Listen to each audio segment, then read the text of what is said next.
In the lotus pool of the purple bamboo forest, a small koi fish, having bitten a pearl spat out by a transformed qilin, was condemned to descend to the mortal realm to endure tribulations. She became a doomed supporting character, a girl who perished at the tender age of 3, yet was fortunate enough to have her senior sister restore her threefold magical powers. Her mother, deceived by a vile individual, allowed her half-sister to entice their father, leading to her tragic end. Her father fell victim to the machinations of the king and his colleagues, and was tormented by a stepmother's manipulation.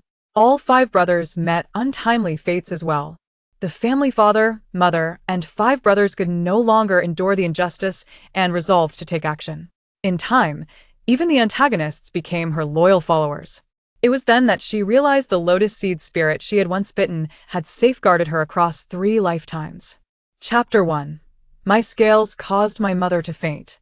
The second tribulation of the little koi concluded. Her first memories returned, swimming in the water. Oh, heavens! What manner of creature is this? The midwife exclaimed, casting her onto the ground, which caused the child to wail. The maids and nurses gawked at her with expressions of disbelief. The woman who had just given birth was so startled that she fainted.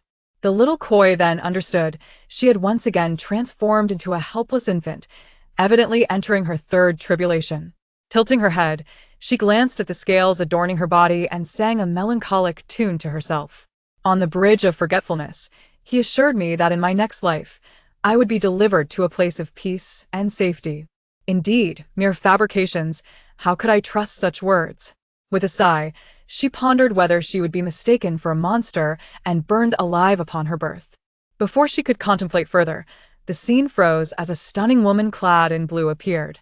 Little koi, this is your final tribulation. Your senior sister shall lend you assistance.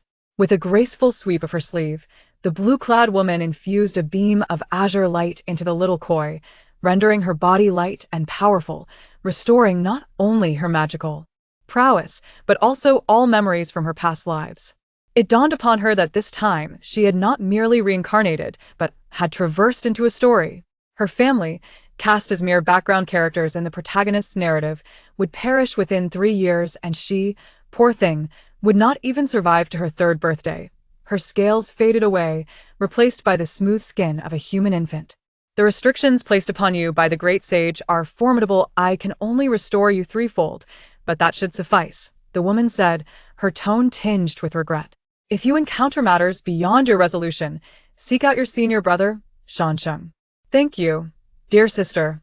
The little koi wished to express her gratitude, but alas, as an infant, she could not articulate her thoughts. Yet I have no desire to seek out that hot-headed scoundrel. He has threatened to roast me for dinner more than once. In that fleeting moment, all present widened their eyes in astonishment. The little infant, once covered in scales, now appeared clean and unblemished, devoid of the usual characteristics of a newborn. Could it be that we all imagine this? The midwife and surrounding maids began to murmur among themselves. Before they could reach a conclusion, someone suddenly shouted, "A monster!" Yes, indeed, this child must be a monster. We have not bathed her, yet she is inexplicably clean. Soon, the voices of doubt grew louder. The little koi lay on the ground, crying pitifully, while none of the maids dared to approach her. Some cruel-hearted women even contemplated taking advantage of her vulnerability to end her life. Alas, I am doomed. I must be washed. The little koi struggled to control her new body, attempting to crawl. Oh, dear heavens! A newborn already knows how to crawl. She must be a demon. The midwife was astounded. In her lifetime, she had never witnessed such an occurrence. Quickly, inform the side consort. We must capture this demon. One maid shouted as she rushed out of the room. The little koi was exasperated. Had it not been for their pressure, what child would crawl mere moments after birth? All she desired was to seek her mother's protection. What wrong had she committed? She crawled to the edge of the woman's bed, but the height was daunting, and without anyone to assist her, she could not climb up. Perhaps due to the bond between mother and child, or perhaps the commotion in the room, the woman who had fainted, Pei, gradually began to regain consciousness. "Mother, save me. I need to be washed." As soon as Pei awoke, she heard those words. She sat up and glanced at the chattering maids, which instantly silenced the room. "Oh, dear mother, they're going to roast me." Yet this mother is far too easily startled. It is merely a few scales. Such ignorance, relieved, the little koi began to silently critique. Pei trembled slightly. Where did that voice come from? No one in the room had spoken. Moreover, the only being who could call her mother must be that little creature she had just given birth to. Recalling the scales that had adorned the child, she instinctively recoiled, and when she looked down, a small white bundle was gazing up at her with wide eyes. Let me see what my mother, whom I frightened, looks like. Pei's beauty was of a refined elegance, a sickly beauty that grew more striking amidst hardship and sorrow.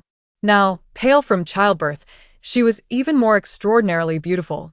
Morning light enveloped her, making her appear as if draped in ethereal garments. My mother in this life is truly a great beauty. How exquisite she is. More lovely than the celestial maidens dancing by the Yaoqi. Oh, mother smiled, a beauty strike. Pei leaned down, lifting the milk bundle from the floor, and instructed a maid to fetch a swaddling cloth, personally wrapping her child. She surmised that their hearts must be intertwined for her to hear her speak. Alas, beauty holds little significance with father absent. No one will cherish her, and soon mother will face punishment. Ultimately, it is I who shall bear the blame, tsk. Pei. A sense of dread washed over her. There were many who sought to harm her family, but who could it be this time? One step at a time. First, she must address the current situation. While she had heard snippets of the maid's chatter during her fainting spell, though her daughter possessed some extraordinary abilities, she was still her flesh and blood. Even if she were truly a demon, she would not permit anyone to harm her. You all saw nothing, did you? Pei's gaze turned icy as she faced the maids, shedding her maternal tenderness. The maids and midwife trembled, shaking their heads. Pei smiled faintly and spoke. The world knows me as the daughter of the brave general, yet few realize my mother is from the southern Xian kingdom, where all young and old are versed in the arts of poison and curses. With that, she lifted her pillow and opened a hidden compartment in the bed, revealing a row of small porcelain jars from which she selected one. One for each of you. In 3 days, you shall perish. Her wicked laughter echoed, akin to that of a fox spirit. The little koi felt a cold sweat break out on her forehead. How fearsome her mother had become. The story had depicted her as a virtuous wife and gentle mother. Had her entry into this tale disrupted the original plot, causing her character to unravel? The unscrupulous author had failed to mention that her mother was skilled in poison and curses. Oh, my dear mother, you are far too ruthless. Amitabha, may heaven show mercy.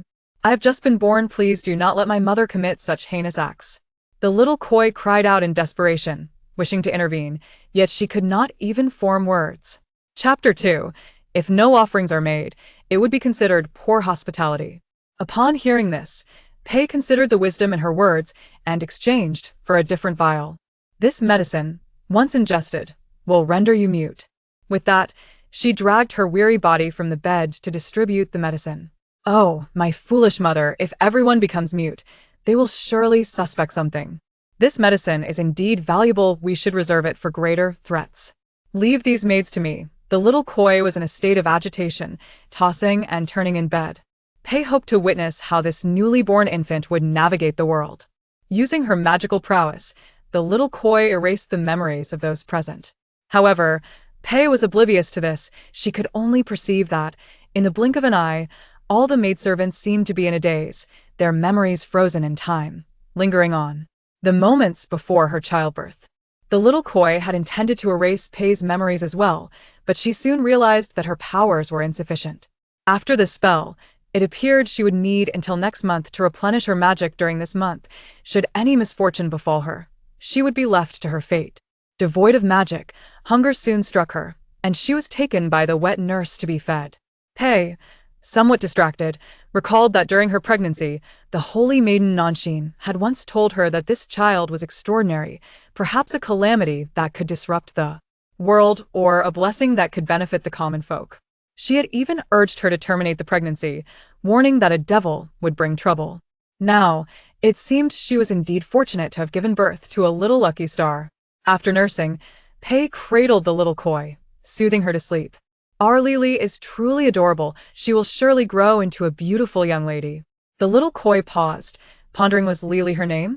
June Lily chuckled heartily. Before the mother and daughter could share more laughter, The maidservant who had dashed out to find the secondary princess returned in haste, accompanied by the secondary princess.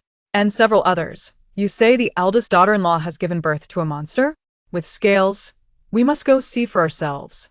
Without Pei's permission, the secondary princess led the group into the courtyard where the main residence was located. Secondary princess, you cannot enter. The madam is currently nursing the young miss. Has our royal household fallen so low that we cannot afford a wet nurse? Must she nurse the child herself? One of the women beside the secondary princess retorted sarcastically. Hearing the commotion outside, Pei called out, Tao heir, be respectful and open the door.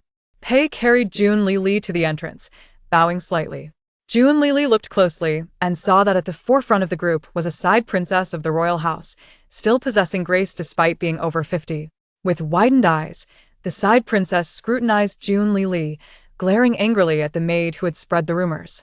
Unfazed, the maid leaned in for a closer look. No way, no way. I clearly saw it. This child is covered in scales, red, black, yellow, and even white. The maid continued her ruckus, pulling in the midwife from inside. She was the one who delivered the child. She was the first to see. What did she see? The midwife retorted in confusion. The young miss is a fish demon, a monster. The maid hastily explained. Impossible. This is merely a normal infant. I have delivered babies for many years. If I had delivered a monster, would it still be alive? Indeed, when she first brought Jun Lili out, she had inadvertently dropped her on the ground. Had Jun Lili not been resilient, she might have already perished. How could this be? The maid, undeterred, questioned several other maidservants in the room.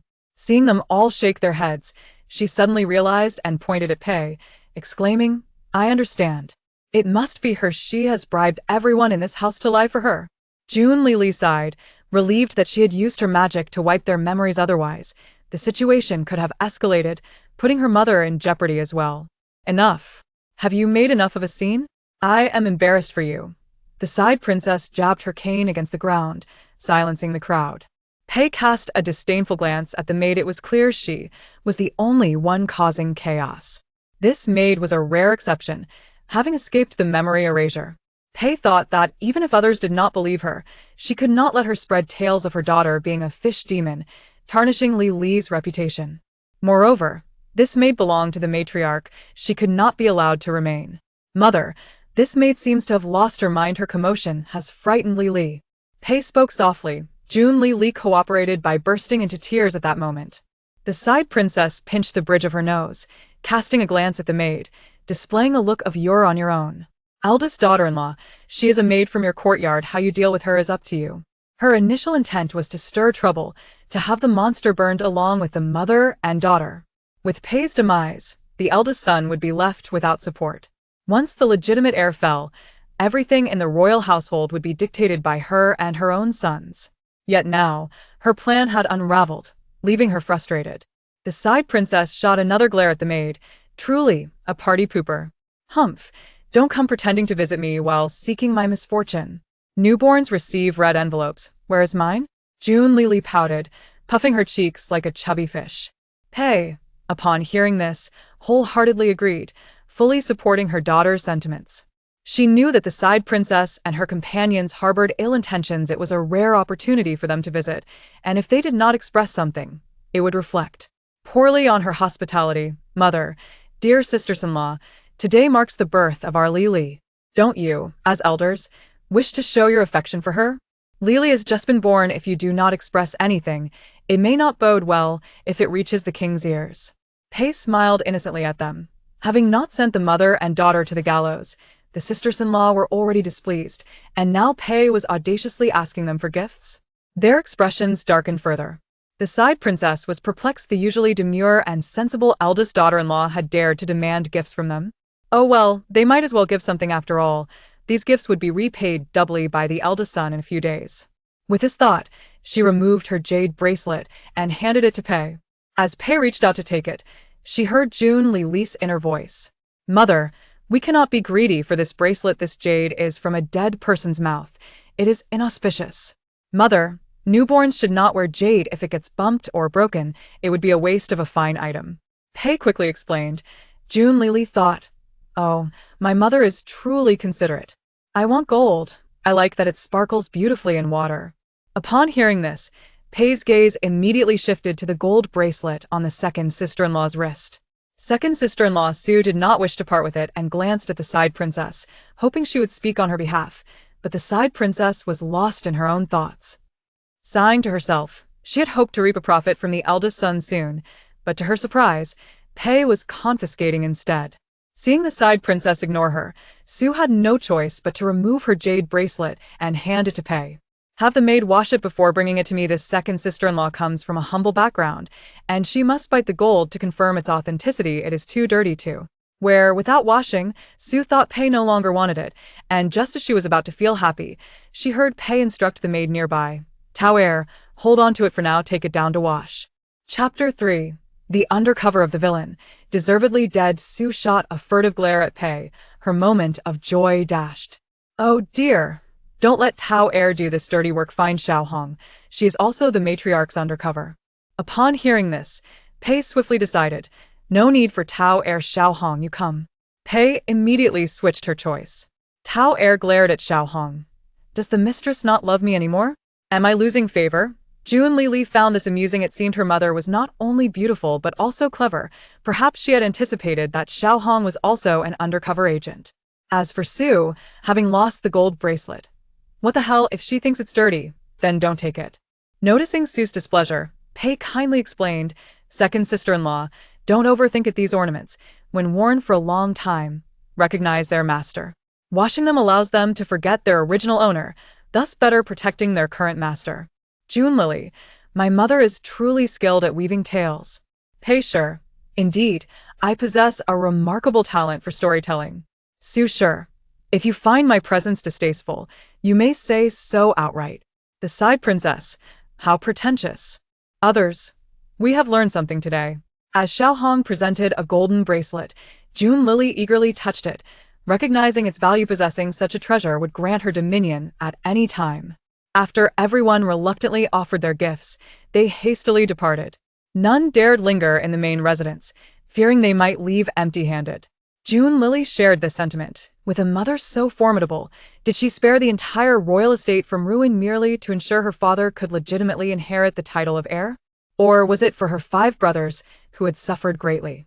Her mother's years of endurance must have been driven by purpose and hardship. She was determined to protect her mother and family with all her strength, striving to alter their fates from that of mere cannon fodder and herself from an early demise. Noticing the side princess and others preparing to leave, a maid quickly crawled over and clung to her leg. Side princess, you possess a heart of compassion. Please save me. Considering my diligent service in gathering intelligence for you all these years, grant me this life. This maid displayed some wit, realizing her fate lay in Pei Shi's hands.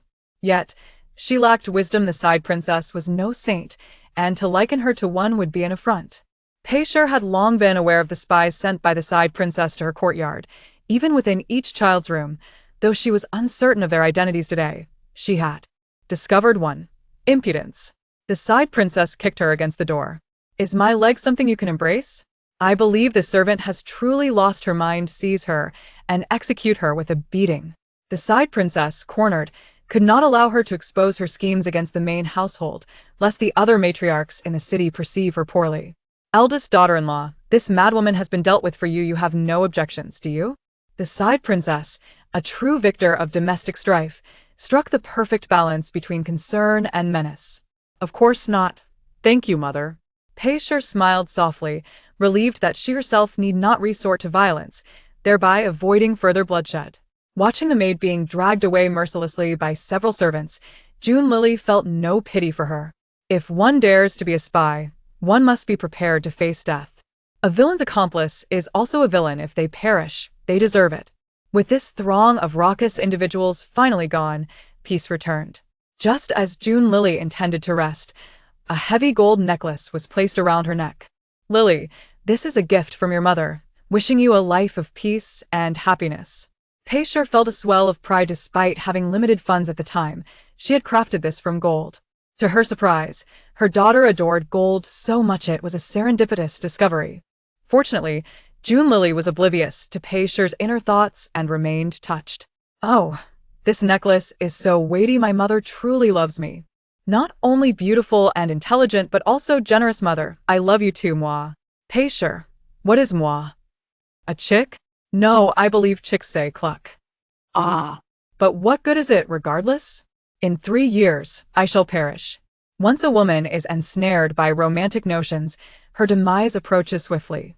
My poor mother, in a few days, the second house's spy will bury a doll beneath the camellia tree at our doorstep, marked with grandfather's name and pierced with a needle at the heart. That couple with their nefarious intentions seeks to usurp the title of heir, plotting to harm father.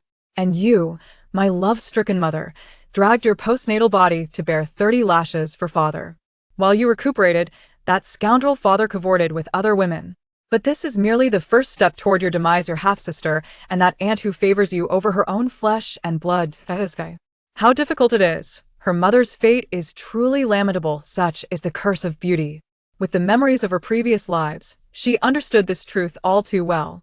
She too had once been ensnared by romantic notions. The next outcome was predictable. One could only describe it as tragic. In this world, only a mother is good. Without a mother, a child is like a blade of grass. Her mother was destined to perish. Before her, even sooner than herself. As a mere infant, unable to speak or walk, how could she warn her mother to unearth the cursed doll? Before she could ponder further, fatigue overwhelmed her. She did not wish to sleep, yet this frail body could withstand no more. Alas, infants are such, they collapse into slumber.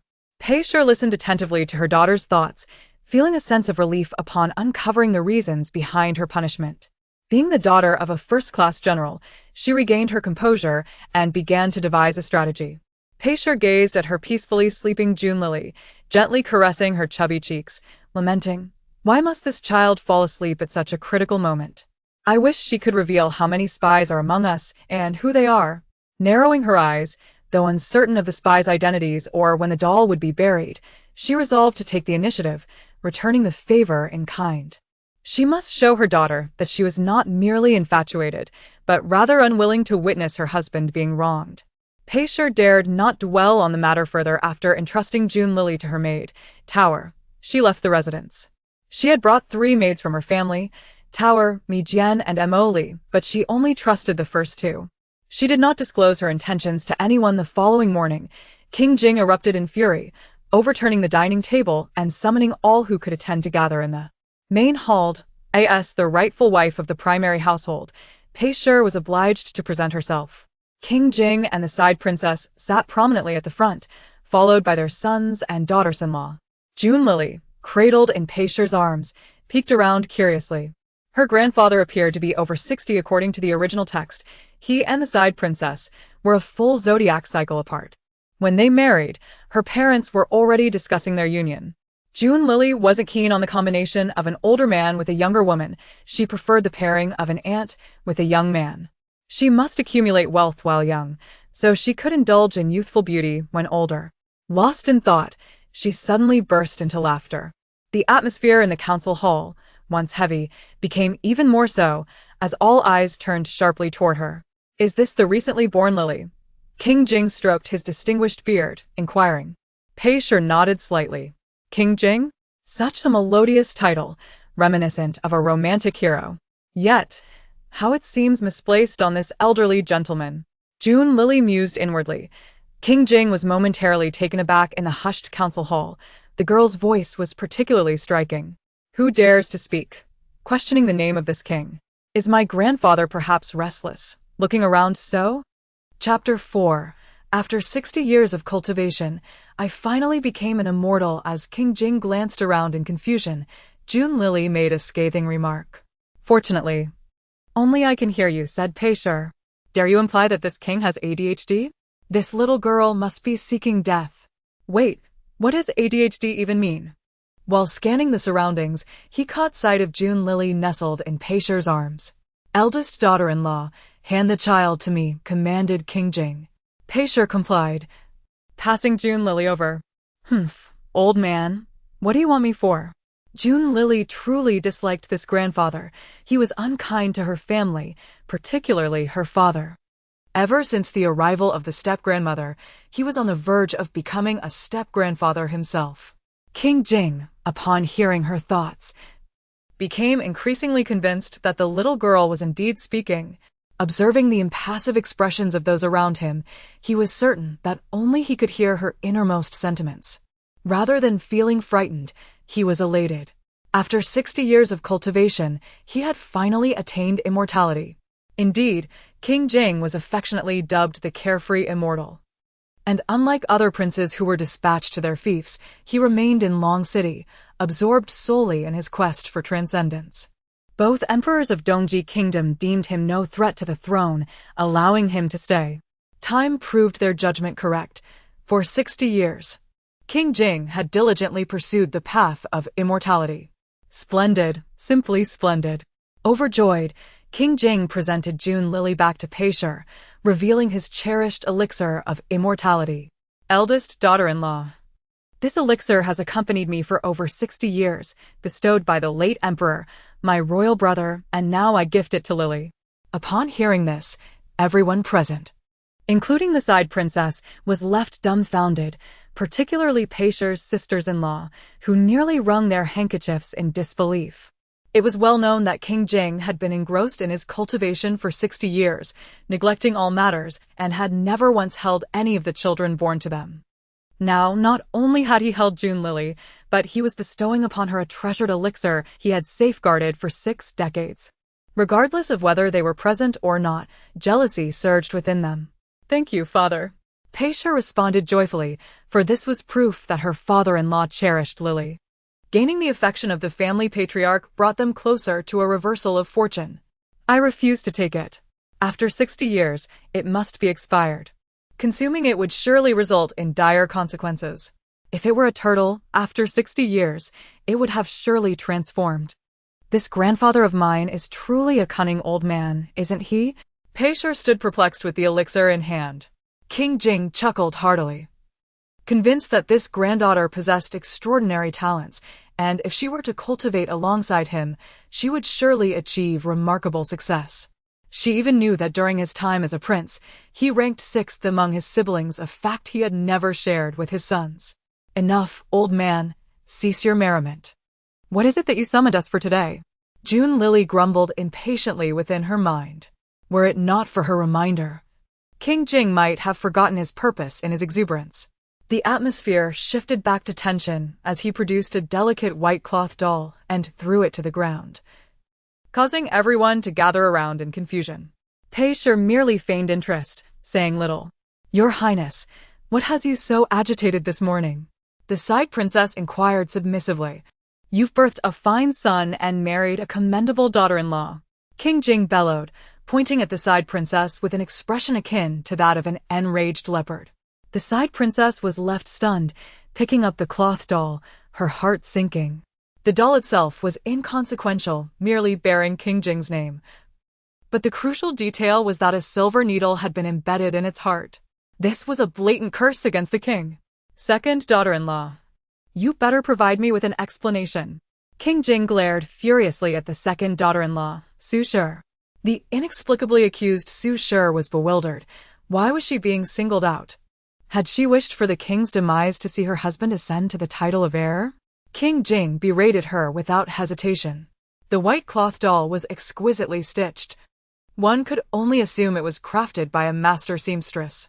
However, Su Shi hailed from the south, where her mother had used her embroidery skills to secure her father's official position. It was precisely her remarkable craftsmanship that had drawn the old matriarch's attention, leading to her marriage to the beloved son. Smack! The sharp sound of a slap echoed, leaving Su Shi's cheek flushed with a clear imprint of fingers. "You venomous woman! Do you dare curse my father to death? I shall not spare you." The second household immediately began to retaliate. Su Shi protested her innocence. "This is what I found in the garden this morning." King Jing was nearly apoplectic.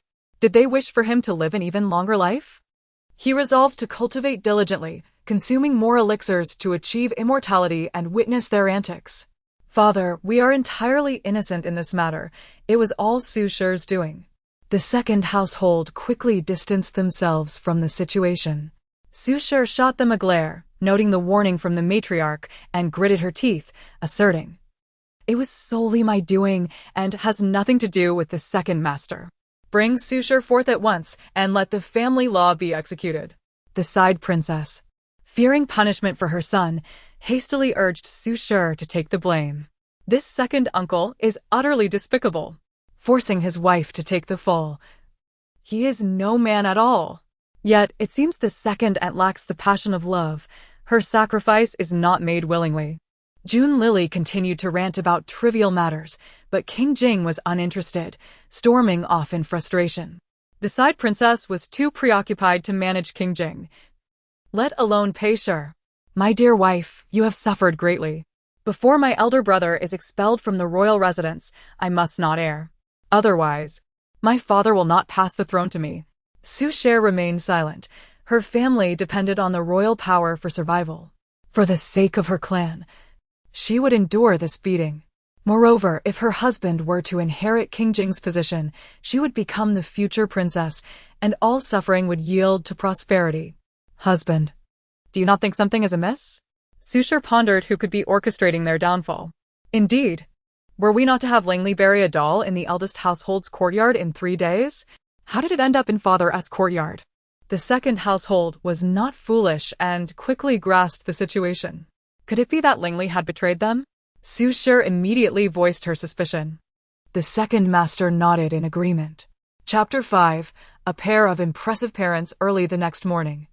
The maidservants in the Pei household reported that Langley had vanished without a trace. In the Grand Wang residence, the disappearance of a mere maid was hardly noteworthy, and no one paid it any mind. It was then that Pei realized that Langley was the undercover agent originally intended to sow discord within her courtyard. However, June Lily had no inclination to concern herself with the fate of a maid. Her mind was occupied with a grave matter. Could it be that her father had perished outside? Oh no, I can't possibly be fatherless from birth. June Lily couldn't help but burst into tears. Upon hearing this inner turmoil, Pei furrowed her brow in worry. Tower, take the carriage to Shirley Slope outside the city, she commanded. June Lily's spirits lifted at the mention of the location. Yes, that's not the place. In the original story, my uncle and aunt conspired to delay my father by framing my mother with voodoo dolls. They hired a group of thugs who beat my father and trapped him for 3 days. If it weren't for the farmers passing by who fortuitously discovered him, he might have starved to death. The colleagues accompanying my father had already been bribed by the second branch, falsely claiming family emergencies, and took away all the guards. My father, being the kind-hearted man he is, thought nothing of it and let them take the guards away, leaving him alone. How could a civil servant contend with those ruffians? As June Lily voiced her concerns, Pei's anxiety grew, prompting her to urge the coachman to hasten. This time, she had deliberately brought along the only maid among her 4 attendants who possessed martial skills, Mi Jiao, as a precaution. However, the journey from the Jingwang residence to Shirley Slope would still take at least 2 hours, no matter how fast they traveled. As this was her first experience riding in a carriage, June Lily found it rather bumpy. Although she did not understand why her mother, the beautiful savior of heroes, had brought her along as a mere bystander, she relished the feeling of participating and longed to grow up quickly to share in her parents' burdens. As they neared Shirley Slope, Pei lifted the carriage curtain and scanned the surroundings, finally spotting June Jingyan standing amidst a few thugs groaning on the ground behind a low hill.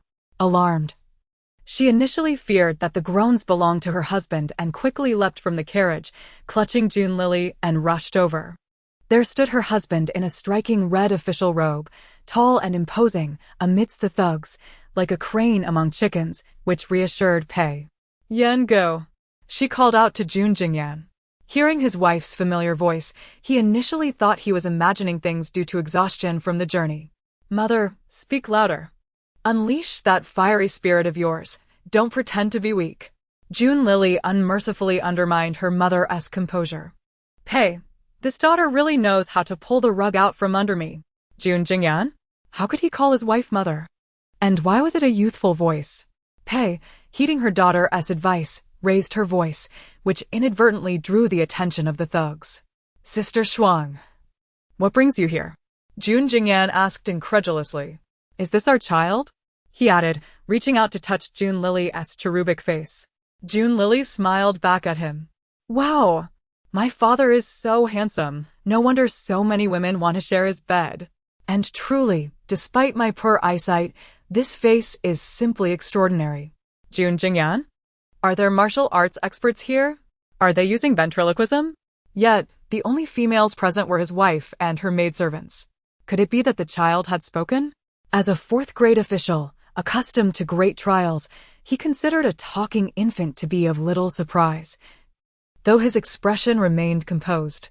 Seeing his reaction, Pei assumed he could not hear, affirming the bond between mother and daughter. That chiseled profile, that prominent nose, those obsidian-like eyes. He is truly the hero of my romantic fantasies. Father and mother are a perfect match, June Lily mused, envisioning her parents' faces every time she read a novel thereafter. June Jingyan touched his nose, feeling proud. Clearly, his daughter had inherited his discerning taste. However, while he is handsome, the appearance of her illegitimate sister pales in comparison to even my wife's pinky finger. How could anyone want to share a bed with her? Although June Lily had never seen the green tea sister and the original text provided little description through her daughter's lens, she believed her mother to be the most beautiful in the world. Pei? June Jingyan. He glanced at his wife. If their daughter said so, yet she remained indifferent, it seemed he alone could hear their daughter's thoughts. Feeling proud, he mused that it appeared to be a connection between father and daughter. I thought there were other people here. Turns out it's just a woman holding a child. Perfect for sending this family of 3 on their way. Across from them, a man wielding a large knife pointed at the trio. Brother, that little girl is truly enchanting. I want to keep her as my bride. Another brutish man, his face covered in flesh, leered at me Jiao. Given the bruises on their bodies, it was evident they had just been beaten by June Jingyan. Seeing Pei and her group arrive, they likely thought that June Jingyan would be distracted by the need to protect them and would not pose a threat. Yenga, take our daughter and leave. I'll handle this with me Jiao, Pei declared, shoving June Lily into June Jingyan's arms before stepping forward to confront the thugs. June Jingyan was taken aback. Who am I? Where am I? Wow, the handsome man is frowning. Look quickly, he is 5 parts confusion, 3 parts bewilderment, and 2 parts dazedness. Observing June Jingyan's expression, June Lily felt a twinge of schadenfreude. June Jingyan? What sort of expression was that? Yet, what did dazed mean? If June Lily could hear her father's thoughts, she would surely say, dazed is precisely the look you have right now. He could not permit his wife to fight for him. Hastily, he secured June Lily with his garment and charged into the fray. Let the truth be revealed. I cannot allow my wife and daughter to be harmed. With a swift crouch, June Jingyan evaded the man's long knife, delivering a kick to the thug's arm, causing him to lose grip of the weapon. Wielding the newfound weapon with ease, he swiftly dispatched the thugs, leaving them bloodied and battered. Father, stop. If you kill them, we won't be able to extract information about the mastermind behind this. June Lily urgently intervened. Had it not been for the need to interrogate them, June Jingyan would have indeed wished to eliminate anyone who had witnessed his daughter and wife's martial prowess. This is too troublesome. Shall I cut out their tongues? Just as he severed one thug's tongue, the little bundle on his back squawked again. Heaven above, this pair of impressive parents. Father, if you cut their tongues, they won't be able to confess the mastermind's identity. June Lily was nearly beside herself, tugging at June Jingyan's hair to make him stop. My goodness, this is terrifying. But it makes sense. If mother is so impressive, father cannot fall short. June Jingyan, upon hearing her words, glanced at his little wife. Yenga, you. Pei was completely at a loss for words. Though she had anticipated her husband's martial prowess, it still came as a surprise. Chapter 6. A misaligned beam above, a crooked beam below. She finally grasped why June Jingyan dared to have that colleague take away all the guards. What a stroke of misfortune, deceived by that scoundrel. This was no civil official, but a gang of ruffians. Brother Yen, how should we deal with these individuals? Pei promptly shifted the topic. Jun Jingyan pointed a knife at them, declaring, "Confess the identity of the one who instructed you from behind the scenes. Even if I ask them, they won't respond." How frustrating. If only I could speak. Father, it's your second brother. Jun Lily could only wail helplessly. Jun Jingyan had a hunch, but he required tangible proof. Mother, there are ropes in our carriage. Naturally, we can bind them. Jun Lily wondered why her mother would pose such a rudimentary question. Hey, mother, aren't you quite intelligent? Why does it seem like your IQ drops when you see father? Truly, love can make one foolish. Hey, what does this little child understand? This is called flirtation. Sister Shuang, do we have ropes in the carriage? Jun Jingyan deliberately inquired. Yes, Pei nodded. Brother Yen, you go fetch the ropes. I have a way to extract the truth from them. Jun Jingyan did not refuse. He knew his wife was no pushover. Carried away by Jun Jingyan, Jun Lily distanced herself and observed her mother placing a small black insect on the ruffians, presumably a form of goo magic from the southern Xian kingdom. The original book's male lead's mother was a saintess of the southern Xian kingdom, married into Dongji for a political alliance. She never expected her own maternal grandmother was also from the southern Xian kingdom. A relatively luxurious carriage traversed the streets of Longcheng, while behind it, a line of battered men followed closely. Jun Lily was filled with joy, oblivious to the fact that it appeared as if the carriage was carrying someone of great significance. Jun Jingyan spoke softly, "All right, take care of yourself." Though Pei knew this sentiment was redundant, she had often expressed it, and, in that moment, forgot to change her words. In retrospect, my father isn't so bad, but how could a good man be so blind? How could he fall for that scheming ant? Jun Lily pondered, wondering if it was due to that night of drinking. Pei? Which ant are you referring to, dear? Can we be a bit clearer? But my father is quite pitiful.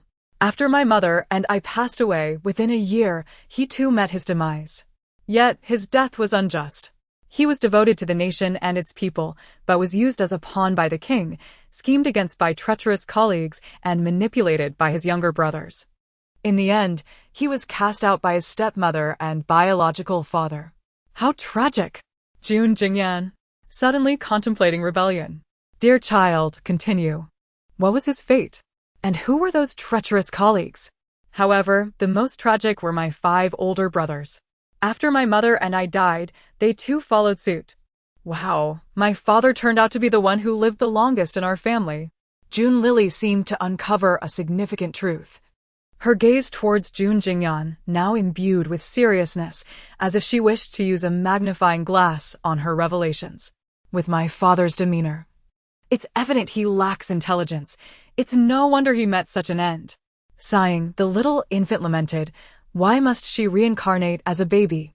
Unable to do anything, merely watching her family suffer? If only she had been reborn a little older, capable of speech and movement. She might have had a chance to alter her family's fate, but now she was powerless. None of my family did anything wrong. They were simply unfortunate. Their existence alone was a misstep. Family, what must I do to save you? Jun Jingyan gently stroked Jun Lily's delicate head, silently vowing, silly child. Such a heavy burden should not rest upon your shoulders. He glanced at Pei, who seemed lost in thought, and resolved, as the pillar of this family, I shall protect you all and safeguard our home. At that moment, Pei was also holding her breath, contemplating strategies. As soon as they alighted from the carriage, someone called out to her, Shuanger, eldest sister. The voices of an elderly woman and a young girl reached their ears. Pei turned to find her aunt and third sister before her. Is this the newborn 6th? The elderly matriarch's murky eyes scrutinized Jun Lily. Come, let grandmother hold you. As she approached, the elderly lady's vibrant attire sparkled, but with her smile, pearls of powder cascaded from the wrinkles at the corners of her eyes. Bah, what grandmother? You are not my real grandmother. Humph. Old woman, go fix your makeup. Jun Lily began to wail without hesitation. The moment the elderly lady drew near, she cried out. Pei, holding the child, smiled at her, perhaps feeling shy. How about I hold her? Pei shouting nearby feigned affection for Jun Lily. It's her. Young and unlearned, she envies your bond, always attempting to climb into brother-in-law's bed, infuriating sister to gain favor. Pei retracted her previous politeness, now confronting Pei shouting with a trace of disdain. Hearing his daughter's thoughts, Jun Jingyan, who initially intended to leave, instructed the coachman to wait a moment longer. Upon seeing Jun Jingyan's head emerge from the carriage, the young woman in the green skirt immediately noticed and bowed to him. Brother-in-law. Look at that starry-eyed gaze as if meeting an idol. How dare she vie for a man with her sister? Jun Lily's inquiry mirrored Pei's thoughts. Although she was the legitimate child, these years, her aunt had raised her and her two brothers as if they were her own.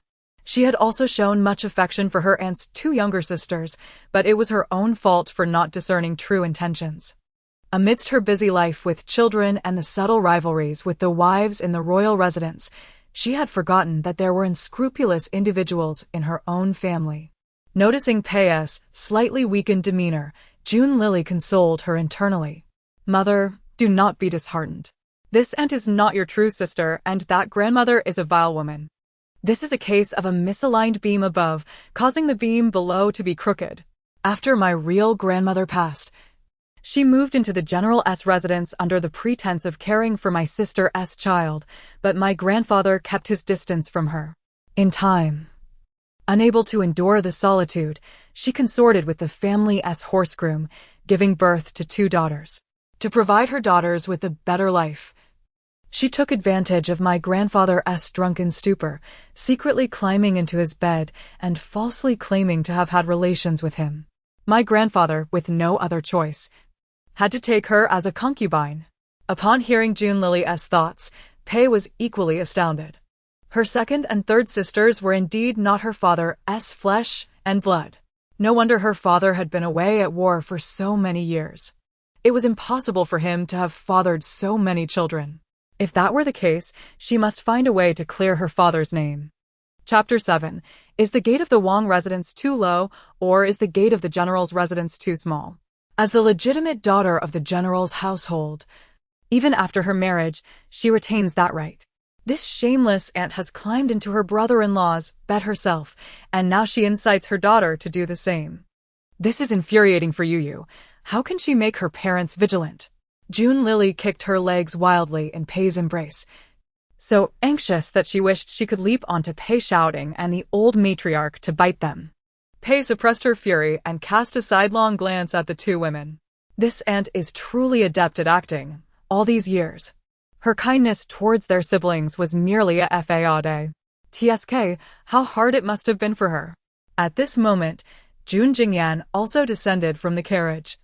He was already exceptionally handsome, and as a gust of wind swept past, it caused his garments to flutter, creating a mesmerizing sight that could easily captivate any woman. Pei shouting immediately approached.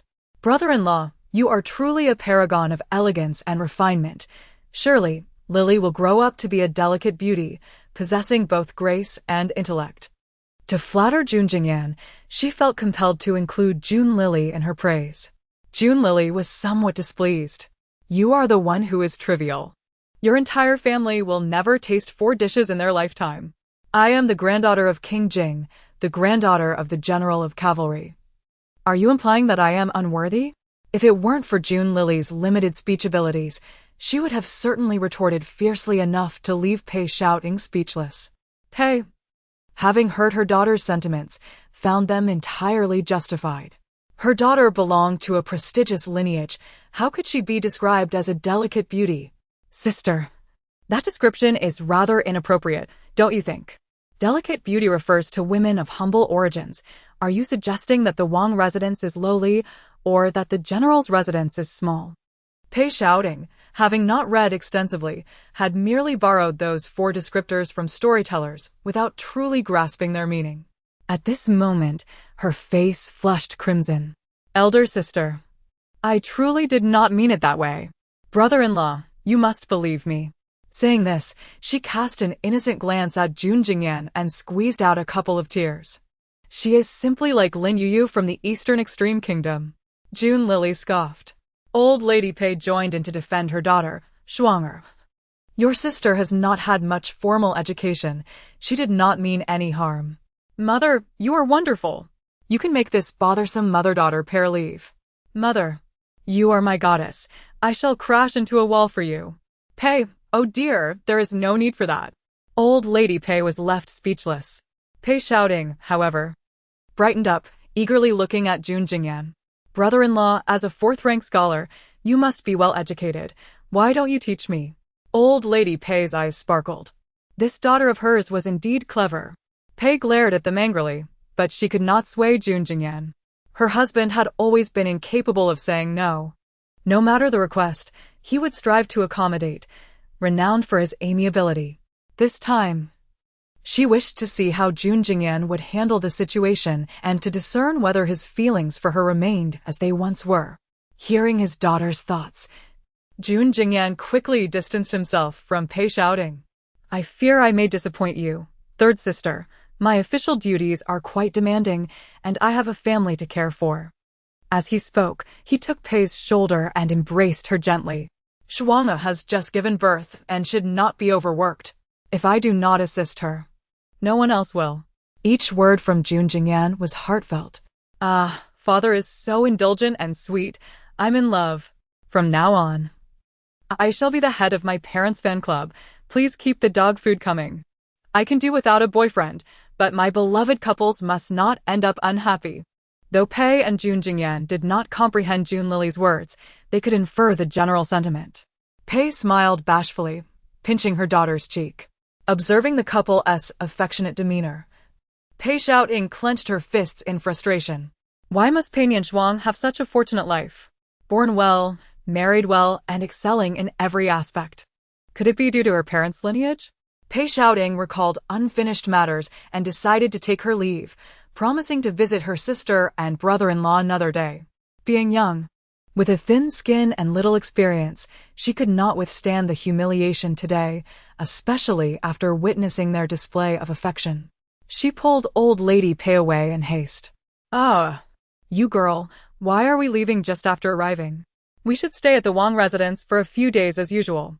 After all, the longer they stayed, the greater the chance of her daughter finding success in her endeavors. Mother, don't embarrass yourself. Let us go.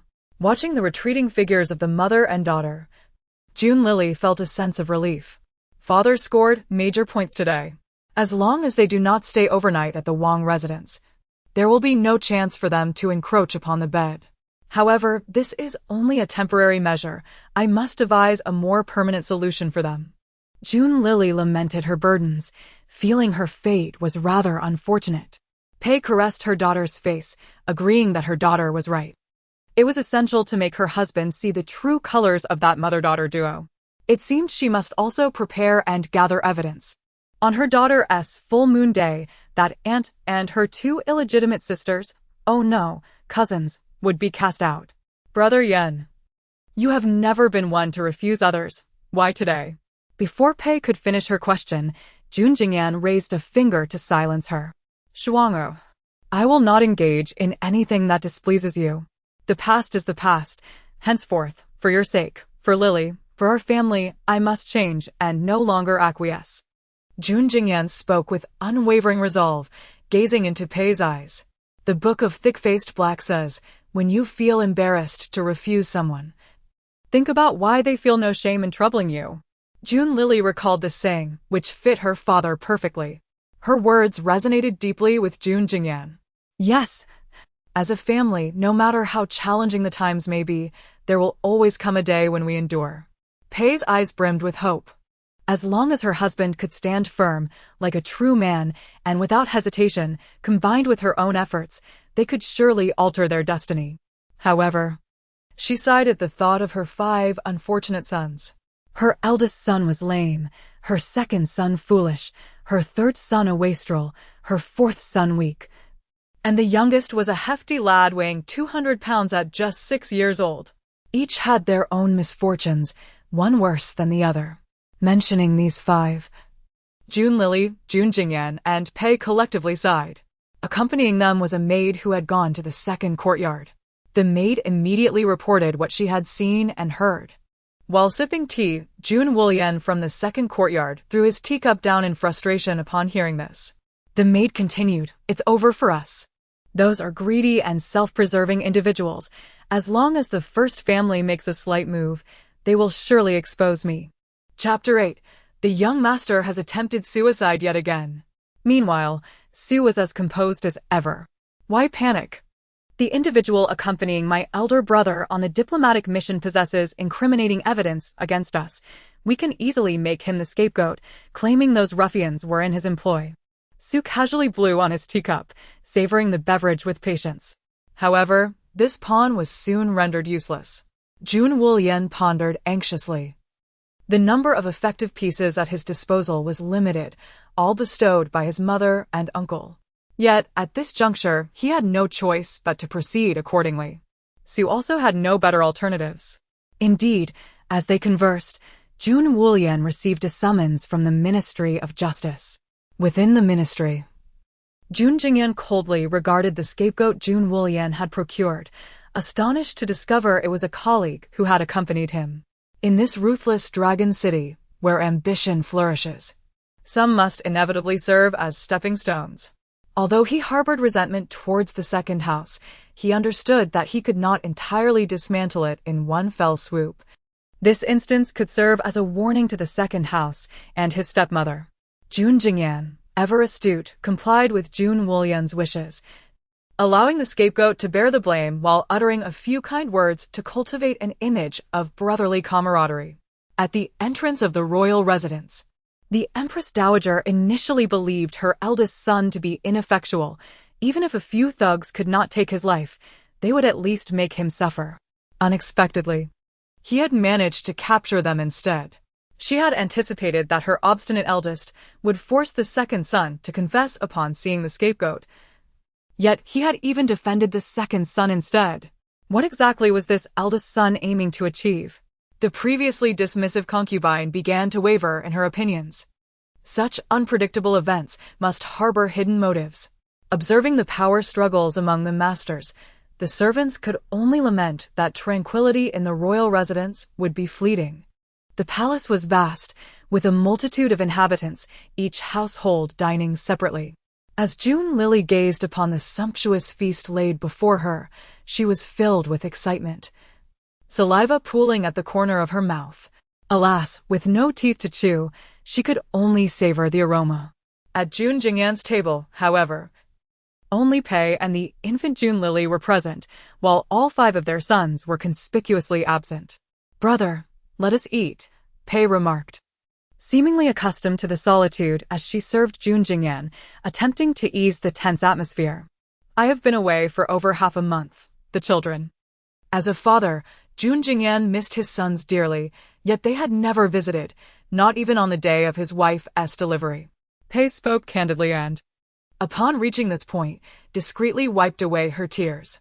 "Father and mother, do not blame my brothers. Perhaps they do not even know how to live." Jun Lily, sensing her parents' sorrow, anxiously reached out her tiny hands towards Pei, attempting to wipe her tears. Her words rang true. The eldest had trained with his maternal grandfather and uncles from a young age, achieving great military success. Yet a year ago, he had fallen from a cliff during a hunting expedition, resulting in a broken leg. Since then, he had succumbed to despair, isolating himself in his room. The second son, once astute and gifted with a prodigious memory, had been rendered a fool after consuming a mysterious pastry at a banquet when he was 5. Losing even his basic self-care abilities. To prevent him from causing trouble, Jun Jingyan and Pei had no choice but to confine him to his room. The couple believed they had wronged him in a past life, resulting in the birth of such a burden. The 4th son, born prematurely, had been frail and sickly.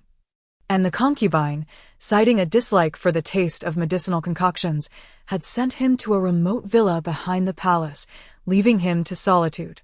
The 5th son, after his birth, was taken away by the concubine under the pretense of Pei's inability to care for a child, yet she deliberately neglected him, allowing him to grow excessively overweight, rendering him unable to walk or stand. If only my powers could be fully restored, I could heal all my brothers at once. No, wait. Just as June Lily began to feel despondent, an idea struck her. The second brother is poisoned and foolish. It would not be difficult to detoxify him, and Mother is familiar with toxins, so surely crafting an antidote would be simple. But how can I convey the formula to Mother? Her emotions oscillated like a roller coaster, fluctuating between joy and despair. Ultimately, she could only attribute her predicament to her tender age. Pei comforted June Lily within her heart. Do not fret. Speak freely. Mother can hear you. June Jingyan, on the other hand, broadened his perspective, realizing that his wife was not only skilled in martial arts, but also adept in the art of poisons. Truly, she was a multifaceted and talented wife. Before June Lily could articulate the antidote's formula, a servant rushed in, breathless, reporting, "My lord and lady, it is dire. The eldest master has attempted suicide yet again. Sigh, this marks his 38th attempt." June Lily yawned indifferently. After finishing their last bites, Jun Jingyan and Pei set down their chopsticks and made their way to the room of their eldest son, Jun Jincheng. Ever since his leg had become crippled, he had taken to self-destructive behaviors, yet each attempt had ended in failure. He lay in bed, staring blankly at the ceiling, indifferent even when his parents arrived. Jun Jincheng, is it truly amusing to attempt suicide? This is your 38th time. What do you truly desire? Pei understood her son's anguish. Yet her heart ached even more than his. Jincheng, even if you do nothing, your father and I can provide for you. Why must you seek to end your life?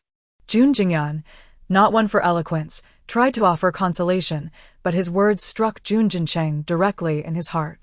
Father, you truly have no insight into the thoughts of your sons. June Lily shook her head in resignation. Upon hearing the unfamiliar voice of a girl, Jun Jincheng sat up in shock, realizing it was not one of the maids. For a proud eldest brother, lying here in despair is worse than simply succumbing to death. June Lily assessed. Chapter 9. Brother, don't die just yet. I can heal your leg. The book mentioned that Jun Jincheng would take his own life in the spring of the second year after becoming lame. Jun Jincheng, this girl knows so much about me? No, wait. Could she be the little sister just born to my mother? Upon this realization, Jun Jincheng turned his gaze towards June Lily, who was reaching out her small hand as if to touch him from a distance.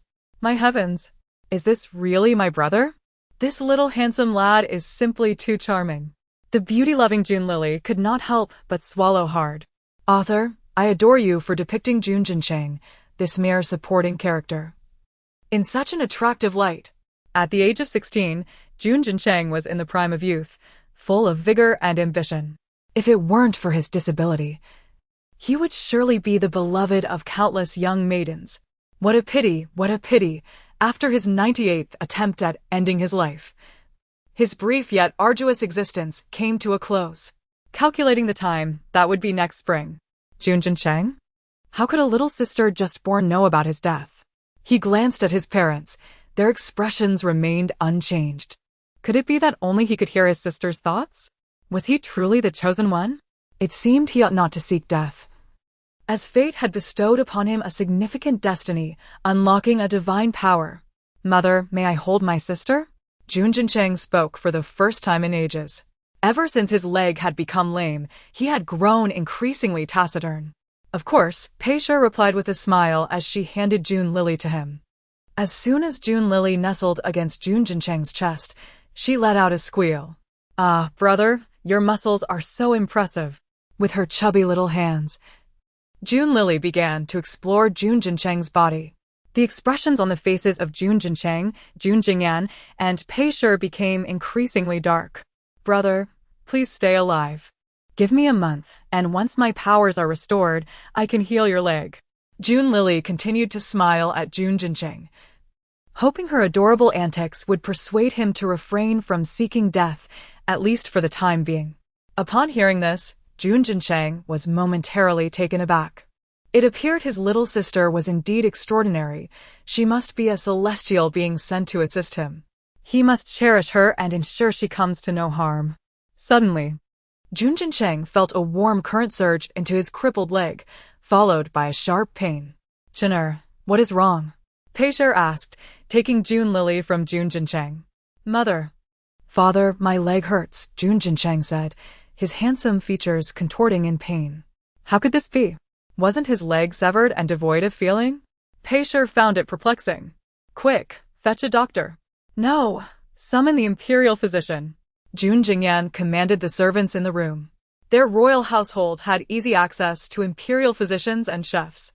After a night of commotion, they called several doctors, yet none could discern the cause.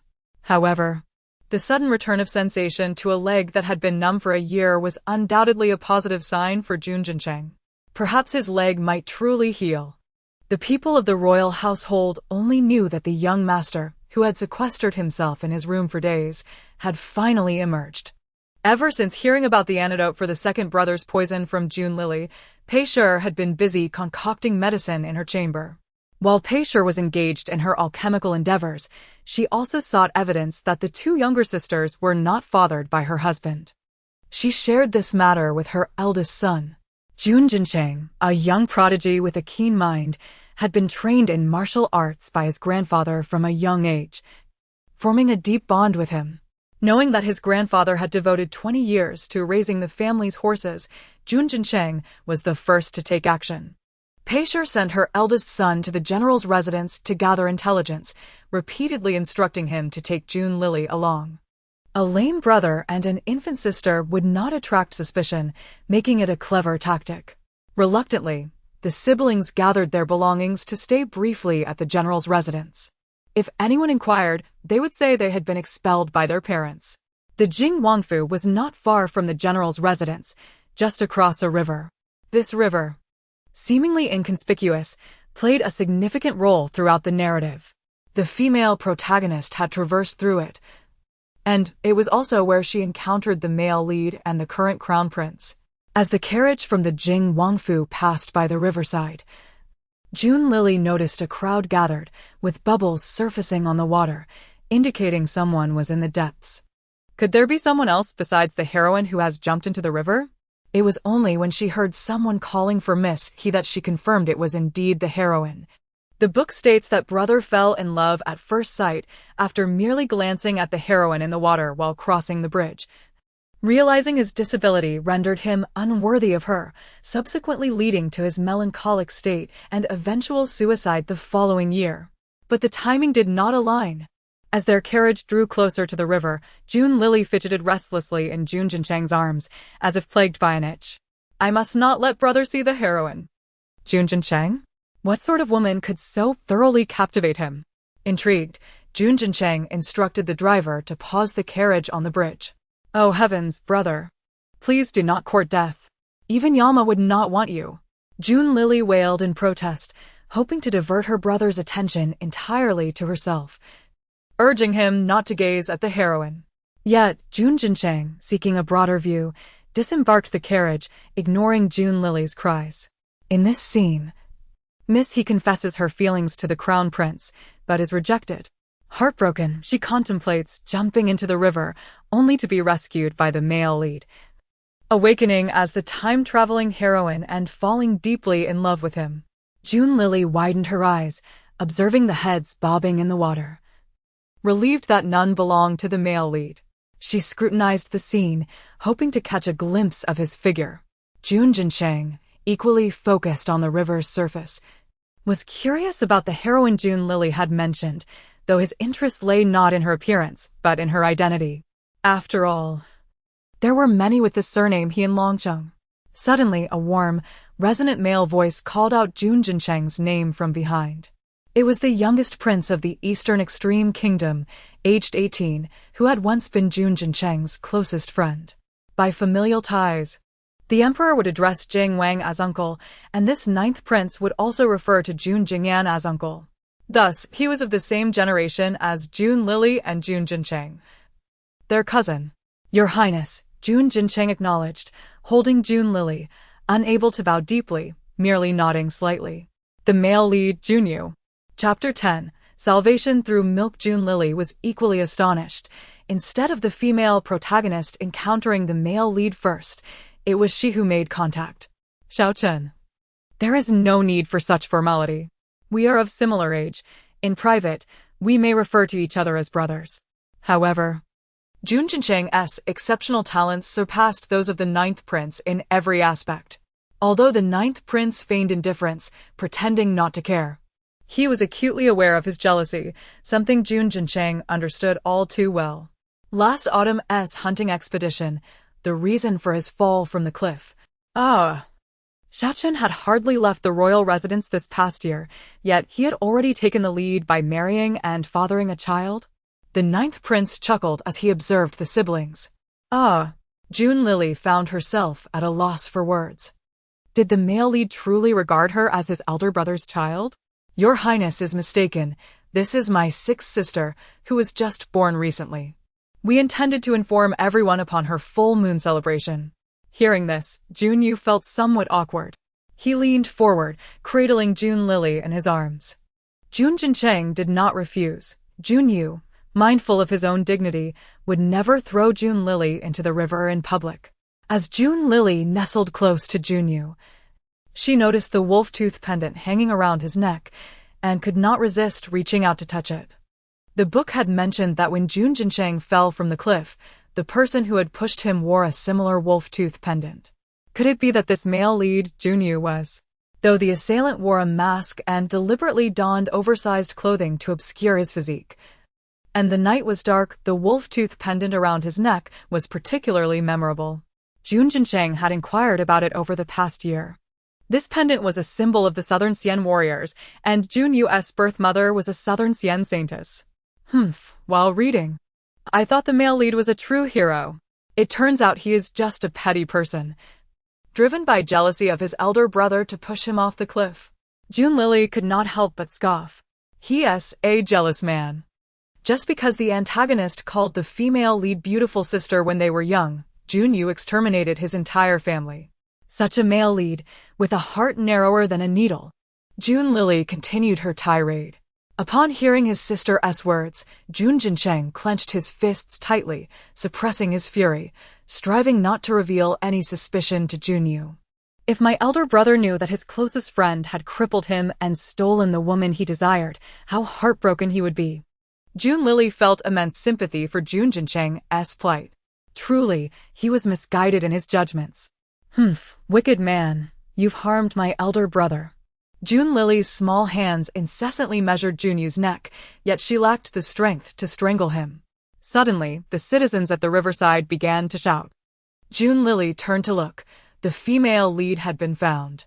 Oh dear, it turns out to be the daughter of Lord He. How shameless! She jumped into the river after being rejected.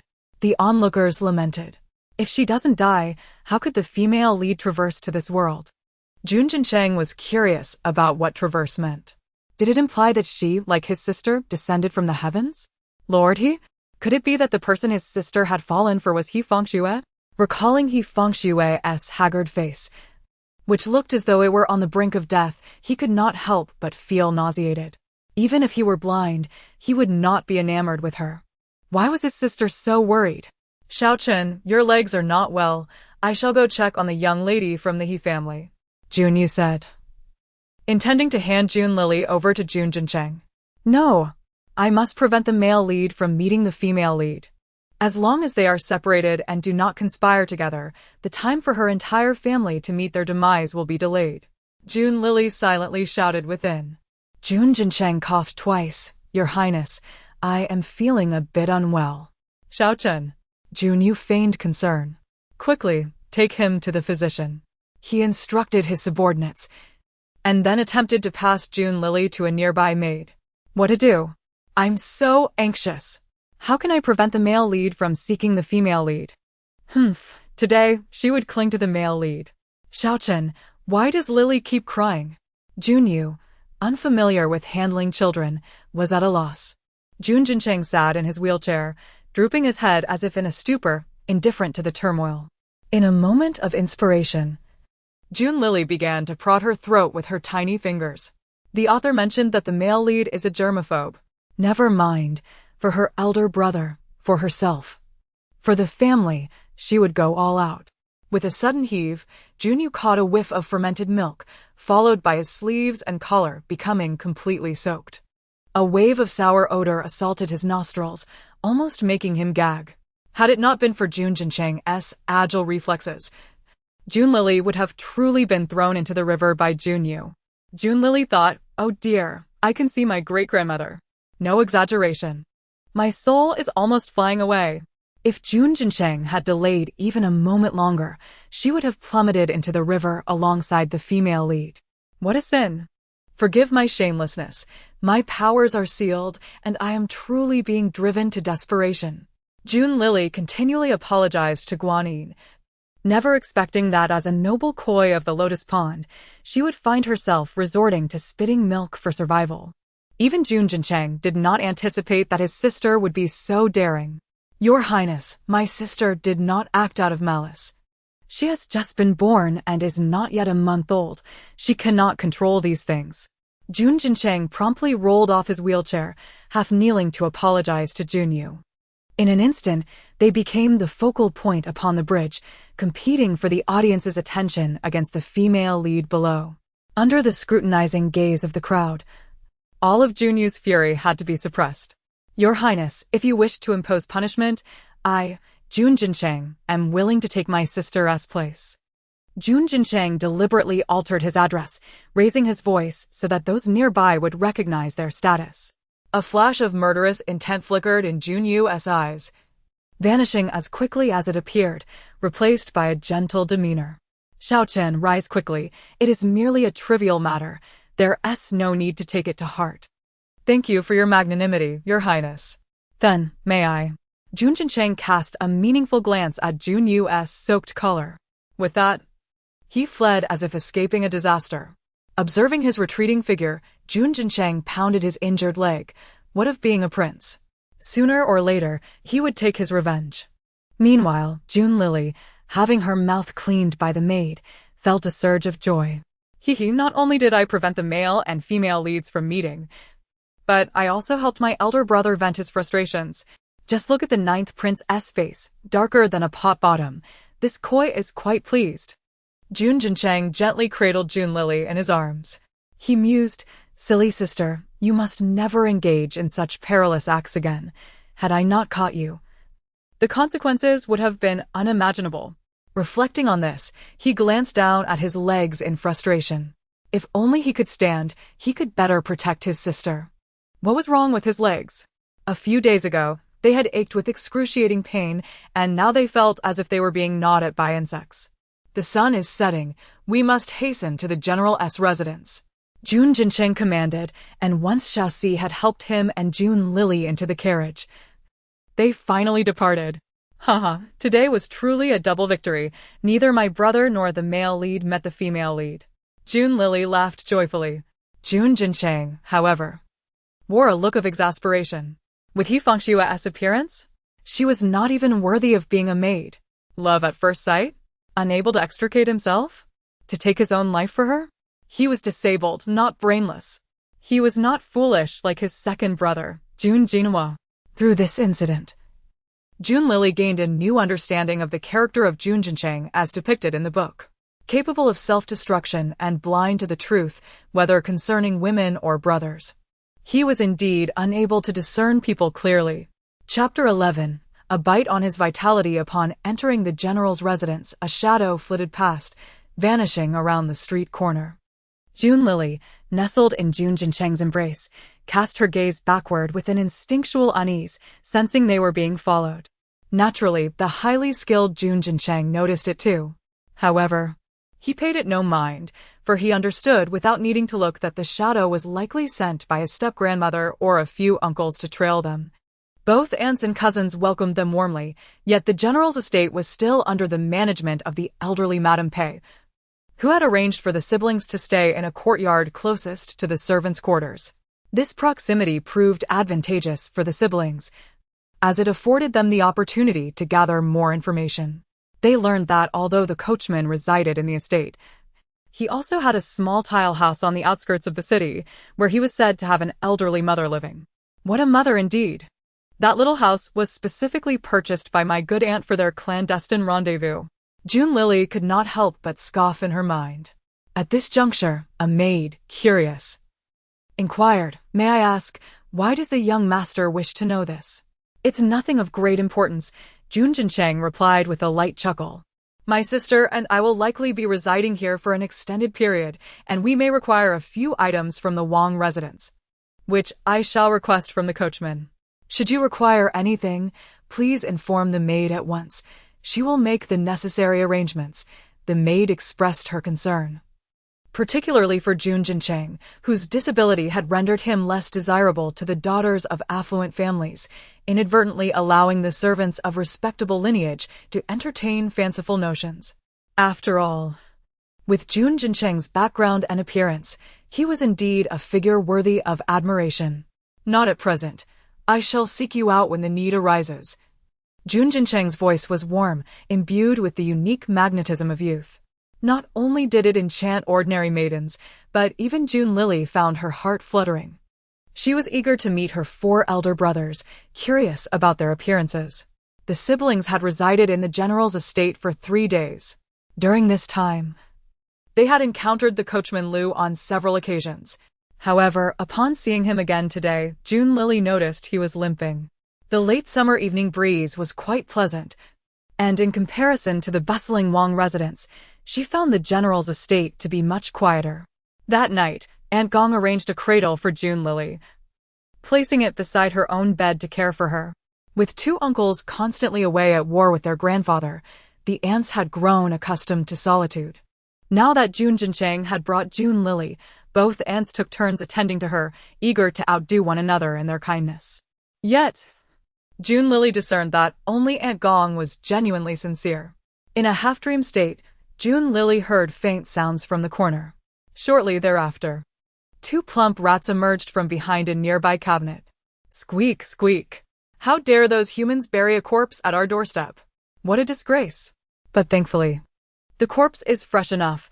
Let's call the others for a feast. The dialogue between the 2 rats reached June Lily's ears. Having been a carp, she had regained her ability to communicate with animals after recovering her magical prowess. While rats are omnivorous and indeed consume corpses, the thought made her feel somewhat nauseous after being human for so long. Hey, big brother, do you feel like we're being watched? One rat inquired. I sense it too, but we are well hidden, the other rat replied, and they began to search around. Upon locking eyes with the infant in the cradle, they hesitated for a few moments, unsure. June Lily thought to feign ignorance and continue sleeping, but as she opened her eyes, she was met with the enlarged faces of the 2 rats, and she could distinctly see their long whiskers. What the? She exclaimed, startled. To her surprise, she found that although she could not speak human language, she could communicate simply in beast language. From their conversation, she gleaned valuable information. Is there a corpse in the outskirts? She inquired curiously. The one who buried it is your coachman Liu. We came all the way here for revenge. Last night, while he slept, I took a bite out of his thigh, boasted the younger rat. June Lily exclaimed, the case is solved. No wonder the coachman limps today. The elder rat added, but I'm not as impressive as the big brother. Just this morning, he bit him in his vital area. The younger rat laughed heartily. June Lily felt a mix of amusement and disbelief. The 2 rats had done well. The coachman was indeed a lecher. Yes, he only meets his wife once a month. And unable to endure the loneliness, he spends his days flirting with the village women. The rats continued, growing increasingly absurd, but such details were not what June Lily sought. Do you know who he killed? She pressed on. The elder rat jumped up in agitation. We never said he killed anyone. He merely buried a body. Whether or not he is the murderer is unclear. June Lily's brow twitched. Who is the deceased? She inquired again, for regardless of whether the coachman was the murderer, he was still an accomplice and would face punishment. It was the widow Bao from the village, who had no children or relatives. Poor thing. She was caught playing cards with Liu in bed when his wife saw them and, without hesitation, struck her dead. The elder rat lamented. June Lily became increasingly curious about the identity of the coachman's wife. Before she could ask further, Aunt Gong was awakened by the rats squeaking. The 2 rats hastily fled into the night.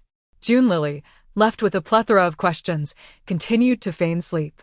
Days later, Jun Jincheng learned that Madame Pei would send Lu to drive her to the outskirts at the beginning of each month, claiming she was going to the temple to pray. Both siblings speculated that she was engaging in an affair. Calculating the days, they realized that the day after tomorrow marked their trip to the outskirts. The general's estate had few permanent residents: Madame Pei, Pei Shouting, 2 aunts, and cousin Peiyin. Aunt Gong was feeding June Lily some rice soup. Chapter 12. Madness at Will. June Lily had little fondness for the milk provided by the wet nurse, and with her mother secluded in the royal mansion, engrossed in alchemical pursuits, she found herself resorting to cow's milk, then sheep's milk, and ultimately rice porridge. It was not that June Lily was being finicky. The rice porridge, devoid of sweetness or saltiness, tasted utterly bland. As a mere infant, her dietary options were limited, and being compelled to consume rice porridge daily left her palate yearning for flavor. "Only rice porridge today, Lily. Make do with it," said Madame Gong, spooning the unappetizing mixture into June Lily's small mouth. She had always desired a daughter, but fate had granted her a son instead. Although her sisters-in-law had daughters, the relationships between them were not as harmonious as they appeared. For reasons unknown, old Madame Pei had been glaring at them, especially after Madame Gong uttered the phrase, "only rice porridge." June Lily gazed at the sparse dishes on the table, lost in contemplation. Just days prior, the table had been laden with sumptuous meats, yet now the offerings had dwindled to mere vegetables. Her second aunt, sure, and Pei Shouting only picked at the meat slices in their dishes. What had happened to the kitchen in these few days?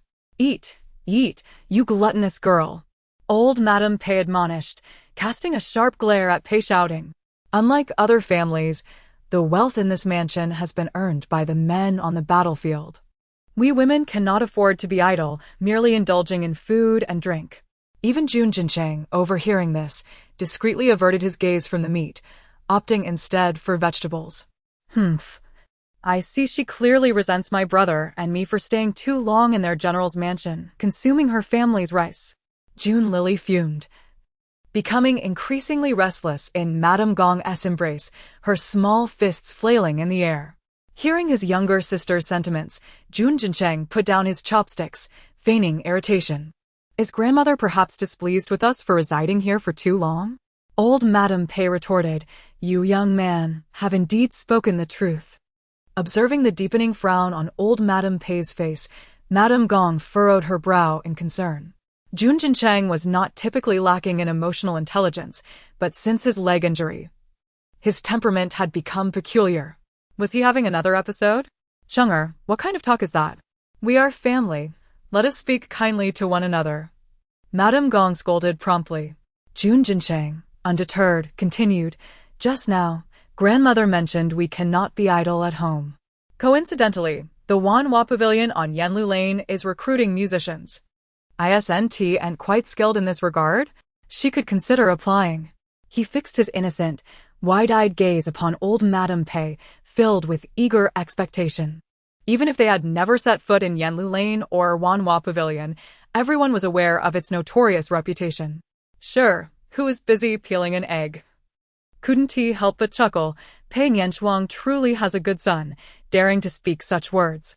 Old Madame Pei slammed her hand on the table in frustration, rising to confront Jun Jincheng, but Madame Gong interjected, "And Chung'er is unwell. Besides, as the elder, how can you hold this against him? If word of this spreads, what will the noble families of Longcheng say about our General's mansion?" Old Madame Pei gritted her teeth in fury, shaking her sleeves as she glared at Jun Jincheng's bewildered expression before striding out of the dining hall. "This meal is too plain. I cannot abide it. Order more meat dishes." Jun Jincheng feigned the demeanor of a spoiled young master. His request, however, was not for himself, as the entire table had not fared well in the meal. "Of course, second aunt will relay this to the kitchen. Brother, you are truly impressive. What a thrill. This is what it means to combat magic with magic, rather than suffer in silence. Why not unleash chaos upon others? Madness is preferable." June Lily clapped her hands joyfully, delighted in Madame Gong's embrace. "Oh, if only I could have a bowl of sheep's milk sweetened with honey." Oh heavens, I truly detest rice porridge, June Lily lamented, her inability to speak rendering her plight all the more tragic, as she was subject to the whims of others without a voice in her choices. Jun Jincheng, overhearing, brightened. While heaven may not grant her wish, he could. He beckoned a nearby maid with a charming smile reminiscent of a cunning fox. The maid, blushing, approached him eagerly. Leaning in, he whispered something in her ear, and shortly thereafter, she returned with a steaming bowl of sheep's milk. June Lily's eyes widened in surprise at Jun Jincheng. She had assumed he was flirting with the maid, but was thrilled to discover he had procured milk for her, though her elder brother was somewhat eccentric. She felt a deep sense of gratitude. In 3 lifetimes of tribulation, she had never encountered a relative as kind as him. Had she struck a stroke of fortune in this life to be with such a family? The fragrant aroma of milk mingled with the delicate scent of osmanthus filled the air. June Lily beamed. Brother, you are my savior. I adore osmanthus honey. Just as Jun Jincheng was about to savor a piece of freshly served steamed venison, he heard her soft, sweet voice. He smiled indulgently at her and said to Madame Gong, "Aunt, please continue your meal. I shall feed Lily." He cradled June Lily in his arms, emulating Madame Gong's earlier actions and feeding her the milk. June Lily, well nourished and plump, resembled a delightful glutinous rice dumpling. On the opposite side, Pei Shouting was captivated by Jun Jincheng's gentle demeanor. Since she could not climb into her brother-in-law's bed, her nephew would suffice. After all, they were not blood relatives. Upon sensing Pei Shouting's heated gaze, June Lily turned to look. Why does that look resemble how she gazes at my father? With an animalistic intuition, she pondered. Could it be? Is this aunt interested in my brother? Jun Jincheng. What? Is she truly that desperate for a man? She seems to have no qualms about age. June Lily mused. Jun Jincheng. What a misfortune. This overwhelming charm of mine, is beauty truly a curse?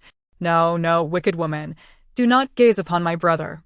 June Lily made exaggerated faces at Pei Shouting in a futile attempt to frighten her. Seeing Pei Shouting unfazed, she shifted her tactics, realizing she could not change her foe but could alter her own approach. With that thought, she took a handful of rice and playfully smeared it on Jun Jincheng's face. Brother, you must protect yourself when outside. Jun Jincheng. Pray for his psychological well-being. Oh dear, Lily, are you wishing for rice now? Luckily, Madame Gong noticed in time. Otherwise, Jun Jincheng's handsome face would have been ruined by rice grains. Having learned of Pei Shouting's affections from his younger sister, Jun Jincheng felt neither fear nor concern, but instead wore a devilish grin. He was at a loss for how to persuade Pei Shouting to attend the splendid performance 3 days hence. Chapter 13. Persuading 2 aunts to attend the theater. Although Lady Pei was not physically present at the general's residence, she had maintained clandestine communications with Jun Jincheng during these days. She was well aware of the happenings within the general's estate and the information gathered by the siblings. As the saying goes, to catch a thief, one must catch them red-handed. To expose infidelity, one must provide undeniable evidence. The simplest method to establish such evidence is to ensure that all witnesses can see it with their own eyes. On a relatively cool afternoon, Jun Jincheng instructed his maid, Mi Jiao, to push his wheelchair while he held the little June Lily in his arms, and they made their way to the courtyard where the Gong family resided. And, upon entering, Jun Jincheng called out loudly. Given his well-known temper, the Gong family members refrained from reprimanding him for his impolite behavior. Jincheng, Lily, what brings you here? You could have simply sent a maid to convey your message, Gong Shi said, hurriedly taking June Lily from Jun Jincheng's embrace. She was quite enamored with the little dumpling. In a couple of days, my mother wishes to invite you to the outskirts of the city to see a play. It is said to be a troupe from the southern Xian kingdom, a rare opportunity. Jun Jincheng recited the premeditated lines. In a couple of days? Gong Shi pondered for a moment. That day coincidentally fell when the old matriarch would be out for incense offerings, leaving her unmonitored. Otherwise, every outing of the female members of the family would have to undergo her meticulous scrutiny, as she feared they might be eloping with their lovers. That sounds fine. What time should I be ready? Rest assured, Aunt, there will be a carriage from the prince's residence to fetch you. I will have me. Jun Jincheng began, but was interrupted by Jun Lily's voice. Big brother, do not let me Jiao come to fetch Aunt. She is easy to persuade and quite innocent. Any maid would suffice to collect her. Using a senior maid like me Jiao to fetch second Aunt would grant her the respect and prestige she deserves and might even allow us to gain more favor. Jun Jincheng felt an urge to applaud right there, but he knew such a display would make the others think he had lost his mind. He gazed at the little dumpling in Gongshi's arms, and indeed, she was his sister, exceptionally clever. Listening to Jun Lily's wise counsel, he adeptly changed his wording. I will have a discreet guard from the royal residence come for you. Thank goodness I reacted quickly, Jun Jincheng thought. Big brother is truly clever. Jun Lily beamed. Gongshi, however, felt an unsettling sense of something amiss. Following the same script, Jun Jincheng also invited his second aunt. Sure. However, unlike Gongshi, he added a cautionary note, advising her not to keep any secrets. Sure was quite the chatterbox, and Jun Jincheng feared that if she let slip the information, it would reach the ears of Lady Pei. Sure, grinning like a sly merchant, patted Jun Jincheng's hand. Do not worry, dear nephew, I understand your mother's intentions. Given the relationship between our families, I certainly have a grasp of the situation. With a forced smile, Jun Jincheng withdrew his hand. Indeed, Aunt, he continued, by the way, Aunt, you may bring cousin Pei in along that day. It would be delightful for the whole family to enjoy the performance together. As he spoke, he cast a glance at Pei, who had been standing quietly in the shadows. Pei, now 13, was at the age of potential courtship, while Sure was a bold woman. Pei was timid and shy, often avoiding eye contact. When she noticed Jun Jincheng looking at her, she quickly turned her face away, blushing. Sure observed this and sighed in regret. In the past, she would have insisted on marrying Pei to Jun Jincheng, for securing a connection to the royal family was akin to a leap into fortune. Furthermore, Jun Jincheng was a talented youth with notable military achievements, promising a future of limitless prospects. However, she lamented that despite his remarkable capabilities, he was now crippled. What a pity. What use is it to possess such talent if he is disabled? She thought. She ought to remain at home and study the proper conduct for women. Sure was anxious, fearing that Jun Jincheng might whisk her daughter away. High aspirations indeed, yet one must consider whether your daughter is fated for such a rise. If it weren't for my brother's disability, you would be eager to see your daughter connect with our royal family.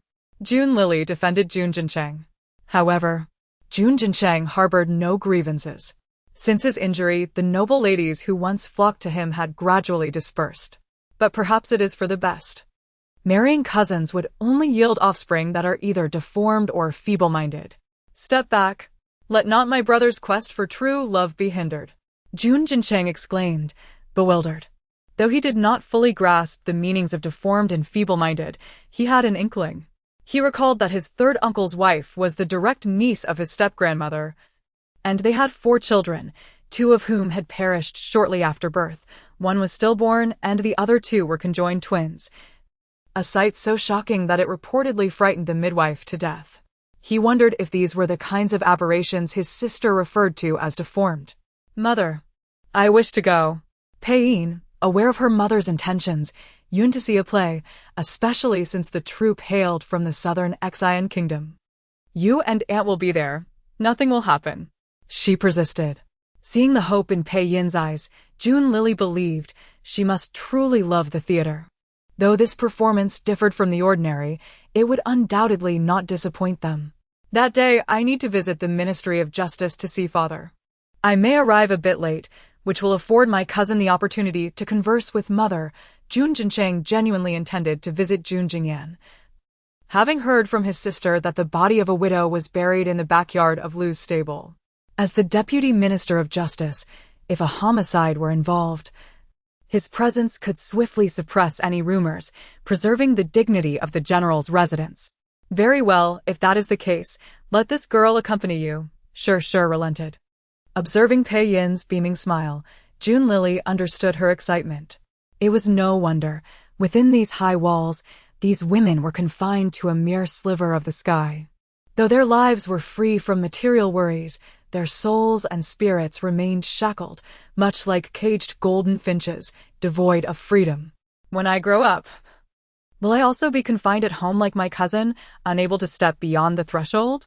June Lily lamented inwardly, noticing the little one in her arms drooping her head. Jun Jincheng gently patted her back in consolation. He thought to himself, such a bright young girl should not be confined within these walls. Perhaps I could discuss with my parents the possibility of having her assist at the Ministry of Justice. With her help, father could surely become the next Di Renjia. Reflecting on this, he sighed, if only I could persuade father to take my sister to court. Within 3 years, he would surely attain a high-ranking position. But wait. I must also be cautious of our grandfather at home. I cannot allow him to take my sister to pursue immortality. Jun Jincheng was nearly at his wit's end, fearing that grandfather Jing Wang would snatch away his little sister. Yet, unbeknownst to him, soon, their maternal grandfather would also take an interest in his little sister. Chapter 14. He is not just a fool, but a true madman in the case of the two cousins. Jun Jincheng had invited them to watch a play under his own name. They were a pair of identical twins, indistinguishable from one another. Though born into a family of military generals, they had little inclination towards martial pursuits. At 17, they were unable to accompany their grandfather and father to the battlefield, and thus were temporarily sent to the Imperial Academy to study. Their maternal uncle and aunt had little hope for them, merely wishing that they could secure some minor official position to get by. Their grandfather preferred to nurture Jun Jincheng, sparing little attention for the twins. Nevertheless, this did not diminish the brotherly bond between the trio. Since Jun Jincheng's injury, this marked the first time he had taken the initiative to invite the brothers out for leisure, and naturally, they had no reason to refuse. The moonlight was enchanting that evening. Jun Jincheng began his plan to seduce Pei Shouting. Since this was a matter of desire, he could not bring June Lily along. Such an occasion was unsuitable for children. Maneuvering his wheelchair, he arrived at the courtyard where Pei Shouting resided. Although the maid at the gate was somewhat surprised to see him, she promptly announced his arrival and allowed him entry. "Why has young master come to see me at this late hour?" Pei Shouting inquired with a serious tone, though her voice deliberately quivered, as if to entice Jun Jincheng. "Does my aunt have any free time in a couple of days?" he asked. "Why do you inquire so?" Pei Shouting feigned modesty, twisting her hands. "In a couple of days, a troupe from Nanxin Kingdom will be performing just outside the city, and I thought to invite my aunt to join me." Pei Shouting felt a surge of delight. The opportunity had arrived. However, she continued to act coy. "Just the two of us?" Jun Jincheng chuckled lightly, countering. "Does my aunt wish to bring someone else? Though you are my nephew, it may not be quite proper for us, a lone man and woman. Since you have the filial piety to invite me to the play, might I suggest including your second aunt as well?" Pei Shouting proposed this, intending to concoct an excuse later for the absence of her sister, Pei Shaowan. "My aunt's suggestion is quite thoughtful. We must certainly invite my second aunt, especially since I have some matters I wish to consult her about." "Very well, I shall seek her out tomorrow." Pei Shouting lamented to herself. "Why speak when there's no need? You've ruined your own good fortune." Observing Pei Shouting's vexation as she twisted her handkerchief, Jun Jincheng felt a surge of satisfaction. He was but a step away from bringing ruin to the trio of mother and daughters. The eagerly awaited day finally arrived. At dawn, Madame Pei and the coachman Lu departed. To ensure the play would proceed flawlessly, Jun Jincheng had instructed his men to place Hua incense in the carriage overnight. Judging the time to be right, he signaled his subordinates to escort the guests to the outskirts of the city, having arranged their departures to be staggered. As he watched several carriages from the Wang family transport the general's household towards the outskirts, Jun Jincheng, with June Lily in his arms, awaited the arrival of a certain individual. Soon, a vendor wearing a conical hat approached, his goods slung over his back, peddling through the streets. "Young master, would you like to buy a rattle for the child?" the man offered, shaking the rattle in front of June Lily. June Lily, feeling exasperated, thought, "Alas, how dull, though my body is that of an infant." My soul is not. Jun Jincheng generously handed the vendor a tael of silver, purchasing the rattle and placing it in Jun Lily's arms. Her small face immediately fell. Brother, you truly are foolish. Can't you see I do not like this? Jun Jincheng replied. It is precisely because I know you do not like it that I gave it to you. Thank you, young master, but I cannot make change for this tael. Perhaps I could share a joke to amuse you instead? The vendor suggested, leaning close to Jun Jincheng. Young master, I investigated last night and indeed found a female corpse, though her face was unrecognizable. However, I learned that this widow bore a red birthmark shaped like a bun on her left leg. Jun Jincheng nodded in acknowledgement, gesturing for him to depart. So you have been investigating Lu the coachman, and you are aware of the death in his backyard. Jun Lily, upon her arrival, realized that the family's personas did not align with those in the book. She gained a new understanding of Jun Jincheng. He was not merely a fool, but a true madman. The carriages carrying the siblings arrived almost simultaneously with those of the Pei family and Jun Jingyan.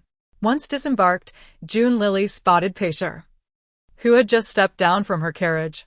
Mother, Jun Lily called out in her heart.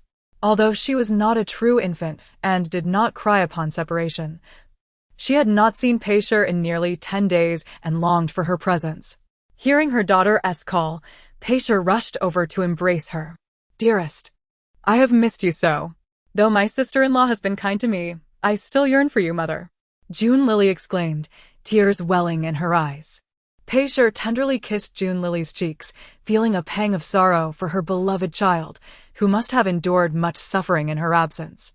She had nearly lost her temper.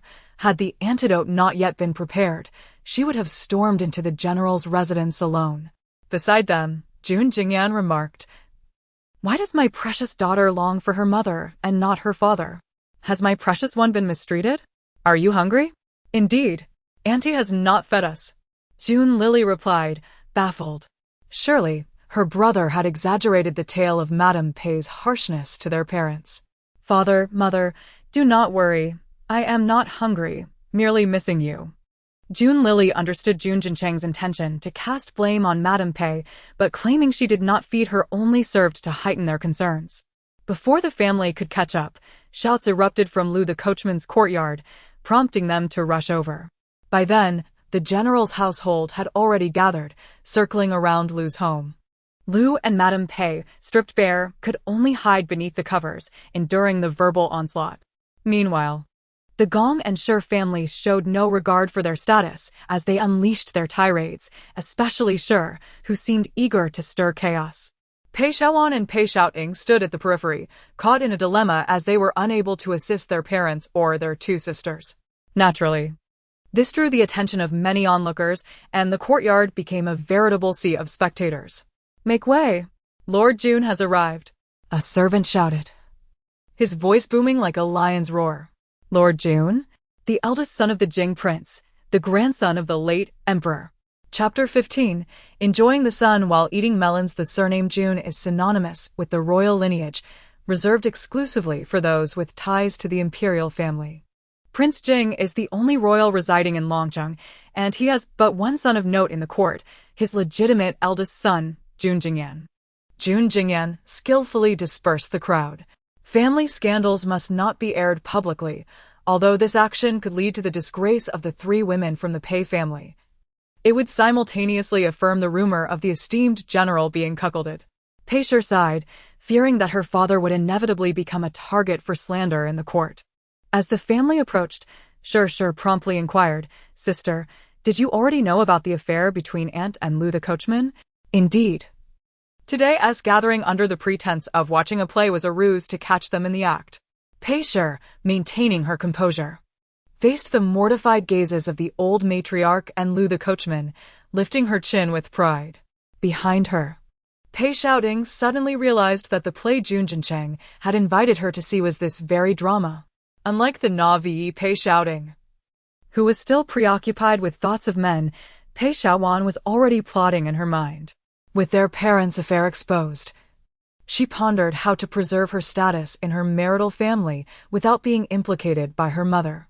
Aunt, My husband often speaks of how well you treated him and his siblings in their youth, and even my father-in-law has never wronged you. How could you commit such a betrayal against our Pei family? Gong Shi, a woman of decorum, could hardly fathom such a disgraceful act damaging their family reputation. Mother. Second aunt, let us allow Aunt and Lu the coachman to dress properly first. Spoke Pei Ting, Gong Shi's eldest son. June Lily turned to glance at her two cousins, who bore an uncanny resemblance. Without their distinct attire, even their uncle might struggle to tell them apart. Pei Ting, clad in a silver-white long robe with a fitted waist, stood out against his brother, Pei Yi, who wore a flowing azure robe with wide sleeves. As they spoke, the others quickly closed the door to allow Lu the coachman and the old matriarch to dress expeditiously. Once inside, June Lily could not help but tighten her nose. Is that the scent of Hawan incense? She murmured uncertainly, unable to discern its specifics due to its subtlety. Jun Jinchang inwardly scoffed, recognizing that nothing could escape his clever little sister. He had only used a trace of the incense, which a normal person would not detect. However, June Lily, with her essence being akin to a fish and having regained some animal instincts after restoring her magical prowess, could indeed perceive it. On the floor knelt the old matriarch and Lu the coachman. The old woman's face was flushed with embarrassment, having been caught in the act. Lu the coachman, lips pressed tightly, remained silent, aware that he faced an inevitable grim fate. However, being merely beaten and expelled from the Pei family was a trivial concern to him. Pei Shi busily contemplated how to condemn them. Suddenly burdened with the responsibility, Gong Shi felt a bit dazed, yet she realized her younger sister was correct. As the eldest daughter-in-law, with the matriarch absent, she held the most authority. No one disputed this, and Pei Shi continued, what of the second and third sisters, or rather, now they should be called cousins. She deliberately phrased it this way. Sure, puzzled, asked, what do you mean by that? Are they? As this thought crossed her mind, Sure hesitated to continue, pointing a trembling finger at the two kneeling figures. Pei, standing beside her, turned pale with fear. You shameless old harlot, you should be thrown into the pigpen by father. Sure scolded, casting a glare at Pei Shawan and Pei Shouting. Gong Shi harbored similar sentiments. That's preposterous.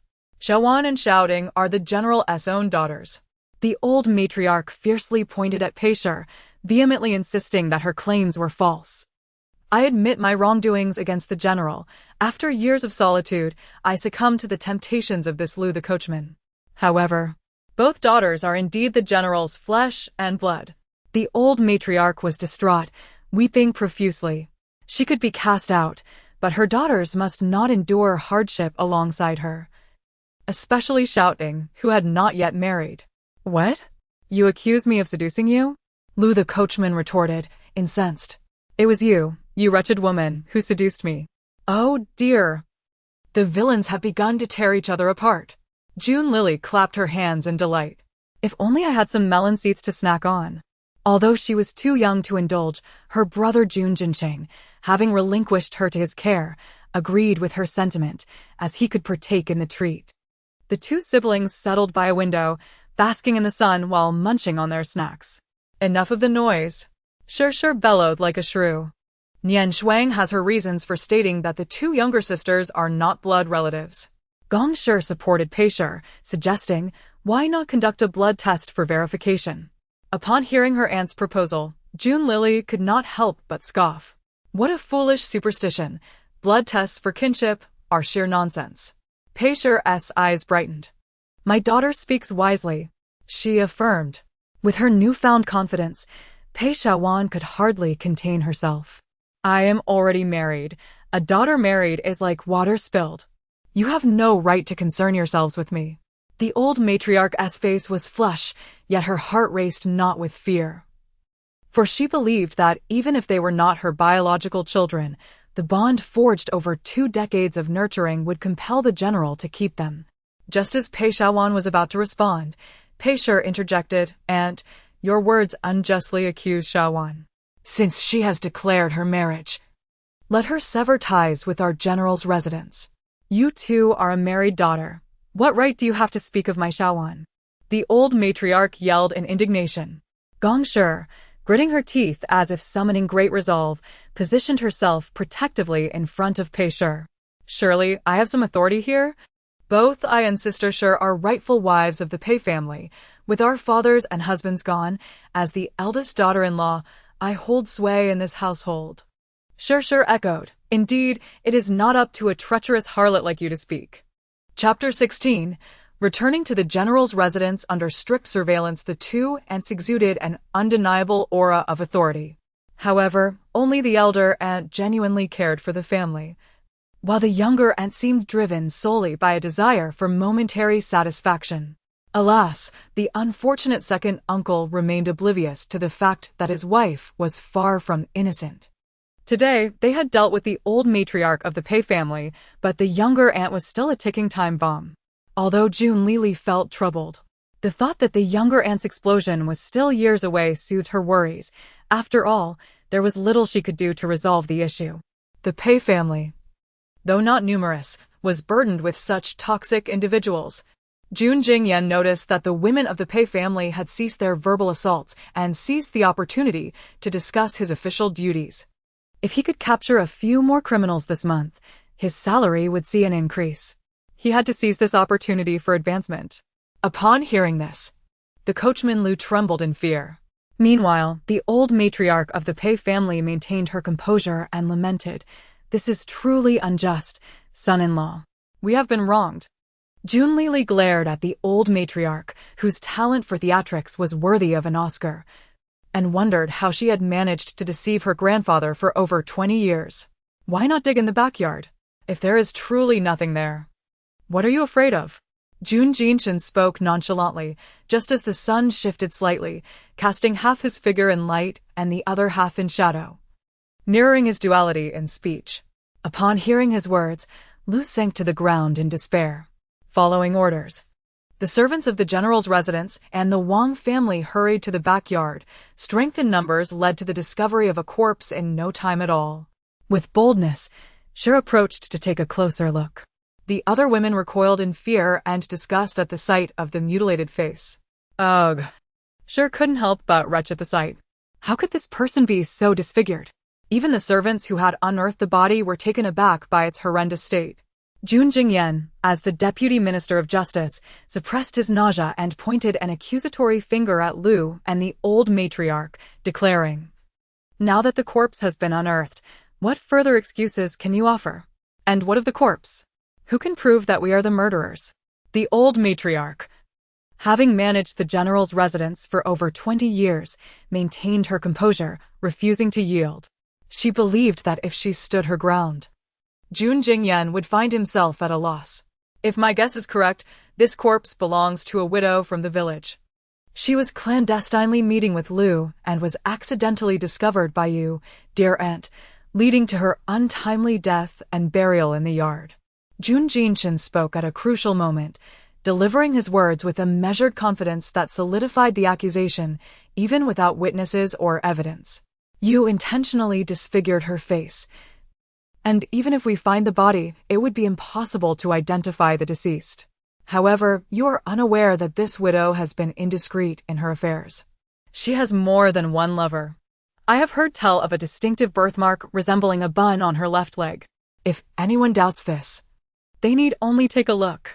As soon as Jun Jingyan finished speaking, a servant reported, "Indeed, there is a birthmark." The crowd murmured in surprise. Huh. Jun Jingyan, you in the Ministry of Justice must adhere to the principles of evidence and testimony. A mere corpse does not grant you the authority to condemn us. The old matriarch remained defiant even in the face of impending doom. Rest assured, dear aunt, wealth can move mountains. As long as we provide sufficient silver, the entire village will serve as witnesses. Jun Jinshin chuckled lightly, his tone laced with a nonchalance that sent shivers down the spines of Lu and the old matriarch. Brother, they are still members of the Pei family. If they are taken to the Ministry of Justice, it will create a scandal, and how will my father save face? How will the court jest at our family? The old matriarch's concerns were valid, as this matter entailed her father's lifelong honor and disgrace, which must not be exposed. Indeed, What Shuang-er said is correct. This matter must not be made public. Gong Shi concurred. Jun Jingyan was principled in his approach, caring little for kinship. He only assisted those who were kind to him. With less than a week until her full moon celebration, Pei was preoccupied with the arrangements for Jun Lili's event. The grand occasion would attract prominent figures from Longcheng, and she recalled that in the book, the protagonists had solidified their bond during this very banquet. Having already thwarted their initial meeting, she pondered whether a change of venue for the celebration might also prevent them from pledging their lives to one another.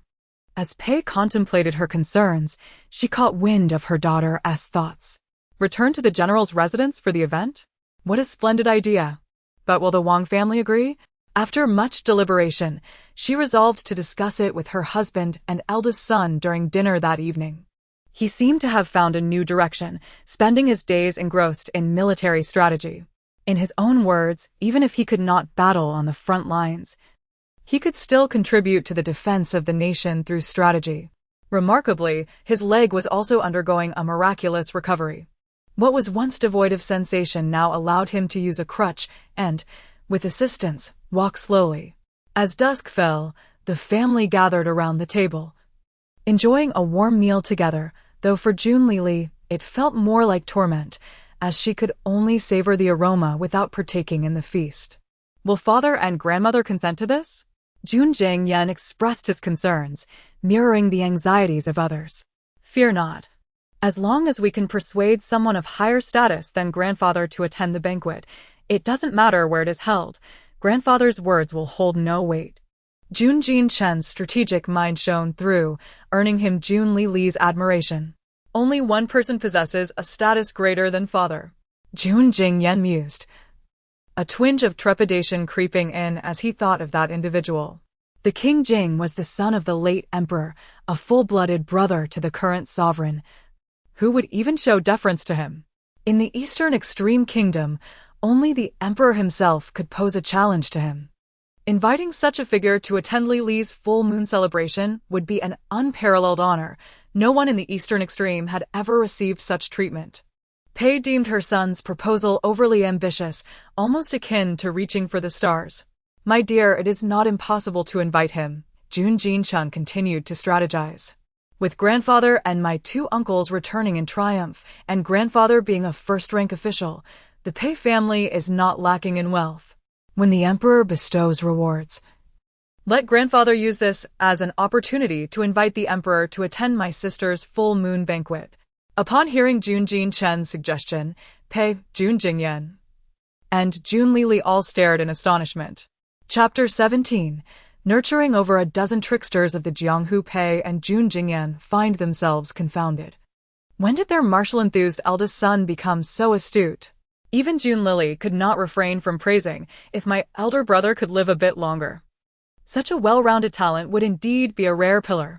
Alas, even if you do not take your own life by spring, you will inevitably be dragged down by father, leading to a dead end.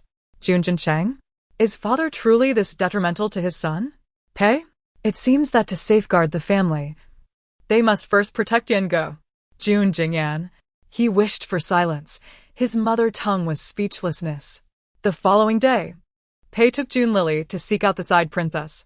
Initially, she anticipated a challenging negotiation, but to her surprise, the side princess readily consented.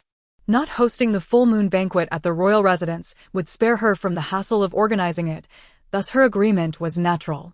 However, the situation with King Jing was less agreeable. Eldest daughter-in-law, do you deem my Jing royal residence inferior to your general's estate? Is that why you cannot host Lily's full moon banquet here? King Jing inquired, stroking his goat beard with a sardonic tone. Pei articulated her prepared responses to King Jing. Nevertheless, he still perceived her actions as a slight against him and remained obstinate. Thus, Pei knelt before King Jing, cradling Jun Lili, while he leisurely savored his tea. Old curmudgeon, will you not give a clear answer? My mother is still kneeling. Jun Lili could not help but mentally scoff. If she could voice her thoughts, she would certainly chastise this meddlesome grandfather. Though I have never met my maternal grandfather, he must be far superior to this nagging old man. Practicing immortality. You have always neglected household matters. Why do you suddenly oppose the full moon banquet? It seems you sincerely wish to thwart our family. My father is truly pitiful. Losing his mother at such a tender age, and his grandfather shows him no affection. Now that he has become a father himself, he remains constrained by his own father. Oh, my poor father. The more June Lily pondered, the more indignant she felt on her father's behalf, leading her to wail uncontrollably. Pei, her forehead slick with sweat from anxiety, was relieved that only she could hear her daughter's unrestrained thoughts. Humph, old curmudgeon, wicked old man. It seems that a stepmother begets a stepfather. Old curmudgeon does not favor my father, nor our family. June Lily intended to continue her grumbling. Hearing these words, King Jing dropped his teacup, shattering it into pieces on the ground. Ah, you startled me to death. June Lily's heart raced. Father, are you all right? Pei craned her neck to see if King Jing had been harmed. Peaceful fragments, peaceful years. June Lily hastily repeated this phrase in her mind. A habit from her past life, uttering this phrase after breaking something would spare her from a scolding. Peaceful fragments? Well said. King Jing could not help but commend June Lily's inner sentiments. Just as he was about to relent, he recalled how June Lily had called him an old curmudgeon in her thoughts and claimed that he was inferior to the old general. He could not possibly agree to host the banquet at the general's estate now. Father, what is so good? Pei assumed King Jing was praising June Lily's eloquence. Nothing. King Jing quickly amended. The full moon banquet shall be hosted at the royal residence instead. I will personally oversee the arrangements. Pei felt as though the air had been let out of her balloon. She was discontent yet powerless. Old curmudgeon.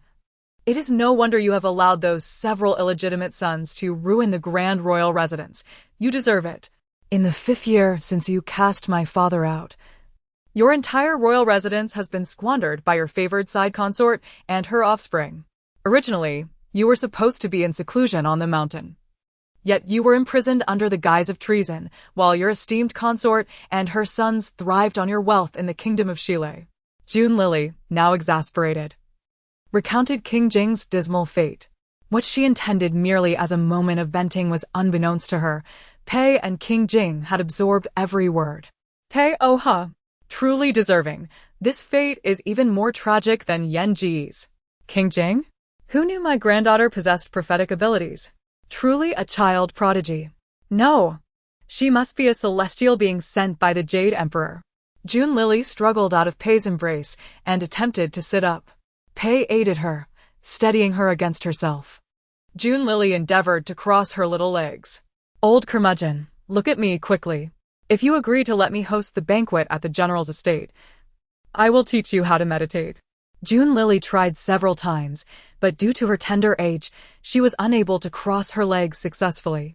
However, upon hearing her thoughts, King Jing rushed over, his eyes gleaming with delight.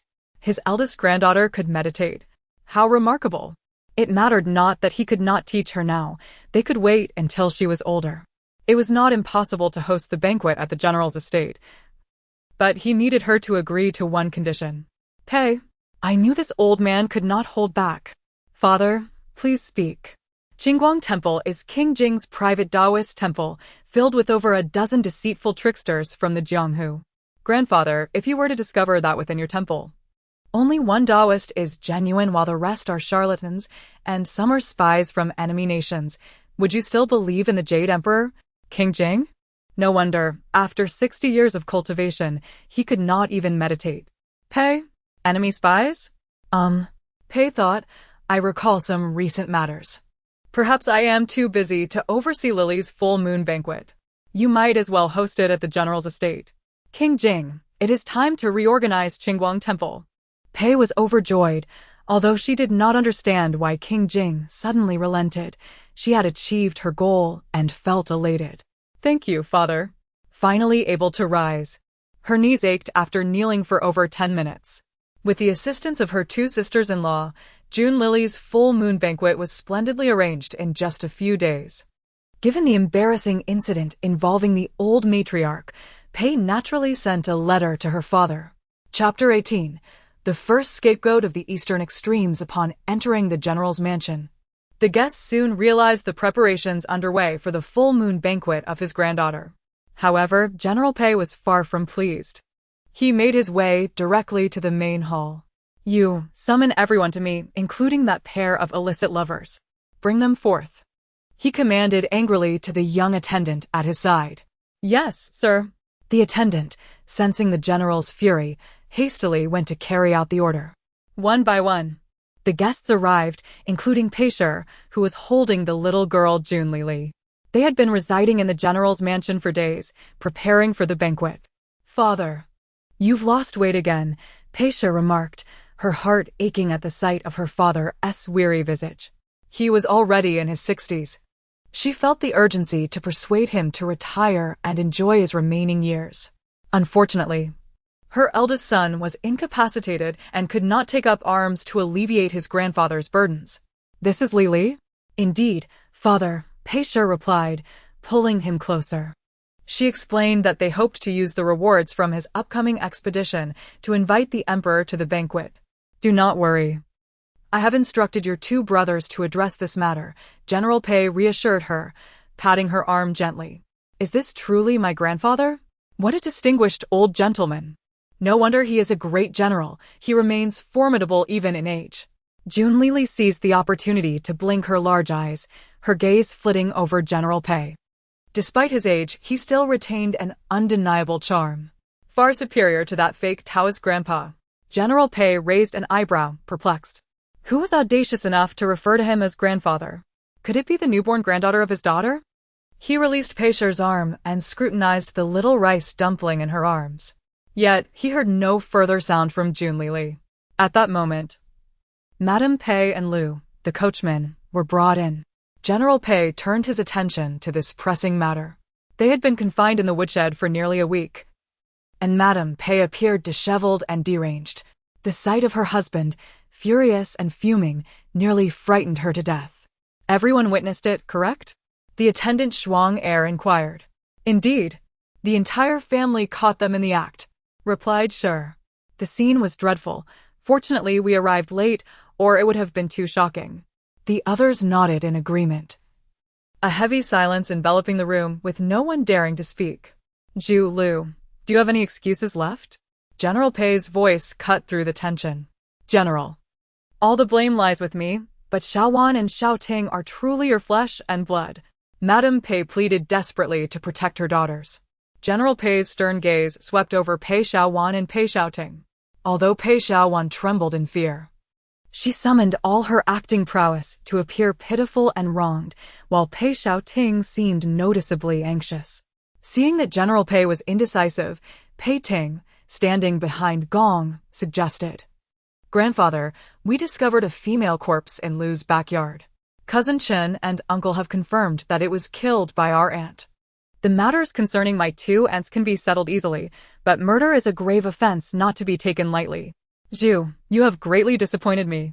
General Pei's bloodshot eyes reflected his disdain for Madame Pei. "Had you not ignored me for all these years, I would never have been reduced to associating with a lowly coachman." Madame Pei had her reasons, yet her obstinacy was evident. "Enough," General Pei declared, shaking his head. "Murderers must face justice. Someone, take Zhu away to face the authorities." General Pei was resolute. He would not allow a murderer to roam free, even at the cost of his own reputation. "Father, please reconsider," pleaded Pei Shi. "Yes, grandfather, if you send our aunt to the authorities, our family will be ruined." Gong immediately knelt in supplication. My eldest son, Pei Ting, also knelt. "Father, we cannot allow this scandal to escalate. How will Dragon City perceive the Pei family if the matriarch is revealed to be both an adulteress and a murderer?" Pei Shi hurriedly added, "Yin has yet to marry. How will she find a suitor?"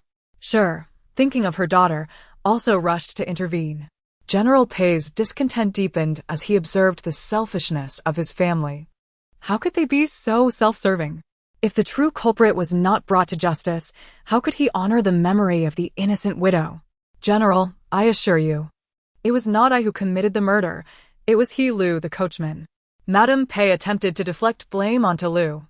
"You vile woman, how dare you slander me?" Lu roared, raising his hand as if to strike Madame Pei, but a servant quickly intervened. "How could an old woman like me have the strength to kill a woman in her prime?" Madame Pei countered, seeking leniency. General Pei narrowed his eyes. Realizing the disparity in age, Madame Pei was 58 while the widow was still under 30, making the accusation implausible. "I have something to say, but it must be done privately with Lu. Given my years of service to the general's household, I hope you will allow this." Madame Pei's motives remained unclear. General Pei waved his sleeve, instructing everyone to step outside. Moments later, Lu unexpectedly confessed to the murder of the widow, much to everyone's astonishment.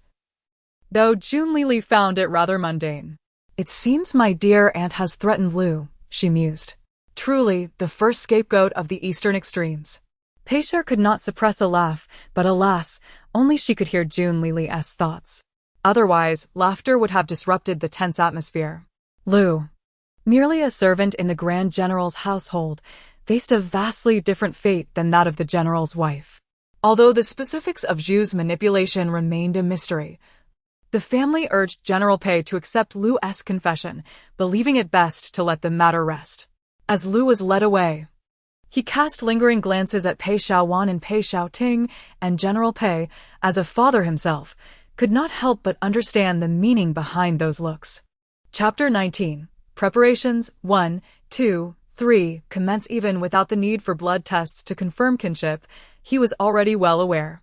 The Zhu family, although Lu Mefo had confessed, could avoid the death penalty but not the pain of living. After wearing a green hat for over 20 years, General Pei was understandably furious.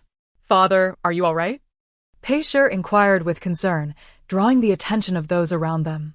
"It is nothing, merely an unhealed injury," General Pei replied, supporting his lower back as he attempted to rise slowly.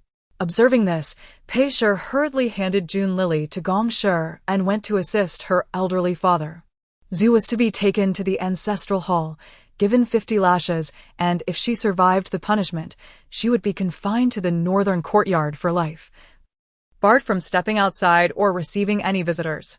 Upon hearing this sentence, the old lady Pei despaired, considering that it would be better to end her own life. Even Gong Shi, and the other female relatives felt a tremor of fear. 50 lashes. Surviving such a punishment would be no easy feat. Pei Xiaowan and Pei Xiaoting dared not plead for Zhu, as they themselves were preoccupied with safeguarding their own futures. Old witch, evil begets evil. Junlili shook her little fist, exhilarated by the thought of revenge. Upon hearing the girl's voice again, General Pei turned his gaze towards Junlili, recognizing that he had indeed heard his granddaughter's thoughts. If one wishes to keep a secret, one must not act. Those who commit numerous injustices will inevitably meet their demise. Hearing his daughter's thoughts, Peisher shot a glare at the old lady Pei, who lay helpless on the ground, and then cast a warning glance at Pei Xiaoting. "Father, how shall we deal with the two cousins?" Peisher was not one to be trifled with. She would not leave any room for those who sought to harm her. "These two aunts are certainly not virtuous. Grandfather must." As Peisher lowered her hand that was supporting General Pei, Junlili's melodious voice faded away. He cast a glance at his daughter and grasped her wrist, only to hear the girl's voice once more. "This aunt, like her mother, is always scheming to climb into a man's bed."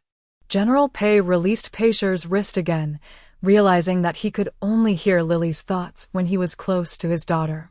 He concluded that she was the conduit to his granddaughter's heart. It was only when he encountered Schwanger that he could hear Lily's voice.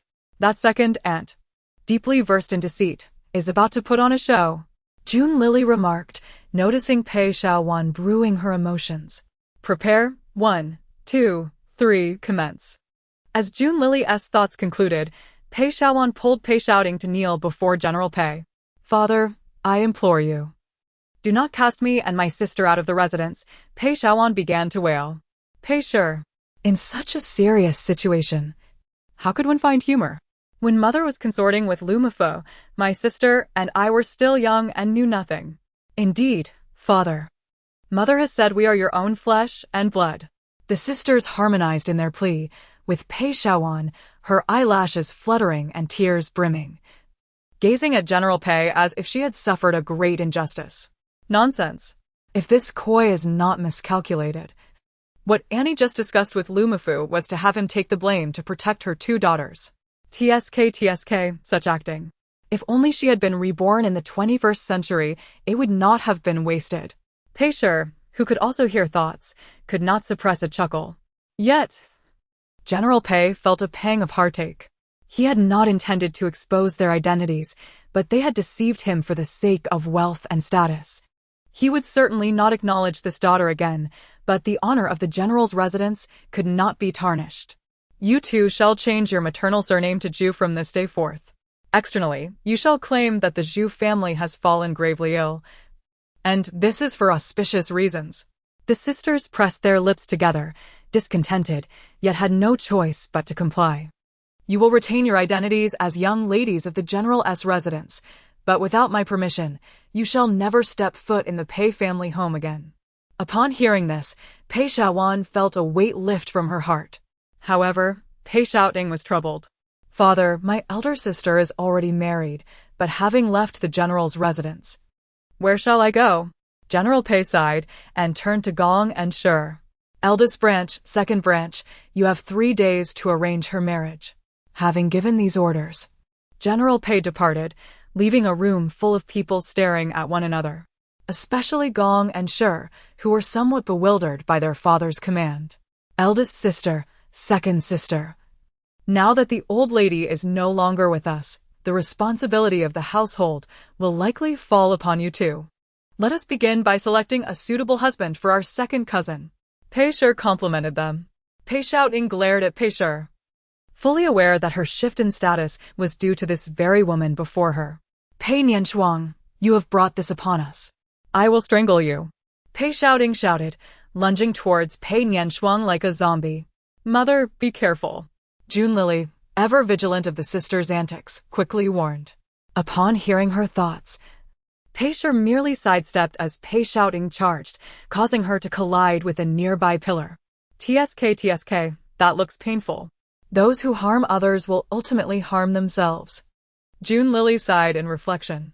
In the room, apart from Pei Shaoan, no one moved to assist Pei Shouting. The two sisters shakily rose to their feet, with Pei Shouting glaring venomously at Pei Shi.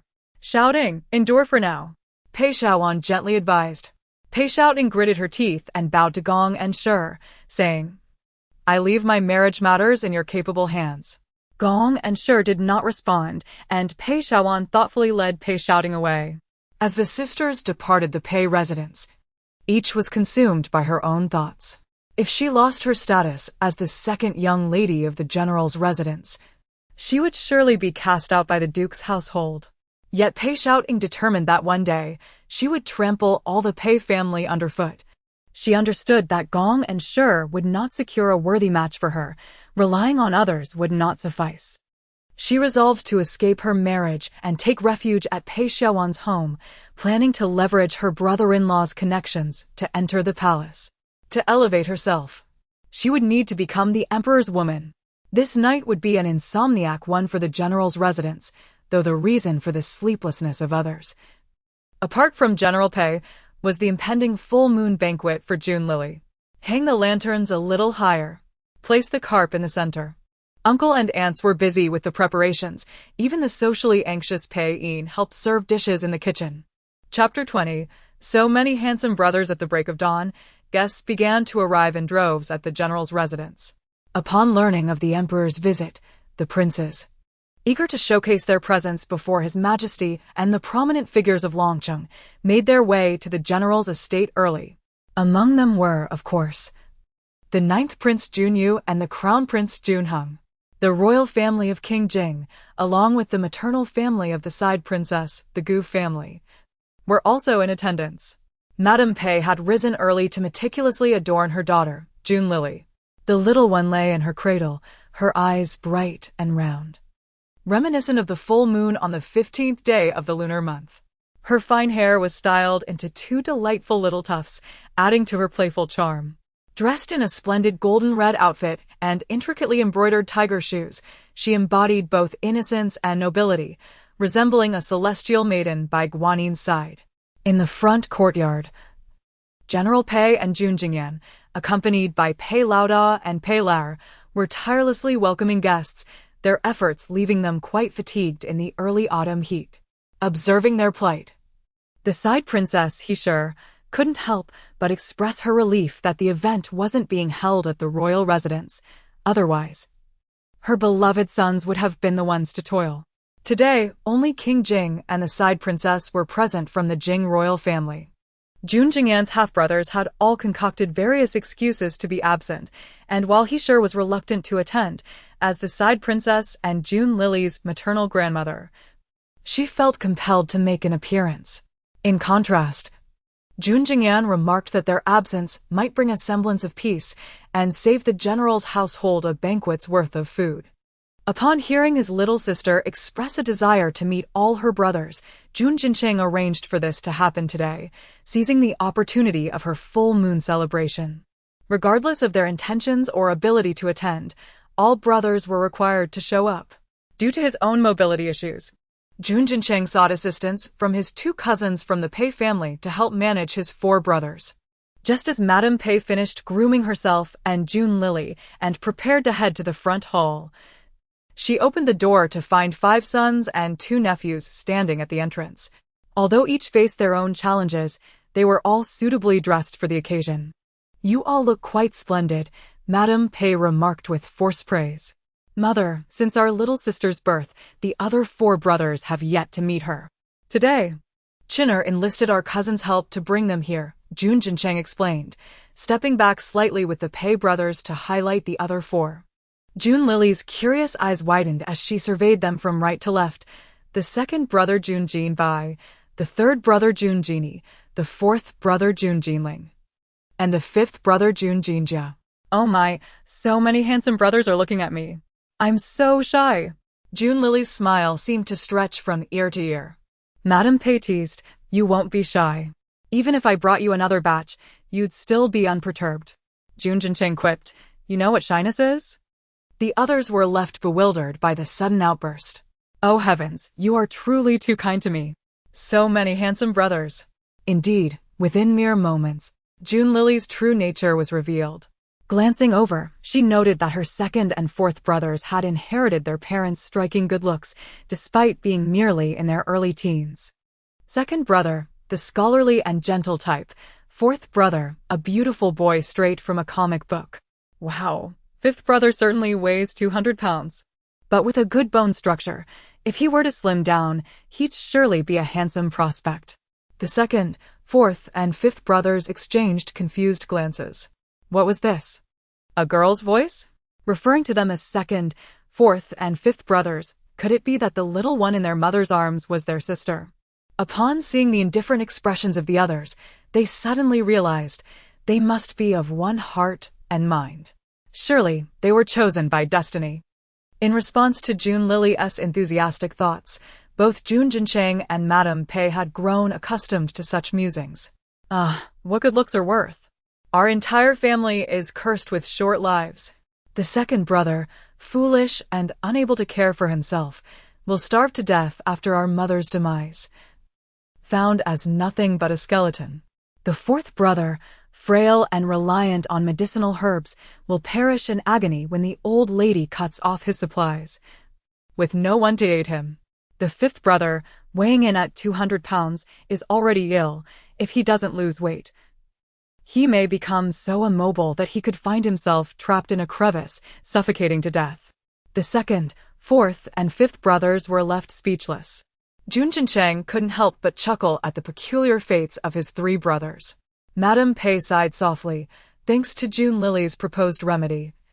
The 2nd brother's intellect had been restored.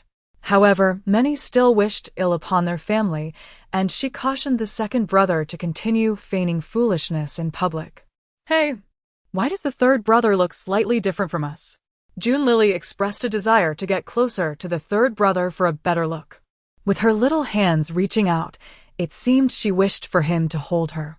The 5th brother understood, but the 3rd brother remained motionless. "3rd brother, it seems our sister wants you to embrace her," the 5th brother urged, his voice still childlike at the tender age of 6. Only then did the third brother reluctantly set aside his folding fan and accept June Lily into his arms. "Be careful not to drop your sister," Madame Pei cautioned. Feeling an inexplicable distrust towards the third brother, lacking the maternal bond she felt with the others. Yet, for the sake of examining the third brother's appearance, June Lily was determined. "Both our parents have large eyes. Why does the third brother have such small ones? Our parents have high noses, as do my other brothers.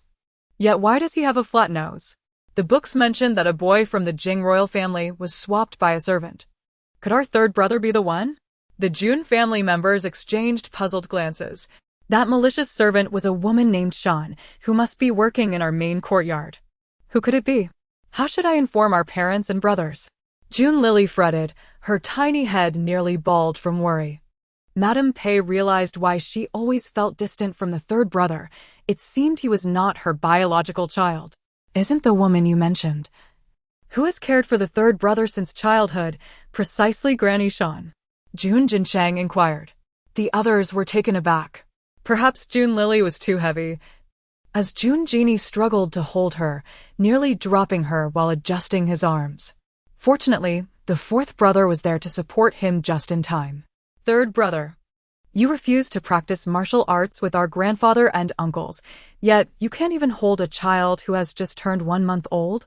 Madame Pei admonished, taking June Lily back. "Clearly, it's our sister who's too heavy. Why are you blaming me?" June Genie muttered in dissatisfaction.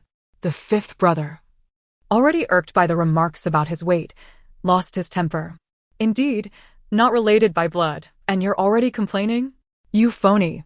The fifth brother found himself unable to articulate his thoughts on the third brother's origins, only managing a frustrated sound. "Fifth brother, what on earth are you trying to say? Speak clearly." June Genie, losing interest, grumbled that if it weren't for June Jincheng insisting he attend, he wouldn't bother with such a trivial celebration for a mere child. He preferred the soft and fragrant delights of the Wanholu instead. Chapter 21. We will valiantly protect our younger sister in the past. June Jincheng was formidable in martial arts, instilling a sense of caution within his peers. However, now, with his abilities diminished, he stands as the sole rightful heir among his 5 brothers. Since his decline over the past year, his audacity has only escalated. He spends his days indulging in the pleasures of Yanjiao Lane and the 10,000 Flower Pavilion, engaging in gambling at such a tender age. Yet, in the presence of June Jingyan and the Pei family, he adopts a facade of obedience, with no one in the June family's main household aware of his antics. Today, we owe our gratitude to his equally inept cousin, Pei, for persuading him to attend the banquet. I wanted to say, you are not, beep. The sound of a beep interrupted, as the fifth brother hurriedly covered his mouth. Astute as June Jincheng was, he swiftly discerned the source of the commotion, casting a glance that urged silence. Before further discussions could ensue, Madame Gong approached, summoning Pei Shi and June Lily. The brothers, intending to follow, found their path obstructed by June Jincheng. "All of you, wait a moment." Although he was not the eldest present, June Jincheng commanded the strongest presence. Seated in his wheelchair, he appeared shorter than the others. Yet this only accentuated his uniqueness. The June brothers halted, instinctively adhering to June Jincheng's directives, save for the third brother. "Did any of you hear something peculiar just now?" June Jincheng inquired subtly. "Weren't we just with our aunt and little cousin?" Pei Ting asked, puzzled. "Speak the truth." June Jincheng's stern expression and imposing gaze swept across his brothers. "Xiao Chen, what troubles you?" "We hardly exchanged a few words," Pei Ting asserted. "Indeed. Wasn't it just that little cousin wanted the third brother to hold her?" Pei chimed in. June Jincheng nodded at them and then shifted his gaze to his brothers, focusing intently on the fifth brother. His earlier demeanor was a clear indication that he had heard their sister's unspoken thoughts. "Brother, what exactly are you trying to ask? What information?" June Genie continued to query, still bewildered. "Nothing of consequence. You 3, 2nd, 4th, and 5th come with me to the kitchen to assist our cousin Pei Yin," June Jincheng said mysteriously, beckoning them away. "To the kitchen? Are you sure it's in this direction?" The second brother, Junji-bai, questioned, his intellect sharp enough to deduce that the kitchen should not be situated there. Second brother, are you no longer foolish? The fourth brother, Junji-ling, exclaimed in astonishment. Mother prepared an antidote for me following little sister's directions, and now my poison has been entirely cured, Junji-bai explained succinctly. Little sister's guidance? The fifth brother responded incredulously. Yet, recalling what they had just heard, he could only conceive of her as a celestial being descended from the heavens. You all heard about the third brother, didn't you? Jun Jincheng interrupted, steering the conversation back on track. The three nodded vigorously. Jun Jincheng narrowed his eyes, realizing that he was not the only one able to hear their sister's thoughts. But what was the pattern of this ability? The third brother and the cousins did not seem to possess it. If it were tied to blood relations, could their parents hear it as well? Brother, what should we do now? Junji-bai asked anxiously, knowing that if the third brother was a fraud, they must find the real one. And what if the little sister's words about being trapped in the toilet, beep, and suffocated, beep? The fifth brother thought of his own demise. His 6-year-old self now too afraid to go to the restroom alone. Enough of the beeping, Jun Jincheng bellowed. Jun Jinjia blinked innocently, resembling a chastened puppy. Since his legs had been injured, everyone knew his temper had become notoriously foul. The other three stood somberly opposite Jun Jincheng, their expressions grave. While Junji-bai had been slow-witted for a decade, his extensive knowledge of classical literature made him acutely aware that this situation defied all reason. Jun Jincheng remained composed compared to his younger brothers. He slowly raised his head and asked, "She is our sister, isn't she?" The three were momentarily taken aback by the question, but nodded in unison without hesitation. "Of course. She is our mother's child and has not suffered the same fate as the third brother, who was switched at birth." The fourth brother, Junji-ling, began to speak, but remembering the incessant beeping from the fifth brother, he cleverly substituted the term, avoiding the sound altogether. Jun Jincheng nodded, taking a moment to reflect. Is that not sufficient? Perhaps it is because heaven deemed our family too unfortunate, sending us a little fortune to rescue us. With that, he pounded his legs lightly, chuckling at his own misfortune. Indeed, before their sister's arrival 16 years ago, their family had committed no wrongs. Rather, they had acted with loyalty and righteousness, yet faced dire consequences. They had all been betrayed by treacherous individuals. Brother is correct. The antidote for the second brother's poison was provided by little sister. Was it not? Junji-ling concurred wholeheartedly. Indeed, she is the auspicious koi sent by heaven to turn our family's fortune around. Junji-bai expressed his gratitude toward their sister, realizing that without her intervention, he might have remained foolish for a lifetime. Upon hearing this, Jun Jincheng, with the aid of the second brother, slowly rose from his wheelchair. The three brothers gazed at his legs in disbelief. Indeed, since little sister's birth, my legs have healed without medical intervention, Jun Jincheng clarified. The three brothers exchanged incredulous glances. I compel you three to swear an oath. For this lifetime, at all costs, we shall protect our little sister and ensure that she suffers not the slightest harm. Jun Jincheng declared with a grave expression, the seriousness in his demeanor akin to a threat that anyone who failed to swear would not see the next day. Jun Jinjia, genuinely intimidated by this expression, instinctively retreated behind Junji-ling. However, his large stature rendered the retreat inconsequential. Brother, even without your urging, we would fight tooth and nail to protect our little sister, Junji-ling affirmed. Junji-bai, quick-witted, discerned Jun Jincheng's intentions and recognized the consequences of defiance. Immediately, he raised 3 fingers and vowed, I, Junji-bai, swear before heaven that I will cherish our little sister with my life. Should I break this oath, I shall be condemned to foolishness for eternity. Only after the fourth and fifth brothers made their oaths did Jun Jincheng finally feel at ease. His lack of trust in his brothers stemmed not from doubt, but from the family's myriad past grievances. They could not afford another misstep. Nor did he want his brothers to endure the same suffering that their little sister might face. Chapter 22. She appeared as though she had come to pay her respects. the dragon carriage halted before the general's residence. The chief eunuch cleared his throat and announced in a piercing voice, "His Majesty has arrived." Everyone knelt in the courtyard, respectfully welcoming the emperor. General Pei moved closer, showering the emperor with gratitude. Observing this, Prince Jing hurried over to ingratiate himself with the emperor, the two of them seemingly competing to outdo one another. Even before the emperor had taken his seat, they had already poured him 3 cups of wine. Jun Jingyan and the Pei family members found themselves constantly engaging with the powerful guests. Jun Jincheng, too, was surrounded by several young men and women of similar age. For the sake of familial interests and their own ambitions, many of these youths, barely 12 or 13, were learning to navigate the adult world of flattery and duplicity. Jun Lily quietly stood in a corner beside her second brother, Jun Jinbai, observing the seemingly lively banquet with a detached gaze. Jun Jinbai maintained an air of foolishness in front of the crowd, no one bothered with a simpleton, making his company the most tranquil. As he glanced around, he noticed a throng of admirers encircling a woman clad in white.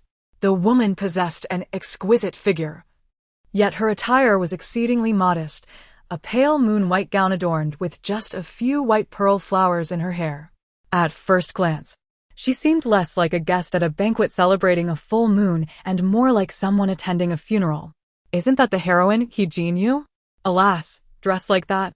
Is she wishing for the fortune of the illustrious Jin Lian to meet an untimely end? Jun Lily cast a disapproving glare at He Jinyu. Jun Jinbai, holding her, curiously turned to look at He Jinyu as well.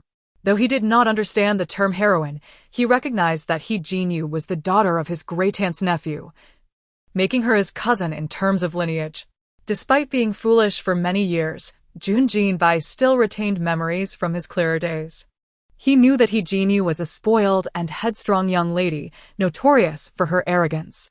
The incident had stirred much gossip throughout Longcheng, and he was astonished that she had the audacity to flaunt herself in public. Poor heroine, how she must suffer. Donning mourning attire while intentionally dressing like this in front of the royal family, knowing she cannot win the crown prince's favor and hoping to catch the eye of the 9th prince instead. Jun Lily glanced toward the 9th prince, Junyu. Perhaps He Jinyu was indeed too captivating, for even the 2 princes, Jun Jincheng and Pei Ting, found themselves drawn to her. If I recall correctly, He Jinyu purposefully fell in front of Junyu and spilled her drink all over herself.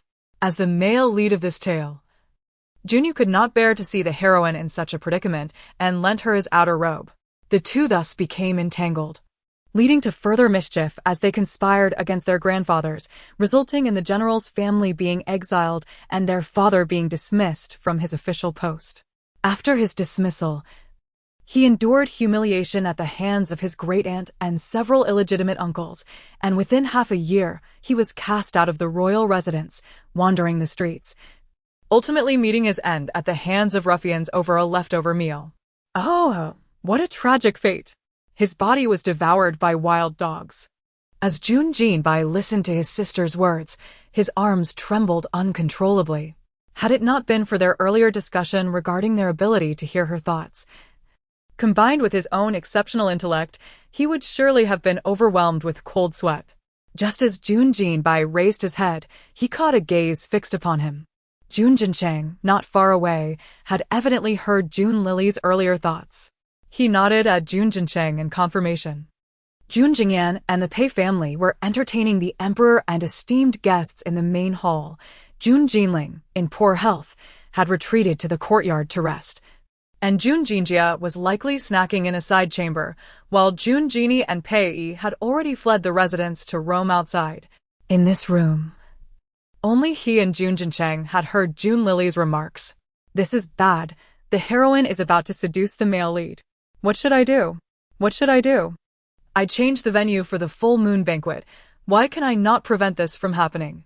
I must stop the heroine, otherwise, once she and the male lead become involved, it will not be long before our family faces the same fate as grandfathers. Jun Lily was so anxious she felt like leaping from Jun Jinbai's side to intercept the heroine. Big brother, Jun Jinbai urgently whispered to Jun Jincheng.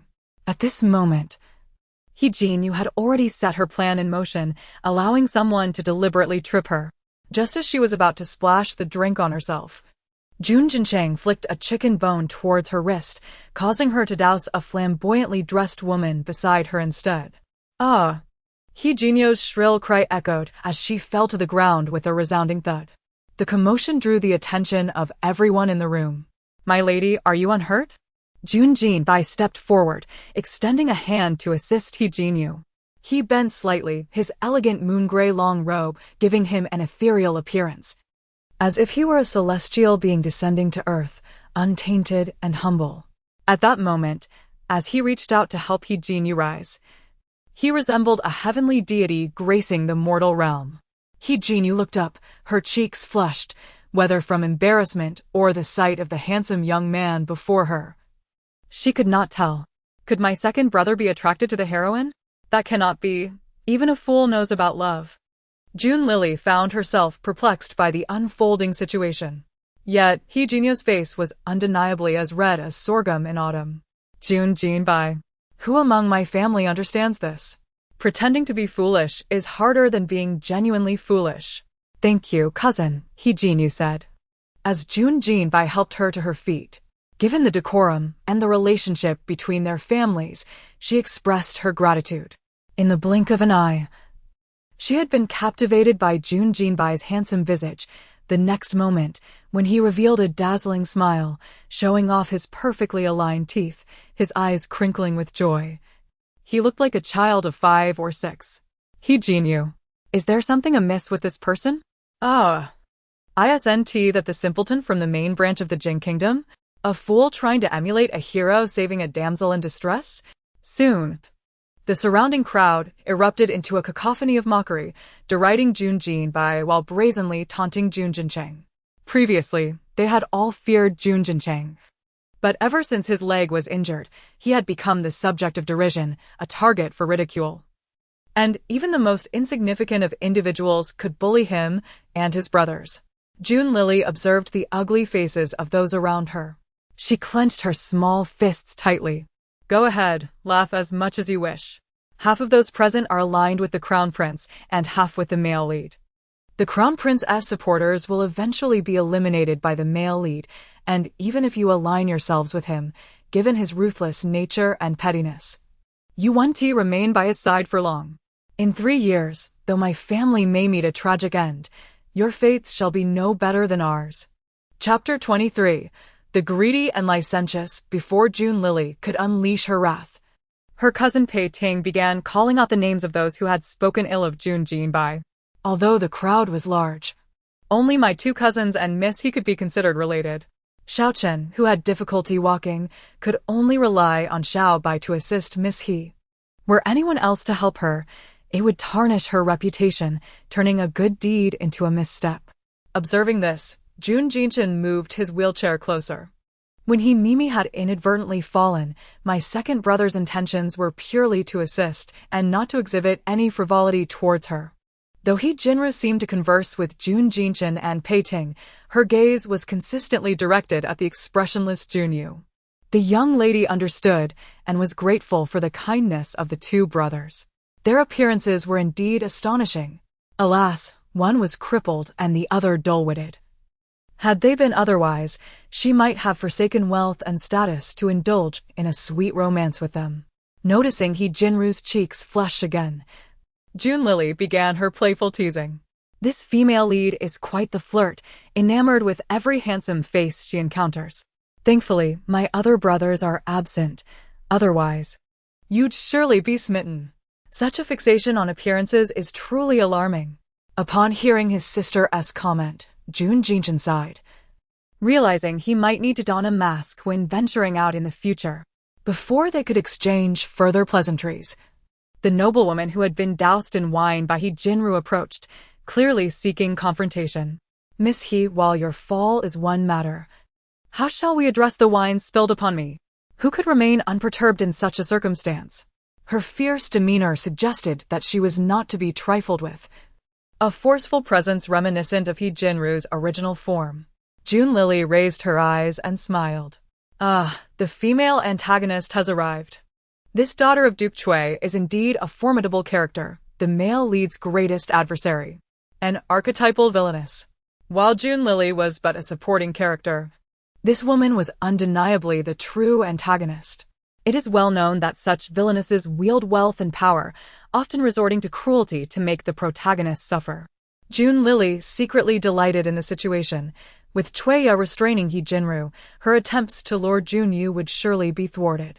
Chueya scrutinized He Jinru, who appeared delicate despite her young age of 14 or 15. Yet, she was not swayed by He Jinru's charms. She detested women who feigned fragility to ensnare men. Noticing Jun Jinshin and others standing beside He Jinru, Chueya retrieved a jade pendant from her waist. With a respectful tone, she addressed Jun Jinshin and Pei Ting, "Gentlemen, this matter between Miss He and myself is private. I hope you will refrain from intervening." As she spoke, she offered the jade pendant to Jun Jinshin. It was evident to all that she intended to bribe them to remain silent on He Jinru's behalf. Chueya recognized the close ties between Jun Jinshin and the ninth prince, Junyu, and despite his disability, she maintained a modicum of respect and caution towards him. Pei Ting's expression darkened. He displayed a hint of displeasure. Chueya was clearly spoiled. Did she think they were mere pawns to be bullied? Jun Jinshin, however, remained composed, choosing to silently regard Chueya rather than engage in confrontation, as he might have done previously. Seeing that Jun Jinshin did not respond, Pei Ting hesitated to speak out. June Lily, captivated by the jade pendant suspended in midair, recognized its exquisite beauty, knowing it to be a top-tier item from the western regions. Truly, as the daughter of Duke Chui, she was extravagant. Being held by Jun Jinbai allowed June Lily to reach for the pendant effortlessly. With a swift motion, she yanked it free and tucked it into her embrace. The tense atmosphere that had enveloped them was abruptly shattered by the innocent actions of a small child. June Lily flashed a charming smile at Chueya. "Thank you, Miss Chui. It's not that we lack jade pendants, it's just that the ones gifted by villainesses offer superior value. What sort of malicious heiress bestows a priceless jade pendant? How much more wicked could she possibly be?" Jun Jinshin. Their mother had indeed noted that the younger sister had a penchant for gold, yet it appeared her desires extended beyond wealth to matters of the heart as well. Jun Jinbai, taken aback by these thoughts, wondered if his sister had quickly taken a liking to a formidable antagonist. "Might we have the fortune of encountering more of such villainesses for you?" With the jade pendant in hand, June Lily pretended to appraise it under the light. Feigning expertise, it seemed the June family's youngest had an affinity for this pendant. Her antics utterly confounded Chueya. Such potential for servitude at such a tender age. "We shall not intrude upon Miss Chui any longer, and we hope you enjoy yourself at my sister's upcoming full moon banquet," Jun Jinshin stated with a demeanor befitting a host, before leading his cousins away. He Jinru was left in a daze. She had intended to court the two brothers from the Jingwang mansion, yet what was the situation with the crippled Jun Jinshin? Pei Ting couldn't restrain his curiosity. "Xiaochen, even if she is not your cousin by blood, she is still a girl.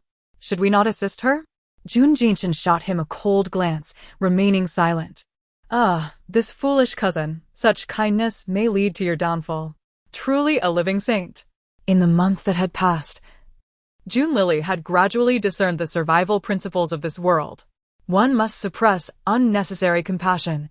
With certain individuals, one could not afford to be soft-hearted. Meanwhile, having resolved her issue with Chueya, He Jinru frantically searched for the ninth prince, Junyu. As a transmigrator, she could not easily concede defeat. She firmly believed that with her extensive knowledge, she would achieve great success in this ancient society. What were the two brothers from the Jingwang mansion to her? She believed only the most distinguished men were worthy of her, such as the crown prince, the heir to the throne. However, her original self had already offended the crown prince considerably, making it difficult to gain his favor. Thus, she turned her sights to the emperor's most favored son, the ninth prince, Junyu. If she could make him fall in love with her and follow her lead, she could utilize her talents to help him vanquish the ineffectual crown prince and ascend to the throne. She was filled with confidence at the prospect. Imagining herself as the revered empress, a triumphant smile graced He Jinru's lips, so much so that she failed to notice the conversations occurring around her. Junlili, who had been observing her, felt no affection for He Jinru whatsoever. How had she once admired this character in her previous life while reading novels? Junjin, holding Junlili, also pondered. He could not fathom how their parents, not to mention their astute grandfather, could have been bested by such a girl. Junlili, too, was perplexed. The female lead, He Jinru, was merely a slender child of about 10, lacking in attributes, and her looks were not particularly remarkable. What had the ninth prince, at 18, who had seen countless beauties, found so captivating in her? Is this the so-called protagonist's halo? Junlili mused. Chapter 24, Fall and Rise Again. Upon noticing He Jinru preparing to leave, Junlili eagerly wished to follow suit. What could He Jinru be up to? Alas, I am unable to walk, otherwise I would certainly join her. Junjin remarked, I can walk. As Junlili lamented her predicament, her second brother embraced her and made his way toward He Jinru. Oh my, second brother, you are my savior. You truly understand me. Junjin, having overheard their thoughts, felt a twinge of displeasure. Hadn't his little sister previously declared him her deity? Just a few days had passed, and her affections had shifted. His little sister was indeed a fickle-hearted little sprite. In this crowded place, to avoid arousing suspicion, Junjin refrained from following them. Junjin had regained his wits. Even without martial prowess, few could outsmart him. At that moment, the ninth prince stood by the bridge at the pond, accompanied by a few admirers seeking to curry favor with him. Though not far away, reaching them required traversing the entire back garden of the general's residence. As twilight descended, the garden appeared increasingly ominous. Just as He Jinru lifted her foot to step forward, a large rat darted from the underbrush, startling her into a seated position, resulting in yet another fall. Ha ha ha, the heroine has fallen twice today. She truly deserves it. Junlili cruelly teased. Junjin, unable to suppress his laughter, offered only a subtle smile, his demeanor restrained yet elegant. Only 14, he possessed a gentle and refined charm. For a moment, Junlili mistakenly believed Junjin had fully returned to his former self. Second brother, could you not live longer? Once I am able to speak, I shall provide you with the antidote. If your poison is cured, you shall no longer be a figure of scorn, she mused, a pang of sorrow filling her heart, tears silently cascading down her cheeks. Hearing her words filled Junjin with warmth. Ah, this heroine is truly relentless. She falls only to rise again. Before he could dwell on his emotions, Junlili's voice echoed in his mind, relishing the misfortune of He Jinru, who, after recovering from her initial fright, stumbled again. This time over a wild cat that had dashed out from behind her. Yet undeterred, she persisted into the depths of the garden. She has gone in. How delightful! Oh, heroine, this predicament is of your own making. The back garden of your grandfather's residence is like a maze, no matter your intellect, without guidance. You shall not emerge within the hour. By the time you do, the banquet shall have concluded, and the male lead will have departed. Junlili reveled in her triumph, successfully hindering the romantic progress between the protagonists. Having clapped her hands, she felt her day's work was done. Upon hearing his sister's remarks, Junjin no longer lingered at the door. After entrusting Junlili to his cousin Peiting's care, he summoned Junjin to the back courtyard. Briefly, he updated Junjin on He Jinru's entrance into the garden, and the two brothers began to strategize further. With an exceptionally high intellect, Junjin made astute observations based on what he had witnessed that day and the sentiments expressed by Junlili. Indeed, I share your thoughts, Junjin affirmed, pleased with his younger brother's brilliance. Junjin often reflected on how, had his second brother not been rendered foolish by poison in his youth, many situations could have been anticipated, potentially sparing him from injury. Brother, I believe the immediate priority is to locate the true third brother. Matters concerning the ninth prince and He Jinru are not yet ripe for action. Jin, by solely relying on his observations and the thoughts of June Lily, was able to draw such conclusions. Correct, that is precisely what I think, Jun Jincheng acknowledged, appreciating the sharpness of his younger brother's mind. Jun Jincheng had previously heard their mother mention that many of the servants in their courtyard were spies sent by the matriarch and other branches of the family. Given this, he wondered if his younger brother could request one of his own. After much deliberation, Jun Jinbai finally found the courage to speak. He even performed a respectful bow, indicating the weight of his request. Jun Jincheng narrowed his eyes, sensing something amiss. His younger brother seemed to be concealing information. Who? The maidservant who has been caring for me, Jun Jinbai implored. I ask that you do not replace her. Jun Jincheng tilted his head slightly, scrutinizing his younger brother's expression. This lad, having just regained his sanity, was already preoccupied with such matters. As long as you believe she is not a spy, that is sufficient. However, as your elder brother, I must remind you that we cannot dictate our own marriages. He chuckled lightly, continuing. You have reached an age where you should consider courting. Taking a concubine is permissible, but remember, do not take it too seriously. Jun Jincheng shook his head. He himself had remained single for many years.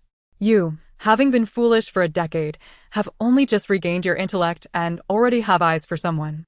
Do the emotions of the clever truly develop more swiftly than those of ordinary folk? Thank you for your guidance, brother. Jun Jinbai responded, shaking his head.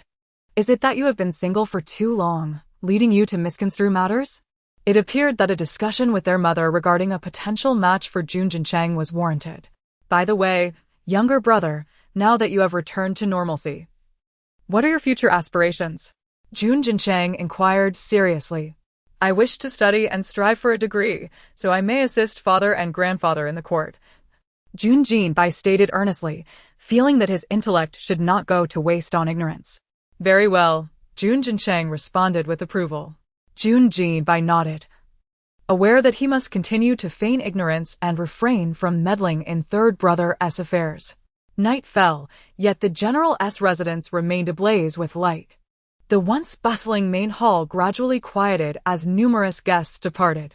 Pei, cradling her small cotton jacket, listened as her eldest son subtly recounted the day's events, feeling quite pleased. After entertaining the noble offspring throughout the day, both she and Jun Jingyan were utterly exhausted. Thankfully, General Pei and her two brothers-in-law had lent a hand. Upon hearing Jun Jincheng mention that He Jinru had entered the garden and had yet to emerge, a maid rushed in from outside, alarmed. It's terrible. Miss He Jinru has gone missing. The maid, in a panic, continued, Lord, he only realized at the door that his daughter was not following.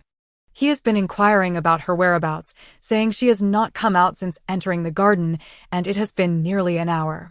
June Lily, who had been on the verge of sleep, instantly perked up upon hearing this news. Only realizing at the door that his daughter was absent? It seems He Jinru is not particularly favored in her family. No wonder both the original heroine and the current one are eager to marry themselves off. Chapter 25.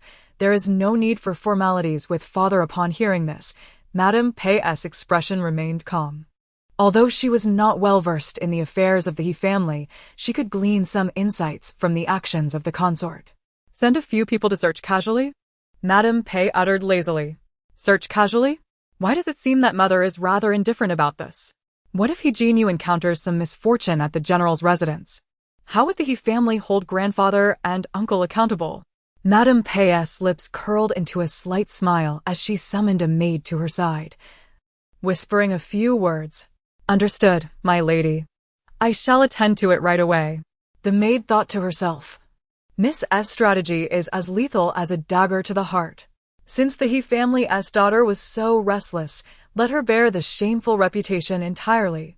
Under Madame Pei's directive, several maids deliberately approached Lord He, engaging in low murmurs as they walked.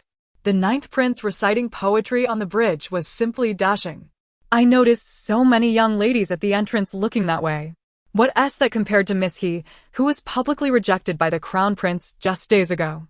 She boldly crossed the flower garden to seek out the 9th prince on the bridge.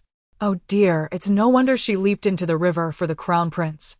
She is indeed bolder than us common girls, daring to pursue love. As the four maids caught sight of Lord Hye's face, now flushed with anger, they feigned fear and scurried away in haste. At that moment, in the small garden, Jinyu, having realized she could not exit, understood that she might be trapped in a maze.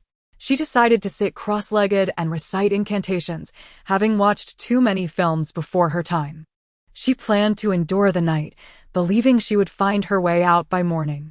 It was only when a maid came to find her that she realized it was not a ghostly entrapment, but rather a labyrinth. Lord He, we have located Miss He.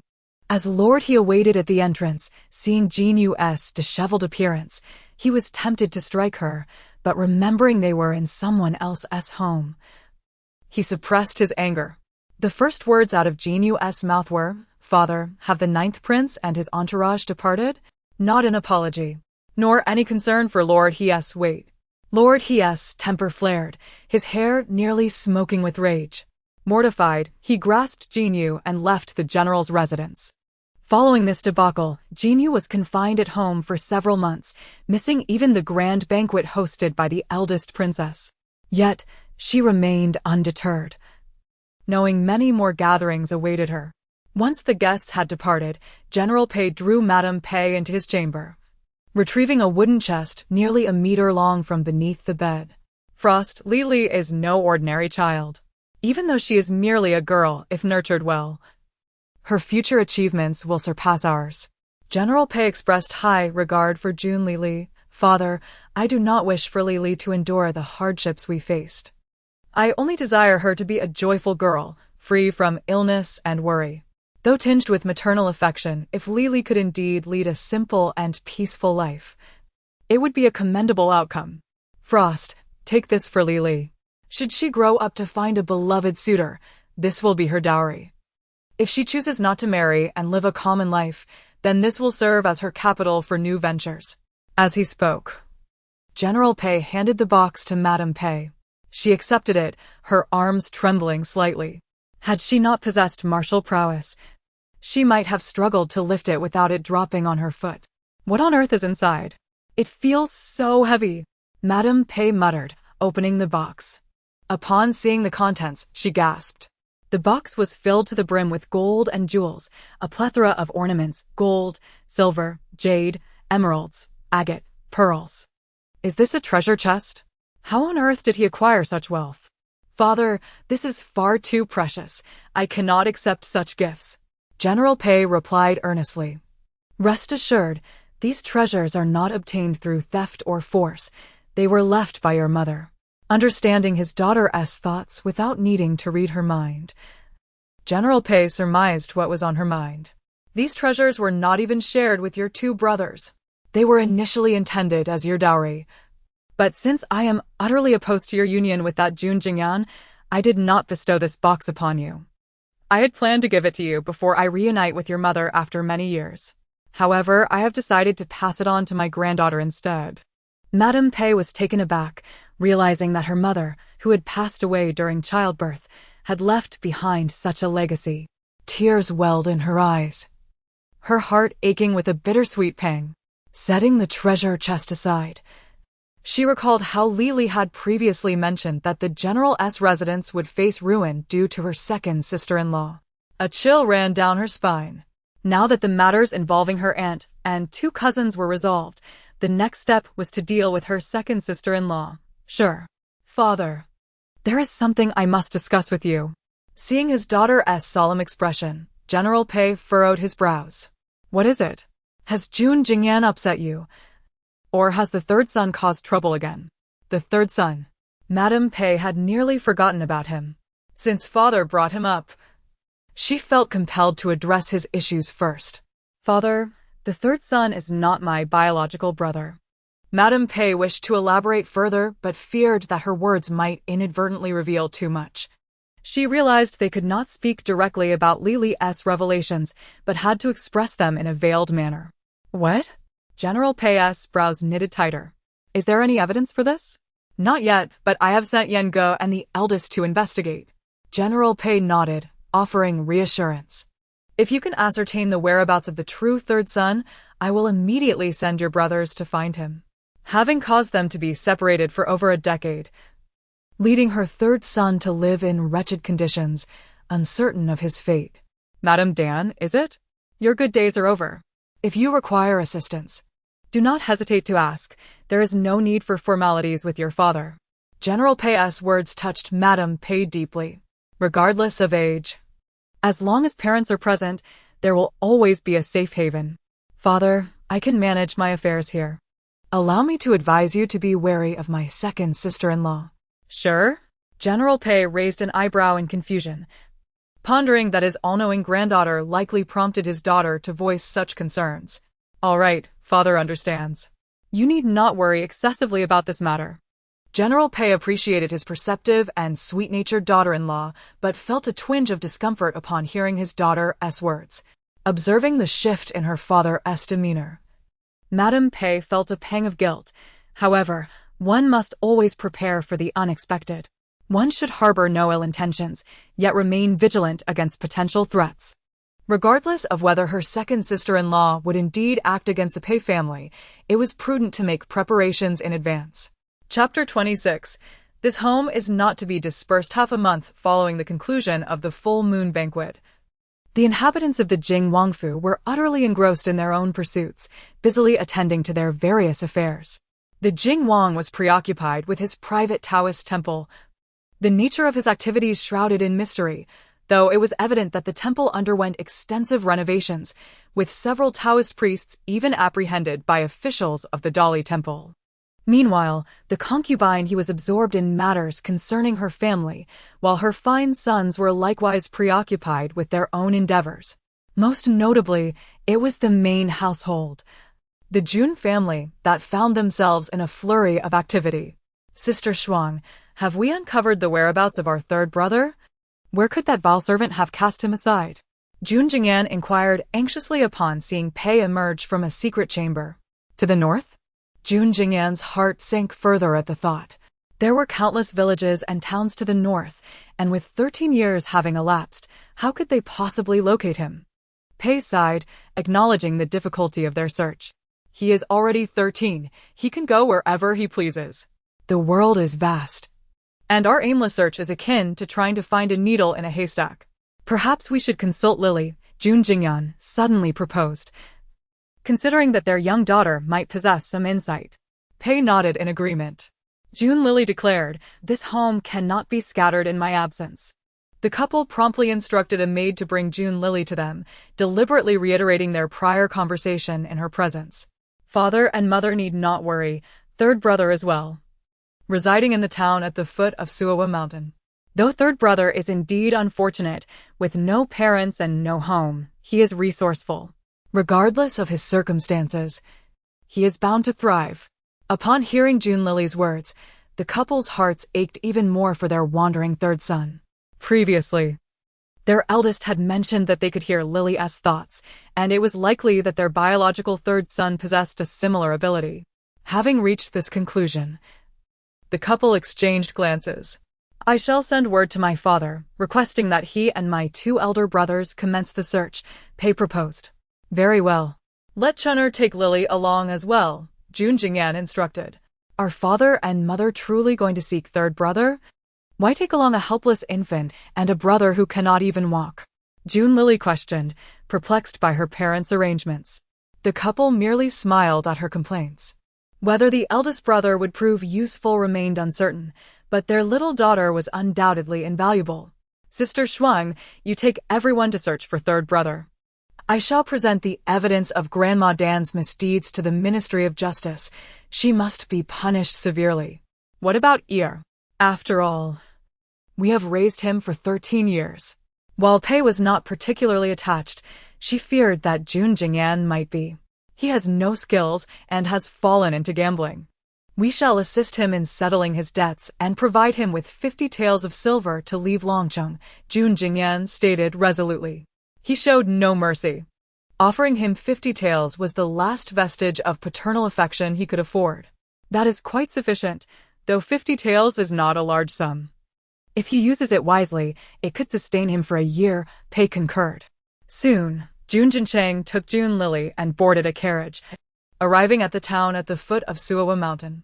Though Suowa Mountain fell within the jurisdiction of Longcheng, it was quite distant from the city center where the Jing Wangfu was located. The carriage departed early, reaching the town only after nightfall. During the day, they remained at an inn or strolled around the vicinity, and before dusk, those below would bring any potential candidates who might be their third brother to Jun Lily. If he could hear her thoughts, it would undoubtedly confirm his identity. Over the course of 3 consecutive days, they received several vagrant youths, aged 12 to 13. Yet, none could perceive Jun Lily's thoughts. Lacking a clear image of their third brother, they were left to search based on vague resemblances to Pei and Jun Jingyan. Mother, do you think it's possible that third brother was taken in by kind-hearted souls? Jun Jinchang ventured. That is hard to say. Pei admitted, harboring a similar thought. Absolutely impossible. Jun Lily quickly interjected. I remember distinctly, third brother was merely an ordinary homeless beggar. If there were any kind-hearted souls involved, it would likely be the mountain bandits of Suowa village. Whenever third brother encountered wealthy individuals, he would deliberately lead them towards the mountain village, where the bandits would then rob them, allowing him to reap some benefits. Jun Lily remarked, my third brother is clever, even at such a young age. He understands the art of mutual gain. Pei, upon hearing this, felt a pang of concern. Their third son was entangled with bandits, robbing under broad daylight? Jun Jinchang, however, found their third brother intriguing. Having wandered for years, his life experiences must greatly differ from those of the privileged sons of high society. Mother, how about we disguise ourselves as wealthy individuals and pay a visit to Suowa village? Jun Jinchang proposed, intending to turn the tables. What do you mean by disguise? We are indeed wealthy, Pei countered. Jun Jinchang, he wasn't aware of others' wealth, but his little sister certainly possessed riches. Her large, round eyes were more inclined to admire handsome men than gold. He felt around beneath Jun Lily's swaddling, discovering 2 hard rings that, if he was not mistaken, were gold bracelets. In recent days, they often adorned themselves in gold and silver while wandering near Suowa Mountain. Jun Jinchang wore a string of jade pendants at his waist. Pei sported a head full of gold hairpins and silver ornaments. Even Jun Lily wore a gold longevity lock the size of a hand around her neck. Thus, the trio paraded about, attracting not only their long-lost third brother, but also other greedy individuals. This mountain is mine. This tree I planted. If you wish to pass, leave behind a toll. As the voices of 4 young children echoed, 4 boys of varying sizes emerged ahead. The oldest was about the same age as Jun Jinchang, while the youngest appeared to be merely 8 or 9 years old. Their attire suggested they were bandits from Suowa Mountain. Though small, the children were adept at the art of robbery, each brandishing a weapon. What do you intend to do? Pei immediately positioned herself in front of her 2 children, demanding an explanation. What do we want? Of course, we wish to rob you. Hand over your valuables, and we shall spare your lives, the 2 oldest children chorused. Pei chuckled softly. At such a young age, you are already learning to rob? Come back when you have grown a bit. Seeing that the children bore no resemblance to her family and were not even 12 or 13, Pei deemed it pointless to waste her breath on them. As she turned to leave, the 4 children were unwilling to let them go. A woman, a cripple, and an infant, such an easy target for their coveted treasures. Stop right there. The eldest child shouted, and the 4 boys surrounded Jun Lily and her companions. Auntie, we truly do not wish to trouble you. Just give us some money, and we will let you go. The child boldly extended his hand, expecting no resistance from the trio. Chapter 27. So beautiful. Yet so mad. Pei let out a cold laugh. Children, you have hands and feet. Why not engage in something worthwhile? Why resort to highway robbery and begging? The children seemed deeply affected by her words and grew furious. Less talk, hand over the money. At his command, the other 3 sprang into action. Although they were young, they were bandits and had some rudimentary skills. Well then, today, this aunt shall teach you a lesson on behalf of your parents. Seeing the 4 children determined to not leave without money, Pei had no choice but to engage. Amidst their scuffle, A young boy clad in a dark green garment hid in the dense bushes, observing their every move. This big tiger is indeed fierce. That woman looks formidable. Otherwise, she wouldn't dare to flaunt herself with a cripple and an infant. Just as the boy finished mumbling, the 4 children were swiftly knocked down by Pei. Witnessing this, the green-clad boy shook his head. Alas, truly useless. In the end, it will be up to me to save you.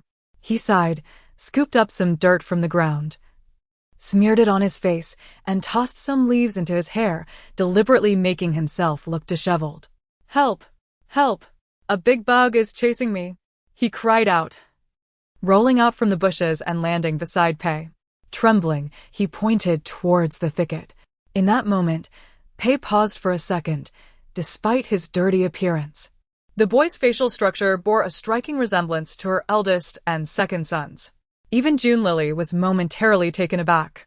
My heavens, this young man is extraordinarily handsome. Even with such a dirty face, his charm cannot be concealed. If he were to clean up, he could rival Panin. Jun Jincheng mused, observing his sister's infatuation. Pei was perplexed. Indeed, the boy bore a semblance to her late husband in his youth. Do not fear, child. The big bug has already fled. Pei glanced into the bushes. There was no tiger in sight. Thank you, beautiful sister, for your help, the boy sweet-talked Pei, winking at the 4 children beside him. Oh! So, they are in cahoots. With such sweet words, he must have some tricks up his sleeve. He does not appear to be a good person. Mother, do not be deceived. June Lily shot a disapproving glance at the boy. Realizing her daughter's thoughts, Pei understood that there was no tiger. The boy was fabricating tales to rescue his accomplices. The disheveled appearance was likely a ruse as well. Before Pei could ponder further, the boy began to frantically look around, covering his ears, and repeatedly asked, Who? Who is speaking? It's a girl's voice. Are there others here? The 4 children were bewildered. They had known him for years and had never seen him lose his mind like this. Pei also felt confused, furrowing her brows. What girl? She inquired curiously. TSK, what a pity, so handsome yet mad. June Lily commented. Ah, she spoke again. A girl's voice, did you all not hear it? The boy, still covering his ears, was unable to escape the sweet yet peculiar voice echoing in his mind. Shaoan, what's wrong? The boy known as Big Tiger rushed to grab the green-clad boy. I don't know, there's just a girl's voice talking in my head. The green-clad boy lamented, covering his ears in distress. Big Tiger, older and sensing something was amiss, decided it prudent to leave. After all, this ant possessed formidable skills. He called the others, and they hurriedly fled with the green-clad boy. Pei and her children remained frozen in place. Chen what do you make of that boy? Pei glanced at her silent eldest son. It's hard to say, but we could bring that boy here to inquire, Jun Jincheng suggested, harboring doubts that the green-clad boy was his long-lost younger brother, who claimed to hear a girl's voice, likely indicating he could hear his sister's thoughts as well. I'll have your 2 uncles send someone to the mountain stronghold to gather information. Absolutely not. Jun Jincheng objected. Uncle's men are soldiers. Even if they disguise themselves as ordinary folk at the stronghold, they might still reveal their identities. He analyzed calmly. Mother, my leg is nearly healed. I can handle this matter alone. Jun Jincheng seemed to be speaking in riddles to Pei, who did not comprehend what he meant about his leg. Could it be that after casting a spell once, his brother's leg was already better? Impossible, impossible. To allow my brother to stand again, at least 3 spells are required. Pondering this, June Lily felt drowsy. Having roamed all day, the infant was sleep-deprived, which could hinder her cognitive development. Yawn.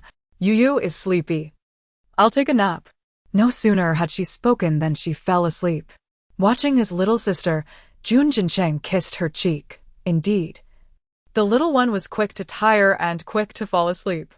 That night in Xuanwu's stronghold, a thatched hut barely sheltering them from wind and rain housed nearly 10 boys under 18, all asleep on a large bed.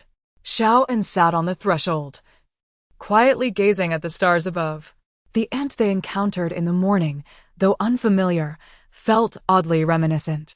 "What are you pondering, Shaoan? Why aren't you asleep?" Big Tiger inquired curiously as he sat beside him. "Nothing. I just can't sleep," Shaoan replied nonchalantly. Had it not been for his sudden episode earlier, they might have successfully robbed treasures from that woman. The opportunity had flown away, and he felt a surge of frustration. "If I hadn't lost my mind, we wouldn't have been able to overpower that mother and her sons." Shaoan mused.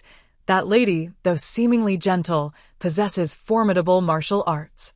Defeating us would be as simple as crushing ants." The young master in the wheelchair, despite his disability, bears a murderous glint in his eyes.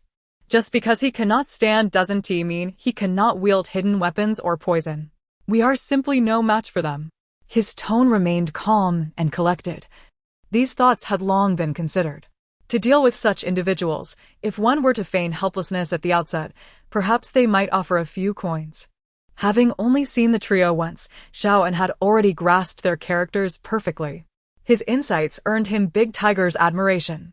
"You, young lad, though small, are the smartest in the entire stronghold." Big Tiger, despite his disdain for the boy, could not help but acknowledge his cleverness.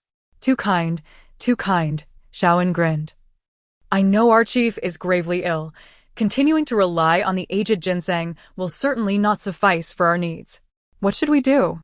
Big Tiger asked, concern etching his features as they thought of their ailing leader. They were all street urchins, taken in by the chief out of pity, who had taught them martial arts. Chapter 28. The ingenious young Anzi, the village chief, possessing a benevolent heart, often contemplated the notion of sheltering all the street urchins of the town within his stronghold, were it not for the limitations of his own power. However, young Anzi had arrived at Suowo village entirely through his own merit. "Why not engage in commerce?" he retorted. "Last winter, I ventured into the city to trade cotton garments, and I earned nearly 100 taels of silver." Dahu was rendered speechless by Anzi's astuteness. This young lad was indeed gifted, displaying a remarkable intellect, so much so that even the village chief acknowledged him as a natural-born businessman. During the previous winter, heavy snow had blanketed the mountains, leaving Suowo Mountain desolate, devoid of any travelers and, consequently, devoid of targets for robbery. Anzi devised a plan to transport inexpensive cotton coats from the city to sell at a premium in the town, ultimately amassing a fortune of 100 taels of silver. The entire village, comprising over 170 souls, young and old, relied on him to survive that winter. Though Dahu had not received formal education and his speech was often brusque, Anzi recognized the truth in his words. "Dahu, if we had parents, wouldn't we be as fortunate as those children in the town?" Anzi suddenly lamented. For 13 long years, his existence had been fraught with hardship. From the moment he became cognizant of the world, he knew he was an orphan. He had rummaged through refuse, scavenged for dog food, and even pilfered from others' backyards. At the tender age of 5, he attempted to steal leftover food from an inn, but was caught by the attendant and mercilessly beaten by several burly men before being unceremoniously ejected. It took him 3 full days to recover from the ordeal. At 8, famished and lightheaded, he found himself competing with a dog for scraps, only to be chased 3 streets away, which inadvertently honed his tree-climbing skills. He remained perched in a tree all night, daring to descend only after the dog had departed. Fortunately, he later encountered members of Suowo village descending from the mountains after a successful raid, and he followed them back to their stronghold. However, joining Suowo village required certain conditions: 10 taels of silver and a human head as a token of allegiance. The origin of the silver was irrelevant, and the identity of the head was never questioned. To amass the requisite 10 taels, he scaled perilous cliffs to gather medicinal herbs for sale, and risked venturing into the depths of the forest, where wild beasts roamed, to forage mushrooms. After 2 arduous years, he finally collected the necessary funds. As for the human head, he had implored an executioner for the head of a condemned criminal. "Certainly. That young gentleman we saw today, he is nearly of my age.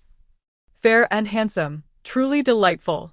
Dahu reminisced about Jun Jincheng, who appeared to be of a similar age, radiating an air of nobility, while he himself To claim he felt no envy would surely be a falsehood. Anzi chuckled ruefully. By the way, I noticed that young gentleman bears a resemblance to you. Could he possibly be a relative? Dahu scrutinized Anzi's countenance, now cleansed, and compared it to the young noble from earlier, feeling a pang of astonishment. Do not jest. How could that be? Anzi replied with a self-deprecating smile. Even if they were indeed related, he had no father or mother to confirm such a bond. Nevertheless, the mother and son he encountered earlier exuded an air of affluence. Even a small token from them could procure enough funds to purchase ginseng for the chief. Dahu. Tomorrow, send a few brothers to inquire about the residence of that mother and son. What are you planning? Anzi hesitated. 2 years ago. The tiger skin I obtained could only fetch a proper price from them in our humble locale. But you value that tiger skin highly, claiming you wish to keep it for your future bride? Dahu retorted. Besides, even a fine tiger skin could hardly be worth 100 taels of silver. Anzi smiled softly. Reluctance aside, the chief's life is far more valuable. Whether or not I can sell it for 100 taels depends not on the skin itself, but rather on the seller. I am confident in this. A pristine tiger skin in their region might fetch a maximum of 30 taels. Yet he had a method to triple that value. Very well, I shall enlist the help of Huezi and Chiaworm to search for them. However, they are not from Suawar town. If they depart, we will be at a loss. Indeed, do your utmost to find them while I contemplate other avenues to gather funds. Though young, Anzi exhibited remarkable capabilities and deep loyalty. The entire village was aware of the chief's high regard for him, even considering adopting him as a son and designating him as his successor. Yet, Anzi had consistently declined this proposition. Over time, many began to think he harbored lofty ambitions, seeking greater achievements beyond this modest village. The following morning, Jun Jincheng ventured alone to the foot of Suawa Mountain once more. The ascent was steep, and maneuvering his wheelchair alone proved somewhat arduous without assistance. Thankfully, as the area was deserted, he stood up and pushed the wheelchair up the slope. Dahu, accompanied by several companions, was en route down the mountain to gather intelligence on Jun Jincheng, only to have the young man appear before them unexpectedly. Is that you? Jun Jincheng feigned trepidation, gripping the wheels of his chair tightly. Fortune favors the bold. Anzi wishes to see you. Come with us. Dahu stated plainly. Where to? Jun Jincheng pretended to be alarmed, his vigilance piqued. Dahu dismissed his concerns. With that, he clumsily maneuvered the wheelchair downhill. After him, Dahu commanded, sending his companions to chase after Jun Jincheng. Just then, Anzi emerged from the thicket, a bulging pack on his back, and intervened, declaring, I will pursue him myself. Dahu cast a glance at Anzi's pack, then permitted his departure. Jun Jincheng found it challenging to navigate uphill in his wheelchair, yet he descended with remarkable swiftness, akin to riding a slide. Anzi chased after him, calling for him to wait. Finally, upon reaching the foot of the mountain, Jun Jincheng halted his wheelchair. Young master, please pause. Anzi respectfully clasped his hands in greeting. You are that wild lad from yesterday? Jun Jincheng discerned that the youth before him seemed to have a request. Please believe me, I harbor no ill intentions. I merely wish to sell you a precious item, Anzi declared, revealing the tiger skin he had been carrying. This tiger skin was expertly stripped, flawless, featuring both head and tail, an entire piece. Even someone as accustomed to rare treasures as Jun Jincheng could not help but marvel at the skill of the skinner. What is the meaning of this, young brother? Jun Jincheng feigned ignorance. You indeed possess a magnificent tiger skin? Did you procure it yourself? Jun Jincheng inquired with curiosity. Chapter 29. Even a golden sales representative can feel a sense of melancholy. Subduing a tiger, even before his legs were injured, was a formidable task for him. I merely employed some clever mechanisms. However, the tiger was indeed hunted by me, and I skinned it myself. Young Anzi shared this with Jun Jincheng, not to boast of his abilities, but to assure his customer of the authenticity of the tiger skin. I wonder how much you wish to sell it for? Jun Jincheng inquired, intrigued. 100 taels, young Anzi boldly declared.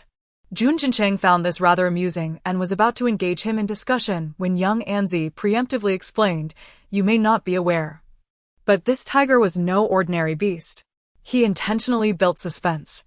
This is the king of the tigers from the vicinity of Xuanwu Mountain, the leader of the tiger pack. This tiger king lived for nearly a century. After hunting it, the meat was distributed among the villagers." Young Anzi continued to embellish. Old Madame Lu from East Village, bedridden, ate a piece of this tiger meat and was miraculously cured. Young Wang, the simpleton from West Village, consumed it and is no longer simple. Even the owner of Bai Xian, who limped for 18 years, found his legs healed after consuming this meat. He glanced at Jun Jincheng's legs as he spoke. "Regrettably, I hunted this tiger a few years ago, and the meat has long been distributed, but the skin remains. While the skin lacks the medicinal properties of the meat, it can still ward off evil and attract wealth for you, my lord. Without a doubt." Young Anzi's sweet tongue was persuasive. Jun Jincheng found himself intrigued by the young man before him, regardless of whether he was his third brother. He was undeniably an interesting character. "Excellent. This is a perfect opportunity for your mother and sister to see it," Jun Jincheng replied. Young Anzi had long prepared himself for the challenges of selling the tiger skin. "We, a mother and son trio, have journeyed from Longqing to enjoy the scenic beauty here," Jun Jincheng succinctly introduced young Anzi. Pushing Jun Jincheng's wheelchair, young Anzi accompanied him to their lodging at the inn. Out of the corner of his eye, he noticed the slight unease in the young man behind him, further enhancing Jun Jincheng's admiration for him. Whether or not he truly hunted the tiger was uncertain, but the fact that he dared to approach him alone revealed his remarkable courage. "Are you not afraid that I might be a villain who would abduct you and sell you?" Jun Jincheng teased. "I am." Young Anzi did not deny it. When he was 6 years old, he genuinely believed he had encountered a benevolent person who provided him with food and new clothes. He thought he would be adopted, only to discover that the man intended to bring him to a brothel, hoping he would please women. From that moment on, he ceased to trust anyone. "But fortune often lies within danger," young Anzi remarked after a brief silence. A smile gradually graced Jun Jincheng's lips, even if this individual was not his third brother. He intended to befriend him. Young Anzi recounted to Peisher what he had shared with Jun Jincheng. "Dear sister, if you doubt me, you can inquire with the owner of Bai Xian." Moments later, a middle-aged man was summoned before them.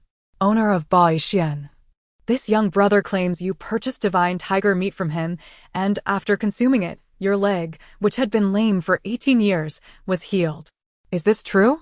Peisher feigned curiosity. Such supernatural tales might deceive the reclusive noblewomen in the city, but she was no ordinary woman. Young Anzi stepped forward and whispered in Boss Ju's ear, 5 pufferfish. Boss Ju nodded in agreement. He had also put on the performance of a lifetime. Young Anzi felt triumphant and exchanged a knowing glance with Boss Ju. The pufferfish, while small in size, is exceptionally delicious yet highly toxic. When threatened, it inflates into a spiky ball, making it incredibly difficult to catch. However, young Anzi had numerous ingenious methods to capture them. Unfortunately, now was not the optimal season for fishing them. Perhaps only young Anzi, with his clever ideas, could procure them in the entire town. "We can purchase the tiger skin, but I have an additional request." 100 taels was trivial for Peisher, even if she discerned that young Anzi's words were untrue. As long as she was pleased, she could easily part with her wealth. "Oh, a request from the beautiful lady? I shall do my utmost to fulfill it," young Anzi replied with a commercial grin. Just then, June Lily, who had just been cradled by the sweet-scented girl, heard young Anzi's words as she reached the door. "Goodness, he resembles an insurance salesman. This lad, if placed in the 21st century, would undoubtedly be a top sales representative." Peisher and Jun Jincheng. "Young Anzi?" It seemed that upon seeing this infant, he could hear her thoughts. He turned to June Lily. "Are you looking at me, elder brother? Oh my, he is indeed handsome.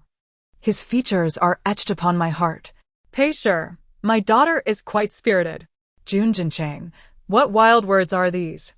Young Anzi blushed as he gazed at the infant before him. In this room, there were only a few people. Could it truly be that the infant was speaking? But how could an infant possibly talk? Could it be some kind of spirit? No, it seemed he was the only one who could hear her. Could it be that he was the spirit? No wonder he had been abandoned by his parents. He was indeed a spirit. Young Anzi was nearly driven to solitude by the torment of June Lily's thoughts. Tomorrow, my husband will also come. The task for you is quite simple.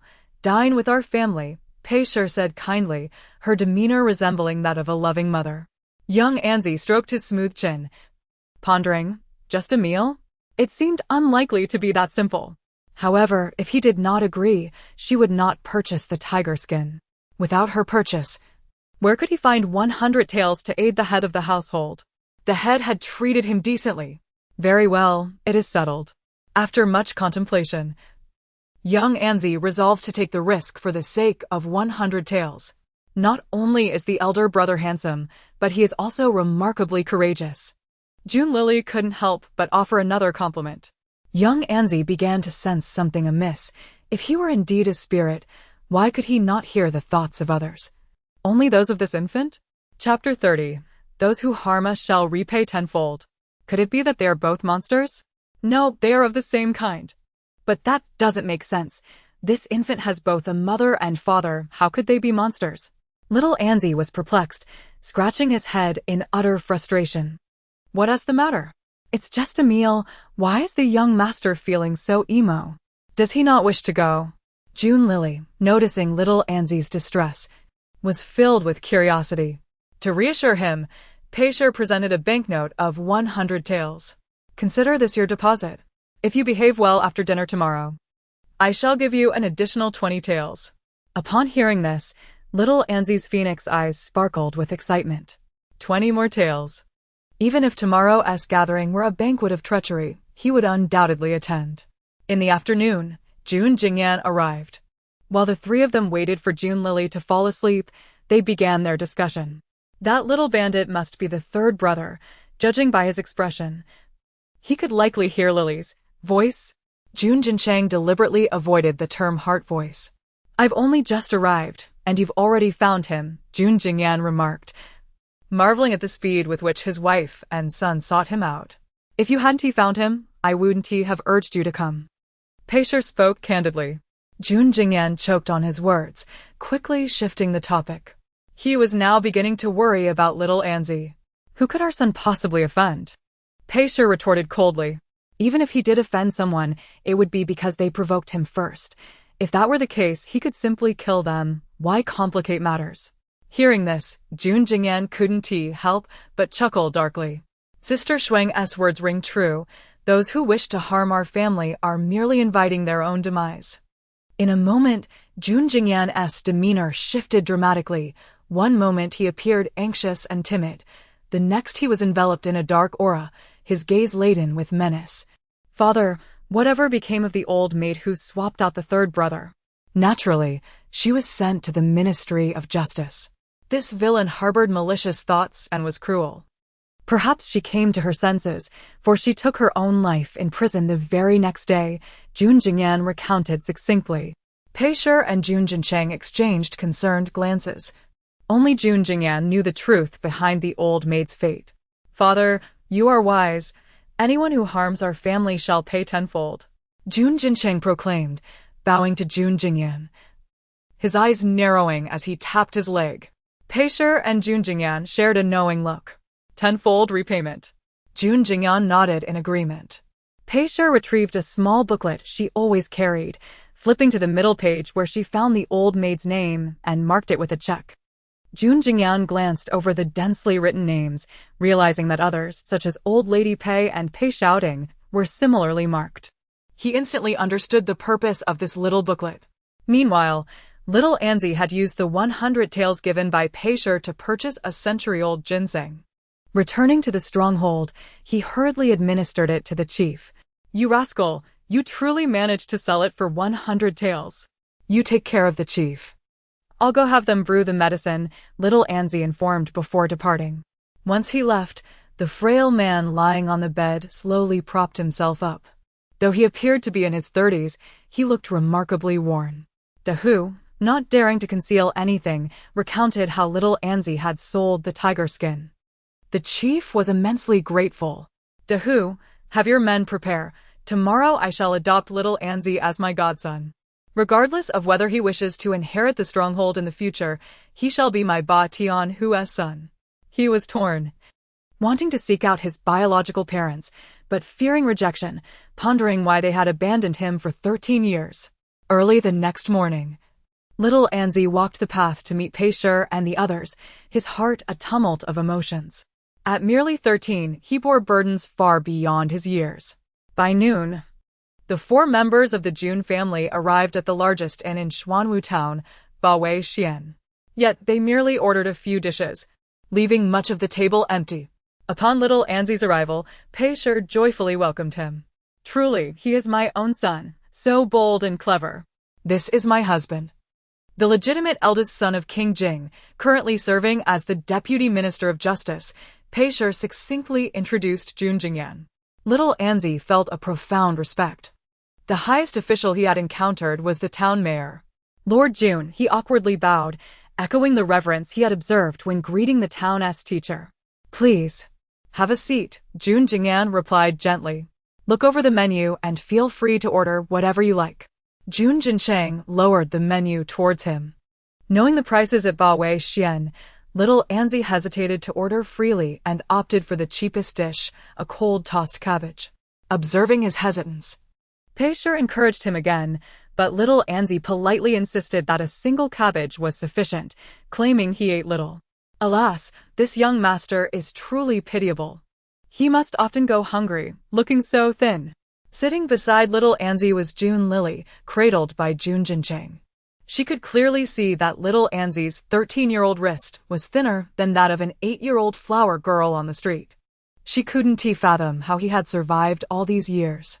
Aya. Jun Lily stretched out her tiny hand, eager to touch little Anzi's cheek. Young master, please do not worry. My parents are treating you. They are quite wealthy. They merely feel you resemble their long-lost third son, wanting to ascertain if you are indeed him. You need not fear. They will not harm you. Jun Lily blinked desperately, attempting to win over little Anzi and alleviate his guard. Hearing her thoughts, little Anzi began to grasp the situation. He was merely an abandoned child. How could he possibly be the third grandson of King Jing? Eldest young master, may I hold your sister? Little Anzi felt an inexplicable bond with the little sprite. The 3 were momentarily taken aback. Jun Jincheng smiled tenderly, believing little Anzi bore no ill will. Besides, both he and his parents were present. So he handed Jun Lily over. As soon as Jun Lily was in little Anzi's arms, she burst into giggles. Little Anzi was utterly enchanted by the adorable little bundle and couldn't help but sigh inwardly. How wonderful it would be to have a sister like this. Regrettably, he had neither father nor mother and knew not who his family was. Pei and Jun Jingyan watched with heavy hearts. Exchanging a glance, Jun Jingyan spoke up, Child, you have parents. They are us. Little Anzi had heard Jun Lily mention that they were merely testing to see if he was their long-lost son. So when Jun Jingyan uttered those words, little Anzi was not particularly surprised. I'm sorry, my child. It is our fault that you have wandered for 13 years. Chapter 31.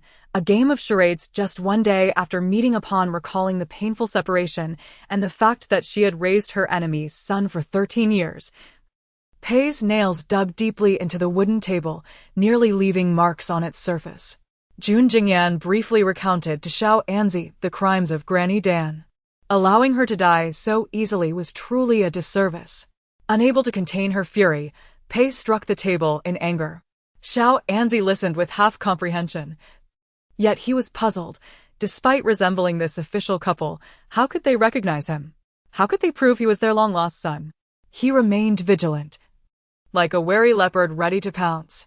Jun Jingyan cast a glance at the indifferent Jun Lily, who was munching on snacks, seemingly unaffected by the drama unfolding. Indeed, I too am curious as to how, after just one night, mother and father are so certain this young man is my third brother. Jun Lily mused, equally bewildered. watching the scene unfold slowly. Did you hear that? Jun Jingyan looked at Xiao Anzi, then glanced at Jun Lily. Xiao Anzi, keenly intelligent, grasped the implication, but felt a sense of wonder. A flicker of surprise crossed his eyes as he retorted, "You can all hear me?"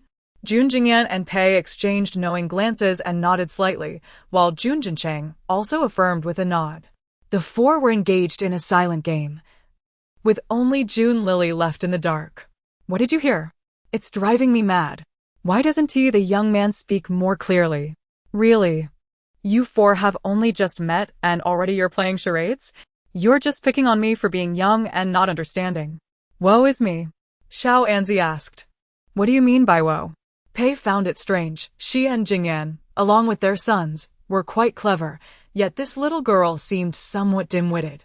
Jun Jingyan reassured her, "Dear child, we did not intend to keep this from you. We feared that if we revealed you could hear our thoughts, you would stop speaking altogether. If you remain silent, how would we protect our family from malevolent forces?" Xiao Anzi was about to inquire why they could all hear the thoughts of his little sister when Jun Jincheng raised a brow, signaling him to remain silent. "Child, we are indeed your parents. This is your elder brother and younger sister." Xiao Anzi did not immediately accept their claims. As the dishes were served, he simply focused on eating. Unbeknownst to them, a figure stood by the window, eavesdropping on their conversation. Upon hearing Pei refer to them as Xiao Anzi's family, the figure at the door trembled with rage and stormed away, vowing to report back to the leader with embellished tales of what he had witnessed. As the sun set, the light gradually dimmed, casting the sky in hues reminiscent of a blushing maiden. Noticing that he did not acknowledge them as his parents, Pei and Jun Jingyan decided to take their time. After all, he had spent 13 years without parents or family. Such a sudden influx of long-desired connections would be overwhelming for anyone. Just as Xiao Anzi reached the inn's entrance, Jun Jincheng called out to him, "Third brother, you are no longer a child. What are your thoughts on this matter?" His tone was calm and measured, aiming to encourage Xiao Anzi to listen to his own heart. Turning to face Jun Jincheng, Xiao Anzi felt an innate sense of trepidation, a sensation that surfaced whenever he interacted with him. "I acknowledge my parents. After all, they gave me life." Xiao Anzi was quite rational, especially after learning that they had not intentionally abandoned him, but had been deceived by wicked servants. He had already forgiven Pei and Jun Jingyan in his heart. Curious, Jun Jincheng raised his eyes to him, eager to hear his reasoning.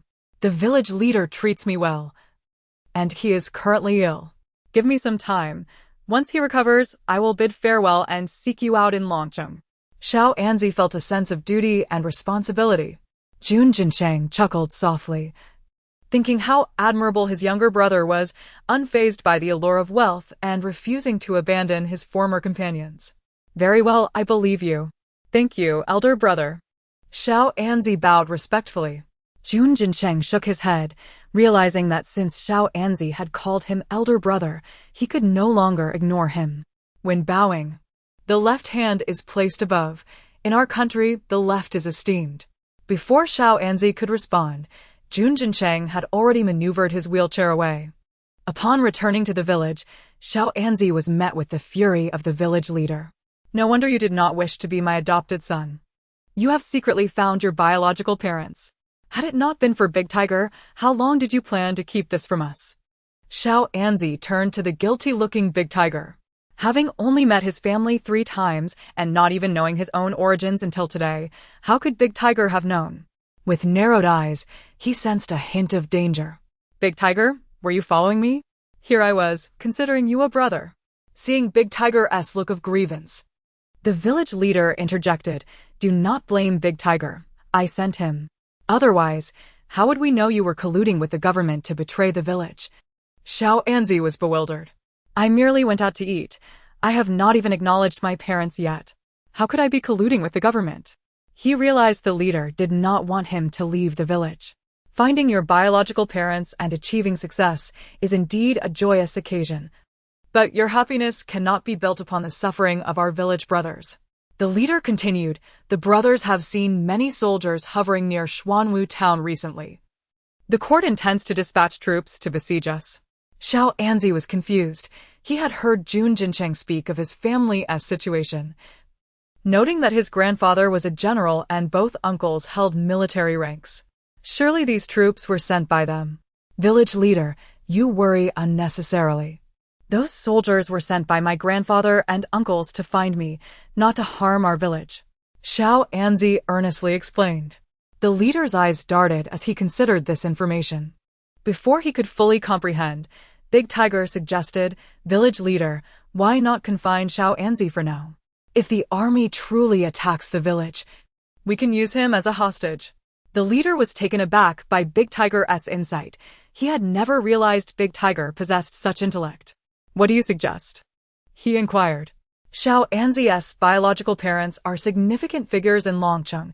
Perhaps we could negotiate with them for resources to strengthen our village. Chapter 32, The Ambiguity of Human Nature to the Surprise of Xiao Anzi, the seemingly honest and simple Da who harbored such cunning intentions. The chieftain dismissed such actions as beneath him, yet upon hearing the reasoning presented, he felt a surge of anger.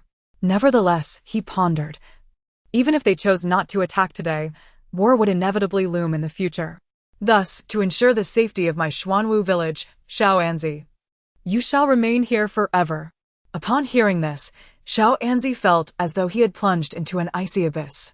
After 3 years of devoted service to the village, even going so far as to procure rare ginseng for the chieftain's health, he found himself met with such treatment. Without uttering another word or resisting, he was taken to the woodshed and locked away. Indeed, human hearts can be treacherous. As to who watched Xiao Anzi's departing figure, he clenched his fists, narrowing his eyes. He mused to himself, Xiao Anzi, do not blame me. Your excellence has always overshadowed me. How fortunate you are to have found your biological parents as orphans. Why should you alone be blessed with such fortune? Even if you were to leave the village, the chieftain would never adopt me as a son or pass his legacy to me. Xiao Anzi, you shall stay here with us forever.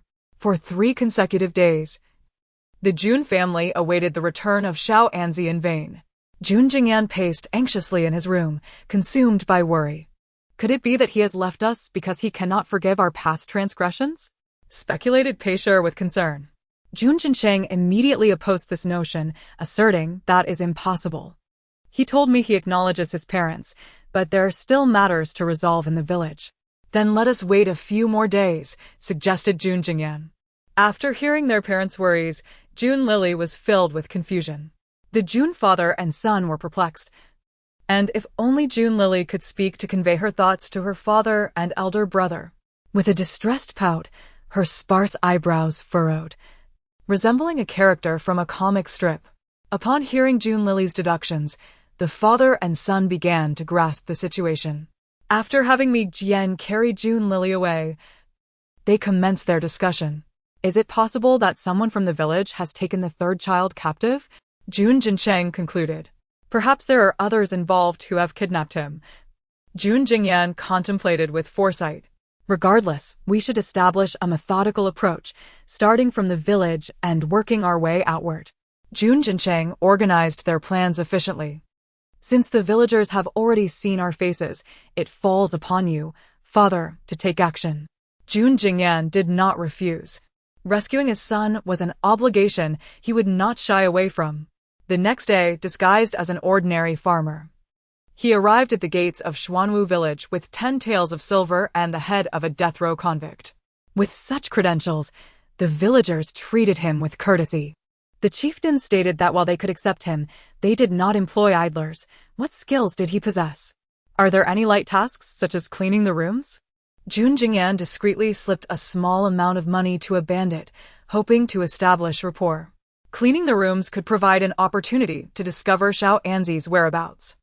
Do you think we are wealthy lords with dedicated cleaners? The bandit retorted. Is there any work involving the oversight of hostages? Jun Jingyan felt that if Xiao Anzi was still within the village, he would be closely guarded. Our village is small. Everyone must wear multiple hats. There is hardly anyone dedicated solely to monitoring, the bandit replied, yet accepted the money. Jun Jingyan sensed a glimmer of hope. You can chop wood behind the kitchen. There is indeed a hostage locked up there. Your responsibility will be to chop wood and deliver meals to him. The bandit, unsuspecting, divulged all he knew to Jun Jingyan. Though pleased internally, Jun Jingyan feigned reluctance. Don't say your brothers have neglected you. This is the lightest work we have in the village, the bandit added. Feeling he had played his role adequately, Jun Jingyan ceased to be coy. Very well, I shall chop wood. I am, after all, a farmer. And chopping wood is my forte. All right, I will take you there, the bandit said cheerfully, weighing the silver. Once they were out of sight, Jun Jingyan feigned chopping wood before hastily climbing to peek through the window of the woodshed. Inside, he found Xiao Anzi, bound by iron chains, languishing atop a pile of firewood, idly playing with a blade of grass. Recognizing his intelligence, they had locked him away for fear of his escape. De Hu had suggested that the keys to his restraints be kept with 2 different individuals to prevent Xiao Anzi from obtaining them and fleeing. Hey, Jun Jingyan whistled, calling out to Xiao Anzi. Upon hearing the sound, Xiao Anzi immediately looked towards the window. Despite Jun Jingyan's disguise, Xiao Anzi's keen perception allowed him to recognize his father at once. Father?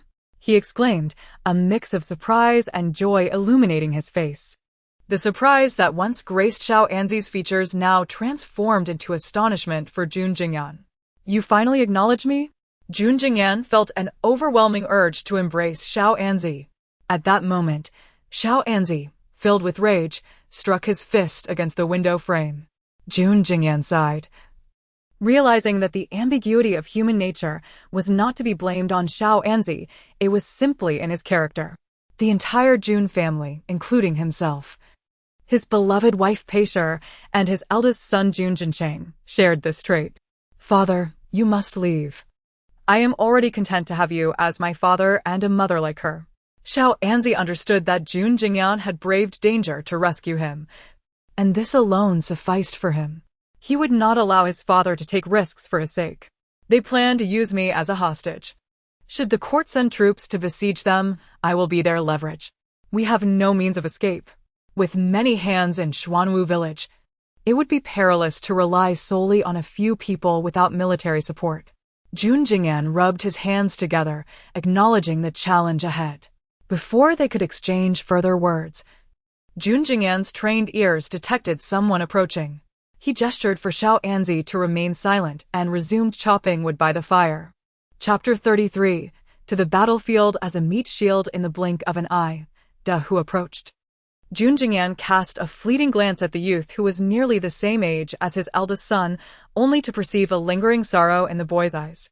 He refrained from observing further, focusing instead on the situation at the woodshed while chopping firewood.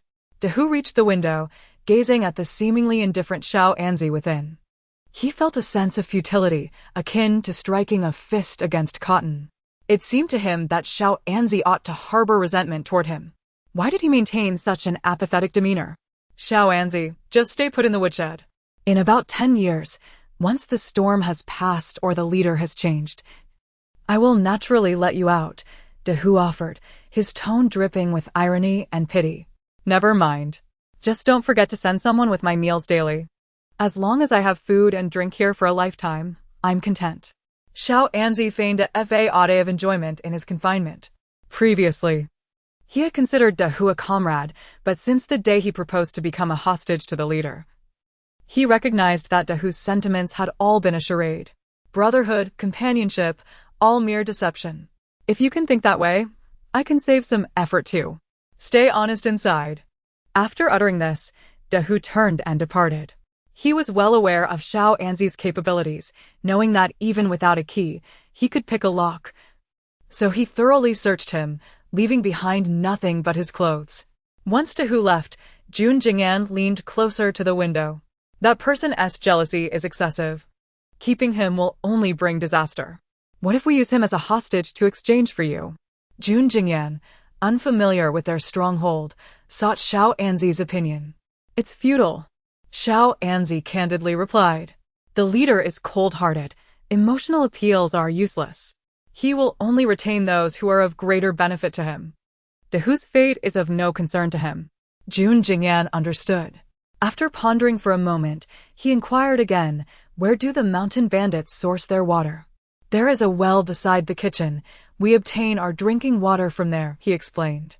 After a moment's thought, he added, there is another well in the backyard for the women to wash clothes. Is there no other? Jun Jingyan pressed on, anxious not to overlook anything. Xiao Anzi, albeit puzzled, replied, there is a backup well on the right, but it is not in regular use. Excellent. Jun Jingyan smiled.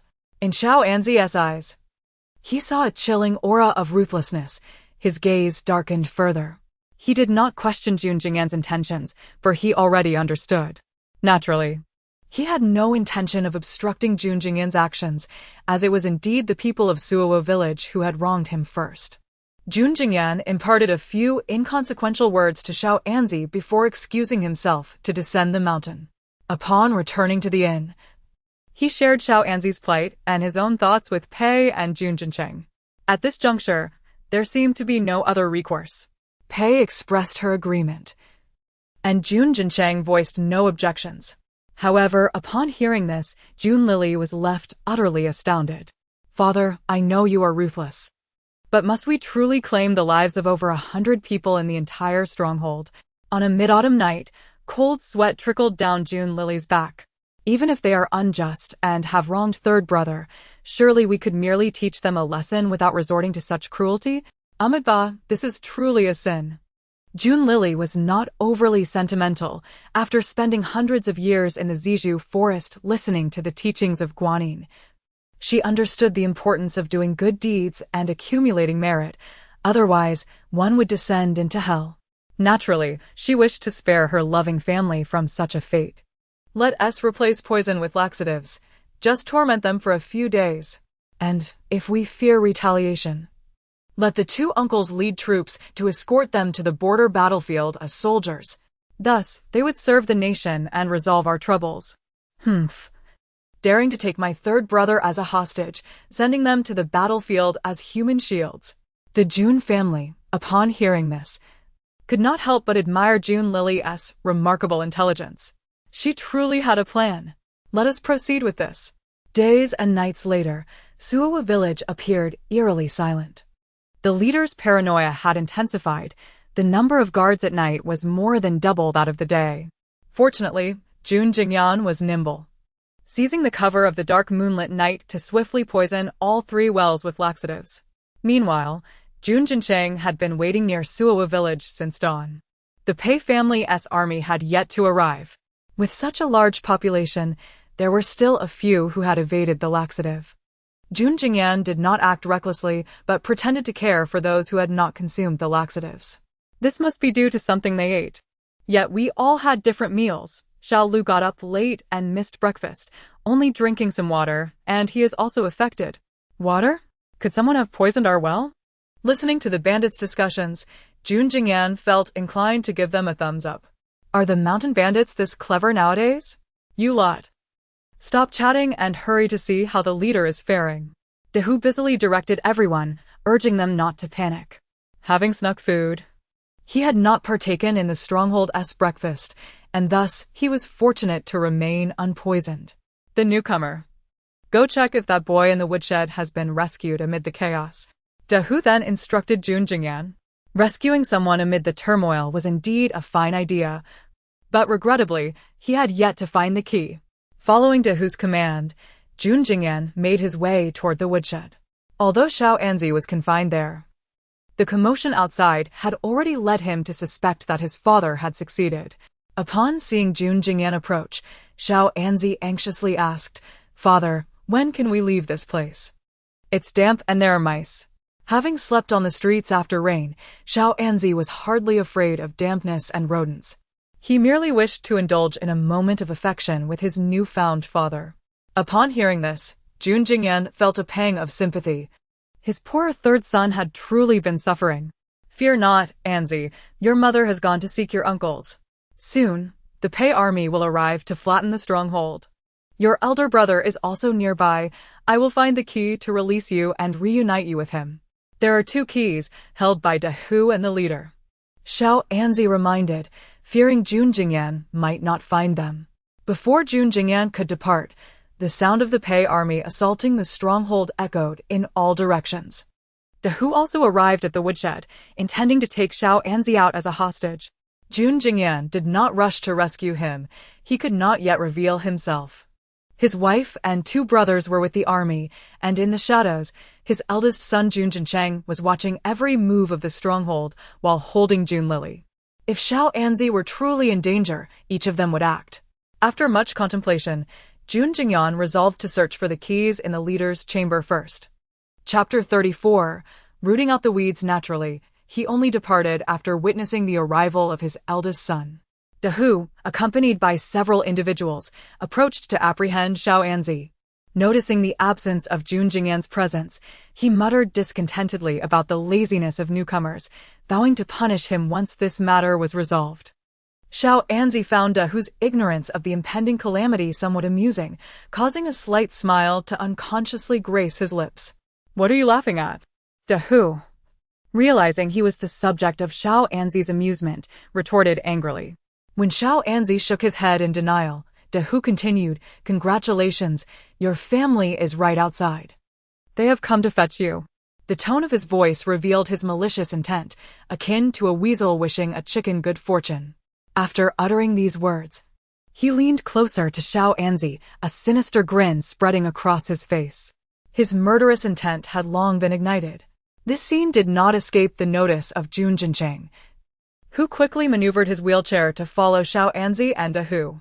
It was also the first time Jun Lily realized how swiftly her brother's wheelchair could move. My heavens! This wheelchair is more advanced than anything from the 21st century. It's not merely a wheelchair, but a vehicle for mobility, she exclaimed in awe. Jun Jincheng chuckled inwardly, knowing that his sister would need to observe the capabilities of the wheelchair more closely.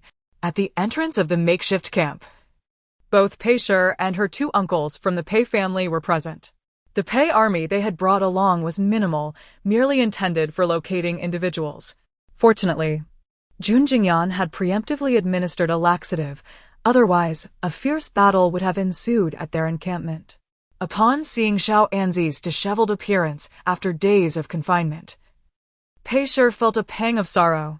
Her 3rd son had truly suffered. He had never known a day of peace throughout his life. Dahu, a ruthless man, wasted no time and got straight to the point. "I require 1,000 taels of gold."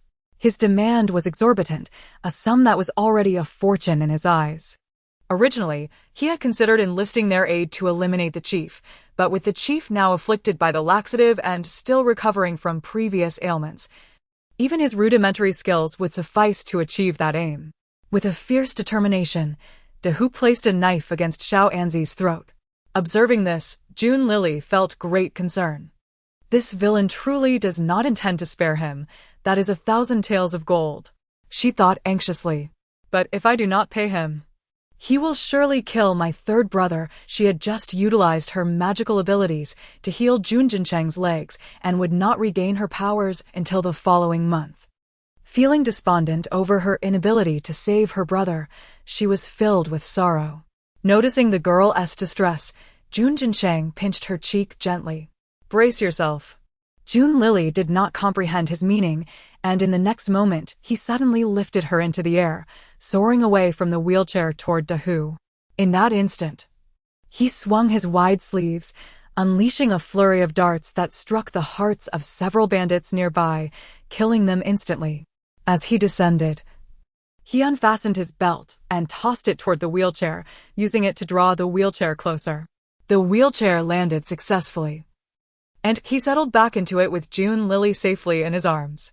Did I just really fly? Jun Lily finally grasped the situation, recalling the skilled practitioners she had seen in martial arts dramas, marveling at her brother's extraordinary abilities. His lightness skill is even more remarkable than that of the heroes depicted in the tales. If only his legs were uninjured, how formidable he would be. Today was indeed an eye-opening experience for Jun Lily. No wonder that miserly 9th prince harbors such resentment toward my brother, with talents in both literature and martial arts. If he were a prince, he would surely ascend to the throne, she mused, elated. However, the 3 members of the Jun family exchanged anxious glances. Fortunately, Only they could hear June Lily's inner thoughts. Had the emperor overheard, their entire family would undoubtedly face dire consequences. When June Jincheng threw the darts, Hu had been too close to Xiao Anzi, and fearing collateral damage, he only managed to strike Hu's calf. Now, in pain, Hu struggled to maintain his footing. Seizing the opportunity, Xiao Anzi delivered a powerful kick to Hu's injured leg, causing him to collapse to the ground. The knife he had held falling from his grasp. Desperate, Hu scrambled to retrieve the knife, knowing that possessing a weapon was his only source of security. Xiao Anzi, however, would not afford him that chance, swiftly stepping forward to pin the dagger beneath his foot. "This man we do not kill. I leave his fate in your hands," June Jincheng said, approaching while observing silently.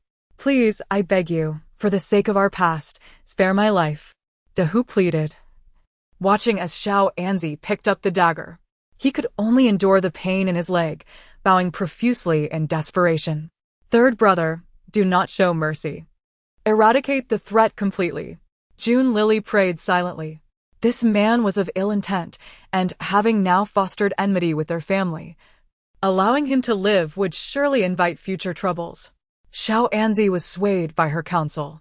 "If I, Xiao Anzi, were still alone and had not found my family, I might have considered sparing you, but now that I have family, parents, brothers, and a sister, there can be no room for hazards."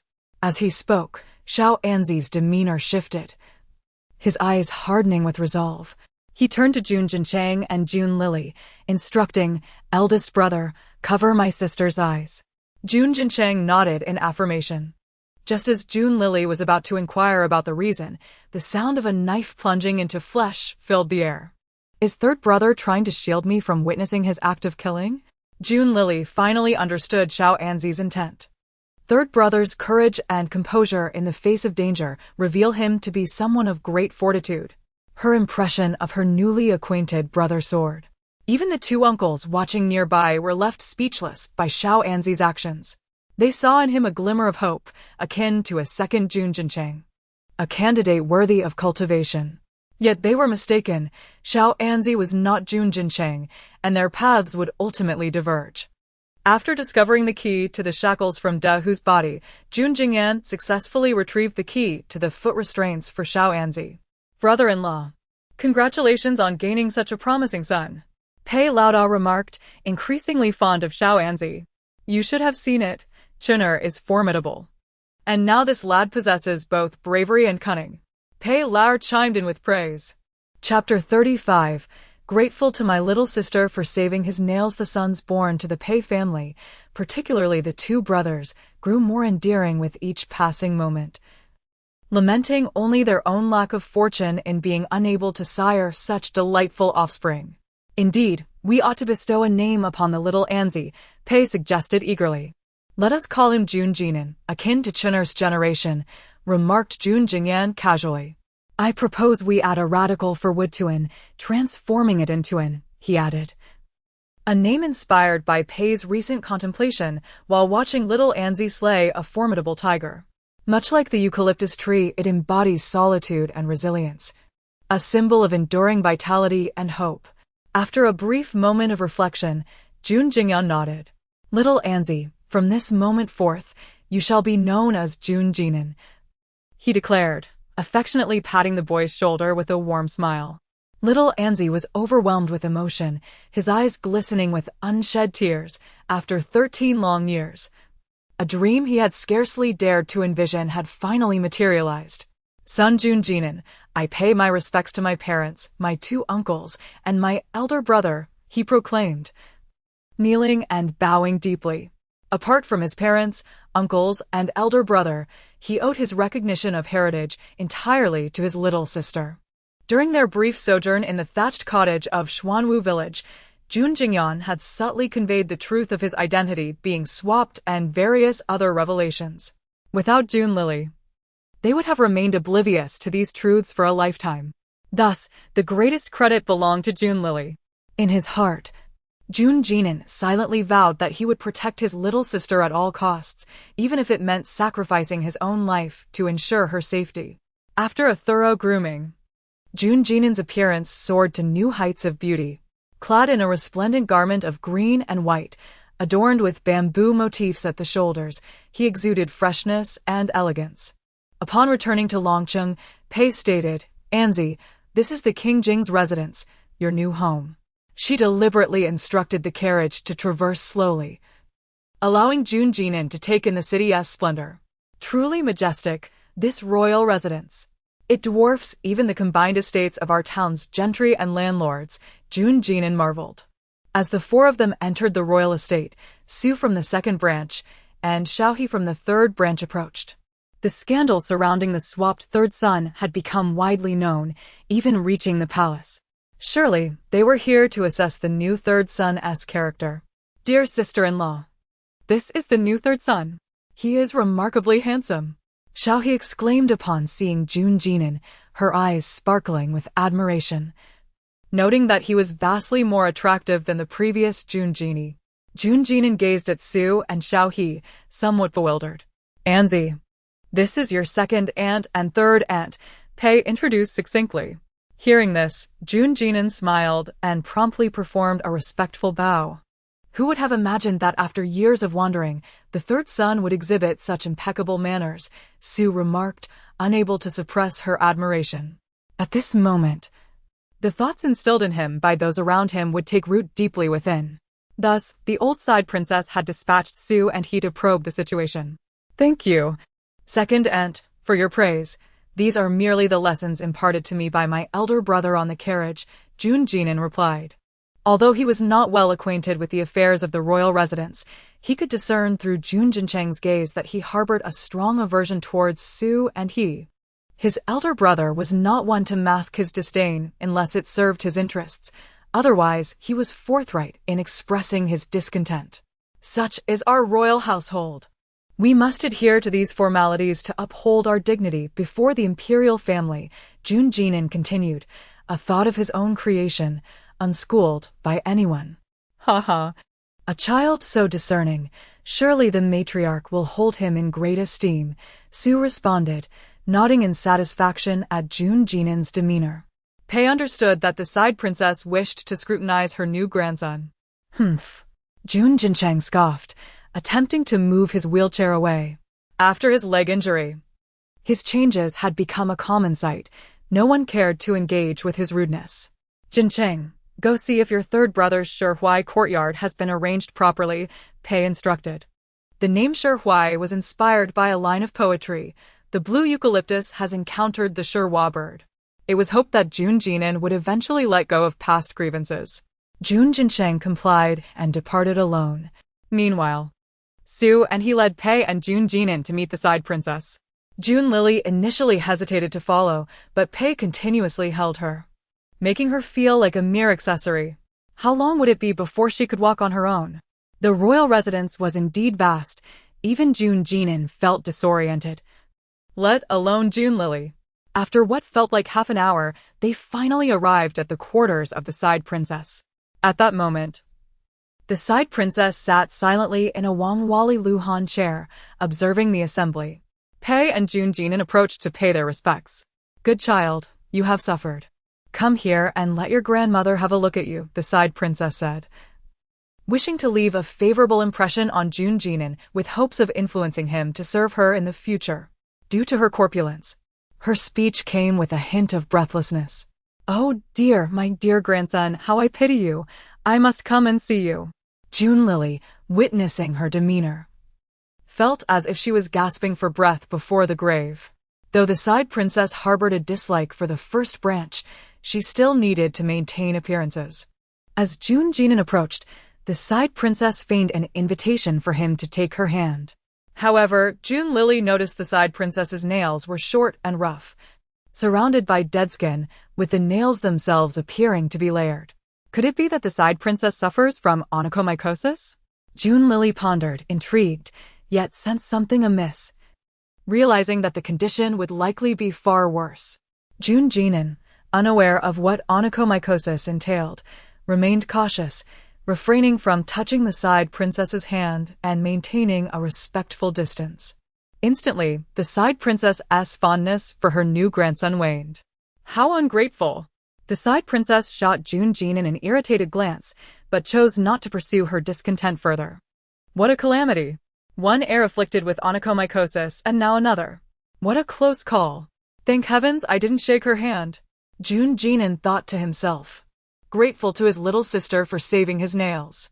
While the adults engaged in conversation, Lily felt unable to interject and instead focused on observing the nails of the maids within the room. If the side princess indeed suffered from onychomycosis, why had none of the maids contracted it?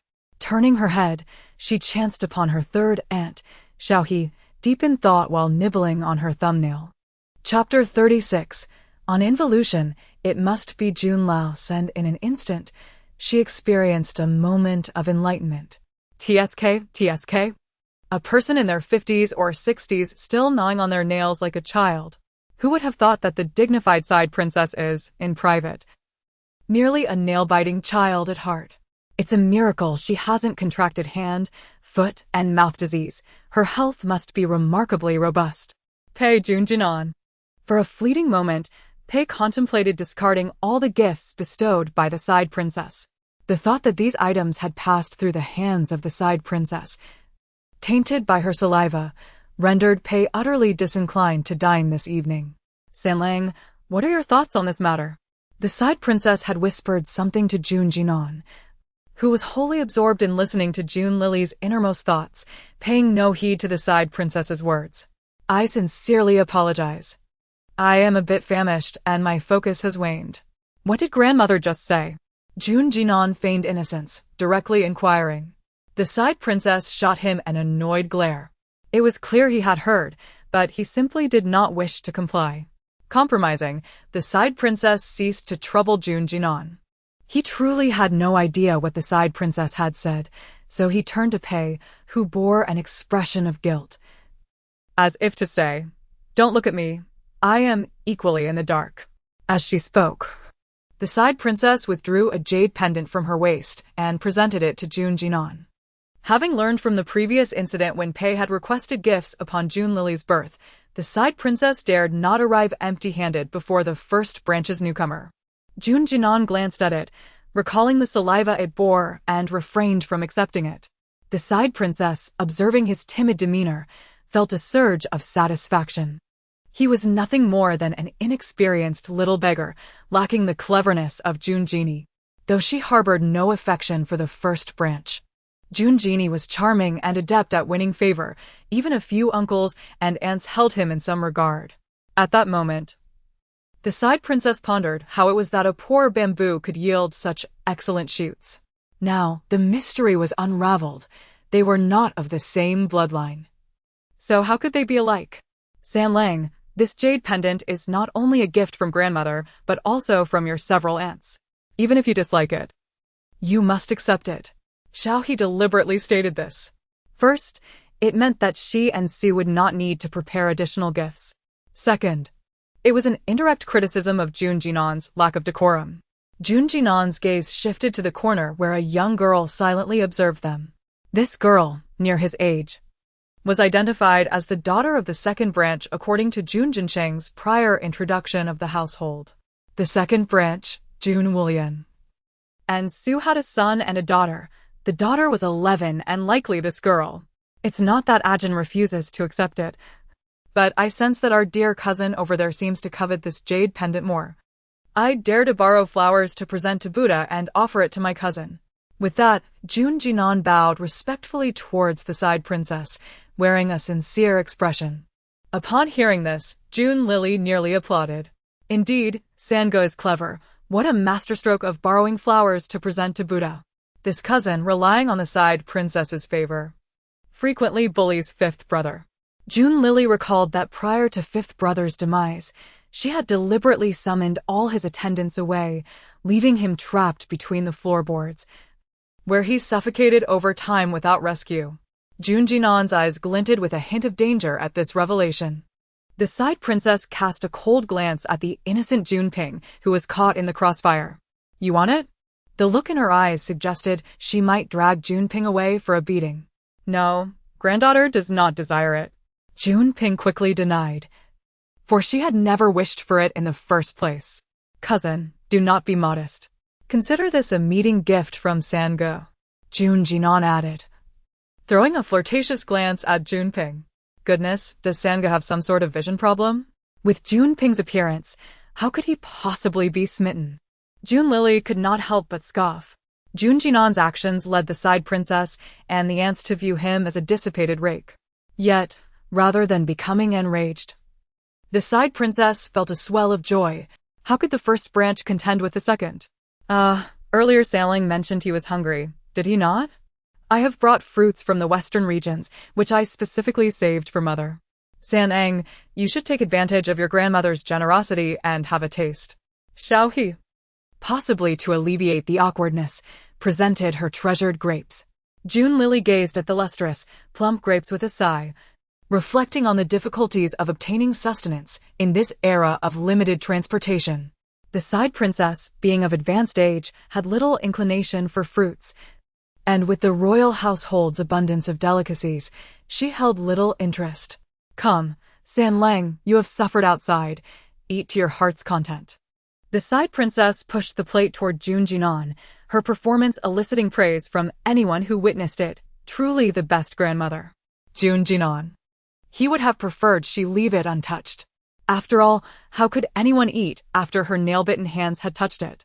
Reluctantly, he plucked from the side of the plate that she had not contaminated, only to be teased by Sue for not accepting the side princess's invitation, seeking something more distant. Pei also took a few grapes, feeding the juice to Junlili. The grape's flesh was tender, allowing even without teeth to consume some. Junlili beamed with satisfaction. Having been here for a month, it was her first taste of fruit. Jun Jinan, too, experienced grapes for the first time. He wrapped the seeds in his handkerchief, pondering whether planting them might yield a harvest in the future. Seeing this, Xiao He, who wished to mock him, remarked, San Lang, simply discard the grape seeds, they are inedible. Upon hearing this, Su stifled a laugh. Jun Jinan. He felt somewhat speechless. Even if he lacked experience, he was not foolish. Naturally, he understood that grape seeds were not meant for consumption.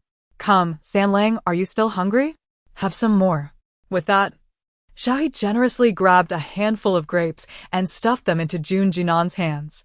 Big sister, you should have some as well. Noticing that Pei had only fed 2 grapes to Junlili and had not eaten much herself, Su hastily encouraged her.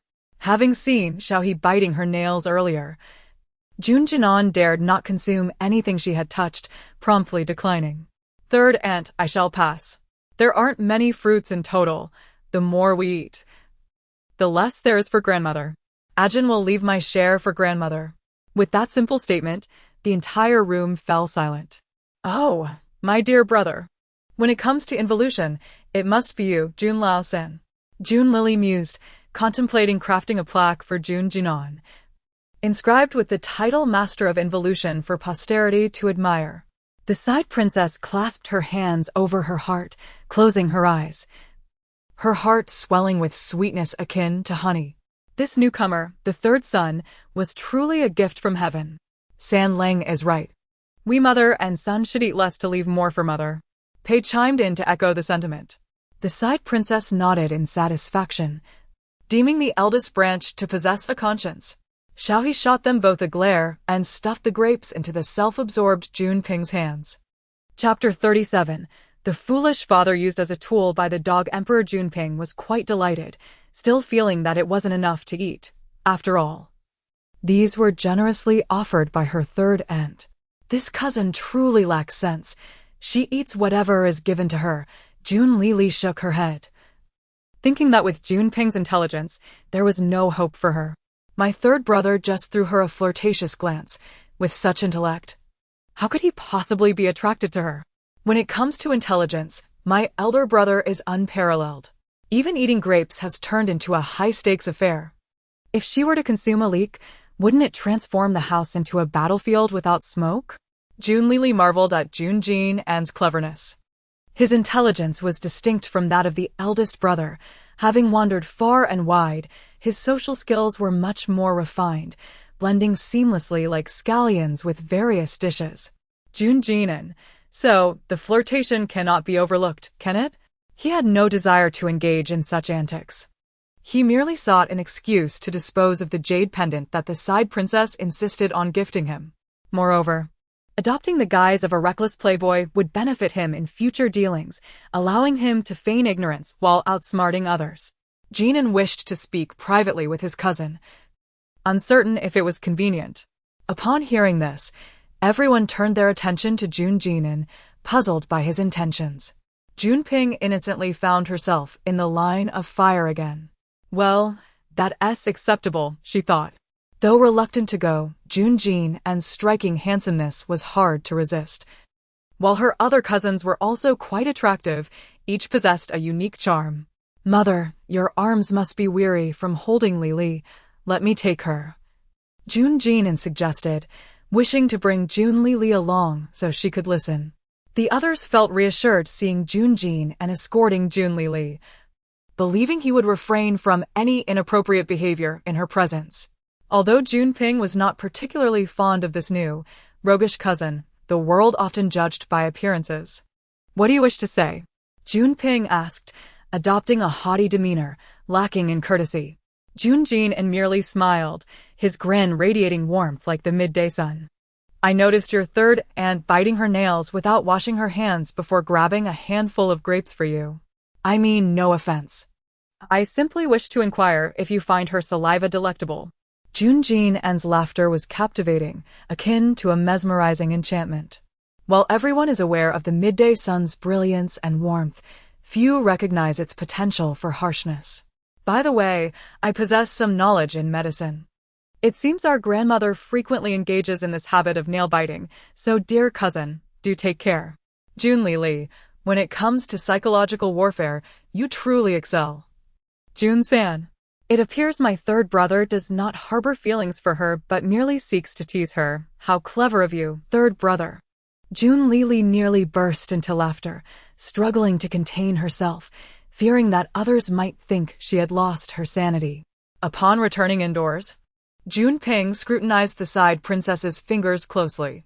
Scattered along the edge of the fruit plate were numerous white fragments of human tissue, likely remnants of the elderly lady's dead skin.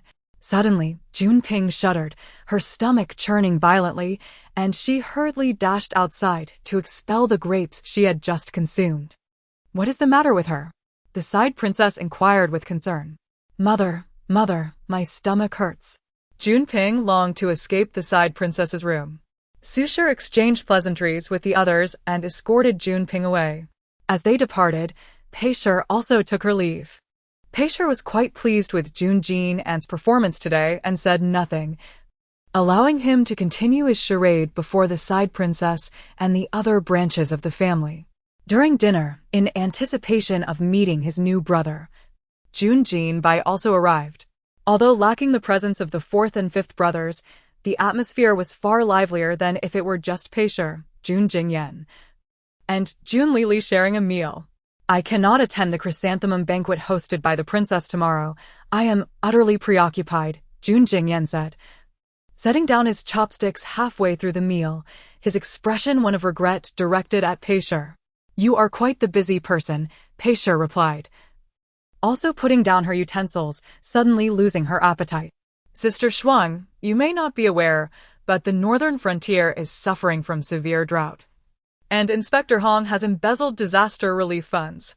This has enraged the emperor, prompting us to collaborate with the Ministry of Justice and the Supreme Court to investigate this matter thoroughly, Jun Jingyan explained, discussing work-related issues. Upon hearing her father's words, Jun Lili sat upright, her demeanor instantly serious, even neglecting the strawberry puree that Jun Jinshen was feeding her. Inspector Hong? I wonder if he is related to concubine-born? Although Jun Jingyan understood Jun Lili's thoughts, he chose to ignore them and continued speaking with Peishur. Moreover, a shocking incident has occurred in the palace. Concubine-born poisoned the Jowie, causing her to miscarry. The evidence is irrefutable, and concubine-born has been imprisoned. It seems he truly is concubine-born's brother.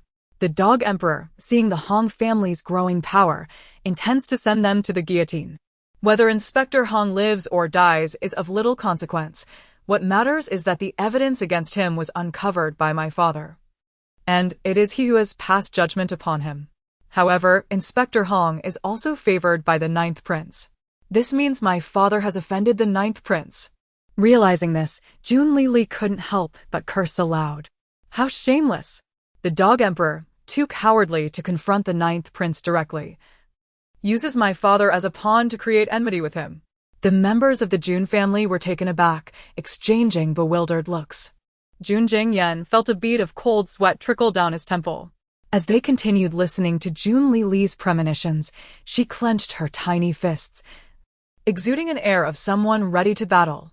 Brother Yen, do not let your anger take hold. Pei Shi gently patted the back of Jun Jingyan's hand, signaling him to relax. Jun Jinchun remained largely unaffected, continuing to feed Jun Lili in a casual manner. The strawberry puree was a delightful blend of strawberry jam and glutinous rice flour, sweet and satisfying. Earlier, while eating grapes in the side princess's room, Jun Lili had mentioned that she had not eaten fruit since she was over a month old, prompting Pei Shi to prepare this special treat for her. As for my father's conflict with the ninth prince, the dog emperor cannot bear all the blame, Jun Lili sighed. The Jun family? Is there a twist? In truth, my father's capabilities alone would not have uncovered these pieces of evidence. Had it not been for that Deng Xiaoqing from the Supreme Court vying for credit, he would have had to exert every ounce of his intellect to gather evidence so swiftly. Thus, one must push oneself. Without such pressure, one will never realize their potential. Jun Jingyan. He was genuinely speechless. How could he engage in such foolishness? As he caught sight of the disapproving glances from his wife and 3 sons, he awkwardly smiled. Let the opportunity for promotion be left to Deng Xiaoqing. Wait a moment. Something seemed amiss. Lacking the ability to solve cases, he still relied on Deng Xiaoqing's pressure. He must uncover the truth of this matter. Sister Shuang, I may be quite busy in the coming days, and my time to accompany you will be limited. Jun Jingyan held Pei Shi's hand, speaking with sincerity. Chapter 38. A gentleman's revenge is never too late. He glanced at his unfortunate children and said, You must take good care of your mother and sister, especially during tomorrow's chrysanthemum banquet. Yen Ge, are you truly intent on investigating this case? Pei Shi remarked, casting a sidelong glance at Jun Lili and continuously signaling to Jun Jingyan. The daughter had forewarned him of the consequences, yet he still insisted on proceeding. Was he truly foolish? Rest assured, Sister Shuang, I am well aware of this matter. However, I am curious about what the Inspector Hong and the ninth prince conspired to do with such a substantial amount of money. No sooner had Jun Jingyan's words faded than Jun Lili's youthful voice chimed in. What else could they do? Naturally, they would recruit soldiers and amass power. The male protagonist has long harbored treasonous ambitions, feeling resentment towards the dog emperor who forcibly took his mother as a concubine, and has sought to unite with the people of Nan Xin to slay the dog emperor and obliterate the eastern extreme royal family, thereby claiming the throne for himself. Upon hearing her words, Pei Shi felt a cold sweat bead on her forehead. The notion of usurping the throne was of grave consequence. One could not heed the words of a mere child without thorough investigation. A glint of cunning flickered in Pei Shi's eyes. She could not bear to let her husband be ensnared by a traitor. This matter indeed warranted a meticulous inquiry. Yen Ge, you go about your business. I shall handle everything at home, Pei Shi said gently. Very well, then for tomorrow's chrysanthemum banquet, you should take. Before Jun Jingyan could finish, Jun Jinchun interjected, I have arranged to meet 2 cousins to enjoy music at the brothel. I cannot accompany mother to the banquet. Since his leg injury, Jun Jinchun had always avoided lively gatherings. Everyone was aware of his disposition and bore him no ill will. What puzzled Jun Lili was that in Jun Jinchun's absence, his seat was taken by Jun Jinbai. As Pei Shi held Jun Lili from afar, she caught sight of her second and third brothers engaged in lively conversation. She chuckled softly. Third brother is truly a genius. He can converse so well with second brother. Unbeknownst to her, Jun Jinbai had already regained his faculties, and she merely admired Jun Jin's social prowess. Peisher cradled Jun Lili as they entered the carriage, with Jun Jinbai and Jun Jin and riding alongside. As they approached the main hall, a noblewoman stepped forward to strike up a conversation. Be it due to the status of the Jing Prince's residence or the general's household, or simply Jun Jingyan's prominence in the court, Peisher was regarded as one of the most esteemed ladies in Longcheng.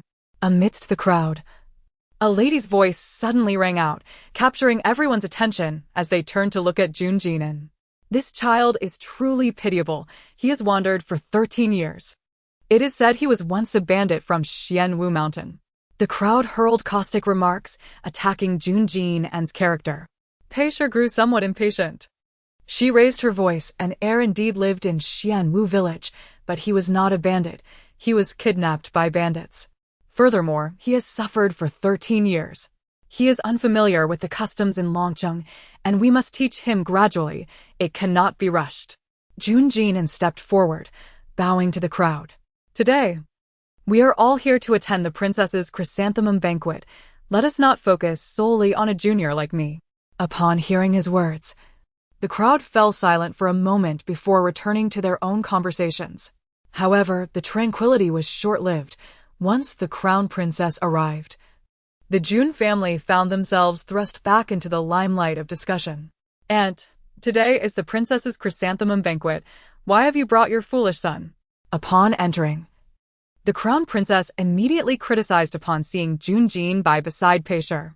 Were it not for the Jing prince's influence, would a crown princess stoop to address a mere fourth-rank official's wife as aunt? The issue of status had already left the crown princess quite displeased. What if he went mad and harmed someone? A certain noblewoman, eager to curry favor with the crown princess, quickly chimed in. "Do not worry. My second son is much improved. He will not cause any trouble." Peisher clasped her skirt, silently enduring. Yet the crown princess persisted. Jun Lili, hearing this, felt quite displeased. Had she not been too young to speak, she would have confronted the troublesome crown princess. The most venomous heart belongs to a woman. It was she who poisoned my second brother 10 years ago. The Jun family members exchanged bewildered glances. Jun Jinbai narrowed his eyes, glaring at the crown princess. For a gentleman's revenge is never too late. It was also at the princess's chrysanthemum banquet 10 years ago that my second brother inadvertently stumbled upon the crown princess in a tryst with He Yuan, the brother of the female protagonist, He Jin Ro, and was poisoned by the crown princess, rendering him foolish for a decade. Upon hearing this, Jun Jinbai's eyes widened in realization. He had only known that he had been harmed at the chrysanthemum banquet, but with so many guests present, he had been unaware of the perpetrator's identity.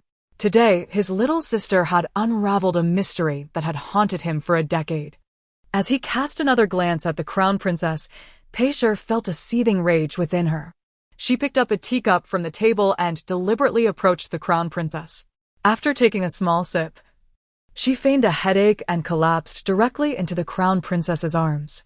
The crown princess, caught off guard, could not withstand Peisher's sudden fall and tumbled down as well, with the tea splashing all over her. "Haha, the crown princess has become a drenched chicken." Jun Lili laughed gleefully in Jun Jin's embrace. The two were helped to their feet. The crown princess, looking at her drenched attire, was about to explode with anger. Peisher feigned a grievance. "Ever since giving birth to Lili, I have been afflicted with headaches. Upon hearing the crown princess mention sending my second son away, I grew anxious and my ailment flared up. I truly apologize for causing you to fall." As she spoke, Peisher feigned surprise at the crown princess's wet clothes, exclaiming, "Oh dear, how did your clothes become so wet?" "Your Highness, it was not my intention. Please forgive me." Before the crown princess could respond, Peisher had already begun to cry, her naturally gentle and frail appearance deceiving all present, save for her two sons. "Mother, do not cry. The crown princess is the villain, bullying you." Even Jun Lili was taken in, believing her mother had truly suffered an injustice. Jun Jinbai and Jun Jin exchanged glances. Little sister is still too kind-hearted. Mother did not act intentionally. After all, which mother would not be distressed upon hearing that someone intends to send away or imprison her child? Your Highness, as a mother yourself, you must be compassionate and let this go. There are still many righteous people in the world. Everyone rallied to defend Pei, leaving the crown princess with no opportunity to retaliate. Naturally, my daughter-in-law understands that aunt did not mean it. I shall go change clothes, excuse me. With that, she departed in frustration, seething with resentment as she retreated to the changing room. Changing clothes? She is likely using that as an excuse to seek out her lover and lament. Junlili cast a discontented glance at the crown princess's retreating figure. Chapter 39. The second brother is not foolish anymore. Pei bestowed a significant glance upon Junjinbai, signaling him to discreetly observe the crown princess. Being perceived as a simpleton, he attracted little attention, making him the most suitable candidate for such a task. Shortly after his departure, the grand princess made her appearance, and the chrysanthemum banquet commenced in earnest. The ninth prince and the crown prince graced the occasion with their presence, the latter seated directly opposite Pei. This marked Junlili's first opportunity to observe the crown prince at such close quarters. In his mid-20s, his visage was characterized by a strong and resolute demeanor, each contour of his face chiseled with precision, exuding a potent masculinity that overshadowed the effeminacy of the ninth prince. Noticing her daughter's scrutiny of the crown prince, Pei cast a sympathetic glance in his direction.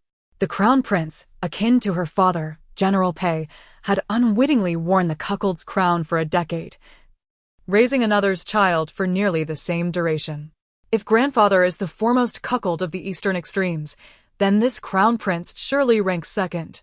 Junlili felt a twinge of pity for the crown prince. Just as Pei was sympathizing with him, she overheard her daughter's rankings and couldn't help but chuckle. A cuckold. How aptly that title suited both of them. Amidst her laughter, Junjinbai returned, reporting that the crown princess and He Yuan were at the Fo Mountain on the west side of the grand princess's residence. Pei acknowledged this with a nod, a sly smile creeping across her face. Cousin, when shall we venture out to admire the chrysanthemums? Pei inquired, rising to address the grand princess. You are quite eager. The grand princess chided playfully. It is mainly a heir's first attendance. She wishes to explore the estate. Pei seized upon this opportunity, taking Junjinbai by the hand. The crown prince, intrigued by this interaction, turned his attention toward them. Junjinbai has met His Highness, Junjinbai said politely, performing a respectful bow. Aunt, as I am of the same generation as Sanlang, might I take him around? Pei was overjoyed, welcoming this suggestion. Leaning closer to Junjinbai, she whispered the information Junjinbai had just reported, and Junjinbai immediately comprehended the implication. That would be most troublesome for His Highness, she said, clasping her hands in a gesture of invitation before following the crown prince. Inside the residence, after a brief interval, the grand princess finally proposed that everyone proceed to the courtyard to admire the chrysanthemums. Although Pei had little interest in the flowers, she incessantly questioned the grand princess about horticulture, leading her from the main courtyard to the west wing. Upon reaching the west wing, Pei suggested borrowing the room for her sister-in-law, as it was time to tend to Lily. With a warm gaze toward Junlili in her arms, Pei prompted the grand princess, who readily consented and guided her toward the west wing. Suddenly, Junlili had a revelation. Wow, my mother is incredibly clever.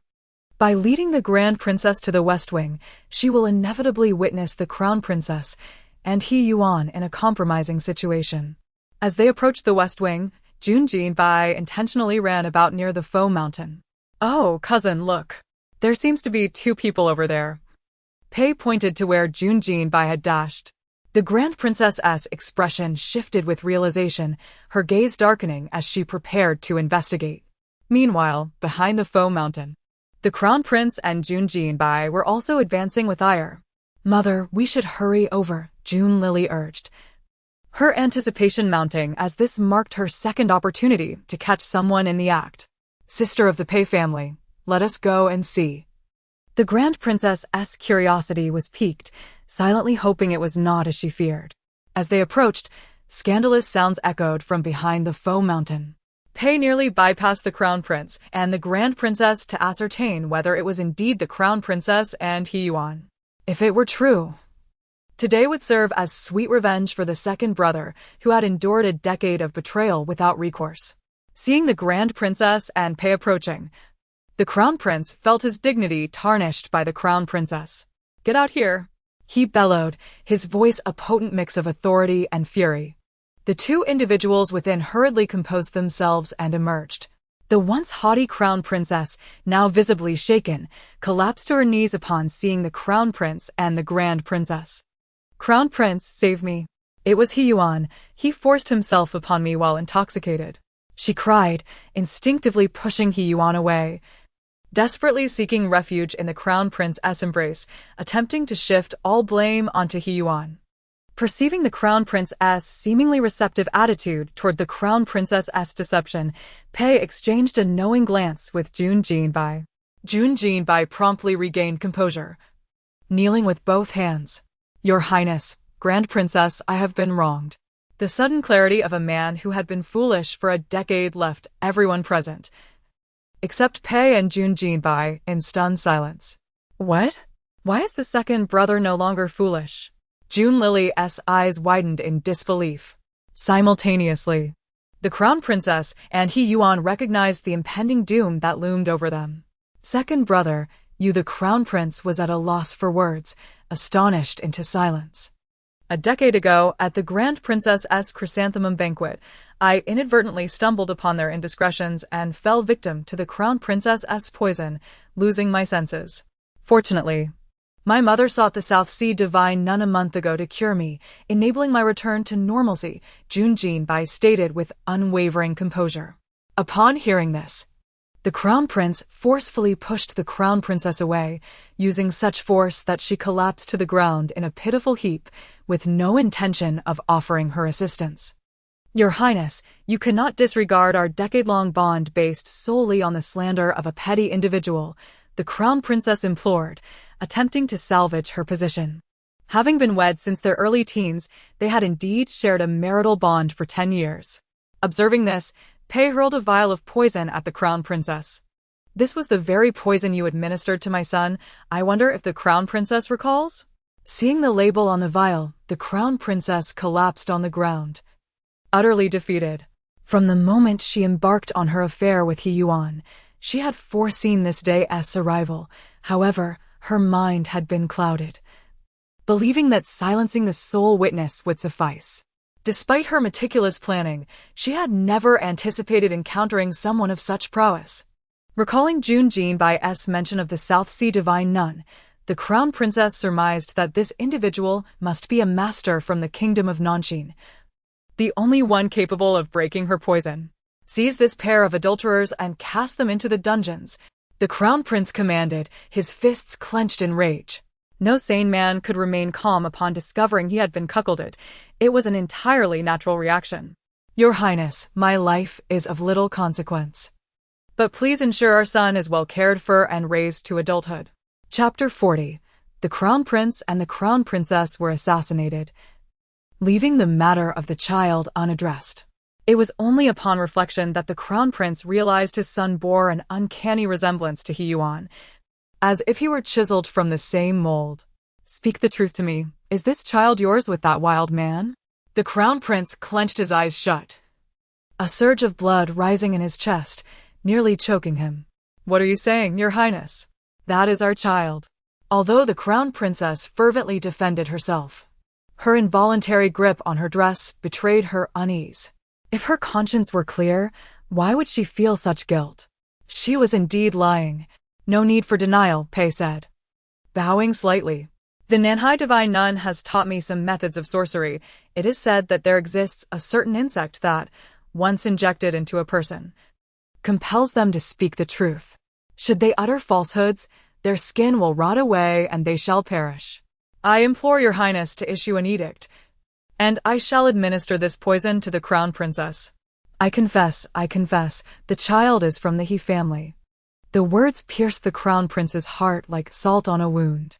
Not only was he cuckolded, but he had also raised a child for nearly a decade that belonged to a fifth-rank official.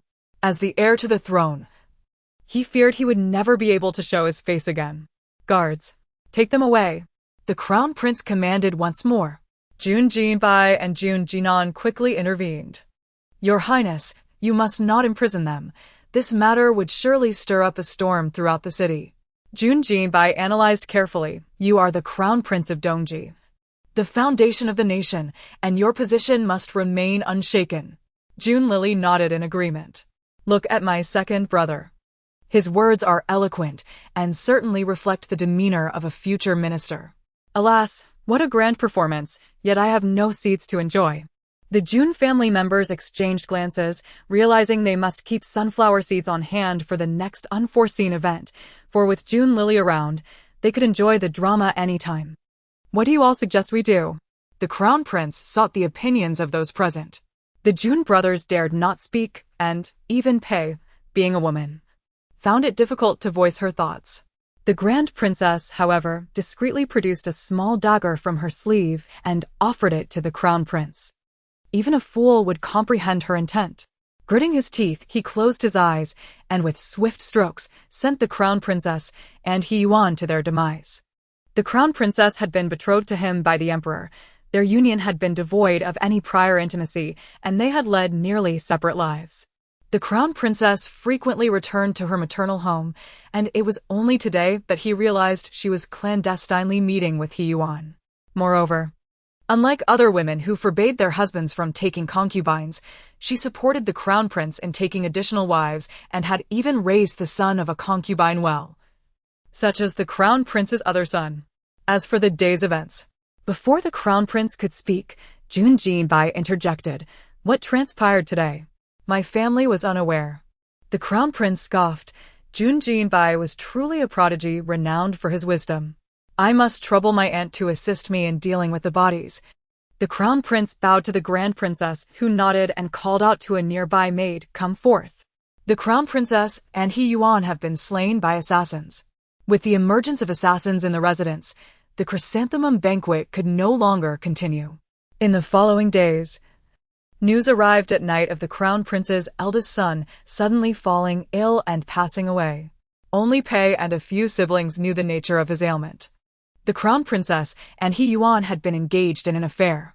He Yuan was the grandnephew of the side consort of King Jing. The Crown Prince silently noted the He family for future reference. He would keep a close watch on them, and should they make a misstep, he would eliminate them without hesitation. Alas, the Crown Prince was indeed ruthless. He had raised the child for almost a decade and executed them without a second thought. Once the doors were closed, Pei succinctly relayed the day's events to Jun Jingyan. Such matters are difficult for anyone to bear. It is akin to one's father-in-law. We must empathize with them. Jun Jingyan offered a word of comfort. How can the Crown Princess and He Yuan, both married, act so recklessly? It is truly lamentable. Pei continued, reflecting on her thoughts, though perhaps she was being overly anxious. A domestic flower cannot compare to a wild bloom. People are drawn to such thrilling excitement. Jun Jingyan remained silent, pondering how much his daughter understood. Pei remarked, you speak the truth. If one is a cat, they will inevitably seek to stray. They both turned to Jun Lily, questioning why she remained present. It was time for them to retire, yet their daughter lingered in bed. Why are you looking at me so suddenly, mother and father? Mijuan, take the young lady away. Your father and I wish to sleep alone tonight. Upon hearing this, Mijuan instantly grasped the implication. Jun Lily observed her mother's bashful demeanor and understood immediately. So, you were just checking if I was a nuisance. Madam, whom shall the young lady sleep with tonight? Mijuan asked innocently. Alas, poor me, even my parents find me superfluous. Jun Lily pouted, clearly displeased. Take her to the eldest, the second, and the third. Let them soothe Lily to sleep, Pei instructed. Instantly, Jun Lily brightened. Wow, 3 handsome brothers to keep me company. It seemed she would not be sleeping alone tonight. By the end of the month, the case of the corrupt magistrate had concluded. Although Deng Xiaojing, who solved the case, did not receive a promotion, the emperor bestowed upon him a residence and several thousand taels of gold. Deng Xiaojing, in a display of generosity, donated all the gold to aid disaster relief in northern Xinjiang. The emperor was immensely pleased and rewarded him with a special sword. For several nights thereafter, Deng Xiaoqing waited at the entrance of the Ministry of Punishment for Jun Jingyan, eager to boast about his accomplishments upon his emergence. Jun Jingyan found it hard to evade him and was too weary to engage in conversation. "How about that, old friend? It seems I have triumphed," Deng Xiaoqing taunted. "Oh, you old scoundrel. Do not let your pride blind you." Jun Jingyan admonished him to maintain composure. "Fear not. I came to find you only after concluding matters with the Dali Temple," Deng Xiaoqing reassured. Jun Jingyan, considering their shared experiences, offered sage advice. "From now on, be cautious of the ninth prince." "Why?" Deng Xiaoqing inquired.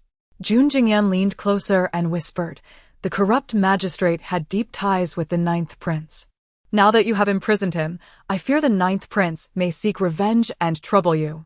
Deng Xiaoqing dismissed the concern. "You are merely envious of my success, attempting to frighten me." Despite Jun Jingyan's earnest warnings, Deng Xiaoqing remained obstinate and heedless. Chapter 41. Assisting fifth brother in weight loss following the chrysanthemum appreciation banquet.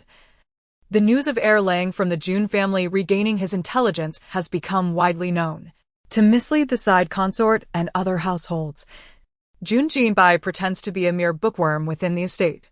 Moreover, with He Yuan's sudden demise at the banquet, the side consort has been frequently visiting her family, leaving her little time to trouble the main household. The false third brother, Jun Jini, expelled by Jun Jingyan and Pei Shi, quickly squandered the 50 taels of silver they had given him, using it all on gambling, and now finds himself in considerable debt. Recently, he has been loitering around the royal residence, shamelessly begging for money from Jun Jingyan and Jun Jinchang whenever they leave the estate. Naturally, they refuse to give him anything. Jun Jini then considers extorting money from the second and third households, as well as from the side consort, knowing they are fond of flattery. By portraying himself as more unfortunate than he truly is, he manages to garner a few pieces of silver from them. The winter in Longqing is rather chilly. Although it rarely snows, the proximity to the sea brings strong winds. Jun Lily is nearly bored to death in the estate. Her elder brother is either out seeking their cousins or, like the second brother, buried in books studying military strategy. The second brother lives up to his bookworm reputation, engaging in nothing but reading all day long. During this winter at the royal residence, Jun Lily feels as though she might sprout mushrooms from the sheer monotony. With no one to play with, given the significant age gap with her 3 elder brothers, she turns her attention to the 6-year-old fifth brother. She often visits fifth brother's Jiayu courtyard to play with him, incessantly muttering about methods to assist him in losing weight. Not wanting to be trapped in the toilet due to his weight, fifth brother willingly participates in her weight loss plans. Indeed, he has started running as part of his exercise regimen. "Oh dear, this is too tiring. I can't run any longer. I need a break." Jun Jinjia collapses onto the ground, resembling an inflated carpet. "Come on, fifth brother. Do you wish to be stuck in the privy?" Jun Lily continually encourages him. Jun Jinjia replies, "Little sister, you are being held by the candied fruit. You don't need to run, so how could you possibly understand this feeling?" Fifth young master. "Would you like some water?" A servant offers him a cup of tea. This tea was specially concocted for Jun Jinjia based on Jun Lily's suggestions, containing ingredients such as lotus leaves, hawthorn, dried lemon, and cassia seeds, all known for aiding digestion and promoting bowel health. Jun Jinjia keeps in mind his sister's advice to control his diet and exercise. Yet, resisting delicious food proves to be a formidable challenge. At that moment, Jun Jigon approaches, holding a bamboo dragonfly. "Lily, look at this," he exclaims, twirling the bamboo dragonfly and sending it soaring. "What do you think?" "I made this myself. Isn't it interesting?" Jun Jigon eagerly awaits her reaction, displaying his creation like a treasure. "It's just a bamboo dragonfly. How boring." Jun Lily, having lived in the 21st century, has encountered far more fascinating things and finds little amusement in it. Unperturbed by her lack of enthusiasm, Jun Jigon contemplates the name bamboo dragonfly. Indeed. It resembles a dragonfly and is crafted from bamboo. All right, that shall be its name, he declares, unable to contain his thoughts any longer. What name is that? Third young master? The candied fruit inquires curiously. My new invention, Jun Jingon points to the bamboo dragonfly that has flown away. This resembles a dragonfly and is made of bamboo, so it shall be called bamboo dragonfly. I plan to make several more and sell them at the market. He shares his entrepreneurial aspirations with the candied fruit. The master of the main house treats the servants kindly, but Jun Jingon, hailing from the countryside, genuinely regards them as friends. Regardless of whether he interacts with the candied fruit, tear, or the several little servants who attend to him, he treats them as equals. Why venture into business when you can simply ask the master for money? The candied fruit questions, puzzled. I do not lack funds. I simply wish to engage in activities I enjoy rather than endlessly adhering to the rules of the estate, Jun Jingon explains, amused by the notion that a young master of the royal residence could be financially troubled. Business? Jun Lily, aware of Jun Jingon's past, recognizes his talent in this area. Third brother, I believe you have the potential to become the wealthiest man in the East. However, whether or not you achieve that is secondary. What truly matters is pursuing what you love. Jun Jingon is moved to tears. He never anticipated his little sister would hold such high expectations for him. After playing with Jun Lily for a while, the candied fruit also joins in the fun with the newfound bamboo dragonfly. From a distance, fifth brother observes their harmonious interaction and the self-flying bamboo dragonfly with envy. His little sister shares such a close relationship with the new third brother. That bamboo dragonfly looks entertaining. He wishes he could have one too. However, he has never spoken a word to the third brother and feels too timid to ask. Disheartened, fifth brother quietly walks away. Noticing fifth brother's departure, Jun Lily mutters, "Why doesn't fifth brother come over to play with us? He just turned around and left. Is he really that exhausted from running?" Her youthful mind struggles with such complex thoughts, and she feels her brain cells dwindling. Hearing her remarks, Jun Jingon puts away the bamboo dragonfly and calls out to Jun Jinjia, who is retreating. "Hey, you little chubby one." Startled, Jun Jinjia halts in his tracks. Jun Jingon is deliberately provoking him. Indeed, Jun Jinjia has never properly greeted him. Jun Jinjia stands there timidly, feeling intimidated by the new third brother. "You, come here." Jun Jingon beckons, gesturing with his finger. Jun Jinjia trembles slightly. He is too frightened to approach, yet he cannot ignore the call. For years, he has been reclusive, focusing solely on his own Jiayu courtyard, which has led to his current timid demeanor. What is your command, third brother?" he finally asks, mustering the courage to walk over. Jun Jingon has no intentions of reprimanding him. Observing his brother's timid demeanor, he thinks that all that wait has been for naught. "I have matters to attend to. You entertain little sister," he says, handing the bamboo dragonfly to Jun Jinjia before departing. Jun Jinjia gazes at the bamboo dragonfly in his hand and watches Jun Jingon's retreating figure, feeling a bit perplexed. Is fifth brother really that timid? Third brother hasn't done anything to him. Look at how scared he is. Jun Lily cannot help but critique inwardly. Does little sister look down on me? Jun Jinjia wonders. Hey. Jun Lily points at the bamboo dragonfly in Jun Jinjia's hand. Do you want to play with this? Jun Jinjia inquires. Is little sister interested in this? He clumsily mimics Jun Jingon's earlier actions, attempting to operate the bamboo dragonfly. His movements are awkward, and it fails to take flight. After several attempts, he finally manages to launch the dragonfly, and both children burst into joyous laughter. Chapter 42. Dare to insult my mother? I will bite you to death. Jun Jinjia chased the bamboo dragonfly all the way out of the courtyard, while Jun Lily was also carried over by Mijia. The scene of the siblings playing with the bamboo dragonfly happened to be witnessed by Jun Qi, the son of the second household. Oh, isn't this the chubby one? And little Lily is here too? Jun Qi, curious about the bamboo dragonfly in their hands, had never seen such a toy before, despite being pampered since childhood. He snatched the flying bamboo dragonfly from the air. Upon recognizing Jun Qi's arrival, Jun Jinjia reacted as if he had seen a malevolent spirit. He tugged at Mi Jiao's sleeve, signaling her to quickly take Jun Lily away. This novelty will soon belong to me.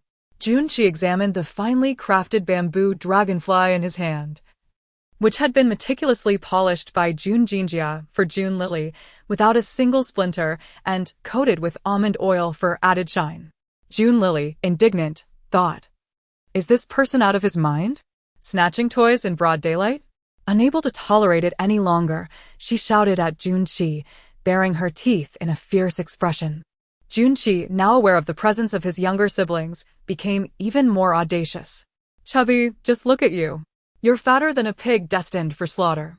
If we were to eat you, it could sustain our household for a year." Upon hearing this, Jun Jinjia was frightened to tears. Was it true that being fat meant one would be killed? At only 6 years old, his timid nature made him cry whenever trouble arose. Jun Qi, 2 years his senior, relished bullying him. Seeing his brother in tears, Jun Lily hurried to comfort him. "Don't be afraid, little five, don't cry. He's just trying to scare you, he won't really hurt you." With the maturity of an adult soul, Jun Lily treated Jun Jinjia as a child in need of reassurance. "Mi Jiao, let us leave quickly," Jun Jinjia urged, wiping his tears and urging Mi Jia to carry Jun Lily away. "Humph. I say, you're just a little pig. And your mother is an old sow. How else could she give birth to 6 of you?" At this, all 3 turned to glare at him. Jun Lily could no longer contain her fury, writhing in Mi Jiao's arms, eager to charge at Jun Qi. Not only did he snatch our toy and insult little five, but he also dared to insult my mother. What a despicable creature. Jun Jinjia clenched his chubby little fists, standing up for his mother despite his usual meekness. "What did you say? Dare to repeat that?" Jun Qi, oblivious to the impending danger, continued to provoke. "Listen well, I say your mother is a sow." He hurled the bamboo dragonfly to the ground and stomped on it with disdain. "What a worthless piece of junk. I've been a tutor for the crown prince's child. This is beneath my notice. If I don't want it, neither shall anyone else." Even Mi Jia could hardly suppress the urge to slap Jun Qi. Any of the elder brothers would never allow the 5th young master and young lady to be bullied like this. Jun Jinjia's sobs grew louder, and Jun Lily was on the verge of exploding with rage. "Mi Jiao, put me down. I want to go beat him." As she struggled, Mi Jiao had difficulty holding her, fearing she might fall. In her frustration, Jun Lily turned to her brother, who was still weeping. "Eldest brother, second brother, and third brother are not weaklings. Little five, you must stand up for yourself. Little five, stop crying. If Jun Qi dares to insult our mother, you must go teach him a lesson. With your size, you could crush him." Jun Lily felt helpless as Jun Jinjia remained frozen. "Go beat him? But I've never hit anyone before. Grandma says good children don't hit others." Seeing her brother in such a state, Jun Lily leapt from Mi Jiao's arms to the ground, disregarding the potential pain from the fall, and hurriedly crawled towards Jun Qi. Unaware of the impending attack, Jun Qi was preoccupied with stomping on the bamboo dragonfly. Jun Lily climbed up his leg and onto his body, an embodiment of wrath. Twisting and squirming, "How dare you insult my mother?" She bit down on Jun Qi's ear, determined to exact her revenge. "Even if I cannot kill you, I will make you pay." Jun Qi yelped in shock and pain, slapping at her back in desperation. The fiery sting only intensified her grip. "If I don't bite this rascal's ear off today, then I am not the koi. Let go, you little brat." Jun Qi yelled, thrashing around. "Mi Jiao, please help," she cried, fearing her mistress might be thrown off by his sudden movement. Seeing the chaos unfold, Jun Jinjia could no longer hold back. His little sister was willing to bite Jun Qi for their mother. He, a 6-year-old boy, could no longer remain a coward.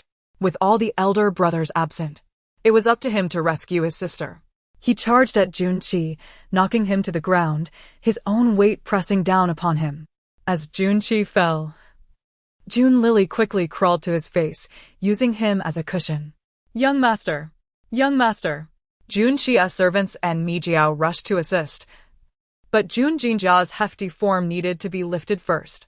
Amidst the commotion, June Lily, who had been holding her bladder all morning, finally succumbed. Being but an infant, she could not hold it any longer and relieved herself right there. At that moment, her bottom was sitting directly on Jun Chi's face. Struggling for breath beneath the weight of Jun Jinjia and feeling the warmth of her accident, Jun Chi shot up in shock. "How dare you hit me?" he exclaimed, pain coursing through his body from the pressure and the bite on his ear. "Serves you right for insulting my mother and crushing the toy my brother made for us." Chapter 43. Who bestows upon you such authority?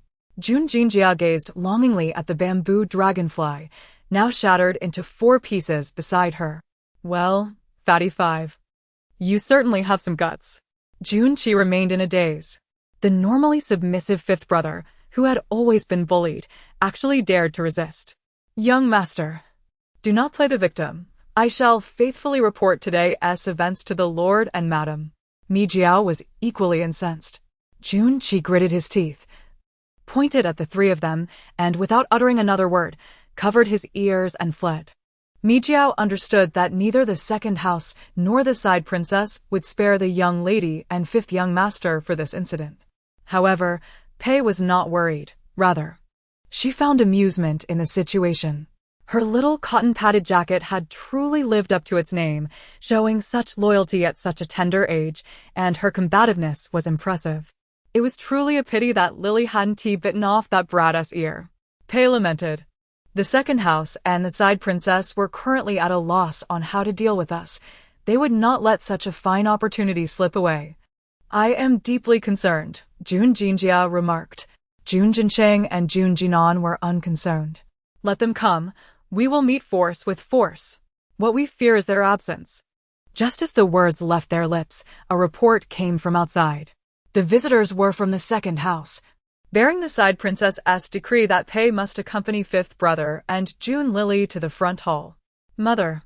Jun Jinjia realized she had caused trouble, tears welling in her eyes. "Useless thing, why didn't you just crush him?" Pei was most displeased at the sight of tears in Jun Jinjia's eyes. Out of her 6 children, the 5th was the least promising. Not only was he timid, but he also allowed himself to be bullied. "Mother, we will go with you," Jun Jinan volunteered. Pei did not refuse. This was indeed a formidable battle. Before they left, Jun Jinsheng had the foresight to ask Mi Jiao to summon Prince Jing to come along as well. He felt, perhaps mistakenly, that their grandfather had a particular fondness for his little sister. Maybe with grandfather present, even if she did kill Jun Chi, there would be no repercussions. After a stick of incense, the 1st house arrived in the front hall. Upon their arrival, Su began her lamentations. "Mother, you must take charge of this matter for Chi. Look at his ear. It was bitten by Jun Lily. I heard from the servants that Jun Jinjia even pressed down on him." Leaving him gasping for breath, Su's words were truthful, and Pei made no attempt to refute them. Children reflect their parents' nature. Parents who twist the truth raise children who know how to play the victim. Jun Lily regretted her youth. Otherwise, she would have knelt beside Su to compete in the art of weeping. "I cannot speak, 5th brother. The details depend on you." Jun Lily cast a glance at Jun Jinjia. "5th brother?" Seeing him merely bowing his head, hiding behind Pei and Jun Jinsheng, Jun Jinan directly pulled him out. "Did you almost crush your cousin? And let your sister bite him?" The side princess pressed further. "5th brother, your great-grandmother is asking you a question." Jun Jinsheng urged Jun Jinjia to clarify the situation quickly. Jun Jinjia's legs felt weak with fear. Being timid by nature, he was utterly overwhelmed by the scene before him. Jun Jinan's expression darkened slightly. Noticing Jun Jinjia's fright, he encouraged, "5th brother, you are the elder brother. Be brave. Look, your sister is stronger than you." Jun Jinjia followed Jun Jinan's gaze to see Jun Lily baring her teeth. He clenched his fists and stepped forward. The voice of the 6-year-old was tender yet resolute. "Chi, is this true?" The side princess questioned Jun Chi again. "He will never admit it." Jun Lily had already anticipated the outcome. Indeed, Jun Chi vehemently denied it. "To insult my aunt, bully my younger siblings, and commit such acts. If I were Jun Chi's cousin, I would never admit it." Jun Jinan remarked sarcastically. Su and Junqi were left speechless. The side princess sighed, summoning the servants who witnessed the incident. Jun Jinan added with a snide tone, "Of course, the servants will speak in favor of their master." Cousin's servant could say he did nothing and was just attacked by fifth brother. Fifth brother's maid could claim he hurt himself. Su, upon hearing this, was infuriated. Such disregard for decorum. Your grandmother is present. What right do you have to interject? Your nephew merely stated the facts. Jun Jinan feigned innocence, his voice trembling with mock grievance. Regardless, it was fifth and sixth who struck first. They ought to be punished. The side princess, unwilling to engage in further convolutions, decided it was time to punish these two young rascals. Finally, she had caught the first house in error, daring to strike her precious grandson. She would make an example of these two youngsters. To the ancestral punishment, the side princess cried out. Before the elderly matron beside her could fetch the rattan whip, a voice rang from outside. Who grants you the authority to mete out ancestral punishment? Before the words had fully faded, Prince Jing entered, accompanied by Mi Jiao. Mi Jiao nodded to Jun Jincheng, indicating that she had relayed the events to Prince Jing. What is this old man doing here? To help his precious grandson Junqi? Jun Lily felt her family was merely an extraneous presence in the Prince Jing manor. The family was warm and loving, while they in the first house seemed disconnected. Prince Jing felt both wronged and aggrieved. He had come to assist the eldest branch, for Pei had given him a little fortune. Recently, he had conducted a thorough investigation at Qingguang Temple and had indeed discovered several individuals from the West Lu Kingdom. Whether they were spies or not, he had sent them all to the Dali Temple. Had he not heard his granddaughter's heartfelt thoughts, his own fate would have been one of treason, a crime unforgivable. Father, you arrived just in time. You must take charge of this matter for Qi. Look at his ear. Su wept as she presented Junqi to Prince Jing, lamenting her grievances. Prince Jing did not even spare him a glance.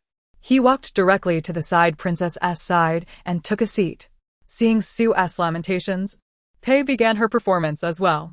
Father, while Fifth and Lily did strike Qi, it was indeed his fault. He bullied his younger siblings and intentionally damaged their toys. Most importantly, Qi insulted his daughter-in-law. The two children could not stand by and do nothing. Who could bear to remain calm upon hearing their mother being insulted? Pei's sorrowful performance exceeded even Su's, with tears flowing like rain. Prince Jing, having understood the full context, remained silent. In an instant, Su led Junqi to bow before him. Father, the people of the first house are full of deceit. Do not believe them. All they say is falsehood. Chapter 44. Has my grandfather taken the wrong medicine today? Prince Jing has no intention of addressing the Su family. He merely wishes to inquire about Junqi. Qi, tell me, did you indeed break your younger siblings' toys? Did you insult your aunt? Junqi, terrified by Prince Jing's fierce gaze, was about to confess when the side princess hurriedly shielded the child, saying, Your Highness, regardless of the circumstances, it is wrong to strike. Furious, Prince Jing smashed the teacup before the side princess. She gasped in shock, her heart racing as she knelt before him like a servant witnessing their master's wrath. Though the fifth child had initiated the altercation, at least they acknowledged their faults without deceit. Yet you, Junqi, not only lack respect, but also demean your aunt and bully your younger siblings. You have truly disappointed me. To have a grandson like you is a misfortune for our family.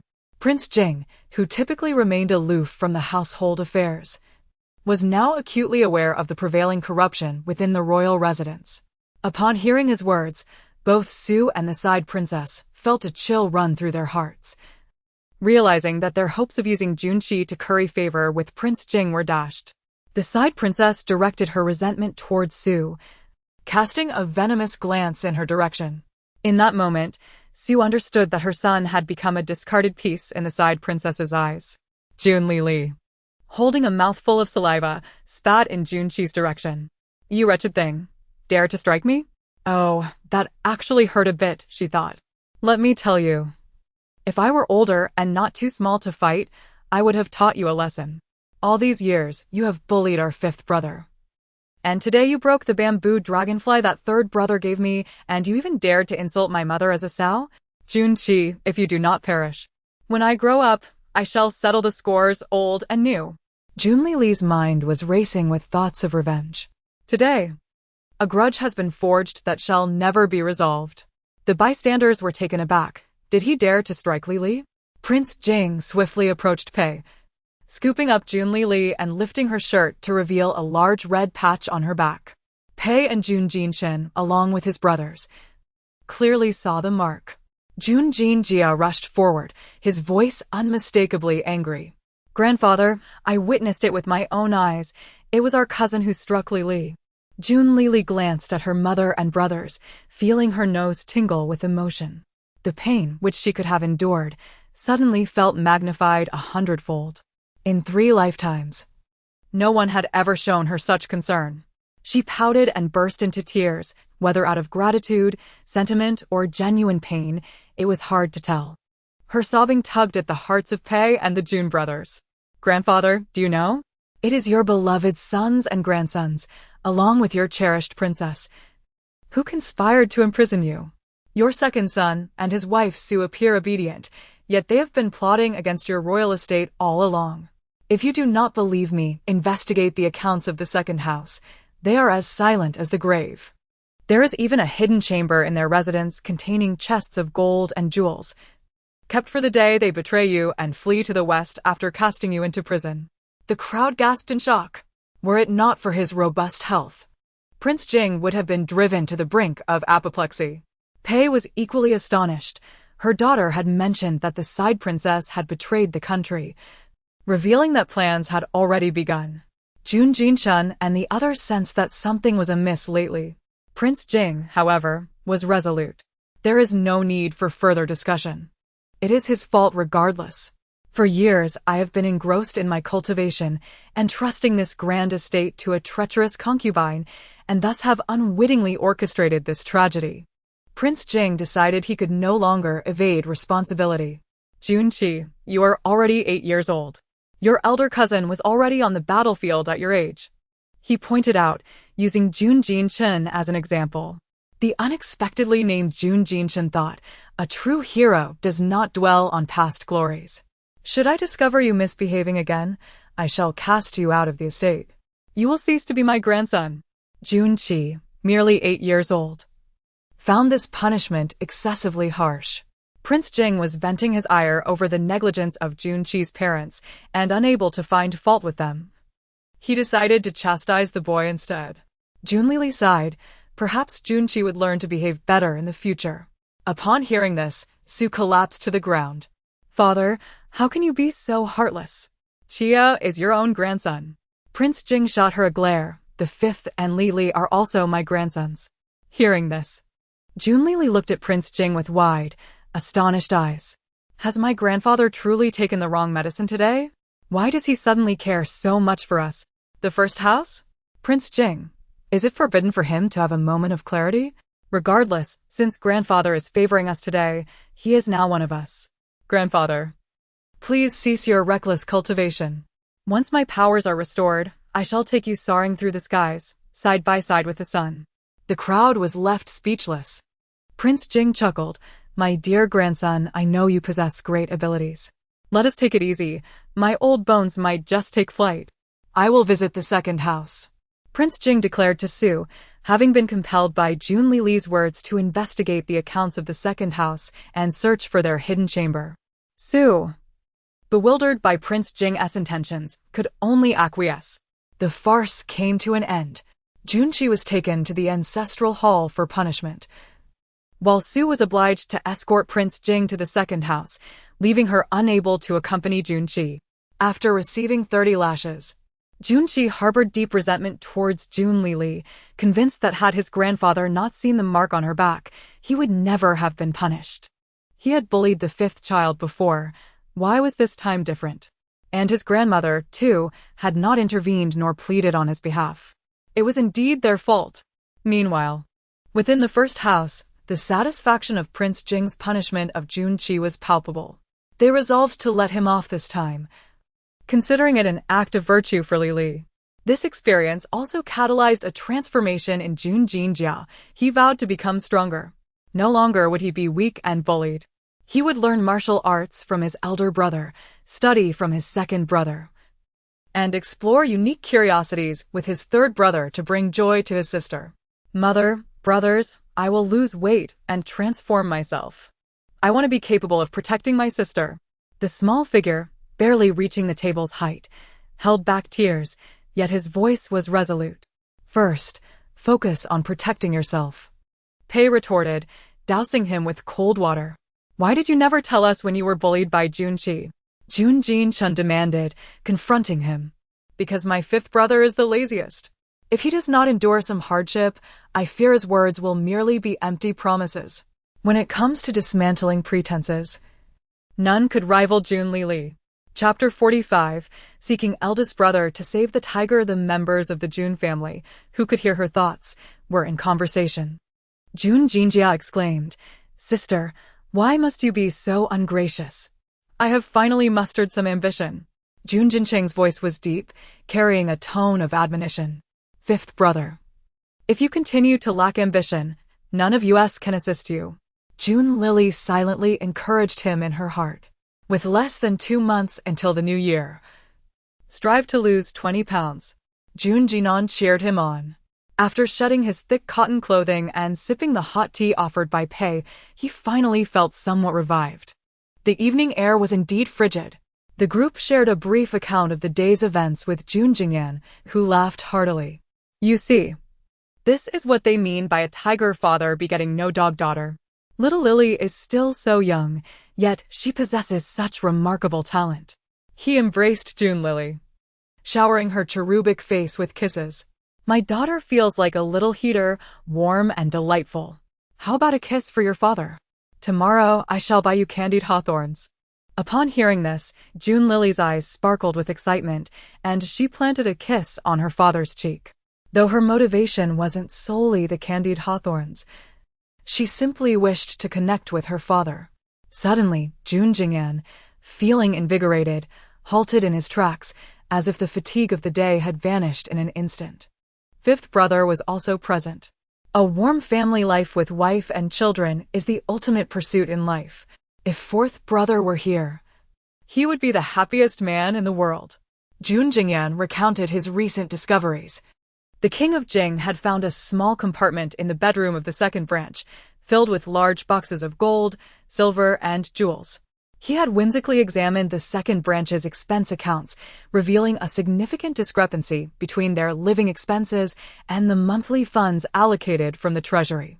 In a fit of rage, the old prince had halted all financial support to the second branch, decreeing that they must manage with whatever he provided for their daily needs. In the biting cold, second brother Jun Wulian knelt in the courtyard, pleading for mercy from the king of Jing, who responded with a kick. The king felt inexplicably angered by the sight of second brother, third brother, and the side princess. He planned to rectify the second branch before turning his attention to the third branch and the side princess's quarters. Thankfully, fourth brother had been absent from the residence, thus avoiding a catastrophe. In recent days, having heard Jun Lily's thoughts, everyone realized she was quite bored. Coincidentally, a heavy snowfall had fallen the previous day. Jun Jincheng decided to invite 2 cousins to the city moat to witness the rime ice. Jun Lily was elated, finally given the opportunity to enjoy some outdoor fun and witness the wonders of nature. Only the eldest cousin, Pei Ting, accompanied them. The second cousin had wandered off to indulge in some revelry elsewhere. This did not dampen Jun Lily's spirits, for having her elder brother by her side was ample comfort. Pei Ting helped the siblings into a carriage and, concerned that Jun Lily hadn't eaten breakfast, brought her a delicacy of osmanthus-flavored cheese, a specialty of their aunt.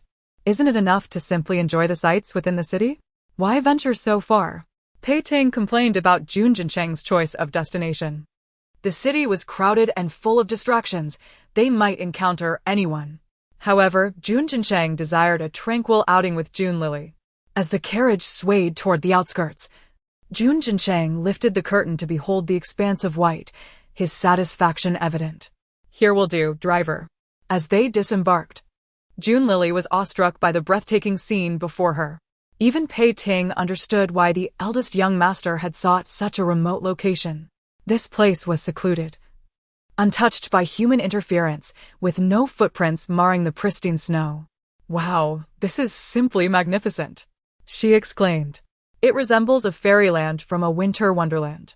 Her eyes sparkled with joy, and she beamed widely. The river was calm, its surface adorned with a delicate layer of ice. The bare branches along the bank were cloaked in glistening frost. The willows donned silver blooms, while the pines burst forth with silver chrysanthemums. Suddenly, as if a spring breeze had arrived, thousands of pear trees bloom. June Lily mused poetically. "My sister understands poetry and literature?" June Jincheng was astonished. Her talent surpassed even second brothers. If a poetry competition were held in the city, she might very well emerge victorious. Pushing June Jincheng's wheelchair, Pei Ting and June Lily formed a harmonious picture as they strolled up the mountain. June Lily had grown weary of the confines of the mansion. Stepping outside to breathe in the fresh air of nature felt extraordinarily refreshing. She opened her mouth wide, inhaling the crisp air as if absorbing the essence of the sun and moon. "Xiaochen, cover Lily's mouth. We wouldn't want her to swallow the wind," Pei Ting kindly advised. June Jincheng nodded in agreement. "Eldest cousin, I assure you I'm fine. If I feel cold, I will close my mouth myself," June Lily wished to convey, though words eluded her. Suddenly, they heard a low growl nearby. "Hush," June Jincheng gestured for silence, focusing intently. June Lily mirrored his concentration. "That sound. It resembles a tiger's roar." June Jincheng's heart raced. Encountering a tiger could be perilous. "Wait, based on the sound, this tiger is likely gravely injured," he speculated. "Can you listen more carefully, sister? Do not be so startled." "Ah, if only eldest brother would allow me to descend, I could locate the tiger," June Lily exclaimed eagerly. "A tiger's life is still a life. Saving it would be a meritorious deed." "I believe it is, in this direction." Her ears perked up, and her instinct proved correct. June Jincheng silently marveled at his sister's kindness. Though he did not set her down, he turned his wheelchair toward the direction she indicated. "Xiaochen." Pei Ting hesitated, unsure of what to say, but June Jincheng swiftly shook his head, signaling him to remain silent. He gestured for Pei Ting to follow him. As June Lily had predicted, after taking a few steps, they spotted a white tiger lying in the underbrush, an arrow embedded in its side. "Ah, a huge creature," Pei Ting exclaimed, startled, while the tiger, equally alarmed, exhaled a puff of air. June Lily attempted to communicate with the tiger. She learned that many assassins were lurking nearby, seemingly waiting to eliminate someone. And this tiger had been unintentionally wounded by one of them. It could have evaded the arrows, but after days of hunger, it had grown sluggish and fell victim. "This won't do. We must help it remove the arrow, or it will surely perish," June Lily lamented, feeling helpless. She pointed at the tiger, gesturing animatedly to June Jincheng. "Are you asking me to save it?" he inquired, feigning ignorance. Upon seeing him as her savior, she nodded vigorously. She still had opportunities to cast spells this month. If only eldest brother would extract the arrow from the tiger, she could heal its wounds. Chapter 46. The assassins block the way. All things possess a spirit. Moreover, this tiger has committed no grievous wrongs. Brother, I implore you, save it. Just look at how adorable this big cat is. June Lily yearned to pet the cat. June Jincheng. Are you certain it is a cat? Since his sister was so eager to rescue it, he acquiesced to her wishes. He retrieved a whip from the hidden compartment of his wheelchair, and with a swift flick, ensnared the arrow, pulling it free from the white tiger's body. June Lily leaped down from her brother's embrace and crawled towards the white tiger. Pei Ting, still apprehensive, attempted to intervene but was halted by June Jincheng. He was eager to witness how June Lily would cast her spell to save the tiger. However, things did not unfold as he anticipated. June Lily chanted her incantation with remarkable speed, and to the eyes of June Jincheng and Pei Ting, mere mortals, they only beheld a cascade of vibrant light descending upon the white tiger. Though its wounds had healed, traces of blood still marred its fur, indistinguishable from their distance. It is indeed imperative that we depart swiftly. The white tiger just mentioned that there are assassins lurking nearby, uncertain of their target. But we must not be mistaken for their quarry, June Lily murmured. Jun Jincheng. Assassins? Cousin, we must hasten our retreat. There are great dangers afoot. He instructed the coachman to turn towards Jiazhou. Pei Ting was puzzled, casting a bewildered glance at Jun Jincheng. Why, in good fortune, were they heading to Jiazhou? Jun Jincheng offered a brief explanation. Before the coachman could complete the turn, an arrow struck their carriage. The coachman, startled, tumbled from the vehicle, and the horses whinnied in fright. Oh no, are we about to encounter bandits? Jun Lily's heart raced, fearing for her life. Jun Jincheng lifted the curtain to peer outside, only to find an abundance of cloaked figures surrounding their carriage. Pei Ting's anxiety mounted. Who is in the carriage? A gruff voice called from outside. Jun Jincheng remained hidden. Having seen countless scenes of chaos since he was 8, he was unfazed. This is Jun Jincheng, eldest son of the Jing Wang Fu, and Pei Ting, eldest son of the General S. Manor. His voice was low, imbued with authority, exuding a formidable presence. Indeed. It belongs to the General S. Manor, another voice confirmed, addressing the previous speaker. The general was a high-ranking official, and their carriage was adorned with gold and silver embellishments, reserved solely for officials of the 1st to 3rd ranks. We implore you, young masters, to depart at once. The cloaked figures respectfully parted to allow them passage. This is dire. Those individuals are after the father and daughter of Deng Xiaoqing. Jun Jincheng and Jun Lily exchanged alarmed glances. Oh my! Just after Governor Hong was beheaded. The 9th prince has become restless. Jun Lily lamented. Jun Jincheng's mind whirled in uncertainty. Deng Xiaoqing had maintained a decent rapport with his father, and had it not been for his sister's foresight, they would not have prepared in advance, nor would he have incurred the wrath of the 9th prince on his father's behalf. His sister was determined to save a wounded white tiger. How could they abandon 2 living souls with whom they shared ties? Should we save them or not? Xiaochen, what are you contemplating? Pei Ting inquired, noticing Jun Jincheng's furrowed brow. What has Deng Xiaoqing done to offend someone? Those cloaked figures are evidently highly trained. Without assistance, he and his daughter may perish today. Pei Ting was a young man of righteousness, eager to defend the unjustly treated. Yet he was not foolish. He understood his limitations and would not intervene where he could not make a difference. Perhaps he could return later that night to see if fate would allow him to help retrieve their remains. No.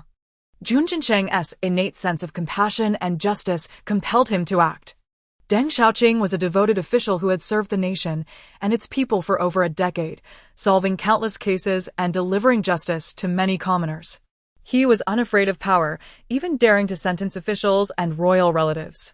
What do you mean, no? Pei Ting was taken aback. Cousin, we must go save Deng Xiaoqing. Jun Jincheng's gaze was resolute, devoid of jest. Pei Ting chuckled at this declaration. Xiaochen, do you believe you still possess the prowess of a year ago? To face 100 foes single-handedly? He found the notion humorous.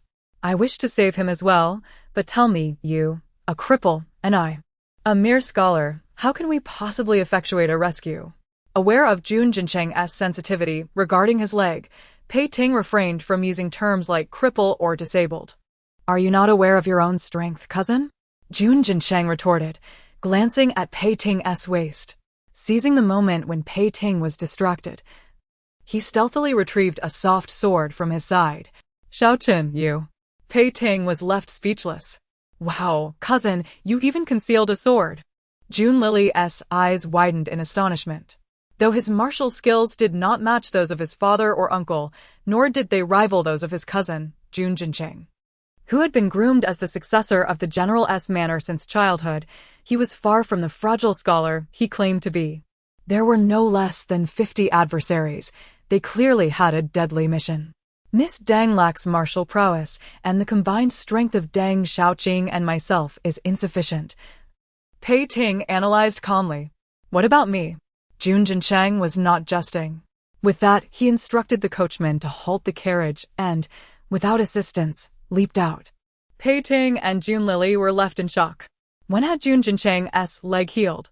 Brother, you are even more inscrutable than second brother. Jun Lily felt compelled to bow before him. Having been astounded to learn of second brother's restored intellect during their last visit to the princess estate, she now found herself questioning whether they had both unlocked some hidden potential. Xiaochen, what is the meaning of this? Pei Ting eyed Jun Jincheng's leg skeptically. Cousin, I did not intend to conceal this. You know the circumstances of our family within the palace. Jun Jincheng's expression turned somber. Pei Ting understood their struggles and the complexities involved, choosing not to press further. Fear not. We are all brothers here. I shall not divulge this to outsiders. With Pei Ting's assurance, Jun Jincheng felt a surge of unease. While he trusted Pei Ting to keep their secret, he could not ensure the same for others.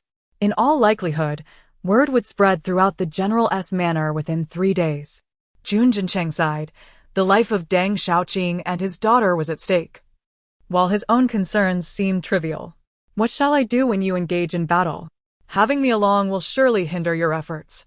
Jun Lily felt somewhat like an impediment. Chapter 47, Deng Xiaoqing's last entrustment. These thoughts had long been contemplated by Jun Jincheng. He intended to take a perilous risk, directly placing Jun Lily in the carriage. Once the fighting commenced, no one would check for a small infant inside. Moreover, he planned to have Deng Xiaoqing and his daughter depart first. Once they were in the vehicle, they would naturally assist in caring for Jun Lily. Sighing, Jun Jincheng halted the carriage, casting a reluctant glance at Jun Lily. He knew she could comprehend him, as if he were imparting words of wisdom to a young man, advising an infant. Having spoken, the two brothers drew their weapons and leaped from the carriage, charging towards the cloaked assailants. At that moment, Deng Xiaoqing was nearing his limits. His body was drenched in blood, his hair disheveled, and his face smeared with dirt. Uncle Deng, hurry, the carriage is over there. We will hold them off here. Jun Jincheng urged while engaging in combat, simultaneously advising the Deng father and daughter. Jun Jincheng, your leg? It seemed that anyone witnessing Jun Jincheng re-entering the fray would inquire about his leg. My leg is fine. We can discuss the rest later. The priority is for you both to leave swiftly, Jun Jincheng reiterated. Qinger, did you not hear the young master? The carriage is over there. You must go. Deng Xiaoqing urged his daughter, Deng Qing, clearing a bloody path for her to escape first. Father, I will not leave. If we are to go, we go together. The young master wishes for you to leave as well. Deng Qing refused to abandon her father in his time of peril. Father cannot depart. He must stay to assist them. These assassins seek to kill us. We cannot allow our 2 noble nephews to perish on my account, even in the face of death. Such noble thoughts brought a smile of gratitude to Jun Jincheng. They had not been mistaken in their choice of allies. Uncle Deng, my cousin and I will cover your escape with all our might. The remaining enemies are few. My brother and I can handle them. You are injured and should not continue fighting. Jun Jincheng analyzed the situation for Deng Xiaoqing, urging him to leave promptly. Xiaochen speaks wisely. Xiaoqing, miss. You two should depart first, Pei Ting concurred. The 4 stood back to back, fighting and seeking opportunities to converse amidst the chaos. Thank you, Pei Xianxiu. By the way, are you the elder or the younger twin? Deng Xiaoqing asked, unable to distinguish between the 2 identical brothers. I am the elder, Pei Ting, he replied coolly. Just then, a killer lunged at Miss Deng with a dagger. The assassins, aware that she was unskilled in combat, had marked her as their primary target. Miss Deng, be careful. Pei Ting swiftly moved to block the attack with his sword, yet the assassin, not foolish, redirected the blade towards him, inflicting a deep gash on his arm. The once pristine white fabric was soon stained crimson. Deng Qing, witnessing Pei Ting's injury, felt both concern and gratitude. He had been wounded in his attempt to save her. Before they had a moment to breathe, the assailants surged forward once more. These killers, not only numerous, but also highly trained, appeared impervious to pain unless slain. They would continue to fight, regardless of their wounds. Big cousin, do not show mercy. Jun Jincheng warned. He fought with lethal intent, each strike aimed to kill. Pei Ting tightened his grip on his sword, mimicking Jun Jincheng's approach, targeting the vital points of their attackers. Protecting the Deng family while attempting to break through was proving to be increasingly difficult. The assassins, realizing they were outmatched, altered their strategy. Those still capable of movement drew bows from their waists and began to shoot arrows at the four of them. Observing this, Jun Jincheng leaped into the air, using his agility to deflect the arrows with his sword. Pei Ting and Deng Xiaoqing, lacking such exceptional skills, could only brace themselves with their weapons against the incoming projectiles. Arrows fell like rain, and unfortunately, one struck Deng Xiaoqing in the chest. "Father." Deng Qing rushed to support him. "Xiaoqing, how are you?" Pei Ting asked anxiously. "It's nothing." Deng Xiaoqing, a man of iron will, dismissed the pain, continuing to fight as if nothing had occurred. Upon learning of Deng Xiaoqing's injury, Jun Jincheng approached with concern. "Uncle Deng, your wounds are severe. You must be bandaged and staunched quickly." Deng Xiaoqing bore multiple injuries. Jun Jincheng could see 3 significant wounds at a glance. A cut on his leg, a stab wound on his back, and the arrow that had just struck his chest.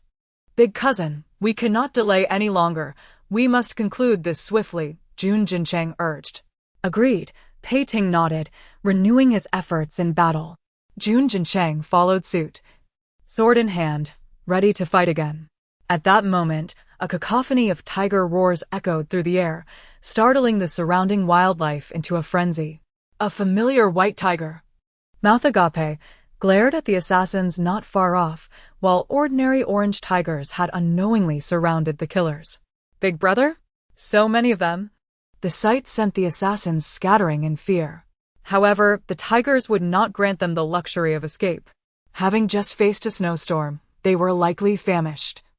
And the assassins before them appeared as tender morsels. With a fierce roar, the white tiger seemed to beckon, "Brothers, it's time to feast." Upon hearing its call, the tigers lunged at the assassins, relentlessly tearing into them. In the blink of an eye, the once pristine snow was drenched in blood. The white tiger approached Jun Jincheng and the others. Deng Xiaoqing and his daughter were bewildered. Was this creature friend or foe? Regardless, fear gripped them. "Uncle, do not fear. This is the tiger brother that my sister just saved. Surely it has come to repay its debt," Jun Jincheng conjectured, his bravery shining through. He, a battle-hardened young general, extended his hand to gently stroke the white tiger's massive head. "Rest assured, with these tigers here, the assassins pose little threat."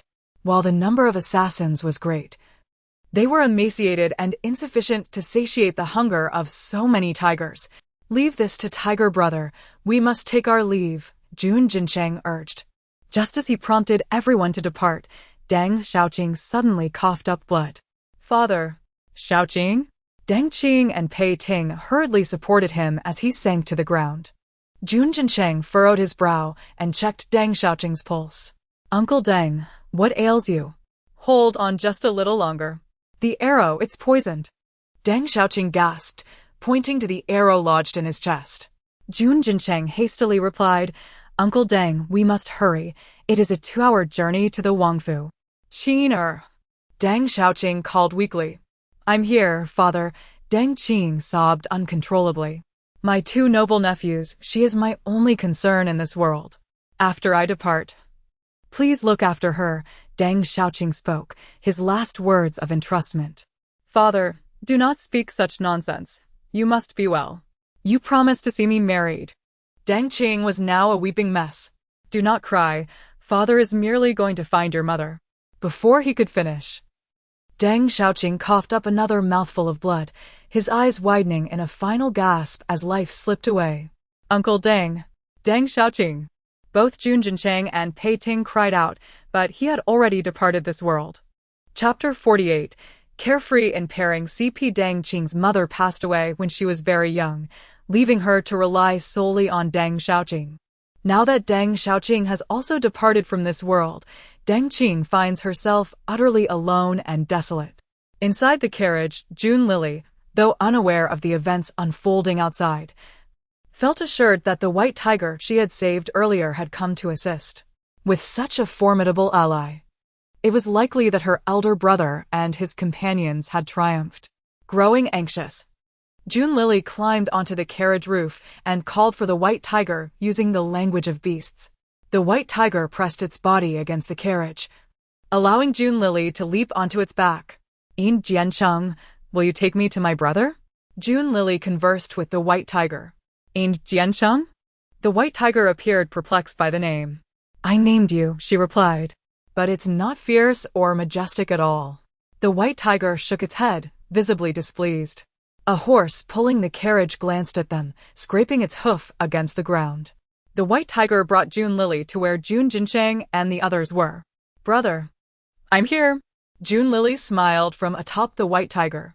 The earlier encounter with the tiger had left Dang Qing frightened, despite its act of salvation. Seeing the creature bearing a child on its back made her face pale with fear, prompting her to want to rescue the little girl. "It's Lily," Jun Jincheng exclaimed, rising to lift Junlili down. The white tiger, having fulfilled her request, nodded at her before turning to depart. Junlili had developed a fondness for the white tiger, which seemed to hold a significant rank among its kind, possibly that of a tiger king. It could not abandon its fellow brethren for leisure.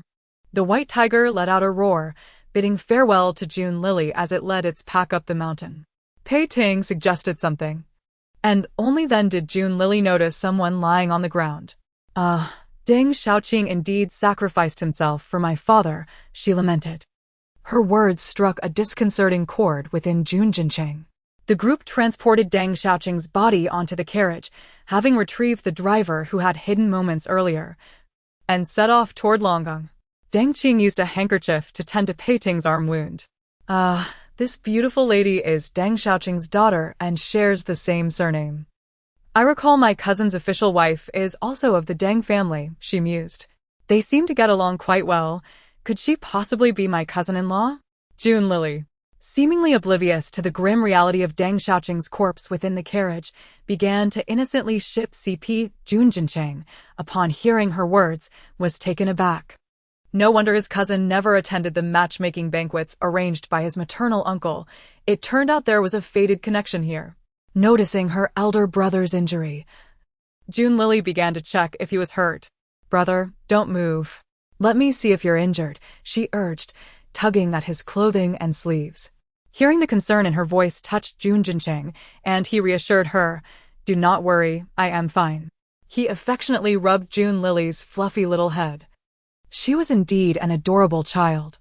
Deng Qing gazed at Junlili's big, watery eyes with affection. In response to her words, Jun Jincheng enveloped Junlili in his ample sleeves, cradling her against his neck, as if to protect her from the possibility of Deng Qing trying to snatch her away. "What plans do you have, Miss Deng?" Jun Jincheng pondered, resolved to extend any assistance he and the Jun family could offer. "I do not know. In this world, my only relative is my father," Deng Qing replied, tears beginning to flow again. "Uncle Deng entrusted you to us, and should you encounter any difficulties, do not hesitate to speak," Jun Jincheng bowed. "Indeed, we shall do our utmost to assist you," Pei Ting echoed. Deng Qing shook her head, resigned to her fate. "First, let us handle my father's affairs." The news of Deng Xiaoqing's assassination swiftly spread throughout Longcheng, leaving only Deng Qing, a solitary young woman, behind in the Deng estate. Many of the arrangements for Deng Xiaoqing's aftermath were being managed by Jun Jingyan and the Pei family, both of whom were related to him. "Thank you, Uncle Jun, and the two Pei gentlemen, for your help during these days." She wore a plain white mourning garment, her spirit dulled, and her hair disheveled, appearing quite haggard. "Do not mention it, dear niece. Let Xiaoqing keep vigil tonight. You should rest," Jun Jingyan said, concerned that Deng Qing might follow her father too soon. "It is rather late. I doubt anyone will come to pay their respects now." Before he could call for help, a maid rushed in from the entrance. "Miss, the 9th prince has arrived."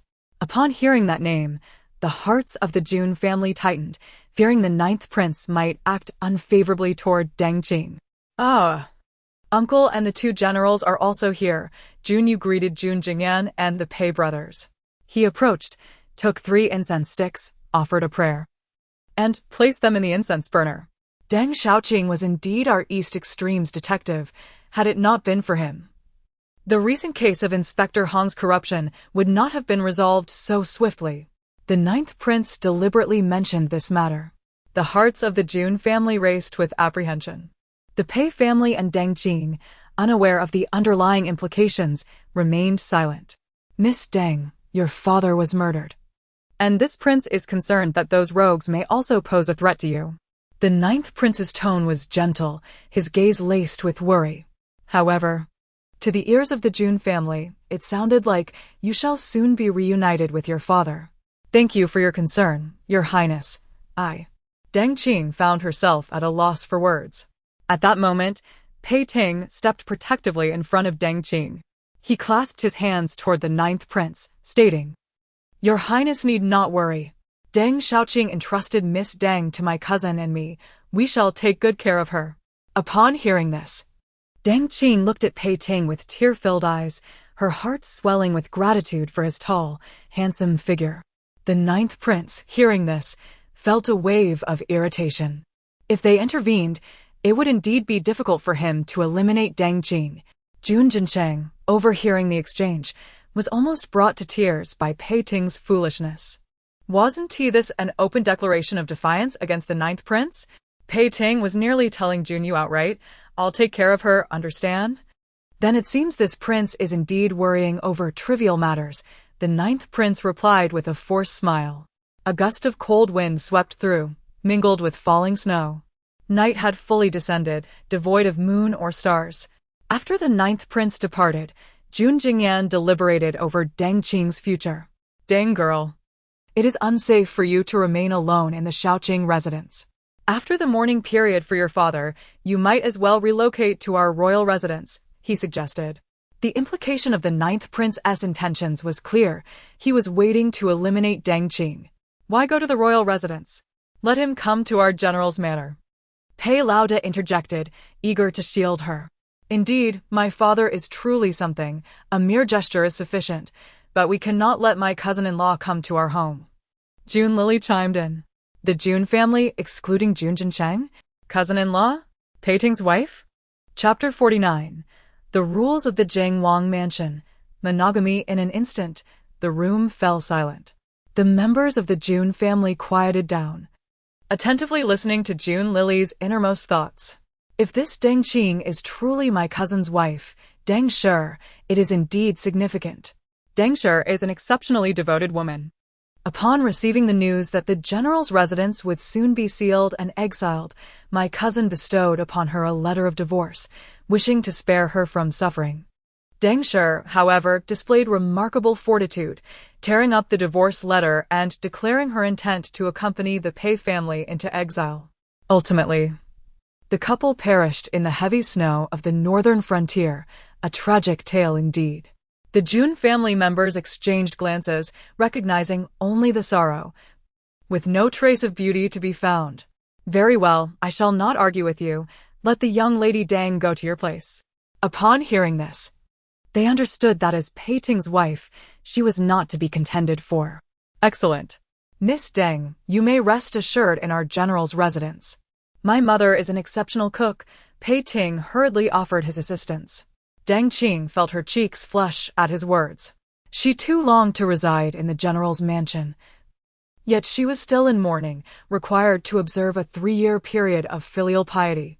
Fearing that her feelings for Pei Ting might interfere with her mourning, she steeled herself and resolutely requested, Uncle Jun, I wish to borrow a room in the Wang mansion if it is convenient. Jun Jingyan chuckled, Brother-in-law, look at this. The young lady herself has requested it. Pei Lauda, Jun Lily? This plot truly seems to be unraveling. What reason does Deng Qing have to come to our house? Shouldn't she be developing her relationship with my cousin in the General's mansion? Could it be that our alteration of the Deng family's fate has also shifted Deng Qing's storyline? As Jun Lily continued to analyze, a shocking realization struck her. Could it be that Deng Qing has no interest in my cousin and has instead taken a liking to my elder brother? Jun Jinsheng, struggling to suppress his bewilderment, he found himself at a loss for words regarding his little sister. Even Jun Jingyan felt that his daughter's thoughts were rather erratic.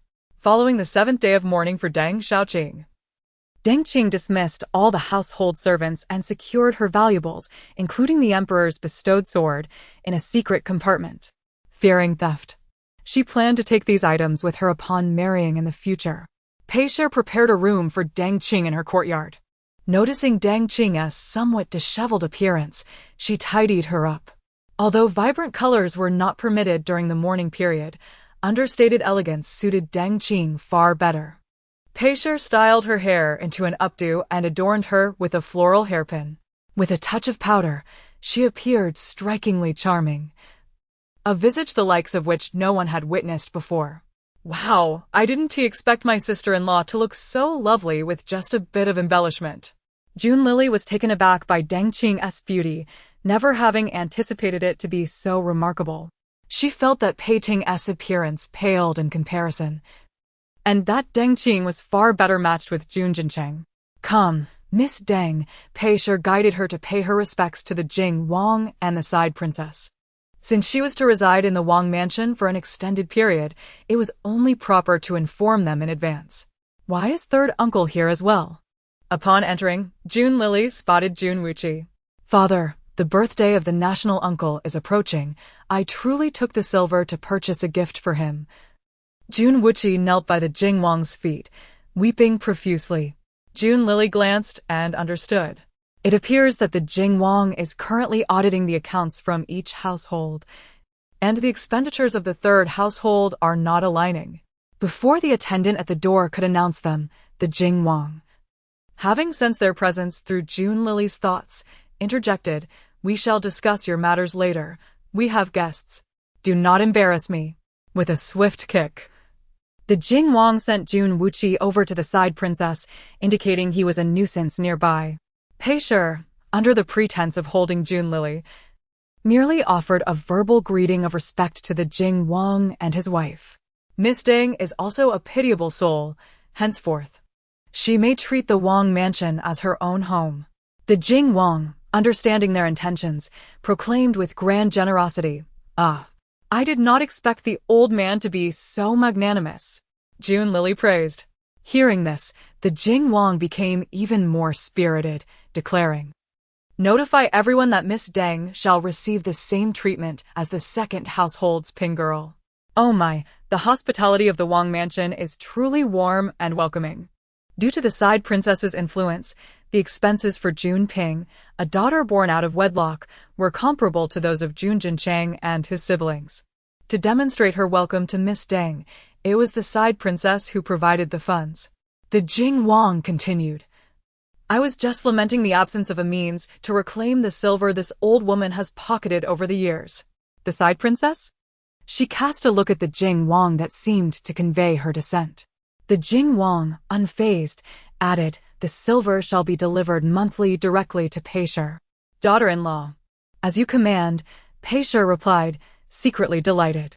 The side princess, "When will this old man finally depart?" Haha, grandfather's strategy is truly ingenious. How did he know that the wealthiest in the Wang mansion is the side princess? Jun Lily chuckled inwardly. Regardless of the circumstances, the Jing Wang had managed to put the side princess in her place. "Miss Deng, I am the third son Wuqi. Should you find it uncomfortable living in the main household, feel free to come to our third household at any time." Upon Deng Qing's entrance, Jun Wuqi's gaze sharpened. This young lady was breathtakingly fresh and unique, a stark contrast to the common courtesans of the Yihong courtyard. With just one glance, he felt as if he had encountered a celestial being. This lecherous fellow surely harbors ulterior motives. Jun Lily discerned his lecherous gaze and understood his intentions. Pei Shi, keenly aware, interjected, "Thank you for your kind offer, third brother, but even if my brother and I fail to care for Miss Deng, eldest brother, second brother, and third brother will surely lend their assistance." With that, she cast him a disdainful glance. "You scoundrel, the young lady is merely 17, a decade younger than you. And you dare to harbor such thoughts? An old bull seeking tender grass, how shameless." "That will not do," Jun Lily asserted. stating that this young lady belonged to Pei Ting, and as her aunt, it was her duty to ensure her nephew's future wife was safeguarded.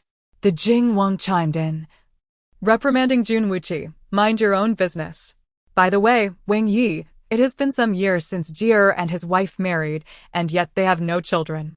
I wish to take a concubine for him. The side princess seized the opportunity to inquire about the Jing Wang's stance. Oh dear.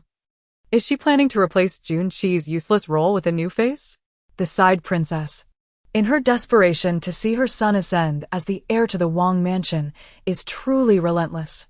Having gone to great lengths to bear sons, she has eliminated any daughters, ultimately ending up with 3 sons. Now, feeling her sons are inadequate, she is now targeting her grandsons. Pei Shi, the Jing Wang. This is outrageous. He has yet to pass, and his bedfellow is already coveting his position. What concubine? The young he is not deceased. The rules of the Jing Wang mansion dictate monogamy. Only upon the death of the primary wife may one take a second wife.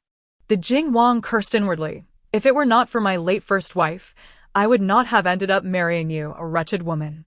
Jun Lily, upon hearing this, felt a newfound respect for her seemingly antiquated grandfather. She had not anticipated him to possess such progressive thoughts. We shall heed the Wang Ye's wishes. The side princess merely feigned compliance. While the household forbade the taking of concubines, one could always maintain a mistress outside. If all else failed, once the child was born, one could claim that the young he had given birth to it. Chapter 50. I am the chief little fan of the Big Brother in recent days. Jun Lili has acquired a new companion, a white kitten. Previously, Jun Jinshan noticed her fondness for white tigers. So he found a substitute in the form of a white cat. It wasn't that a white tiger was unaffordable, but rather that the white cat offered better value for money. However, upon learning that Jun Lili is a koi fish, the cat adopted a rather aloof demeanor, often lounging lazily in the cradle outside, spending its days in slumber. Within the royal mansion, Jun Jinshan continued to feign a disability, seated in his wheelchair. He was feeding the cat some chicken breast while occasionally glancing at Jun Lili, who was practicing sitting beside him. It was a moment of serene tranquility. Suddenly, a young servant rushed over in a fluster, exclaiming, "Young master, that impostor, the so-called third young master, has come to the mansion demanding money again. He is berating the second and third madams for giving him too little," right at the entrance. "The first madam has already gone out. You should take a look too." Junjin E? That bottomless pit. Jun Lili grumbled. Their parents had already given him 50 taels of silver, which was quite generous. It had barely been a month, and he was back for more. Jun Jinshan felt that this matter should be resolved by the head of the family, Jun Jingyan. Without delay, he picked up Jun Lili and instructed a maid to push his wheelchair toward the entrance. The entrance of the Jing Wang mansion was nearly surrounded by citizens, resembling a bustling market. Jun Jini stood outside, heedless of his image, loudly cursing and airing all the unsavory secrets he had learned about the mansion over the years. He recounted the embarrassing tales of the second and third houses, the secrets of the Jing Wang and the concubine, and even went so far as to slander the first house. "Come, everyone, behold the Jing Wang mansion." Jun Jin-yi continued to bluster without awareness of his impending doom. Pei Shi could no longer tolerate it. Had it not been for the throngs of onlookers, she might have silenced Jun Jin-yi herself. "Sister-in-law, look at the fine son you have raised." Xiao Hishir seized the opportunity to shame Pei Shi. "Sister-in-law, please make him be quiet. He is bringing disgrace to our family." Su Shi could only lament. With so many spectators, Pei Shi found it difficult to intervene. Nor could she instruct the young servant to subdue Jun Jin-yi. "Enough of this ruckus!" Jun Jin-chun bellowed. His presence commanded attention even before he arrived. Seated in his wheelchair, holding a child, he emanated an aura of authority that quelled the crowd. "Brother, you have arrived," Jun Jin-yi greeted, bowing slightly. Once upon a time, Jun Jin-chun was his hero. "Disperse! What are you all doing here? Do you wish harm upon Jing Wang?" Jun Jin-chun shouted again, forcing the onlookers to retreat. However, a few of Jun Jin-yi's accomplices remained, undeterred by Jun Chen's intimidation. "Why are you still here?" Jun Chen glanced at the small ruffians, his voice steady save for a slight rasp. He continued, "You were the ones extorting protection fees at the Sonley Bridge market last summer, weren't you? And the theft at the Southern Fabric Market last winter was also your doing, was it? Furthermore, you have participated in the harassment of respectable women over the past 2 years, haven't you?" Seated there, he articulated each word with chilling clarity, his voice as frigid as melted snow. "Will it be me who takes action, or will you confess to the Ministry of Punishment?" Jun Chen let out a cold laugh, his tone low and raspy like a specter from the underworld. Even Jun Lili, cradled in his arms, felt a shiver run down her spine. Encountering a madman like my brother, surely these fools did not consult the calendar before stepping out today.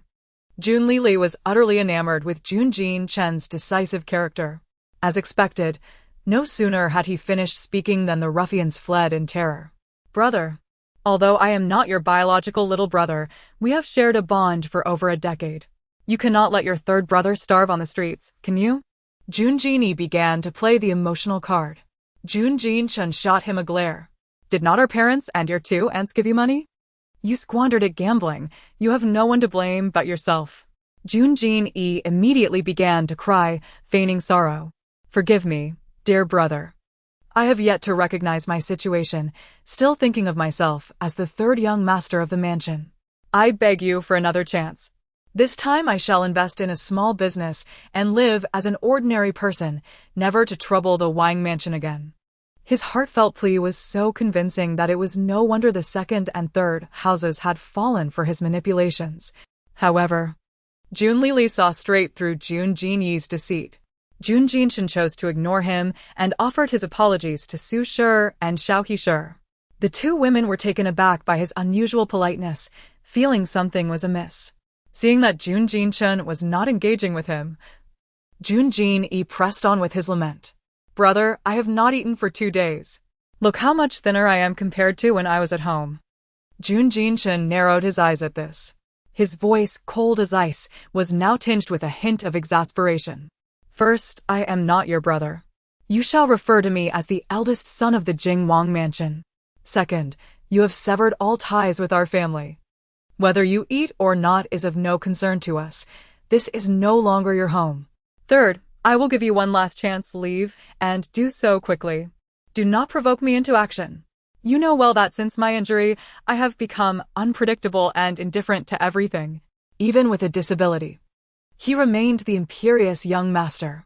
"Wah, brother is so handsome. Brother is the best," Jun Lili exclaimed with delight. "From this day forth, I, the little koi, shall be the chief little fan of my brother." Jun Chen pondered, what does it mean to love to death? Does the little sister truly adore me to such an extent? Are you not concerned that I might expose the mansion's secrets? Do not speak nonsense. How many matters of the first house do you truly comprehend? Pei Shi retorted. Indeed, she and Jun Jingyan had never favored Jun Yi since his upbringing, safeguarding many secrets from him. Only Jun Chen was privy to the first house's numerous secrets. What of the other houses? We are all part of the Jing Wang mansion. We rise and fall together. Jun Yi protested stubbornly. If you possess any secrets about the other houses, feel free to disclose them, Jun Jingyan replied, unfazed by his threats. Chapter 51.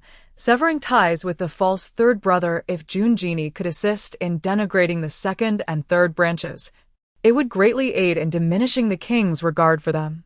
Over the years within the royal residence, though Jun Jingyan had donned the purple robe through his own efforts and the support of his father-in-law, General Pei, his half-brothers had persistently been a source of vexation. The limits of human endurance are finite. Even a cornered rabbit will fight back. Were it not for the remnants of familial affection, Jun Jingyan might have long considered eliminating them. Now, with the king beginning to reform the royal household, it was evident that he had lost his previous affection for the other two branches. Remember, we have raised you, we owe you nothing. Providing you with some silver to sustain your life is already an act of great benevolence. Even if we choose not to, you have no grounds for complaint. Jun Jingyan exhaled deeply, speaking with gravity. Father is formidable. Had it not been for his mother's deceit in swapping the third brother, he would not have suffered for so many years. Now he has the audacity to demand money from the royal house. Truly shameless. Such a person, whether we give or withhold, is merely receiving what is due from our parents, June Lily thought, wishing to avenge the 13 years of suffering endured by June Jinan. The 3 members of the June family concurred. What you say is correct. Should you dare to cause trouble in our royal residence again, do not expect us to show any mercy. June Jincheng shot him a glare, prompting his maid to assist him in leaving. Take care of yourself, Madame Pei advised at last. Once the first branch had departed, a small attendant reported the earlier events to the concubine. This June genie has truly overstepped his bounds. Upon hearing that he intended to disclose the misdeeds of the second and third branches, the concubine slammed her hand on the table. My lady, how should we handle this? The attendant inquired softly. Since the eldest has cast him aside, we need not show him any leniency, the concubine replied with a sinister smile. Send someone to follow him. If he utters anything detrimental to us, simply. As she spoke, she made a gesture across her throat. Yes, I shall carry out your orders. As for the first branch, news of June Genie would not surface until 7 days later. He had unwittingly offended someone and was stabbed, losing too much blood and subsequently freezing to death in the bustling marketplace. The June family, having fulfilled their final act of compassion, arranged for his burial. June Jingyan sighed repeatedly upon learning of his demise. Brother, this is his own doing. Had he lived prudently with the money we provided, would he have faced such an end?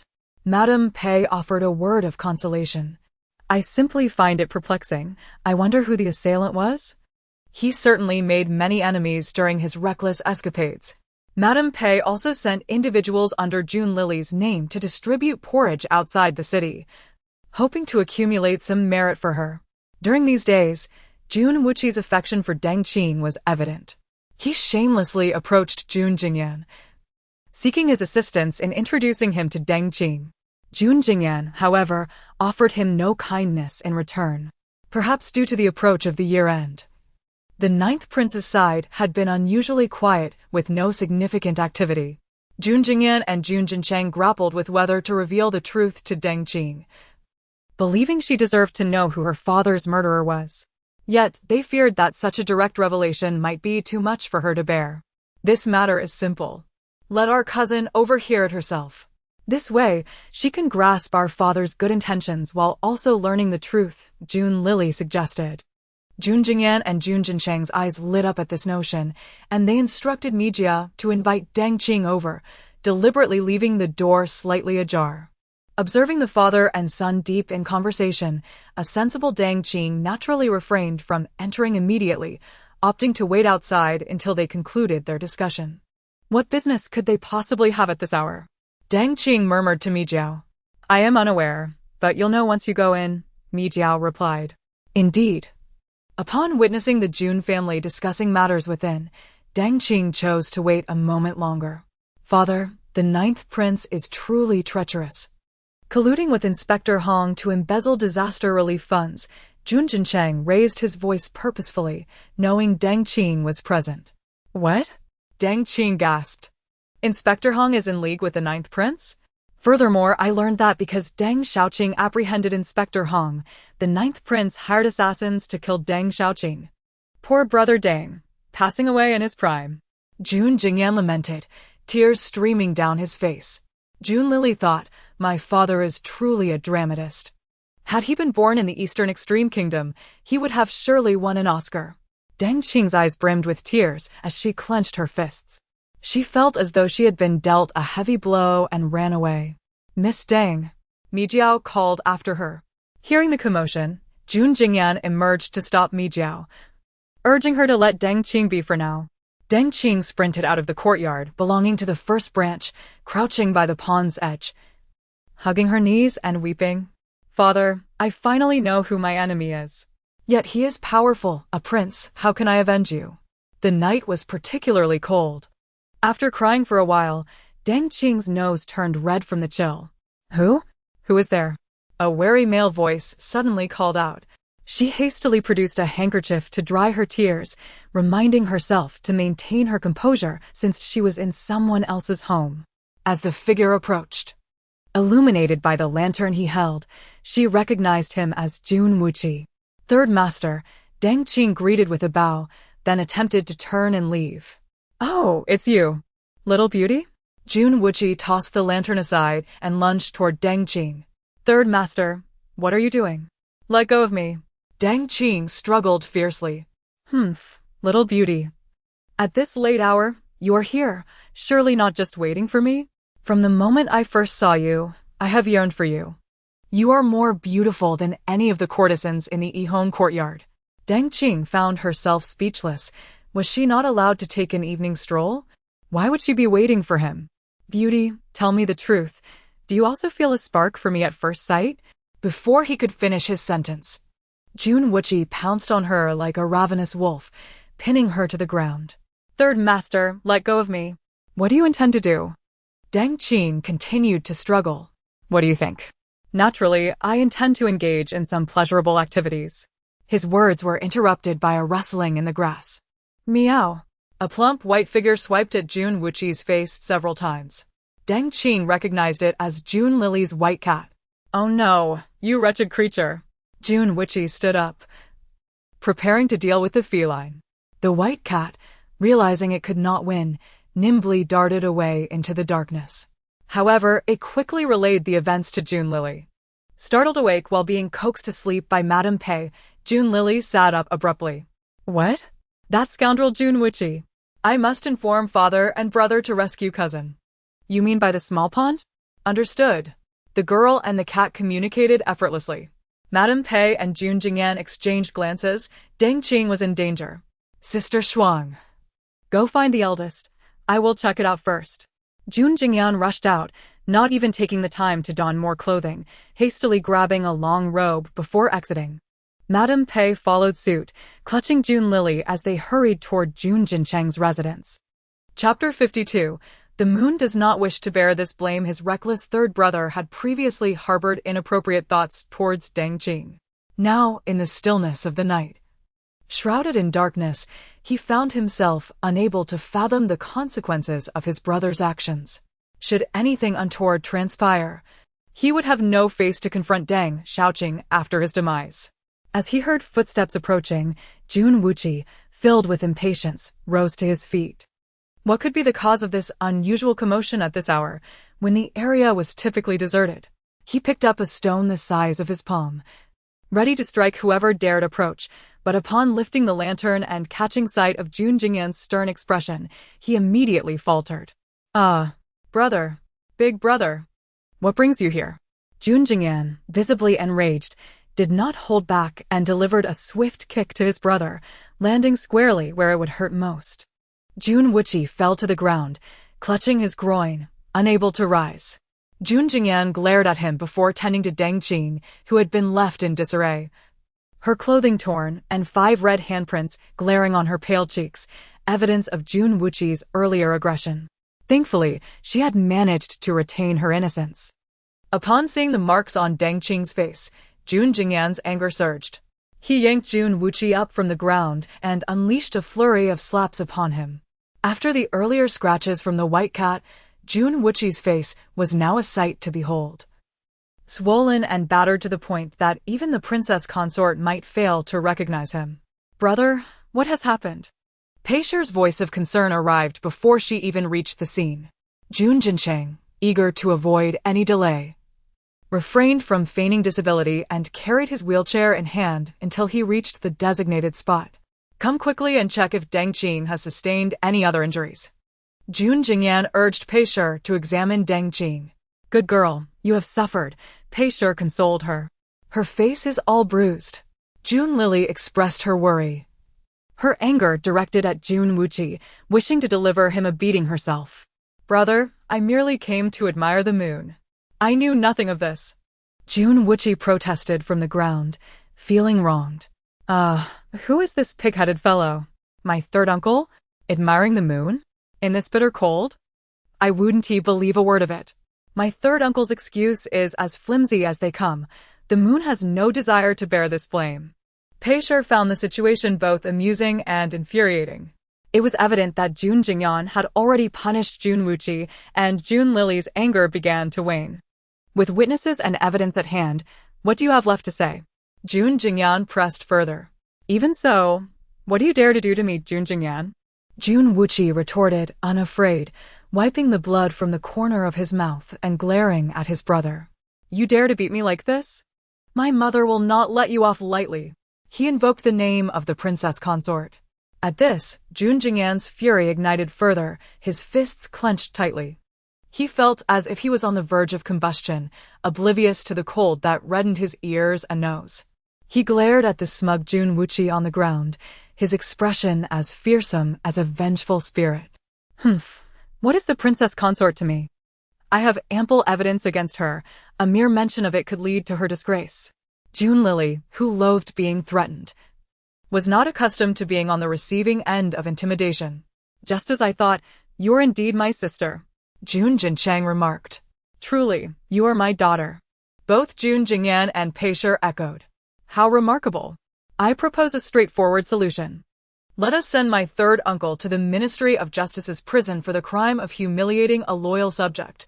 Not even the princess consort could escape the wrath of such an accusation. When the time comes for her to cast blame, we will simply say it was too dark to see clearly. Moreover, in his current state, even if the princess consort herself were to appear, she likely would not recognize him without him uttering a word. Jun Jingyan, this plan is excellent. Let us proceed and ensure justice is served. The brothers had long been involved in a rivalry. With the aging King Jing, the position of heir remained vacant. However, the princess consort had 3 sons. Even if the first 2 were deemed unfit, there was still the third. Jun Jinchang procured a sack and placed it over Jun Wuqi's head. Eldest brother, take my message and send him to the ministry, reporting this night's events truthfully. Jun Jinchang shook his head. Father, this is not advisable. Firstly, it would harm Miss Deng's reputation. Secondly, we ought to inform grandfather and grandmother, but we must not disclose the full truth. We will say a thief has invaded the residence and that father intends to send the perpetrator to the authorities to seek their guidance. It matters not. As long as we can subdue this villain, my reputation is of little concern. Deng Qin interjected, reputation is merely a facade for those who do not care for you. I believe that a true gentleman who values me would not be swayed by such trivialities. Jun Lily, upon hearing this, gave her a thumbs up. Indeed, you are my esteemed sister-in-law. Such advanced thinking sets you apart from the feudal women of grand estates. Peisher nodded in agreement. Only such a woman was worthy of becoming the rightful wife of their general's family. Eldest brother, you must act swiftly. Jun Jingyan consented, just as Jun Jinchang was about to depart. Wait, Jun Jingyan contemplated. I shall go personally to avoid any denial from the princess consort later. When King Jing and the princess consort learned that the victim was Deng Qin, their expressions shifted dramatically. What has become of Miss Deng? King Jing inquired hurriedly. The princess consort, taken aback by King Jing's concern for her, understood that she must present herself with the authority befitting the mistress of the house. Leave this matter to you. Deliver the criminal to justice. We cannot resort to private retribution. Take the prince's edict with you to ensure the perpetrator faces severe punishment. The princess consort felt elated. Her role as the head of the household finally had significance. With the prince present, she could demonstrate how much she had invested in their family. That night, Jun Jingyan slept soundly, for in this world, there exists no individual who is perpetually submissive. Some honest souls, pushed to their limits, may retaliate with such fervor that bloodshed becomes inevitable. For they can become so frenzied that they disregard everything to punish those who have wronged them. Just as Jun Genie had once threatened, one honor, one loss, all loss, this sentiment did not apply within their household. Chapter 53, she is directly wrapping her little brain. The afternoon sun poured down, and the white cat, having just finished its meal, lay basking on the swing. It was this cat that had brought the news to Jun Lily, ultimately saving Deng Qin. Now, this white feline was a great benefactor to their household and especially to Deng Qin. Even Jun Lily felt moved. exclaiming that the cat brigade had rendered a significant service this time. At the third quarter of the hour, a little attendant sent by the Pei family stealthily reported to the Wangfu, stating that a servant from the Ministry of Justice had just entered the residence and headed straight for the side princess's courtyard. At that moment, the side princess was on the verge of a heart attack. After learning the details, she was utterly confused.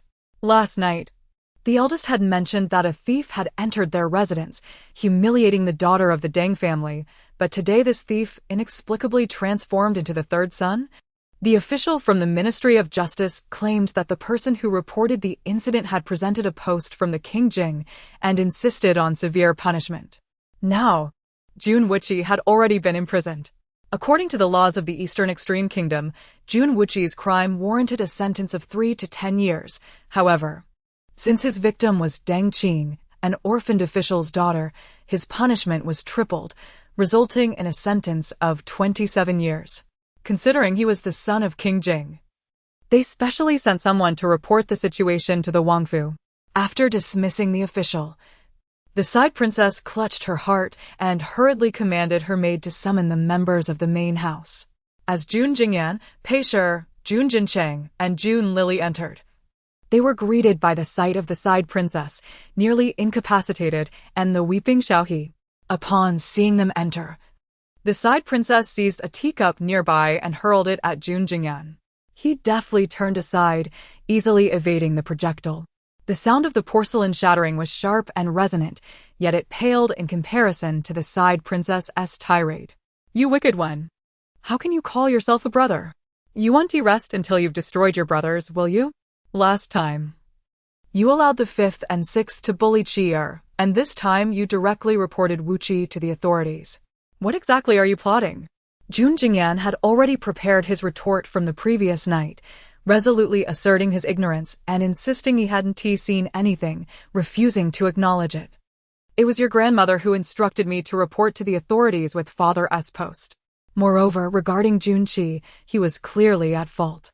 Father has already made that judgment. Are you trying to reopen old wounds?" Jun Jingyan showed no kindness to the side princess.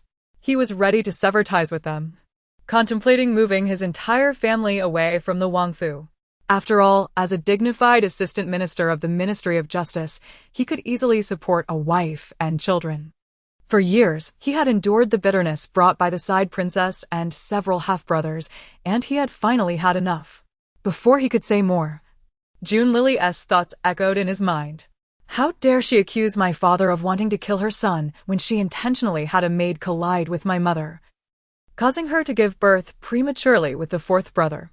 I could even accuse her of attempted murder against my 4th brother. Jun Jingyan, is this true? Pei Shi, so that maid was arranged by the side princess all those years ago? Jun Jincheng, this matter must be investigated immediately and evidence presented to the authorities. If it weren't for her fussing about not being able to stand the smell of medicinal herbs and finding a fake Taoist who claimed the 4th was unlucky, how could Jun Jingling have possibly been sent to live alone in the mountains at such a young age? It caused their family to remain apart until the new year. Even the 5th brother, Jun Jinjia, has this weight because the side princess deliberately overfed him in his childhood. And all of this is due to his obedience. He didn't dare to defy. Reflecting on these matters, Jun Jingyan seemed to understand what Jun Lili had meant when she spoke of being manipulated by her half-brothers and stepmother. Seeing Jun Jingyan's calm demeanor, the side princess assumed he was prepared and was enraged to the point of trembling. She hurled a teapot at him, not realizing it was still filled with water. The pot shattered, sending boiling water splattering everywhere. Jun Jincheng hurriedly shielded Jun Lili with his sleeve. The main house family, skilled in martial arts, easily dodged. But the always crying Xiaohe was caught off guard, screaming as the hot water scalded her. The tea leaves stuck to her crimson skirt, creating a comically tragic scene. "Good aunt," Xiaohe wailed, reproaching the side princess. Upon witnessing this, the side princess grew even angrier. The 3rd merely teased a woman. "And you send him to the authorities? Now, while I am still alive, you treat the 3rd house this way. If I were to die, I would see to it that not just the 3rd house, but the 2nd and 4th houses would be eradicated as well." Jun Jingyan's eyelid twitched, and he ground his teeth in frustration. Internally, he vowed, "You need not worry. For causing my sister to give birth prematurely, I will send you straight to hell." Teasing a woman? Jun Jingyan repeated her words, his gaze dark and menacing, leaving the side princess in a state of shock. He had molested the orphan daughter of Deng Xiaoqin. Had it been an ordinary maid, he would have turned a blind eye. The side princess lamented her son's misfortune. But what of the innocent Deng Qing? You could have discussed this with Miss Deng. Having her become a concubine for a Wangfu wouldn't be so bad. If all else fails, if she could bear a son, let her be the primary wife. Such twisted reasoning. Upon hearing this, June Lily felt her worldview shatter. My heavens. One can bind their feet, but she is directly wrapping her brain. Pay sure. Well said, daughter. Xiaohe immediately stirred in outrage upon hearing the side princess's suggestion of replacing her position. Aunt, what do you mean? You want me to be a concubine? The side princess shot her a glare. Can't you see this is a delaying tactic? Setting aside the fact that the third brother is over a decade older than Miss Deng, with her beauty and family background, what kind of young master wouldn't he want her? Why would she demean herself to become a concubine here? Jun Jingyan shot back. My father is right. This elderly lady truly regards her son, who is of no merit, as a treasure. Does she think everyone is like her, willing to be a concubine? Isn't her reputation already tarnished? I am eager to see whom she can marry. The side princess wore a face of schadenfreude. Truly, human nature is unpredictable. Miss Deng has no grudge against this elderly lady, yet her reputation has been ruined by her son. Not only does she refuse to apologize or reflect, but she also curses that Miss Deng will never marry. June Lily felt that someone as wicked as the side princess would surely descend into hell after death. If it came to it, she would have to let Jin Cheng marry her. The innocent Jun Jincheng found himself unwittingly caught in the crossfire. Even June Lily couldn't help but chuckle. Brother is indeed a reliable tool. With such a malicious heart, neglecting to protect your younger brothers. What right do you have to inherit the throne? The side princess shouted again. June Lily was taken aback, astonished at how deftly the side princess deflected blame. In her eyes, the main house's pursuit of justice was wrong, and even the victim, Deng Qing, was seen as deliberately enticing her son.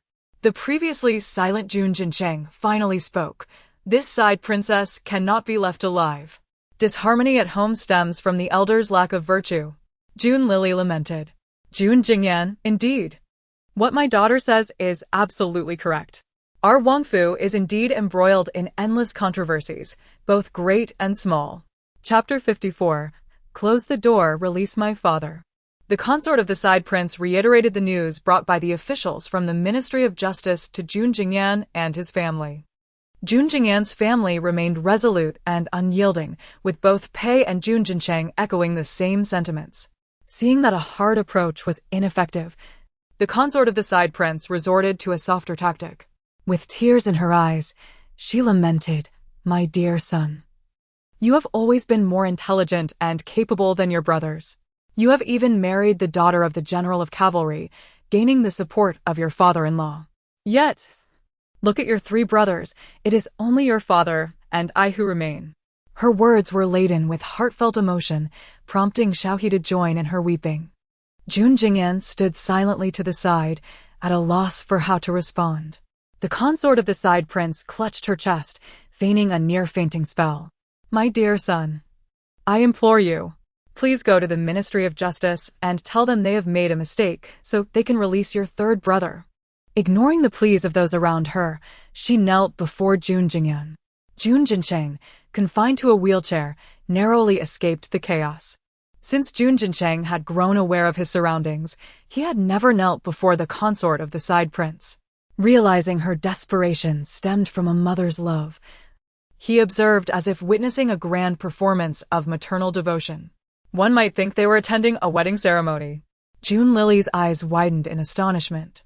At that moment, her father, kneeling and bowing, appeared both comical and pitiable, while others enjoyed the affection of their mothers. With uncles like the Prince of Jing and the consort of the side prince, She and her brothers had Jun Jingyan and Pei. Yet what affection did their father, Jun Jingyan, receive from his parents? The Prince of Jing, preoccupied with cultivation, devoted both his leisure and love to the children born of the consort of the side prince. He believed Jun Jingyan was grown and no longer required such trivial care, thus he withheld even the slightest acknowledgement, no inquiries about his hardships, nor concerns about his well-being, none for 30 or 40 years. Faced with the incessant kneeling of the consort of the side prince, Jun Jingyan appeared flustered and uncertain of how to proceed.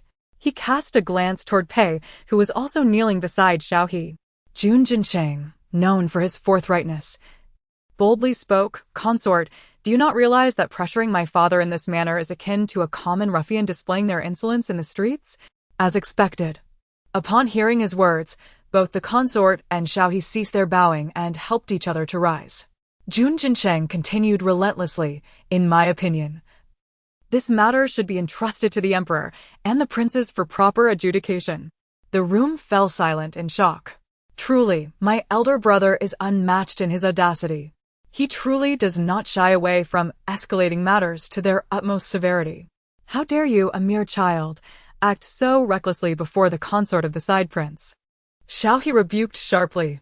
Unable to interject between the consort and Jun Jingyan, she felt it unnecessary to coddle a younger generation. "We, of the main house, have no time to waste here. If you believe the Ministry of Justice has misjudged your third uncle's case, I shall dispatch someone to inform the emperor and the princes, so all of Long City may witness this." Jun Jincheng continued his tirade. He was indeed the most unhinged among them, unafraid of conflict. As long as a person held no value for him, even if they were the emperor or a prince, he would not hesitate to offend them. Those who habitually bite their fingers often possess weak inner resolve. "I wager 10 bags of spicy snacks that the consort of the side prince will not dare to escalate this matter. Nor will she dare to inform the Prince of Jing." Jun Lily recalled the last time she encountered someone as shameless as the consort of the side prince. "No one can rival the boldness of our main house." Jun Lily was willing to stake her life on that claim. Jun Jingyan and Pei exchanged knowing glances. Their daughter's proposal was indeed the most suitable resolution, informing the prince would save face for the consort and Jun Wuqi, while also achieving the aims of their main house. You, Jun Jincheng, you show no respect for your elders, disrespecting your grandmother." The consort of the side prince, unable to counter Jun Jincheng's words, resorted to accusations. Jun Jincheng rolled his eyes at her, chuckling softly. "Respect? Grandmother? Huh. My grandmother passed away long ago. You are merely a concubine, consort of the side prince. My father is the legitimate heir of the Prince of Jing. In any other household, a concubine is akin to a servant when in the presence of a legitimate son. She must kneel and pay her respects." His tone was calm, devoid of emotional fluctuation, as if recounting a tale. Yet it was this very tone that terrified the consort of the side prince, for he spoke the truth. Had it not been for her deception involving false Taoists and counterfeit elixirs, how could she have seized control of the prince's residence? How could her nephew have attained such a high official rank? Observing the consort's complexion shift in response, Jun Lily felt a surge of exhilaration. Haha. This feeling of madness is exhilarating. I love it so much. Ah, this is simply delightful. Come on, consort of the side prince. Let us see who can withstand this contest. If my elder brother were not feigning a disability, he would roll on the ground. Would you dare to match him? Jun Jingyan and Pei were left speechless. Jun Jincheng exclaimed, "I can roll on the ground?" Outside, the Prince of Jing, eavesdropping, exclaimed, "What? Is Qin'er feigning a disability?" Consort of the side prince, if you still have objections, I believe it would be best to summon father to make a decision, Jun Jingyan suggested. No sooner had he spoken than the voice of the Prince of Jing echoed from the doorway. "No need to summon anyone. I have arrived myself." As he spoke, the Prince of Jing entered, stroking his goatee. The main house was taken aback. When did he arrive? Jun Lily thought, grandfather always appears at crucial moments. Close the door, release my grandfather. The Prince of Jing stared at the consort of the side prince, her eyes wide with shock. When did he arrive? What did he hear just now? As for the matter of the third son, it need not be discussed further. He brought this upon himself by flirting with Miss Deng. The Prince of Jing displayed fairness and justice. And you, he sure, my consort of the side prince. The Prince of Jing's fury erupted, pointing at her. The consort of the side prince trembled, unable to stand, collapsing to the ground. You have failed as a mother. Your morals are lacking. From this day forth, relinquish control of the prince's residence to the eldest daughter-in-law. Daughter-in-law obeys. Your Highness, this is unjust. The consort of the side prince cried out repeatedly. You treacherous woman! How many daughters have you caused to perish in your quest to bear a son? To ensure your son inherits the throne, you even conspired against Pei, causing her to give birth prematurely and leaving Linger with congenital heart issues, reliant on medication for survival. Now, your well-raised son has sullied the reputation of Miss Deng. How am I to face the esteemed Deng Shaoqing in the afterlife? Had it not been for the ability to hear his granddaughter's thoughts, he would still have been oblivious. Furthermore, the Taoists you previously procured for me were all from the Western Lei. Explain to me your intentions. Do you wish for me to betray the country? June Lily truly sensed the Prince of Jing's anger. The old man's face was flushed, resembling one who had consumed a considerable amount of wine. A few days ago, I discovered a hidden chamber filled with riches at the second house. Tell me, what was its purpose? The consort of the side prince, terrified, dared not utter a word. Very well, if you choose not to speak, I shall speak on your behalf. You and your son have long conspired, have you not? Once I am imprisoned for treason. You both plan to seize control of the prince's residence and live in leisure. The Prince of Jing refrained from mentioning the matter of the consort and others going to the Western Lei, as she would never admit it. Chapter 55. The Divine Tortoise and the Taoist Priest. Upon hearing the remarks made by Prince Jing, the family of the first house was momentarily taken aback. These insights had been gleaned from June Lily's innermost thoughts. How could Prince Jing possibly be aware of them? Could it be that he too could hear Lily's heart? It turns out my grandfather is so perceptive and concerned about the affairs of the manor. Alas, my character is crumbling. June Lily had grown accustomed to the unraveling of character archetypes since her arrival in this world. Prince Jing inquired, what does it mean for a character to crumble? Regardless, my granddaughter has praised me. He warned, if you do not wish to be cast aside at your advanced age, it would be wise to behave yourself. The side consort, begrudgingly, surrendered the management token of the Wang residence to Pei Shi. In Prince Jing's manner, this token was akin to the Empress's imperial seal, granting authority over the entire inner court. Congratulations, mother. June Lily rejoiced for Pei Shi. With this, at least Pei Shi could wield some power in the Wang residence, ensuring she would not be bullied, and thus could safeguard her family and prevent her children from being wronged. Yet, even with this token, it is far from sufficient. What about father? Thus far, the one in the most perilous situation within the first house remained June Jingyan. June Lily even felt that even if her father became the heir of the Wang residence, it would not guarantee his safety. While fortifying their defenses, one must also guard against external threats. Indeed, as long as the ninth prince remains in power, the crisis for our first house will be difficult to resolve. The little child spoke with surprising eloquence.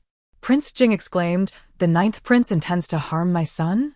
The first house contemplated. Once internal strife is resolved, they must address external threats.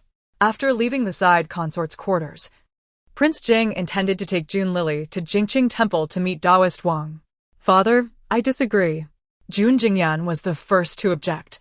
Father, since I have no pressing matters this afternoon, I shall accompany you, Pei Shi suggested, seemingly anxious that Prince Jing might take June Lily away alone and do something detrimental to her. Yes, father, let Sister Shuang join us, June Jingyan added. Prince Jing was oblivious to the intentions of the couple. After all, he was Lily's grandfather. How could he possibly harm her? Father and mother, I do not wish to go. June Lily vehemently refused. She sensed that her grandfather might have ulterior motives. Perhaps he intended to use her for alchemical purposes. Pei Shi concocted another excuse. Rest assured, this prince is Lily's true grandfather. Nothing ill will befall her. Prince Jing was utterly perplexed. Did he truly seem such a villain? He assured them. Be a good girl, Lily. Grandfather will take you out for some fun. Please accompany him just this once.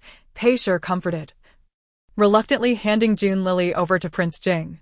He would not allow them to follow, but she could discreetly send a confidant to trail them. Jingqing Temple was conveniently located adjacent to the Wang residence, and to facilitate travel, Prince Jing had opened 2 walls between them. They merely needed to cross through the rock garden of the Wang residence and pass through a door to arrive. Jingqing Temple was akin to a diminutive Taoist shrine, reminiscent of a child's playhouse, but it boasted the requisite 3 pure halls, Lingguan Hall and Yu Huang Hall among others. The deities within were crafted from years of savings accumulated by Prince Jing. In the past, the temple had been vibrant. But since the expulsion of the charlatans and the Westerners, only Taoist Wang remained. Soon, June Lily found herself cradled in Prince Jing's arms as he carried her into the back meditation room. Upon entering, they encountered an elderly man with a celestial demeanor, gracefully brewing tea. This old man does possess a certain otherworldly charm, June Lily mused. Yet, regrettably, he is also rather selfish. After my grandfather was imprisoned, he simply vanished, despite my grandfather treating him with utmost kindness. Prince Jing felt a pang of realization. He and Taoist Wang were merely superficial allies. Taoist Wang, for reasons unknown, suddenly set down the teapot and smiled. Your Highness, young lady, he said, rising to bow to both Prince Jing and June Lily. As cultivators, we ought not to meddle in worldly affairs. Often we find ourselves constrained, and I hope your Highness understands. It seemed Taoist Wang was alluding to June Lily's earlier thoughts. June Lily wondered, does he know what I am thinking? Prince Jing queried, how do you know? Taoist Wang replied, you are quite perceptive. Prince Jing seated himself opposite Taoist Wang while still holding June Lily. As they drew closer, June Lily scrutinized Taoist Wang carefully. Perhaps it was merely her imagination, but she felt an inexplicable familiarity with him, as if they had known each other for countless lifetimes.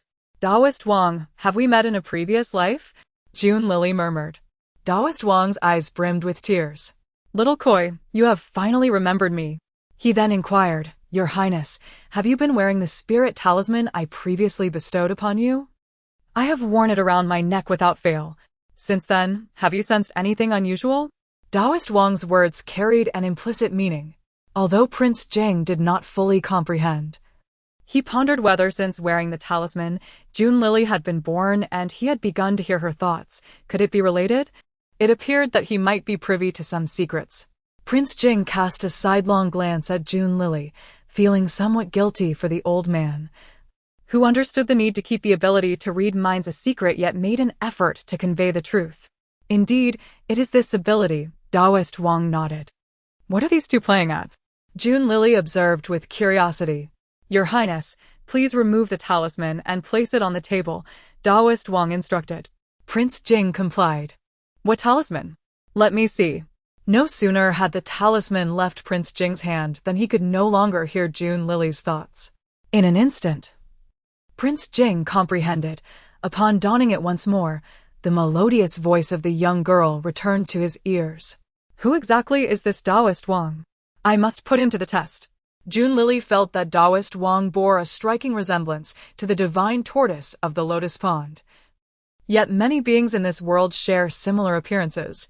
Hearing June Lily's thoughts, Taoist Wang requested, Might I have a moment alone with the young lady?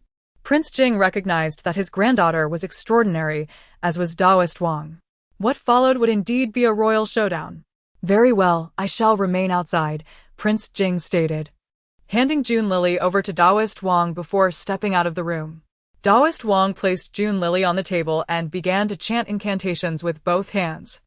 June Lily curiously observed her form as a fish. Little Koi, I am Zuanwuzi. Taoist Wang cast another spell, transforming himself into a tortoise. Only then did June Lily confirm that he truly was the divine tortoise. Old turtle, how did you descend to the mortal realm? June Lily inquired bluntly, unimpressed by his charade. This time, I was sent down to understand this matter, as my previous connections remain unresolved, Taoist Wang replied in formal tones. Chapter 56. How wise June Lily is. Upon hearing his words, June Lily felt even more perplexed. If that is the case, why not lend him a helping hand? Watching him suffer at the hands of treacherous individuals, imprisoned, and losing his family? Taoist Wang sighed. It is a calamity written in his fate. And I have my own reasons. I truly cannot assist. Humph. June Lily was not convinced. However, what I cannot accomplish, you can. Taoist Wang entrusted this significant task to her. Currently, you are not of celestial form, merely immortal and being his granddaughter. It is only reasonable for you to assist him. June Lily became reluctant again. He has treated my parents and my family poorly. Why should I help him? Just because he is my nominal grandfather? Taoist Wang sighed once more. This Carp spirit, after several centuries, still harbors grudges. In that case, consider this an obligation I owe you, he said. However, this favor can only be utilized in the mortal realm, although it came with conditions. This arrangement was still a sure gain for June Lily. After all, she needed to find a way to save her father. If her father's life could be preserved, saving her grandfather's should not pose much difficulty. All right, I happen to have a matter that requires your assistance. June Lily felt she had struck a great bargain. Whether to save her grandfather could wait until she grew up. First, it was essential to have this old tortoise help her with a task. Everyone knows that you, Zuanwuzi, possess extraordinary medical skills. Please help me save someone. This person is the grandson of King Jing. By saving him, you would also repay King Jing's kindness. Taoist Wang found this matter quite simple, for healing and saving lives is the innate duty of a healer. Who is it? Jun Jinling, the eldest son of the Wang family and the fourth son of Jun Jingyan. June Lily felt a surge of joy in her heart. With the old tortoise's assistance, her fourth brother's heart ailment would surely be resolved. Good. Taoist Wang readily agreed. You say my granddaughter is the reincarnation of a koi from Guanin's Lotus Pond, undergoing trials? Taoist Wang rambled on, but King Jing only focused on this one point. Certainly, this is a good deed. King Jing finally grasped the situation and hurriedly expressed his gratitude. There is no need for such formality. This is a debt I owe the young lady, and it is also to compensate for my inability to assist you in your time of peril. Taoist Wang spoke with an ethereal air. King Jing sighed. Taoist Wang was about to head to the mountain villa, leaving the Jingqing temple completely vacant. Taoist, what about this temple, our daily cultivation, and the alchemy room? King Jing felt like a commander without troops. My grandfather truly is bewitched, still so stubborn despite all this. June Lily shook her head in disappointment. Cultivation does not solely consist of sitting in meditation and reciting scriptures. To become immortal, one must not only cultivate but also engage in good deeds. In my opinion, this vast Jingqing temple would be better transformed into an orphanage to shelter those children who have lost their families due to disasters and wars. Of course, if grandfather is willing, he could also teach the children to read and write, instilling in them the seeds of virtue, so that when they grow up, they too can perform good deeds. If this truly comes to pass, grandfather's merits would surely be immeasurable. Taoist Wang, this idea is truly remarkable. Well done, King Jing. My granddaughter is indeed wise beyond her years. King Jing and Taoist Wang exchanged a glance, silently admiring June Lily. Upon returning home, June Lily incessantly murmured about her encounter with the Xuanwu divine turtle in her heart. The entire family overheard her. Upon learning that Jun Jinling's ailment had a remedy, Pei and Jun Jingyan could not contain their smiles. However, their expressions soon dimmed. 3 days from now is the Duke's birthday banquet. We are unaware that we have already fallen out with Pei Shaoan, yet the Duke's household has sent us an invitation. Should we attend? Pei anxiously inquired. The Duke happens to be Pei Shaoan's husband. Fortunately, now that Yan Go and the eldest, second, and third brothers are present, they can help brainstorm ideas. Such matters I certainly disdain to partake in.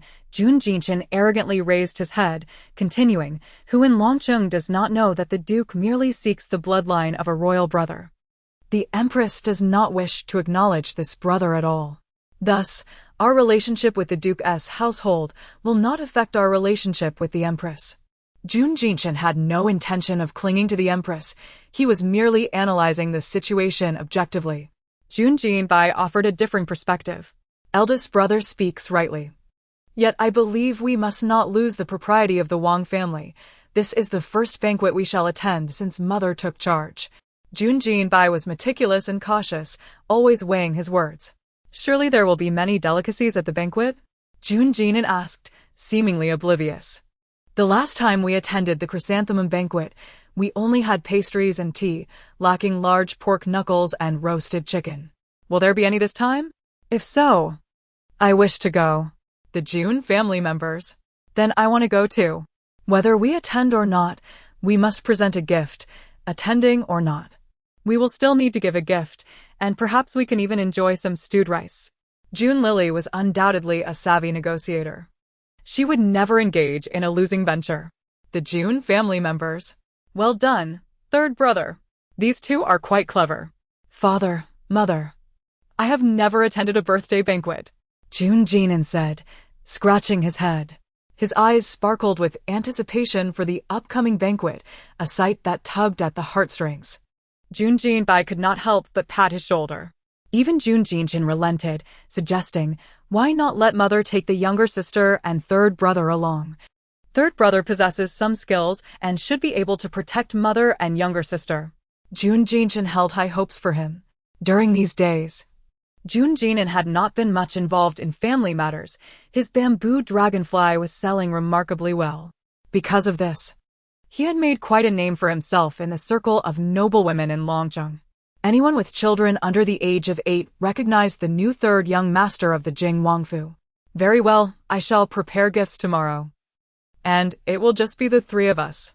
Pei echoed in agreement. Jun Jinan and Jun Lily were delighted.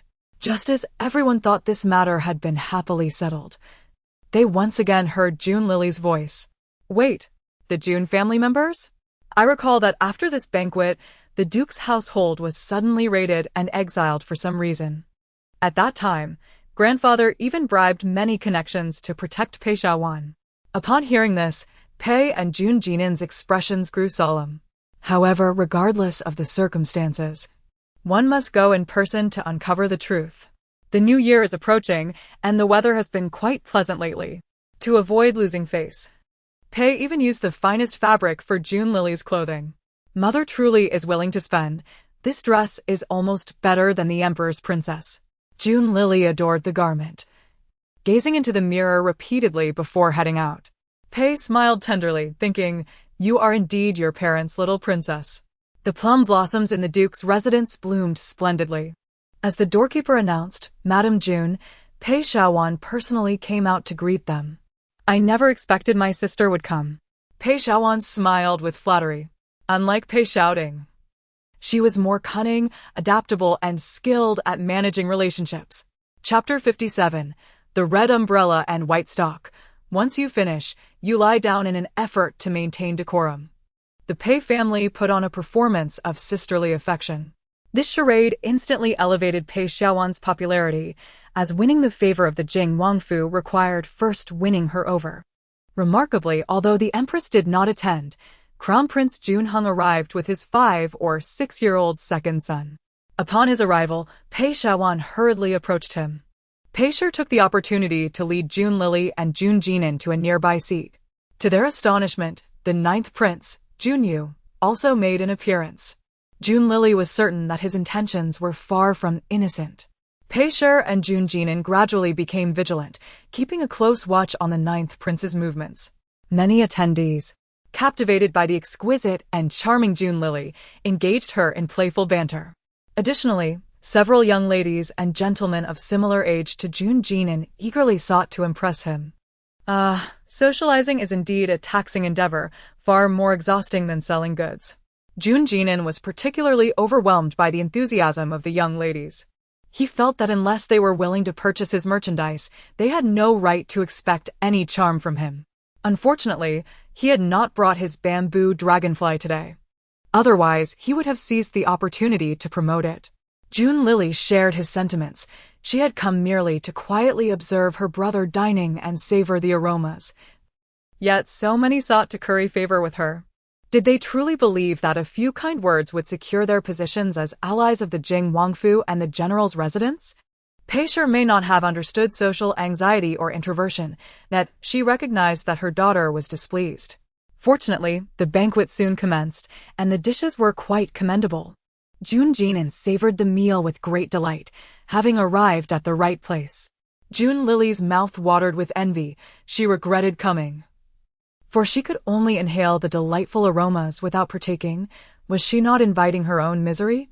The other dishes were satisfactory until the piece d'assistance, the chicken soup, made its appearance. It was rumored that the chef had labored over it for an entire night, with quail nestled within the chicken's belly, all sourced from aged hens, yielding exceptional flavor. The ingredients were particularly noteworthy, having been imported from the southern Xian kingdom. Upon learning that these were products from her mother's homeland, Pei Shi promptly took a taste. The rich broth was so delectable that it nearly brought tears to her eyes. Jun Jinan stirred with his spoon and scooped up mushrooms from the bottom of the broth. Upon examining the mushrooms, his expression shifted to one of alarm, and he seized Pei Shi's bowl, stirring it only to discover the same mushrooms. "My child, if one bowl is insufficient, simply ask the maid for another. Why take from your mother?" Pei Shi reproached, bewildered.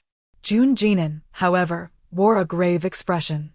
"Mother, listen to me, you must not drink this chicken soup."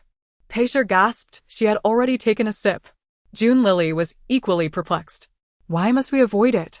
Is it the mushrooms that are toxic?" She pondered, realizing that the mushrooms in her bowl resembled the deadly white deathcap mushroom. Unable to contain herself, Jun Lily began to hum a familiar tune. "The red umbrella and white stalk. Once you finish, you lie down." The mushrooms in her bowl indeed appeared to belong to that perilous category. "If my conjecture is correct, these mushrooms are indeed poisonous," Jun Lily asserted. Pei Shi's face went pale. Was she destined to lie down forever?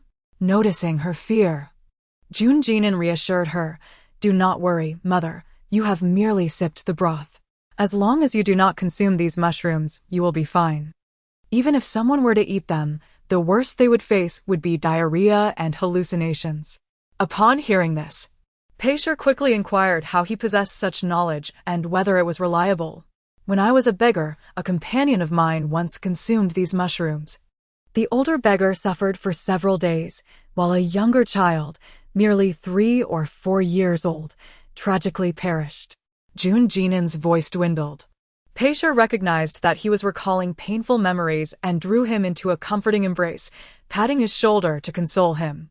"In light of this, we must prevent others from consuming them." Jun Lily glanced around, noting the presence of many young children at the banquet. Those aged 3 to 5 years were particularly at risk from potential life-threatening consequences. Upon hearing Jun Lily's declaration, Pei Shi felt a swell of pride for her kind-hearted daughter.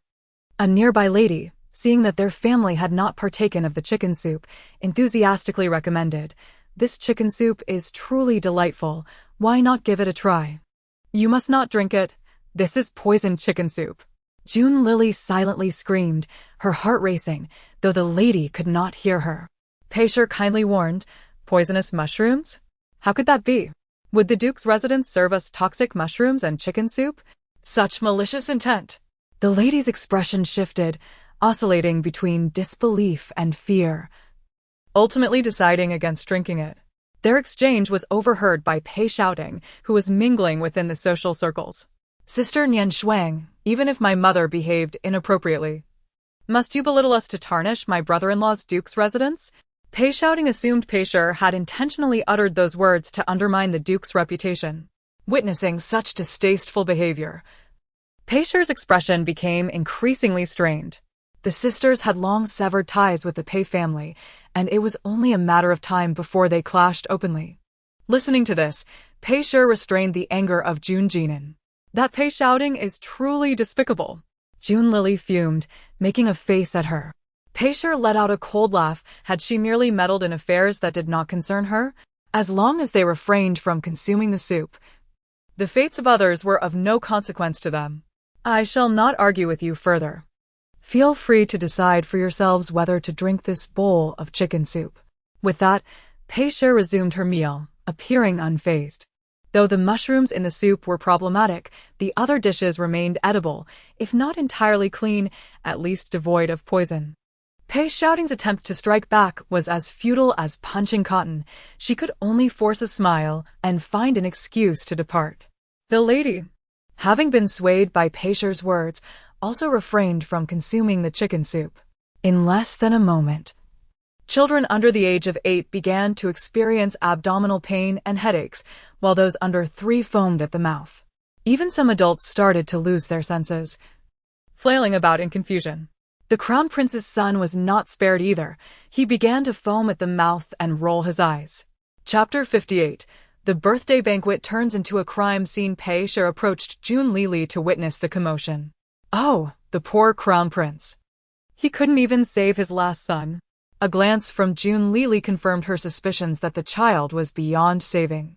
As more individuals began to experience hallucinations, chaos ensued throughout the banquet. No one can drink the chicken soup. The mushrooms within are poisonous. Suddenly, a lady at the table stood up and exclaimed, "Finally, a wise individual has recognized the issue with the chicken soup." Jun Lili felt weary. Yet, the situation mirrored that of Pei-Sha moments ago. No one believed her. "Madam, please refrain from making baseless accusations. How could the Duke's residents possibly poison the chicken soup?" Pei-Shaowan defended her family. "Indeed. What evidence do you possess to claim our chicken soup is faulty?" Pei-Shaoting chimed in confidently.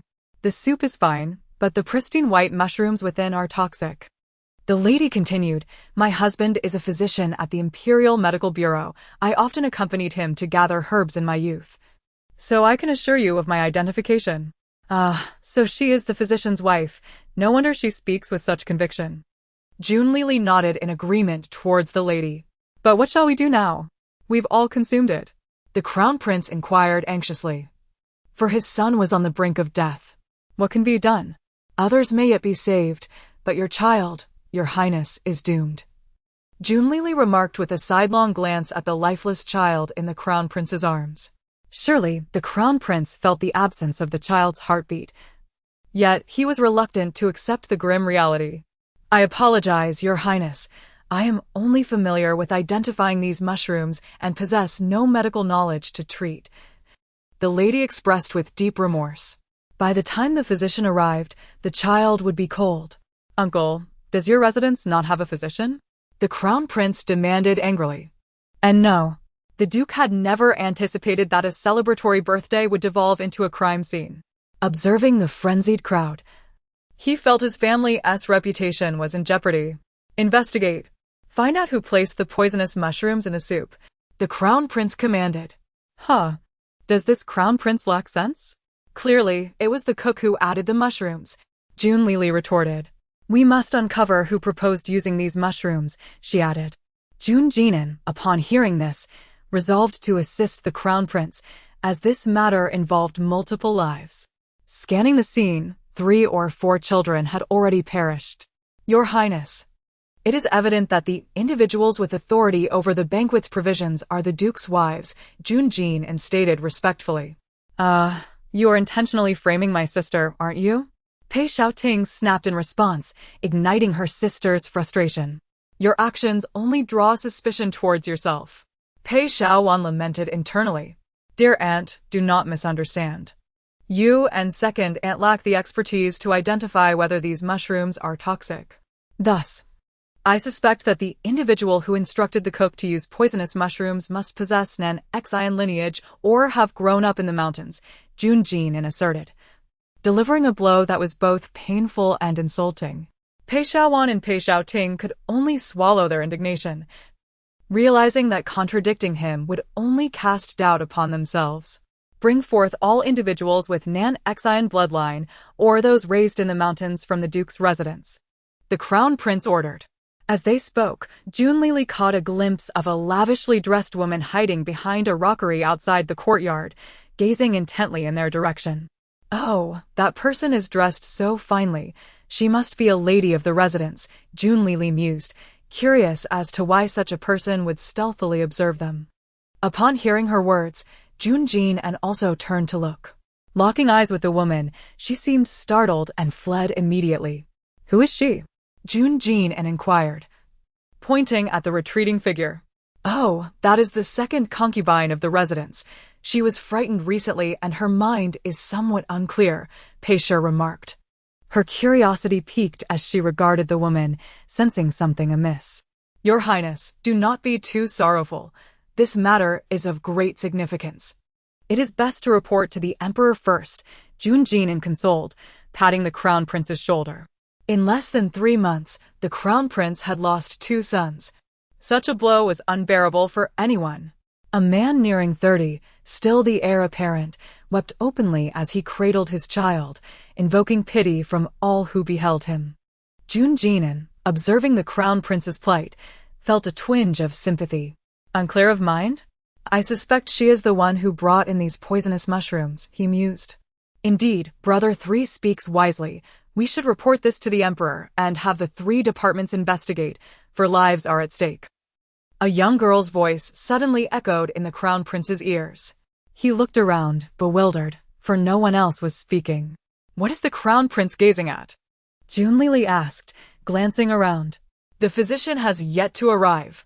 She could not fault the old physician for his slow pace, as it took considerable time to traverse half of Dragon City from the Imperial Medical Bureau to the Duke's residence. "We should primarily investigate the second concubine. I suspect she is the most likely culprit, for feigning madness would facilitate her crime." Junli's voice resonated again. However, once Junjin's hand left the Crown Prince's shoulder, the voice vanished. The Crown Prince thought, could it be that heaven, seeing my misfortune, has sent a fairy to assist me? Am I the only one able to hear her? "Uncle, is that second concubine indeed of Nan-Exine descent?" the Crown Prince inquired suddenly. The Duke was taken aback. Pei Shaowan quickly nodded in affirmation. "Arrest her immediately," the Crown Prince commanded angrily. "As you command." Despite the uproar at the banquet, the 9th Prince remained remarkably composed, seated quietly at his table, listening to discussions of the poisonous mushrooms. Only when a resolution was reached did he finally rise from his seat. 9th Prince, the assembly greeted him respectfully. Pei Shaoting hurriedly approached him. "Your Highness, did you also consume the poisonous mushrooms? I hope you are not gravely affected?" she asked with concern.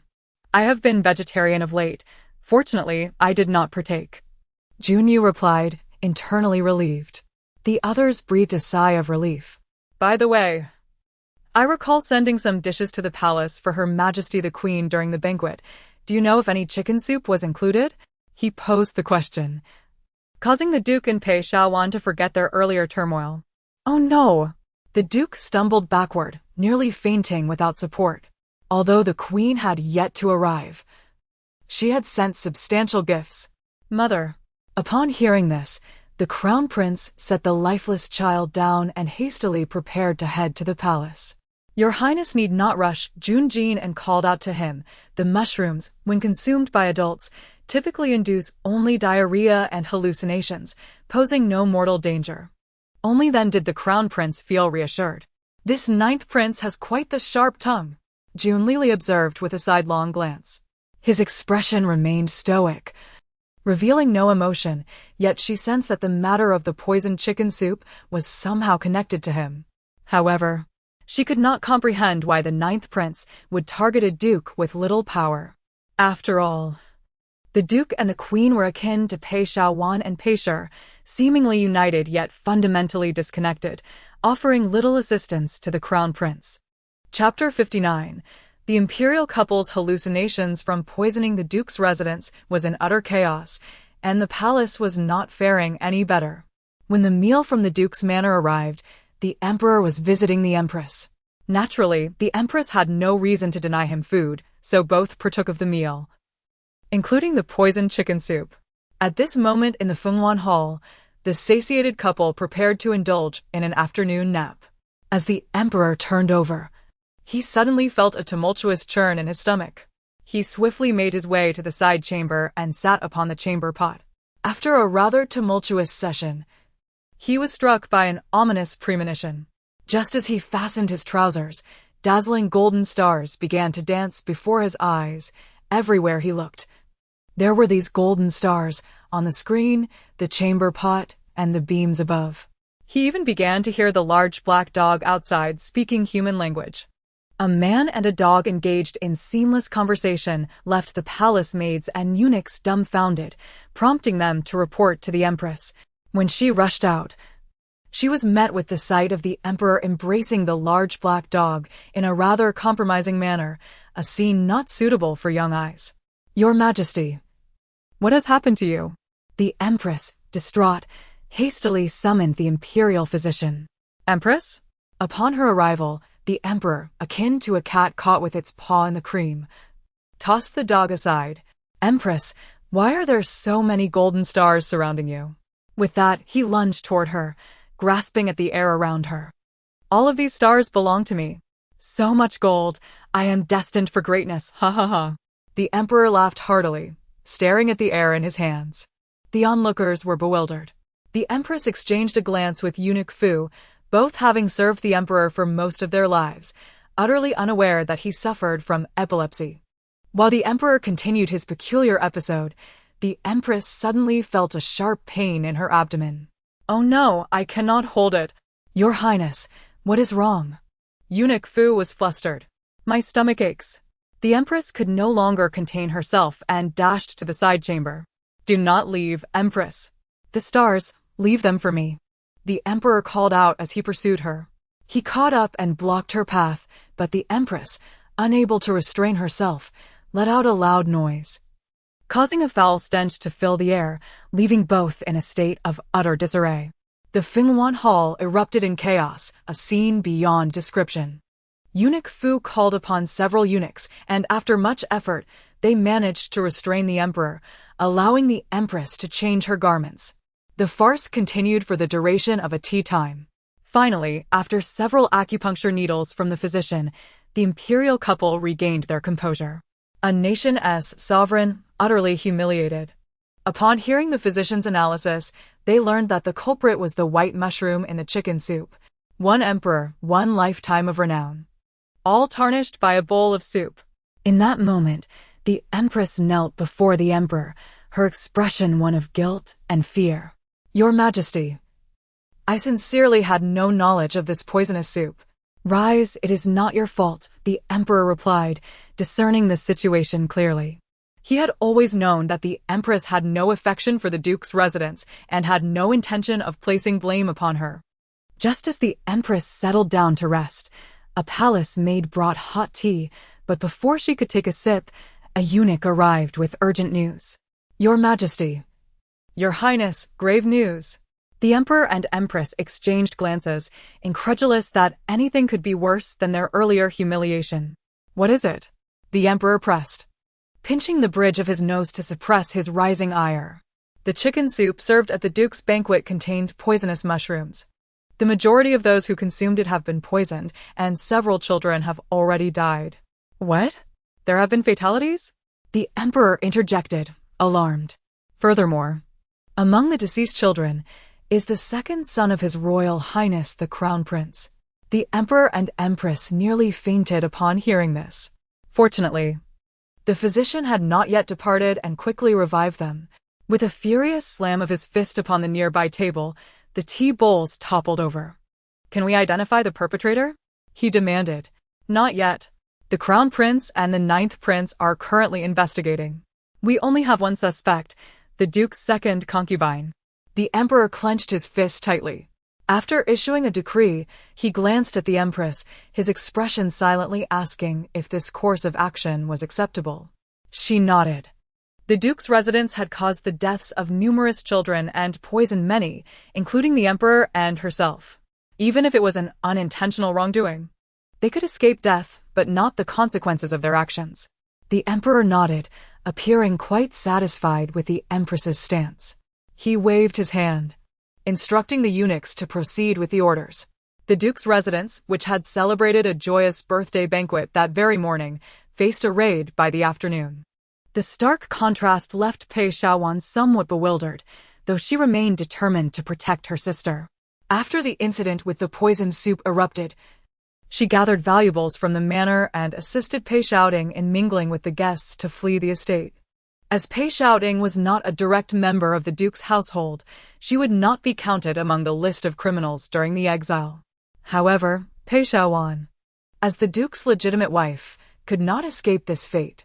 The entire Duke's family was imprisoned, with the Ministry of Justice planning to send them into exile in the northern frontier in 3 days. At the Jingwang Manor, the Jun family was equally alarmed upon hearing the news. Fortunately, Jun Jinan, being well-read and experienced, promptly recognized the poisonous mushrooms, sparing their family from tragedy. His quick thinking elevated his status within the Jun family, especially in the eyes of Pei Shi and Jun Lily. Had it not been for him, Pei Shi might have consumed the soup entirely, potentially endangering herself and her daughter in the same manner as those unfortunate children. Third brother is so knowledgeable. His life experience is extensive. Compared to my third brother, the wealthy young masters in Longqing are utterly inferior. Jun Lily increasingly admired her clever and capable third brother. What kind of shark is a fragile shark? Jun Jinan inquired, perplexed. On the day the Duke's family was exiled from Longqing, the streets were packed with onlookers, as the emperor had granted a holiday to all officials to witness the spectacle. There were those who expressed grievances and those who sought revenge. Jun Jingyan brought his family to observe the commotion, accompanied by members of the general's manor. Following the incident involving Jun Wuqi, Pei Ting had taken Dang Qing to the general's manor, with no objections from Jun Jingyan or Pei Shi, as Dang Qing felt the Wang manor was no longer safe. Seeing them walking together, the Jun family noted the couple's seemingly stable relationship. Wow, cousin and cousin-in-law are such a perfect match, Jun Lily exclaimed. The Jun family agreed with her sentiment. Soon, the exiled crowd reached the street where Jun Lily and the others were gathered. Return my son's life. My granddaughter was only 3 years old when she was killed by the heartless Duke's family. Dressed in fine garments, men and women hurled rotten vegetables and foul eggs toward the Duke's family, all relatives of the children who had perished at the banquet. It is a heinous crime. 5 lives lost, and those children were so young. Pei Shi lamented, reflecting that had it not been for her third son, her own Lily might have suffered a similar fate. In a nearby tea house, the crown prince watched the Duke's family from the street, his fists clenched in anger. Jun Lily caught sight of his expression. I have a feeling the crown prince is up to something.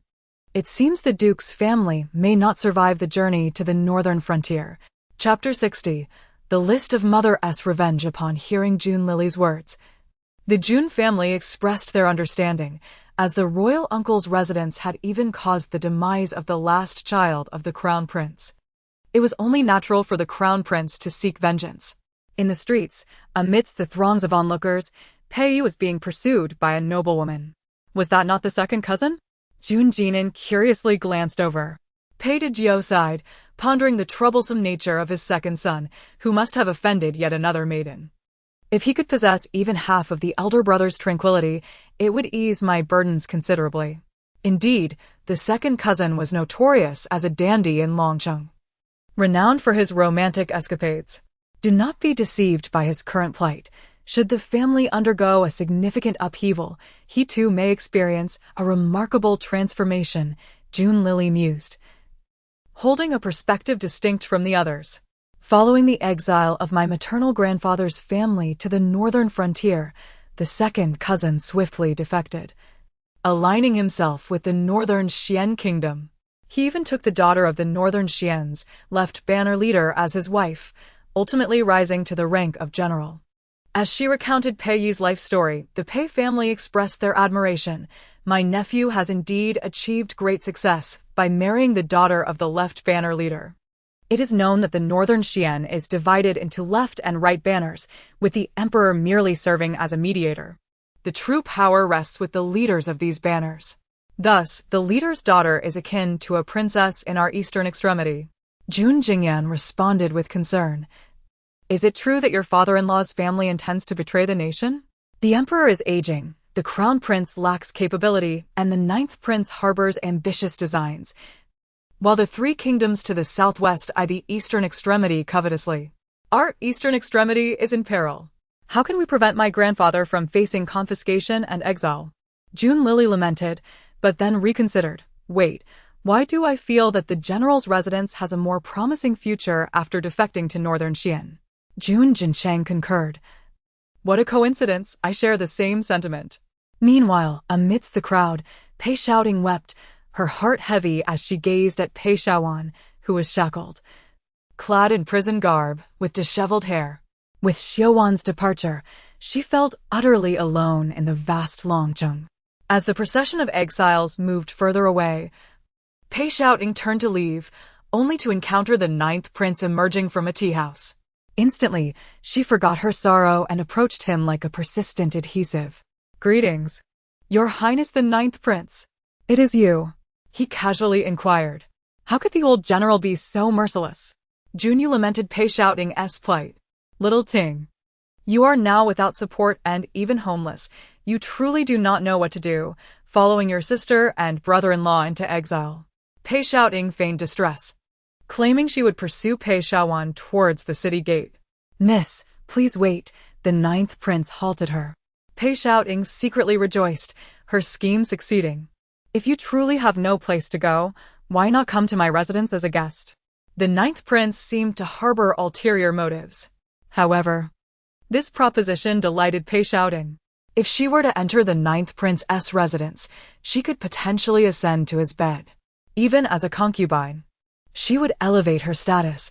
Should the ninth prince eliminate the crown prince and seize the throne, she would enjoy endless wealth and splendor.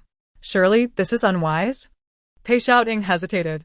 Fear not, my residence has numerous entrances, including those for women, whom you may befriend, the ninth prince reassured her. Pei Shouting exclaimed, there are other women? It appears many desire to climb into the ninth prince's bed. I must exert some effort. Then I shall humbly accept your offer, she acquiesced.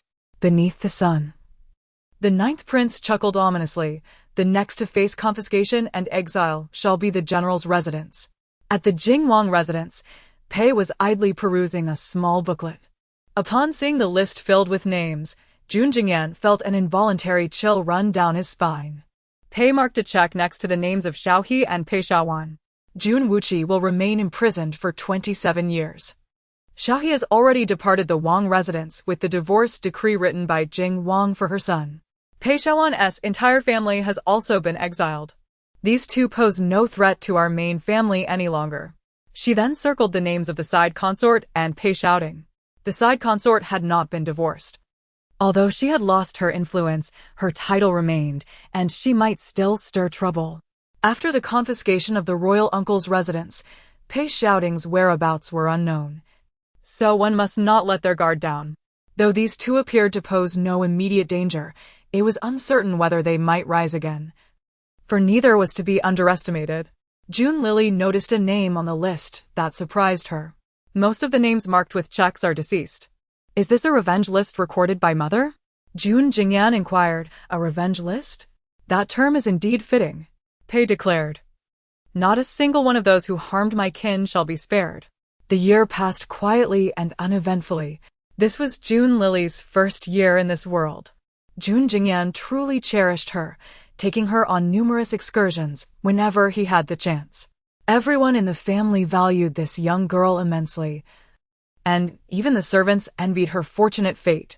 Being born a noblewoman is not remarkable. Typically, daughters of wealthy families exist merely as pawns for marriage alliances.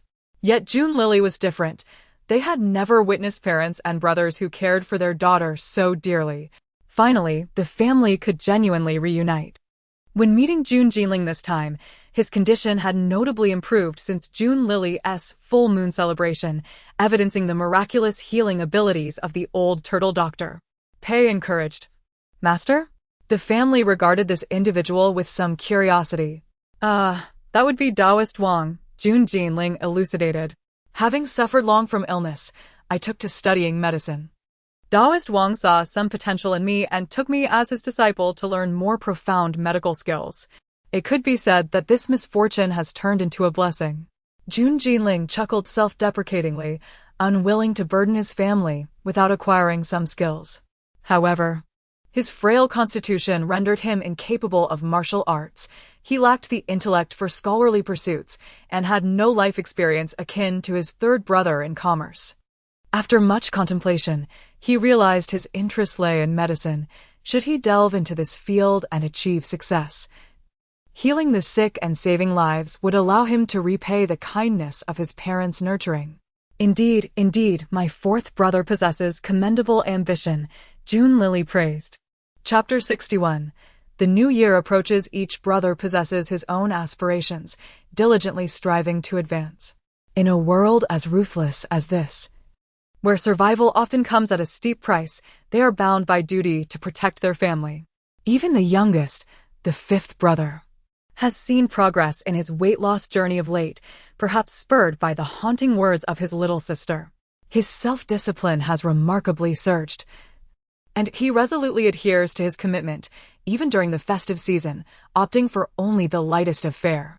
Witnessing the flourishing of their lives, June Lily could not contain her emotions, bursting into tears. Her siblings, momentarily taken aback, rushed to console her. Perhaps it was a mixture of overwhelming joy, genuine sentiment, or relief at having avoided the calamities she had feared. All her worries had yet to materialize. Regardless of the cause, it was evident that June Lily had glimpsed the potential for change in their fates. A series of thunderous fireworks erupted from the direction of the palace, prompting the family to gather in the courtyard to marvel at the spectacle. Another round of crackling firecrackers lit up the night, ignited by the eldest brother. A year fraught with hardships had come to a close, yet the impending year promised to be even more perilous and challenging. However, with the support of family, friends, and loved ones, they would surely overcome any trials that lay ahead. As the New Year's bells chimed within the palace, the sound resonated throughout Long City for miles. At this moment, the June family united in a shared wish. May their beloved Lily be blessed with joy and tranquility throughout her life. In return, June Lily harnessed her luck, bestowing prosperity upon all whom she loved and who cherished her.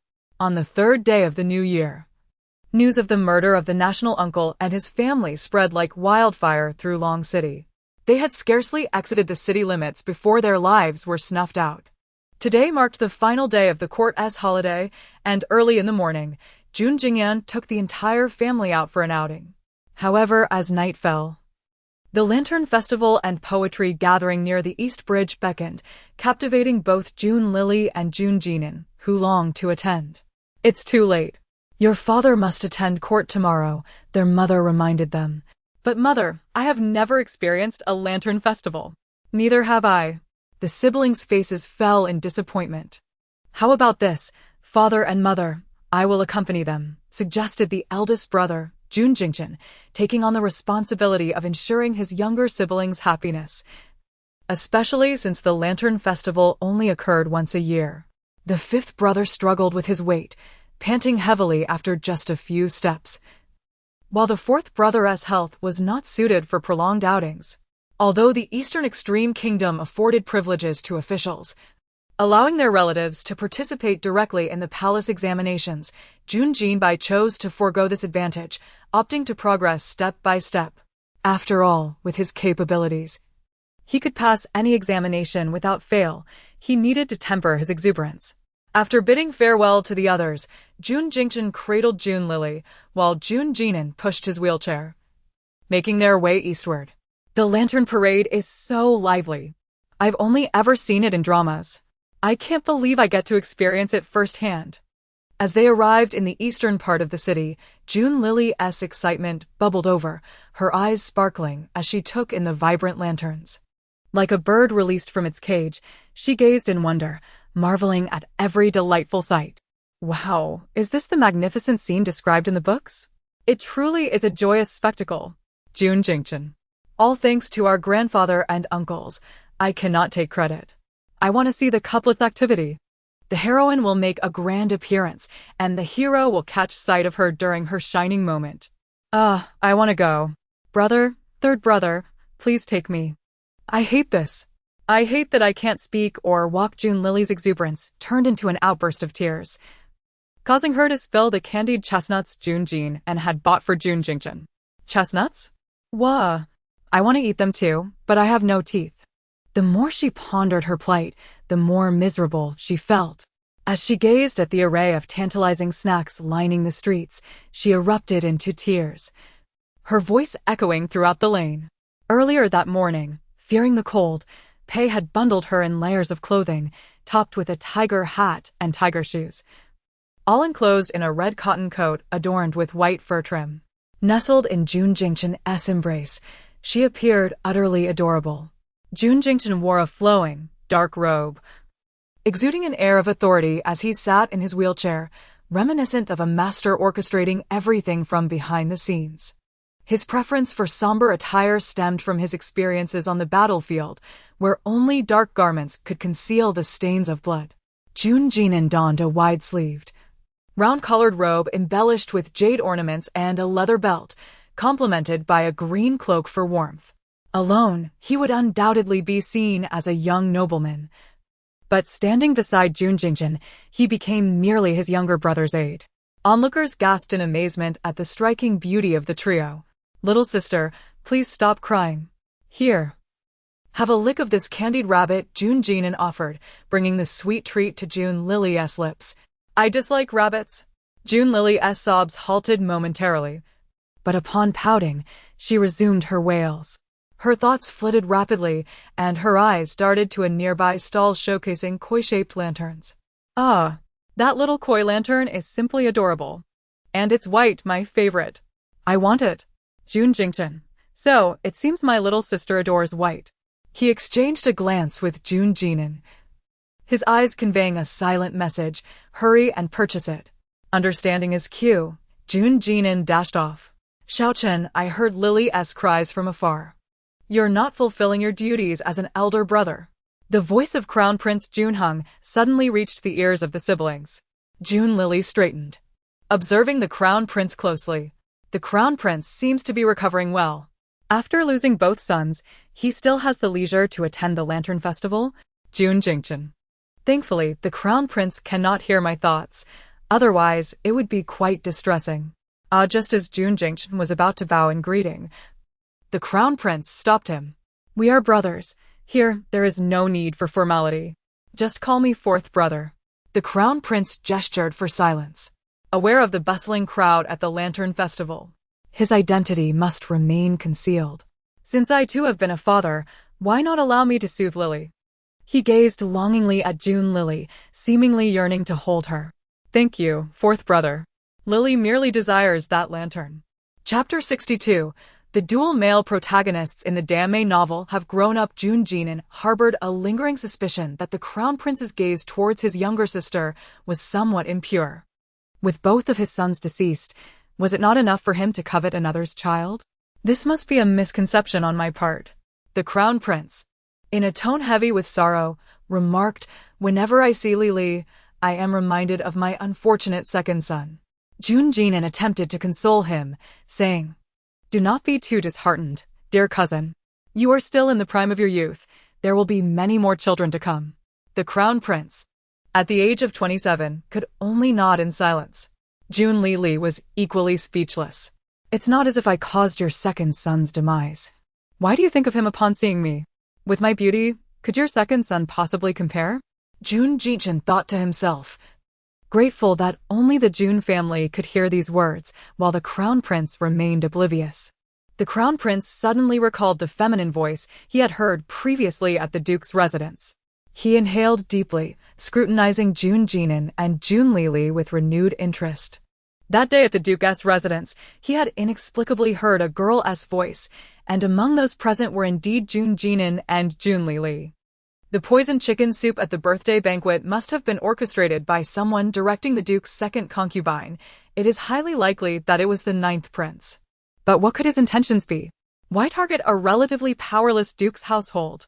As thoughts of the Crown Prince's son's death resurfaced, Jun Lily could not help but ponder the poisoned chicken soup incident as well. The Crown Prince, upon hearing this, was taken aback. While others may have been oblivious to the 9th prince's intentions, he was well aware. When he had sent assassins to eliminate the Duke's family, He had fortuitously overheard the Duke mentioning the ninth prince's dealings with mercenaries in the city. It was a matter the Duke had stumbled upon unintentionally. That day, the news of Deng Xiaoqing's assassination spread throughout the city. When he visited the Deng residence to pay his respects, he crossed paths with the ninth prince at the intersection. Initially intending to greet him, he inadvertently overheard the ninth prince instructing his mercenaries to swiftly deal with Miss Deng. He had intended to feign ignorance and leave quickly, but a twig snapped underfoot, alerting the ninth prince and his men. Consequently, the ninth prince had sent someone to investigate, which delayed the crown prince's arrival at the Deng residence. Realizing this, the crown prince broke into a cold sweat. After much hesitation, he revealed the matter to the Jun brothers. Jun Lili was struck with sudden clarity. This maneuver by the ninth prince was indeed a masterstroke, eliminating the Duke's household while also claiming the life of the crown prince's last son. Exploiting the second concubine's jealousy towards Pei Xiaowan to administer poison, if even the legendary detective Di Renjia were to investigate, he would find no trace of him. A clever ploy indeed, Jun Jinchen and Jun Jinan remarked, both filled with a sense of dread. The adversaries they faced were formidable, and it seemed that relying solely on the resources of the Jingwang Manor and the general's residence would barely scratch the surface of the ninth prince. The two brothers exchanged a knowing glance. They needed external support. "Cousin, why are you sweating on such a cold day?" Jun Jinan observed the crown prince, whose forehead glistened with perspiration, and inquired with concern. "No, I am perfectly fine," the crown prince insisted. He was certain that the feminine voice he had just heard originated from Jun Lili. Yet why had it ceased? Lost in thought, a vendor pushing a cart passed by, prompting Jun Jinan to instinctively pull the crown prince back. "Crown prince, you must conserve your strength and consider fathering more children. Otherwise, how will you contend with the ninth prince? Moreover, the crown prince, what more is there?" How infuriating! Why had the voice vanished once more? He realized that he could only hear Jun Lili's thoughts when he was in physical contact with Jun Jinan. Daringly, he grasped Jun Jinan's wrist, observing the surprise in his eyes as he placed a finger over Jun Jinan's lips. Jun Jinan was taken aback. "Is the crown prince unwell? Oh my! What does the crown prince intend to do with my third brother? Could it be that recent events have overwhelmed him? Ah, this is every Fujoshi's dream. Is this a free show?" Jun Lili was beside herself with excitement, pulling at Jun Jinchen's sleeve to shield her eyes, yet still peeking through. Jun Jinan was alarmed. "Is the crown prince's orientation in question? What does this pervert want to do to me?" "Oh, but to be fair, the crown prince is not displeasing to the eye. My third brother is undeniably a handsome man, rivaling even the likes of Pannin, indeed. The dual male protagonists in Danmei literature have come to fruition. The crown prince, what does Danmei mean?" Upon hearing Jun Lili's remarks, the crown prince hastily released Jun Jinan. Consequently, in the next moment, he could no longer hear Jun Lili's voice. The experiment had concluded. He was certain that Jun Jinan was the conduit through which he could hear Jun Lili's thoughts. It was a delicate matter that required physical contact. This realization vexed the crown prince. "Jun Jinan, do not overthink. It is only by holding your hand that I can hear Lili." The crowd? The crown prince was bewildered. How could he, a dignified heir to the throne, utter such embarrassing sounds? "I can hear Lili." In an effort to suppress the beeping sounds he was unintentionally making, the crown prince swiftly covered his mouth. It is confirmed, the crown prince truly has some issues. What is all this beeping about? Jun Lili was both amused and exasperated by the crown prince's antics. Jun Jinchen, who had remained silent, now regarded the crown prince with a serious expression. As long as they spoke of their ability to hear their sister's thoughts, the beeping sound would ensue, rendering them speechless. Could it be that the crown prince could also hear their sister's thoughts? "Third brother," Jun Jinchen called out to the bewildered Jun Jinan, giving him a meaningful look. "Cousin, our sister wishes to participate in the couplet's activity over there. It seems that ninth brother is also attending." Jun Jinchen deliberately mentioned the ninth prince to capture the crown prince's attention. The crown prince finally set aside the issue of mind reading, straightening his attire and regaining his composure. Then let us go see. The spring examination is approaching, and Longcheng is brimming with talented individuals. It will undoubtedly be lively. With the crown prince's declaration, the group made their way toward the grandest lantern of the festival. Junlili was filled with anticipation, pondering, tonight. It seems that all the talents will be overshadowed by Miss He. Hearing this, Jun Jinchen regretted not bringing along their second brother, Jun Jinbai. He could hardly believe that Miss He's literary prowess could surpass that of Jun Jinbai. With a sigh, he exchanged thoughts with Jun Jinan. Jun Lili interjected. Second brother? He might not be able to match Miss He. After all, she has traveled from another time and possesses wisdom accumulated over thousands of years. No. We absolutely cannot allow the male protagonist to witness the female protagonist's brilliance tonight. Upon hearing this, Jun Jinchen leaned in to whisper to Jun Jinan. This third opportunity must not be squandered. Soon, the festively decorated inn came into view. The innkeeper recognized the crown prince and promptly dispatched attendants to clear a path for them. The three Jun siblings, illuminated by the crown prince's presence, followed suit into the establishment. They were merely spectators, not participants in the couplet activity, so they requested a private room on the second floor with a good view, where they could sip tea and enjoy snacks. Chapter 63. In these times, do dancers also possess martial skills? Jun Lili perched herself on the window frame, peering down. Jun Jincheng, concerned that she might accidentally tumble down, grasped her slender calf with one hand. Where's the female lead? Why hasn't she arrived yet? Her sparkling, almond-shaped eyes darted around. At long last, fortune favored the diligent, and amidst the throngs of people, she spotted He Jinru. At that moment, He Jinru was surrounded by several maidservants, her eyes gleaming with anticipation as she focused intently on the host who was about to present the challenge, exuding confidence. However, she was not in a particular hurry. She intended to wait until everyone else was at a loss. And when the host announced the skipping of the couplet to the next, she would gracefully step forward like a celestial being descending to earth. At that moment, all the talented scholars of Longcheng would bow in reverence to her literary prowess. Whether it be the ninth prince or the crown prince, they would all be drawn to her, thus achieving her goal. The crown prince followed Jun Lili's gaze and noticed He Jinru, whose lips curled up in a self-satisfied smirk, a look of disdain quickly spreading across his face. Previously, He Jinru had pursued him relentlessly, even going so far as to threaten to jump into the river, causing him considerable embarrassment. Her brother, He Yuan, had audaciously dared to engage in an affair with the crown princess, truly deserving of his fate. The crown prince shot a menacing glare at He Jinru, slamming his teacup onto the table, causing tea to spill. The Jun siblings understood that the crown prince's ire was directed at He Yuan and the crown princess. While they were momentarily lost in thought, He Jinru was already stepping forward to answer the question. Let me give it a try. A melodious voice rang out from the crowd. The crowd parted to make way for He Jinru, who lifted her skirt slightly and took dainty steps forward. Just as she was about to ascend the stage, a throng of men clad in black burst through the entrance, each wielding long knives, inciting considerable panic. The entire tavern descended into chaos. The host hurriedly followed the crowd to escape, and He Jinru was pulled away by her maidservant. Even the Jun brothers upstairs were anxious and restless. With her elder brother, a martial expert, and her capable third brother by her side, Jun Lili felt unafraid of the assassins. The crown prince shouted angrily towards the door, "Your Highness must not come out.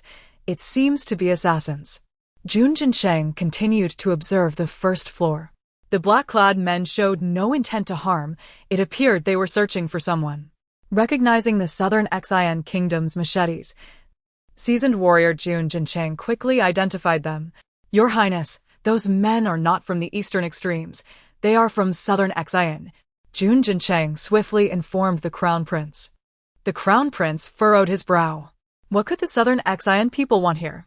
"Shao Chen, you all stay here. Regardless of what you hear, do not come out. I will have my guards protect you," the crown prince instructed. To outsiders, the three siblings appeared as a cripple, an infant, and only Jun Ji-gon had some utility. Albeit his martial skills were limited. "Your Highness, what about you?" Jun Ji-gon hurriedly inquired. "I must go out and see. I cannot let these Southern Xin people act with impunity and harm my citizens. Such a commendable crown prince." Jun Lily suddenly felt that even if the crown prince lacked substantial ability, he understood his mission and responsibility, making him a commendable ally.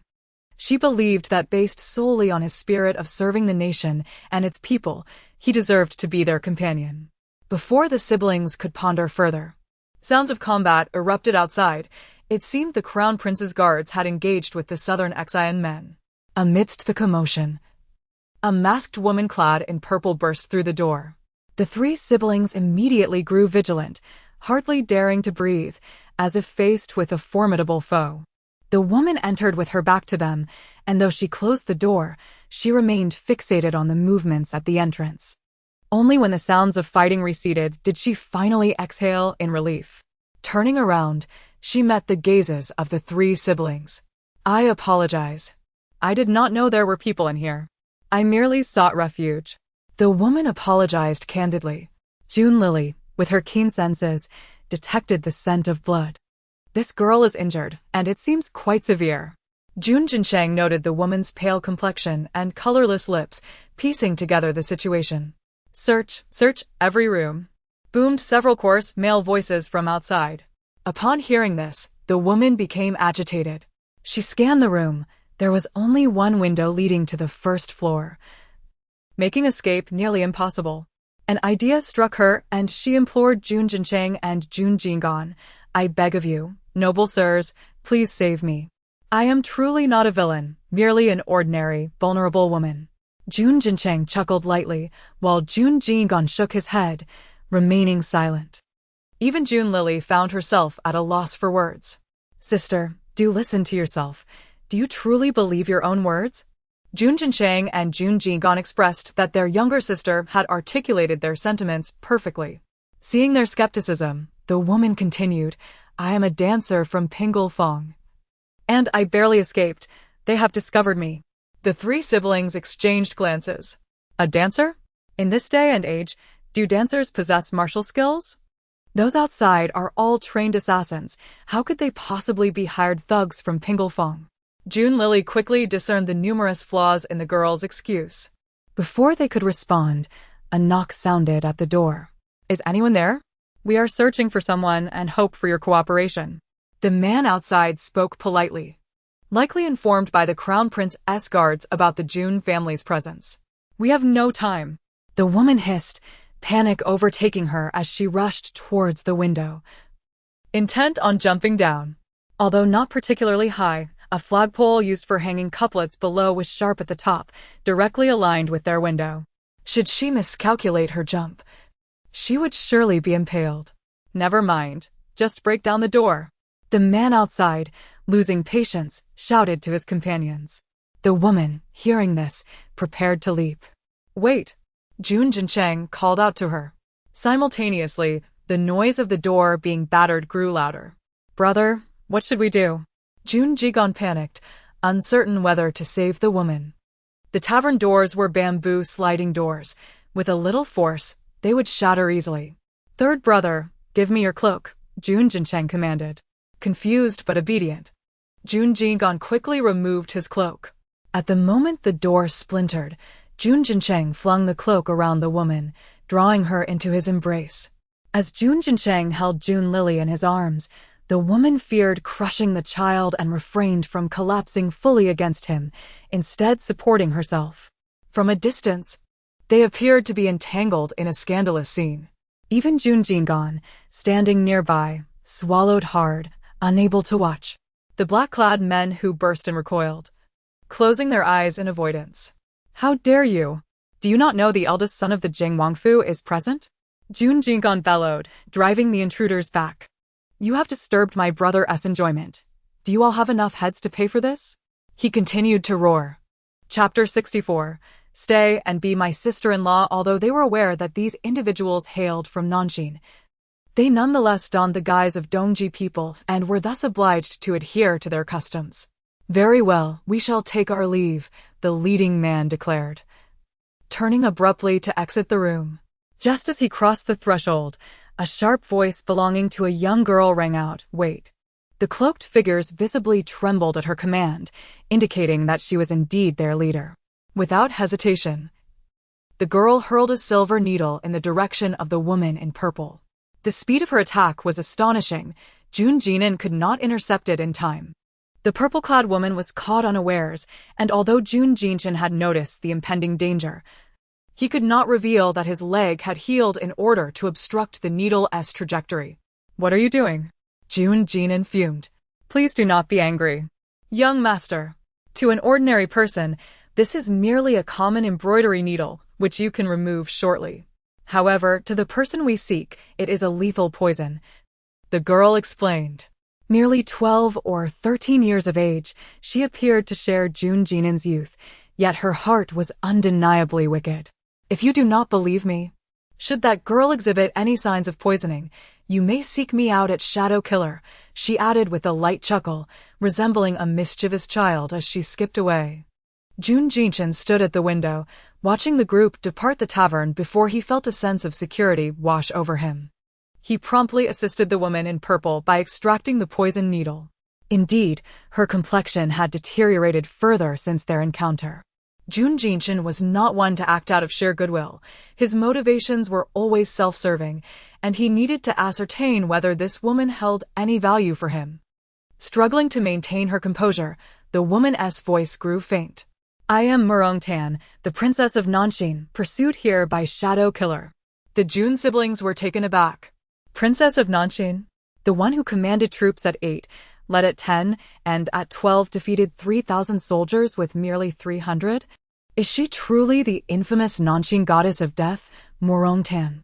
Jun Lily, resembling a living encyclopedia, rapidly recounted all the information she possessed about Murong-tan. "Young master, I have long been afflicted by a unique poison from Shadow Killer. That needle from Su Yener has merely aggravated the potency. I fear I am nearing my end. If I should pass in this foreign land, might I trouble you to deliver this token to my family, the Murongs?" As she spoke, the woman produced a copper token, bloodied from her grasp, and extended it toward Jun Jinshin. Before he could accept it, she succumbed to her injuries, collapsing into his arms, unconscious. Jun Lily, astute as ever, leaped from Jun Jinshin's embrace to grant the unconscious woman some space. Jun Jinan lifted Jun Lily. "Brother, we." He gestured toward the woman in Jun Jinshin's hold, uncertain of how to proceed. Jun Jinshin nudged her, noting her lack of response, and decided to let her lean against him for the time being. "Hee, Murong-tan, tsk. Jun Lily's mischievous laughter sent shivers down the spines of her brothers. Her appearance, lineage, martial prowess, intellect, tsk. She truly matches my elder brother. A stroke of serendipity." Jun Lily offered the highest praise. Jun Jinshin felt a shiver run through him, hastily placing Murong-tan onto a nearby seat. Internally flustered yet outwardly composed, he recalled how their eyes had met when he held her, and he found her beauty and form to be to his liking. Now, hearing his sister's words, he felt a flush of embarrassment. "Brother, is she truly Princess Murong-tan of Nanshin?" Jun Jinan questioned, wary of placing too much trust in others. Jun Jinshin used a handkerchief to gently take the token from Murong-tan's grasp. This token was indeed authentic, crafted from Nanshin's distinctive golden copper, a privilege reserved solely for the royal family. After cleaning the blood from the token, he tucked it into his own garments. This item was akin to a tiger talisman, granting him command over all of Murong-tan's forces, an entire half of Nanshin's military might. Should he acquire these troops, alongside his maternal grandfather's Pei army and his second cousin's connections to the Beixian Left Banner army, he could easily vanquish all of Dongji. If he so desired, he could proclaim himself emperor. However, the throne was something he and his family held in disdain. Thus, she was indeed Murong-tan. Jun Jinan, still somewhat bewildered by the political intricacies of the court, cared little for such matters. If we do not assist her in counteracting the poison, she may very well perish. He noted, casting another glance at Murong-tan, whose breath was still faint. We cannot simply abandon her. Jun Jinshin ordered. What then? Shall we keep her here to be my sister-in-law? Upon uttering those words, Jun Jinan immediately recognized his blunder. He met Jun Jinshin's steely gaze, which seemed to cut through him, and quickly backtracked, offering a sheepish grin. It must be the cold. My mind has momentarily frozen, prompting me to speak without thought. To be a sister-in-law? That sounds splendid. Jun Lily chimed in eagerly. Jun Jinshin, caught between embarrassment and irritation, flushed a mix of red and black at their banter. He seized Jun Lily and pushed her wheelchair toward the exit. He left the unconscious Murong-tan to Jun Jinan, his intent clear. The latter was to carry her. Jun Jinan had no choice but to comply, resigning himself to his misfortune. As they descended the stairs, they encountered the Crown Prince and the Ninth Prince, who were on their way to find them. Xiaochen, Xiaowen, are you both unharmed? The Crown Prince inquired with genuine concern, and the Ninth Prince echoed the sentiment. The citizens passing by marveled at the evident bond between the brothers. Your Highnesses, we are well, Jun Jinshin replied. The Ninth Prince soon noticed the woman slumped across Jun Jinan's back. Is this young lady also accompanying you too? Curiosity piqued. The Crown Prince recalled that the group had initially arrived together. When did another young lady join? Oh, this is my servant Tanner. Upon hearing of the recent turmoil, she rushed to check on us, only to be struck unconscious by those Nanshin ruffians, Jun Jinshin boasted, impressing himself with his quick thinking. Oh, I see. The Ninth Prince replied, skepticism evident in his tone. Sensing his doubt, Jun Jinshin swiftly diverted the conversation. Have any of those Nanshin brigands been captured? Indeed, we apprehended several. But before we could interrogate them, they committed suicide by poison, the Crown Prince lamented. Have the citizens been secured? Jun Jinshin pressed on. Do not worry, Xiaochen. All citizens are unharmed, the Crown Prince assured, his expression one of relief.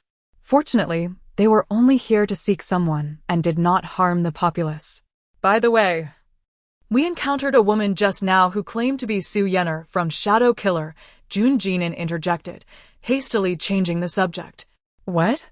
A member of Shadow Killer. Both the Crown Prince and the Ninth Prince were visibly alarmed.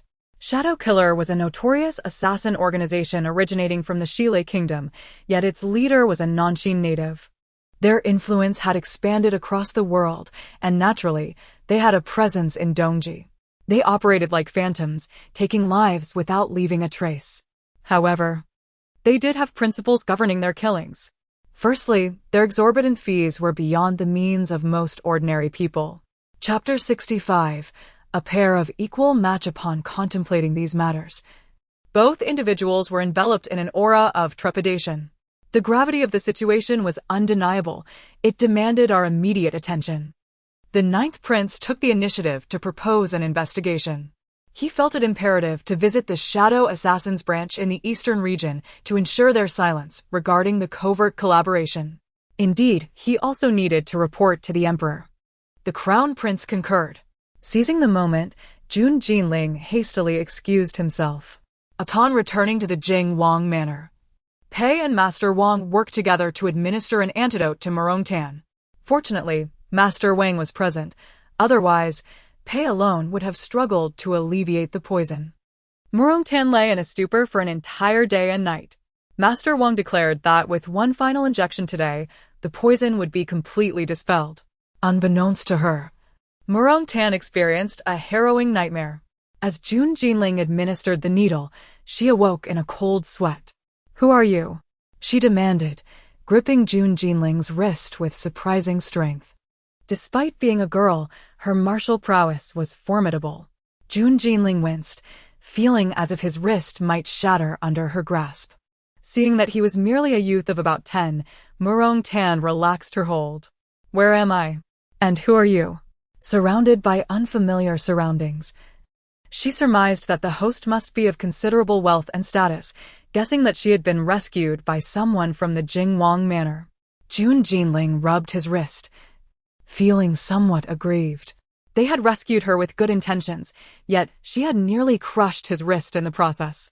Upon hearing his words, Murong-tan began to search her own person. She recalled having given her token to Jun Jincheng before losing consciousness, and now not only was the token absent, but her clothing had also been changed. What happened to my previous clothes? She inquired anxiously. In addition to the token, there were many other belongings within. Your clothing was soaked in blood and has already been burned, he replied. As for your elder brother, I shall seek him out. Before Murong-tan could finish speaking, she sprang from the bed. He is in the courtyard entertaining the child. Your health does not permit you to move about freely. But before Jun Jinling could complete his sentence, Murong-tan had already opened the door and stepped outside. Sighing, Jun Jinling followed her out, realizing that she was even more disobedient than his elder brother. Upon entering the courtyard, Murong-tan spotted Jun Jincheng seated in a wheelchair, observing the child, Jun Lily. As she crawled through the grass, a paternal smile gracing his face. So, he has already established a family, and the child is of such an age. Murong-tan mused, a sense of uncontainable disappointment mingling with her thoughts. Just then, Jun Jinling emerged from the room. Seeing Murong-tan gazing at Jun Jincheng, he mistakenly assumed she did not recognize him. The one in black is my elder brother, the eldest son of the Jingwang Manor, Jun Jincheng. Murong-tan paid him no mind. How could she fail to recognize Jun Jincheng? He was a renowned general, her equal in fame. If she was known as the Southern Exion's fierce goddess of death, Jun Jincheng was the Eastern region's living war god. Their reputations were equally matched across the four symbols continent, each well acquainted with the other's background, yet they had never met. Their first encounter had been at the tavern. Elder brother, Murong-tan has awakened. Jun Jinling called out to Jun Jincheng. Hearing his brother's voice, Jun Jincheng turned his wheelchair towards them. In the sunlight, he resembled an ordinary affluent young man, his features exquisitely handsome and his demeanor refreshingly bright. This was a side of the Eastern region's young war god that Murong-tan had never known. Upon hearing his brother's voice, Jun Lily looked over as well. Her eyes lit up at the sight of Murong-tan in her lilac gown. Sister Tan, you look so beautiful. That dress suits you perfectly, she exclaimed, her delight evident. For it was she who had chosen the attire. The literature provided little description of Murong-tan, only noting that she was a female general of Southern Xian without delving into her personal affairs. Jun Lily mused that it would be delightful to see her brother and Murong-tan together, envisioning her as her sister-in-law. At this thought, Jun Lily could not contain her giggles. Jun Jincheng, feeling a headache coming on, shot her a glance, his cheeks slightly flushed. Young master, Murong-tan approached, performing the customary Southern Xian greeting. I am grateful for your timely rescue. Your recovery is commendable, Jun Jincheng replied, retrieving a silk pouch from his sleeve. These are your belongings. Check to ensure nothing is missing, as the maids can sometimes be careless. Murong-tan accepted the pouch, confirming that everything was intact, save for the copper token. She turned her gaze to Jun Jincheng, her eyes silently inquiring about the token's whereabouts. Jun Jincheng had never intended to take advantage of her misfortune, nor did he seek to usurp the Southern Xian's military power. Receiving the token back, Murong-tan verified it was genuine before stowing it away. Did you ever consider keeping this token for yourself? Murong-tan's admiration for Jun Jincheng grew. He had refrained from exploiting her vulnerable state and had returned the token even in the face of temptation. Jun Jincheng truly was an honorable young man. Do not jest. My lady, I find myself confined to my home, caring for cats and children. The token would be of little use to me, he replied, casting a glance at the grass where Jun Lily and a white cat frolicked, his expression tinged with regret as he glanced at his own legs. Murong-tan felt a twinge of pity. It was indeed a tragic fate for a once great war god to become incapacitated. I had hoped for the chance to engage in a fierce battle with you on the battlefield, yet it seems that opportunity has been lost to me forever. A profound sense of loneliness washed over her. Within the four nations, only Jun Jincheng could rival her, yet now he was rendered unable to compete. And she felt an unexpected sorrow for him. Indeed, it is a pity. I, too, would relish the opportunity to spar with you. Jun Jincheng responded, echoing her sentiment. Alas! At present, Sister Tan is unaware that my elder brother feigns his disability, rendering him unable to engage in combat. Jun Lily chimed in gleefully. My goodness. Who could experience the thrill of shipping a couple so closely? I could remain single for a lifetime, but the couples I support must have a happy ending. Jun Jincheng. Shipping? Happy ending? Even though he could not grasp the full meaning of Jun Lily's words, he understood her intent. Noticing that Jun Jincheng was still gazing at Jun Lily, Murong Ten turned her attention in that direction as well. The little girl was merely 5 or 6 months old.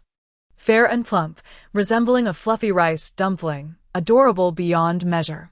Murong Tan glanced at Jun Jincheng, realizing that the resemblance between father and daughter was undeniable. The intelligence from Bai Xiaoting leaves much to be desired, she remarked suddenly. Jun Jincheng lifted his gaze, encouraging her to continue. They did not even know that the esteemed young Master Jun has such a lovely daughter. Chapter 66, A Token of Gratitude. Perhaps I shall bear you a child. Murong Tan's words left both Jun Jincheng and Jun Lily utterly perplexed, and even the 4 other brothers of the Jun family, eavesdropping nearby, were momentarily stunned. Another one mistaking me for my elder brother's daughter. Jun Lily recalled that the last person to say something similar was none other than the male lead, the 9th prince, Jun Yu. However, your daughter is simply adorable. May I hold her? Murong Tan requested with a hint of longing. Jun Jincheng suppressed his dark expression and clarified, Lily is not my daughter. She is my mother's newborn younger sister. Murong Tan. How awkward. Is there a crack in the ground where she could hide? Yay, yay. Jun Lily extended her arms toward Murong Tan, signaling her desire to be held. Murong Tan bent down and scooped the little one up from the ground. The baby had been basking in the sun for a while, her body warm, and one could still catch a faint scent of milk. The fierce lady paired with the living Yama, the god of slaughter paired with the god of war, the female general paired with the young general. Hee. Sister Tan, don't go. Be my sister-in-law. Soft and sweet, a sister-in-law skilled in martial arts. Jun Jincheng. He had never felt so speechless in his life. Young master, you saved me. I have no means to repay you. Since you have no offspring, how about I bear you a child? The crowd? Jun Jincheng. Are the people of Nashin so open-minded? The other 4 brothers chatting under the eaves. Sister-in-law is truly bold. Jun Lily. We needn't bother with dinner tonight. I've been well fed with dog food. She felt her cheeks flush with embarrassment and couldn't help but giggle. A sly glance at Jun Jincheng revealed his ears turning red, prompting Jun Lily to think even heroes falter before the charms of beauty. The other 4 brothers of the Jun family. Why is little sister still here acting as a light bulb? They hurried over. Jun Jingon lifted Jun Lily, while Jun Jilling scooped up a nearby white cat. As if we don't exist, you may continue, Jun Jingon said with a graceful smile. Not forgetting to give Jun Jincheng a cheer-up gesture. Jun Jincheng. He felt as though he should report this and have everyone arrested. Confined to a wheelchair, unable to move, Jun Jincheng appeared serious, despite his heart racing with turmoil. Miss Murong, such jest is hardly amusing. My act of saving you was merely a trivial endeavor. I seek no recompense from you. Noticing his cold demeanor, Murong Tan did not press further. I, Murong Tan, owe nothing to anyone. Within my capacity, I can agree to assist you with something. Murong Tan resumed her serious stance, speaking earnestly. Jun Jincheng chuckled softly.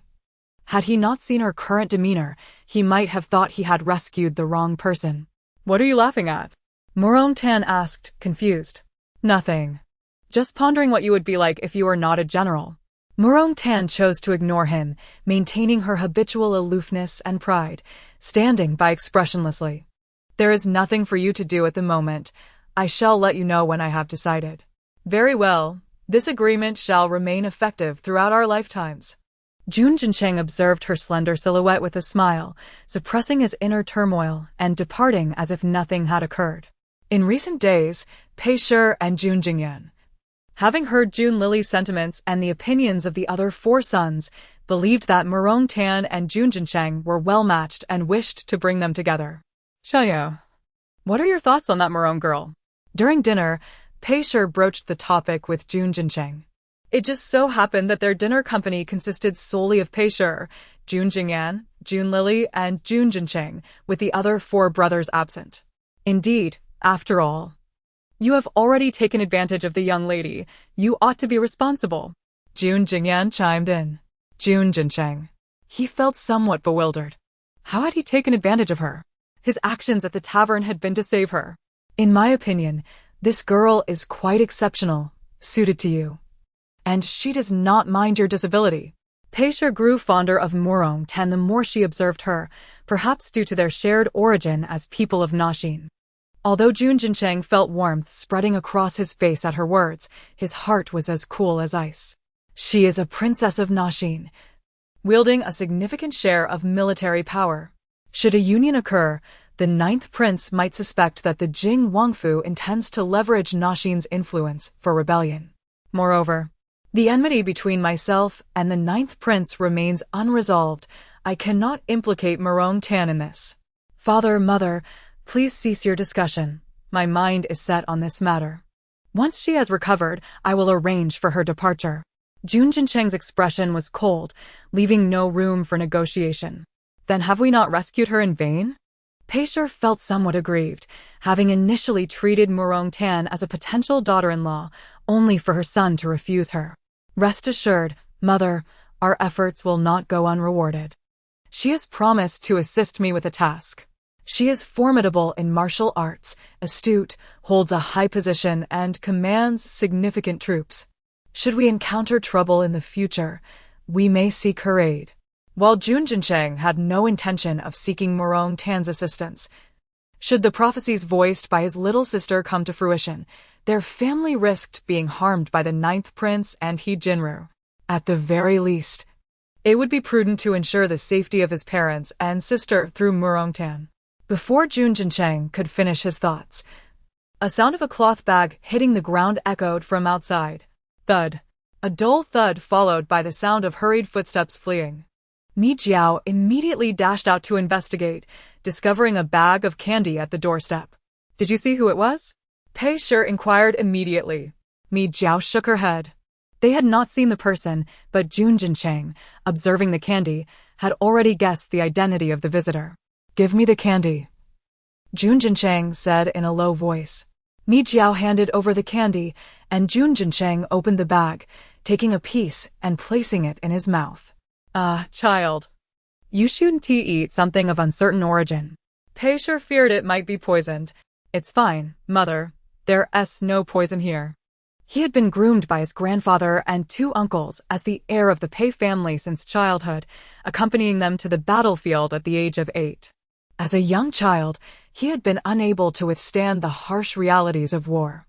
His only solace was the candies brought to him by the little officers eager to win his favor. At 8 years old, he was blissfully unaware of flattery and bribery. Later, the young officer's true identity was revealed as a spy sent by an enemy nation who had ingratiated himself to gather intelligence. He still remembered the day the young officer died, blood staining the candy bag tied around his waist. With his last breath, the officer had offered the candy to Jun Jincheng, but his two uncles had refused to allow him to accept it, claiming it was tainted and possibly poisoned. Whether the candy was poisoned or not, he had eaten it for so long that he knew well enough. But he also understood what the term spy entailed. From that day forth, he seldom indulged in sweets, claiming to dislike them. Didn't you say you didn't like sweets? Jun Jingyan asked curiously, having never seen his eldest son eat candy. Jun Jincheng said nothing, merely smiled and shook his head, inwardly muttering, "The intelligence network is astoundingly accurate. How well you understand me." Regrettably, that very night, Murong Tan packed her belongings and departed. Aside from a letter with an address and a silver hairpin as a token, she left nothing behind. Chapter 67. The Peach Blossom Hiking Festival. In response, Jun Jincheng exhibited little reaction. After all, their acquaintance was brief, and their mutual affection was limited to mere physical attraction. Their life experiences were strikingly similar, rendering them more like reflections of one another. Jun Jincheng carefully placed the silver hairpin she had left behind into a locked box, contemplating whether he would ever see her again in this lifetime. Knock, knock, knock. Someone rapped on Jun Jincheng's door. Come in, second brother. Indeed, it was Jun Jinbai, clad in a robe of moonlit gray, who entered. Elder brother. How do you always know it's me? The fragrance of the old sandalwood ink from the Mo Yuan Pavilion is so strong that it would be difficult not to recognize you. The Mo Yuan Pavilion was a prestigious stationery store in the city, known for its old sandalwood ink imported from the southern country of Nanjing. Most notably, they had learned from Jun Lily that this establishment was owned by the ninth prince, Jun Yu. Jun Jincheng harbored a deep disdain for anything associated with the ninth prince. Yet Jun Jinbai believed it was not yet the time to confront him directly, thus he continued to patronize the shop. After all, he was the inconspicuous second son in the family, burdened with tasks that his elder brother and parents were unwilling to undertake.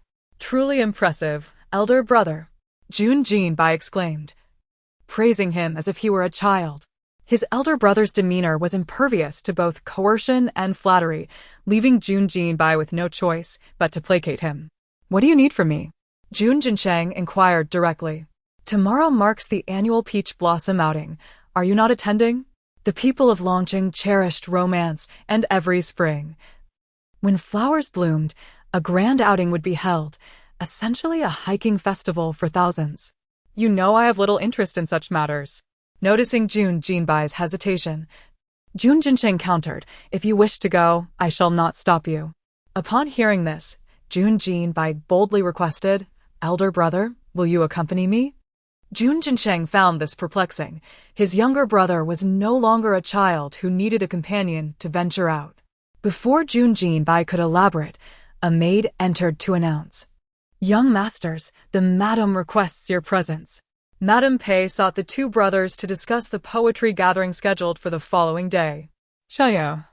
The ninth prince has sent word that he has acquired some exquisite royal wine from Nanjing and wishes to invite you to taste it.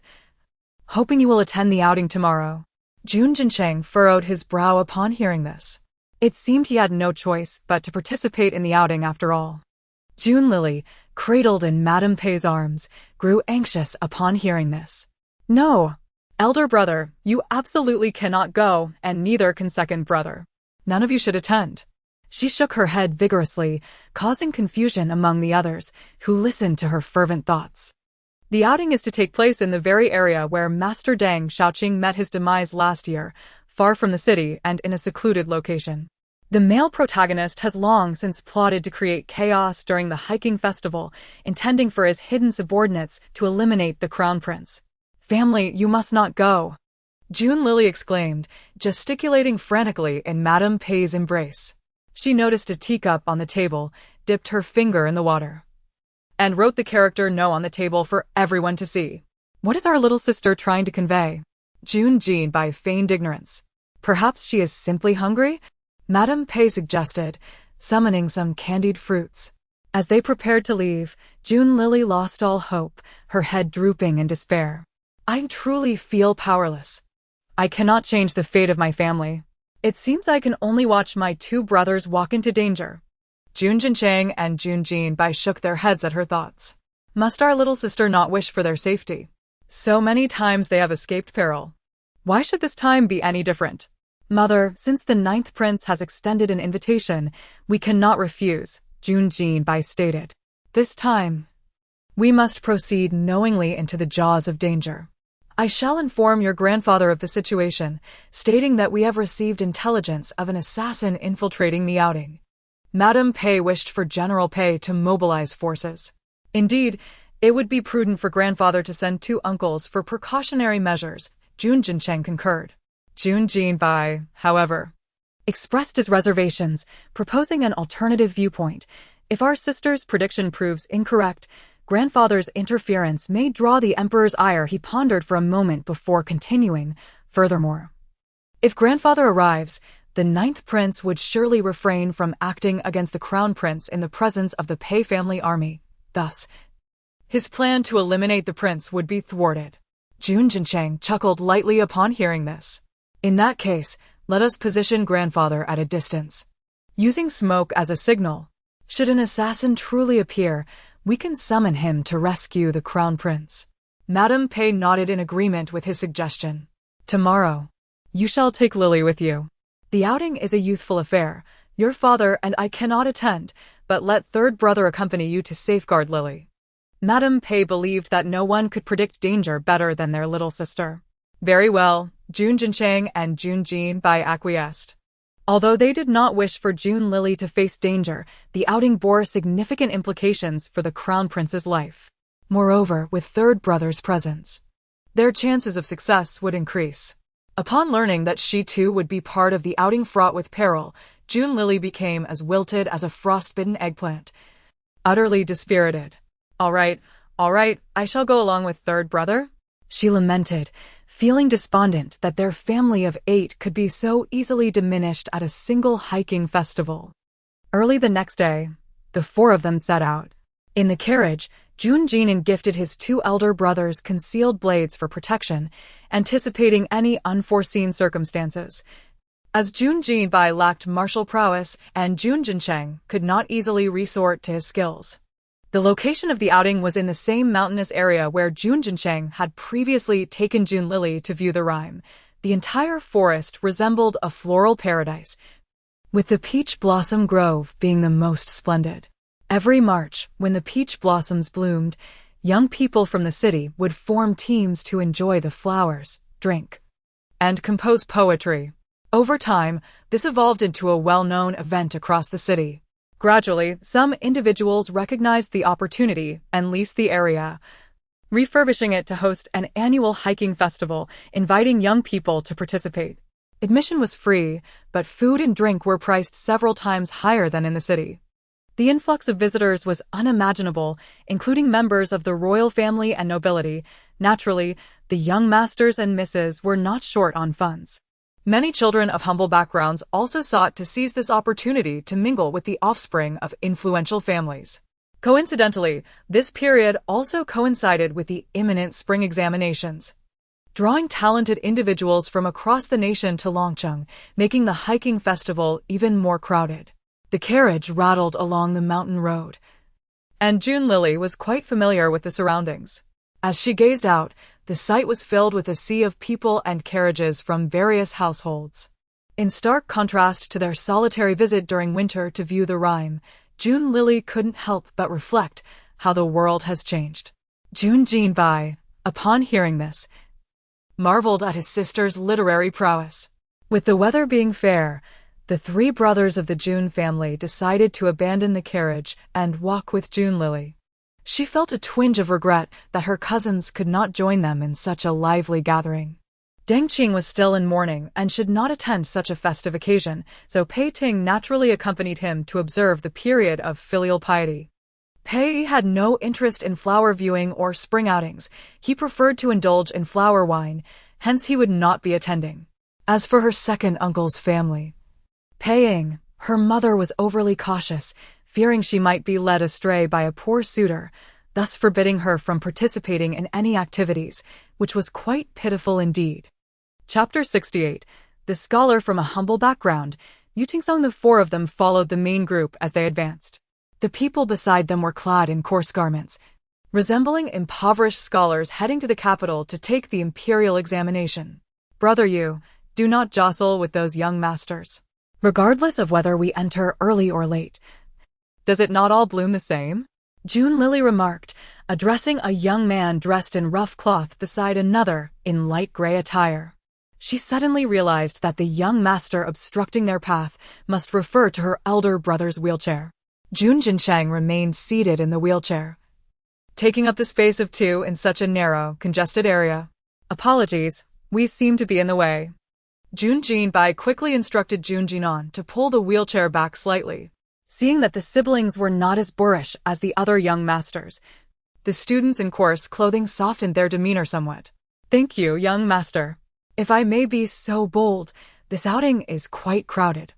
You are carrying a child and assisting a patient, so please be cautious, the young man referred to as brother Yu said, cupping his hands in salute. Thank you for your concern, young sir. Jun Jinbai replied, lowering his gaze to meet his. In that brief moment of eye contact, Jun Jinbai was taken aback. The youth bore a striking resemblance to the maid who had cared for him, Tingyi, differing only in a few masculine traits. Though he had pleaded with Jun Jincheng not to replace Tingyi, she had resigned due to family circumstances and left the estate. It had been 3 or 4 months since he last saw her. As the second young master, he was unaware of her home address, let alone her true name. Despite his longing, he dared not inquire with his brother or mother. Jun Jinbai gazed at the young man named Yu with curiosity. Sensing the intensity in Jun Jinbai's eyes, the youth asked, might I inquire what the young master is observing? Is there something on my face? Tingyi? Jun Jinbai could not restrain himself from uttering her name. Tingyi was not a purchased slave, but a temporary worker who had come to the estate when he was around 10 years old. Perhaps because they were of similar age. The old steward assigned her to take care of his daily needs. She was unremarkable among the maids, except for the fact that she treated Jun Jinbai as a companion rather than a fool. He remembered how she would engage with him as a friend, playing together. Consequently, she frequently faced reprimands from the housekeeper. Even as a child with intellectual challenges, he had often defended Tingyi, pushing aside the housekeeper to prevent her from being punished. The Jun family, misunderstanding the situation, assumed he was merely a foolish child causing trouble and confined him to his quarters by Luoga. All he learned about the outside world came from Tingyi, who had stood by him and cared for him throughout 5 years. Regrettably, shortly after he began to regain his faculties, she had left her position. Upon hearing his utterance of her name, both Yu Tingsong and Jun Jincheng were momentarily taken aback. How do you know my sister? The youth queried. Jun Jinbai chuckled softly, realizing he was her brother, which explained their striking similarity. However, he was puzzled as he had never heard her mention having a brother. She once worked at. Jun Jinbai began to explain but was interrupted by Jun Jincheng, who stated that they had once been friends. I had not heard her mention you as a friend, Yu Tingsong replied, somewhat skeptically. Jun Jinbai's heart leapt with joy, as their experiences matched. He had been overly cautious, previously hesitant to believe it. I am just, he began excitedly, only to be met with a sharp kick from Jun Jincheng. Merely by chance, Jun Jinbai quickly amended, fearing further inquiry from Yu Tingsong. He shifted the topic, asking, how is she now? Is she well? She is well. Thank you for your concern, Yu Tingsong replied politely, bowing slightly. Jun Jinbai nodded in relief. In Jun Jincheng's embrace, Jun Lily straightened and craned her neck to observe. This person's surname is Yu. Could he be the newly crowned top scholar, Yu Tingsong? Alas, poor lad. Jun Jinbai's brothers perked up at her remark, knowing that when their little sister spoke in that tone, it usually foreshadowed misfortune. This Yu Tingsong is a rare scholar from a humble background. 10 years of hard work is indeed commendable. Yet, how unfortunate it is that his hard-earned title can be so easily usurped. Moreover, he was brutally beaten by the one who took his place, only to be saved at the brink of death by a seemingly benevolent protagonist. But therein lies the tragedy. The very person he sought to repay is the architect of his misfortune. The Jun brothers exchanged glances, a chill running through Jun Jinbai as he considered the unfortunate fate of Tingyi's brother. Now that he knew the truth, he felt compelled to assist him. Jun Jinan sighed, recognizing yet another case of examination fraud, a false scholar's tale. Jun Jincheng narrowed his eyes, perceiving the ambition of the 9th prince. The outing was a means to confront the crown prince, and the examination was yet another scheme to place his own people in positions of power. Brother Yu, since your sister is a friend of my second brother, we are now friends as well, Jun Jincheng declared, maneuvering his wheelchair to face Yu Tingsong directly. It is an honor, Yu Tingsong responded with a modest smile. He had a fondness for children, and seeing Jun Lily in Jun Jincheng's arms melted his heart. Just last year, he had wed his wife, and they had yet to have children of their own. Jun Jinbai was captivated, noting how closely Yu Tingsong resembled Tingyi. Brother Yu, please allow me to cover all expenses for today's outing. Consider it my treat. Jun Jincheng's declaration was filled with the authority of a domineering patriarch. That is too generous. How could we impose such a burden on you? Yu Tingsong protested, not one to take advantage of others. A companion of his whispered, "Look at their attire. This fabric is from Yuxiafeng, precious and rare. Those without status cannot even afford it. They clearly possess wealth. If you don't seize this opportunity, you may regret it." Yu Tingsong could no longer tolerate such thoughts and forcefully pushed the man away. With such a mindset, I wonder how you managed to pass the examinations. What do you mean by that? The man retorted, ready to confront Yu Tingsong. With a mere glance from Jun Jinbai, the man immediately backed down, smiling nervously. Do as you please. I can easily refrain from eating or drinking during this outing. Yu Tingsong, thoroughly incensed, bid farewell to the Jun brothers with a bow before walking away alone, pursued by the group of coarse-clad youths. He possesses quite the spirit, Jun Jinan remarked, impressed. Chapter 69. The little milk bun is a heartthrob. Farmers like them generally lack financial resources, and supporting a single person's education is indeed a considerable expense, rendering them quite impoverished. Despite their destitution, their unyielding spirit makes them truly exceptional individuals. If the elder brother is thus, the younger sister must surely be no less remarkable. Jun Jincheng cast a sidelong glance at Jun Jinbai and jested. No wonder the second young master of the Wang residence is so infatuated. With that, he gestured to Jun Jinan, indicating that they should disregard the second brother and proceed on their own. Jun Lily, listening to her elder brother gossip, was filled with curiosity. What? Second brother, this old fossil, has developed romantic feelings? Wow, second sister-in-law must be quite remarkable to have moved him. That's no small feat. Hearing such frivolous remarks from his younger sister, Jun Jinbai's face flushed crimson as if he were burning with fever. Now that the new year had passed, he was 15 years old, and it was indeed time to discuss marriage matters. Yet, his elder brother Jun Jincheng was still single. Moreover, he himself remained uncertain whether his feelings for Tingyi were those of romantic affection. As he pondered these thoughts, Jun Jinbai leisurely followed behind Jun Jincheng's wheelchair. The three ahead exchanged knowing glances upon witnessing his demeanor. Jun Lily could barely contain her amused smile. Since elder brother and sister Tan have not come to fruition, we must ensure that second brother finds a match this time. Jun Jinan concurred. Indeed, that is my intention. Just as Jun Jinan was secretly chuckling, someone tapped him on the shoulder from behind. In that moment, as if a connection had been made, the Crown Prince caught wind of Jun Lily's unvoiced thoughts. Little by as a crush, Jun Jinan turned to see the Crown Prince approaching, and he was about to bow in greeting. No need for excessive courtesy, Shaoan. Although the three brothers of the Jun family did not bow, they collectively greeted, fourth cousin. The Crown Prince was not alone. A woman accompanied him, who, although not visibly pregnant, constantly shielded her abdomen with her hands, as if eager to announce her condition to the world. The Crown Prince is quite skilled, achieving success with a single shot, Jun Lily remarked with a sense of wonder. The others felt a flush of embarrassment upon hearing her words. This little imp, though small, possessed such insight. Fortunately, the Crown Prince did not hear this comment, as he was focused on Jun Jinan. This lady is Jun Jincheng, feigned ignorance. She is a new concubine of mine, the Crown Prince boasted, and soon, I shall be a father again. The Jun siblings exchanged glances, remaining silent, yet offering their congratulations. Even if Jun Jinbai was speechless, he still managed to maintain a courteous demeanor.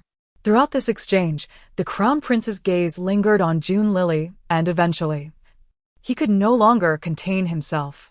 Xiaochen, Lily is being well cared for at the Wang residence, plump and rosy.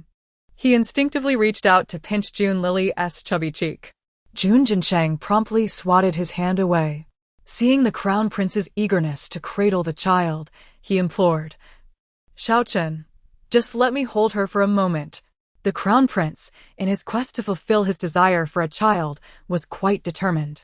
June Lily regarded him with a hint of pity.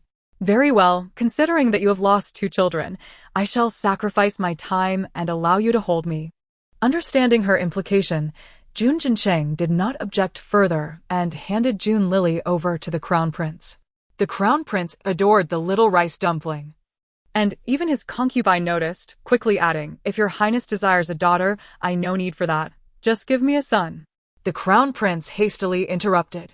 He was only interested in having a son to secure his claim to the throne. Daughters could be admired from afar. He gazed at June Lily and shook his head repeatedly, envisioning how delightful it would be to have a daughter of his own to cherish once he ascended the throne. As they continued on, the crowd thickened. June Jincheng remarked, "Indeed, they have come to snatch the child." He no longer required June Jinan to push the wheelchair, as he maneuvered it himself to retrieve the child from the crown prince. It was perfectly commonplace for an emperor or prince unable to father children to adopt from the royal family, and June Jincheng feared that if he were not vigilant, his sister might become the crown prince's sister. June Jinbai chuckled and shook his head, pondering who could possibly resist adoring their precious little gem.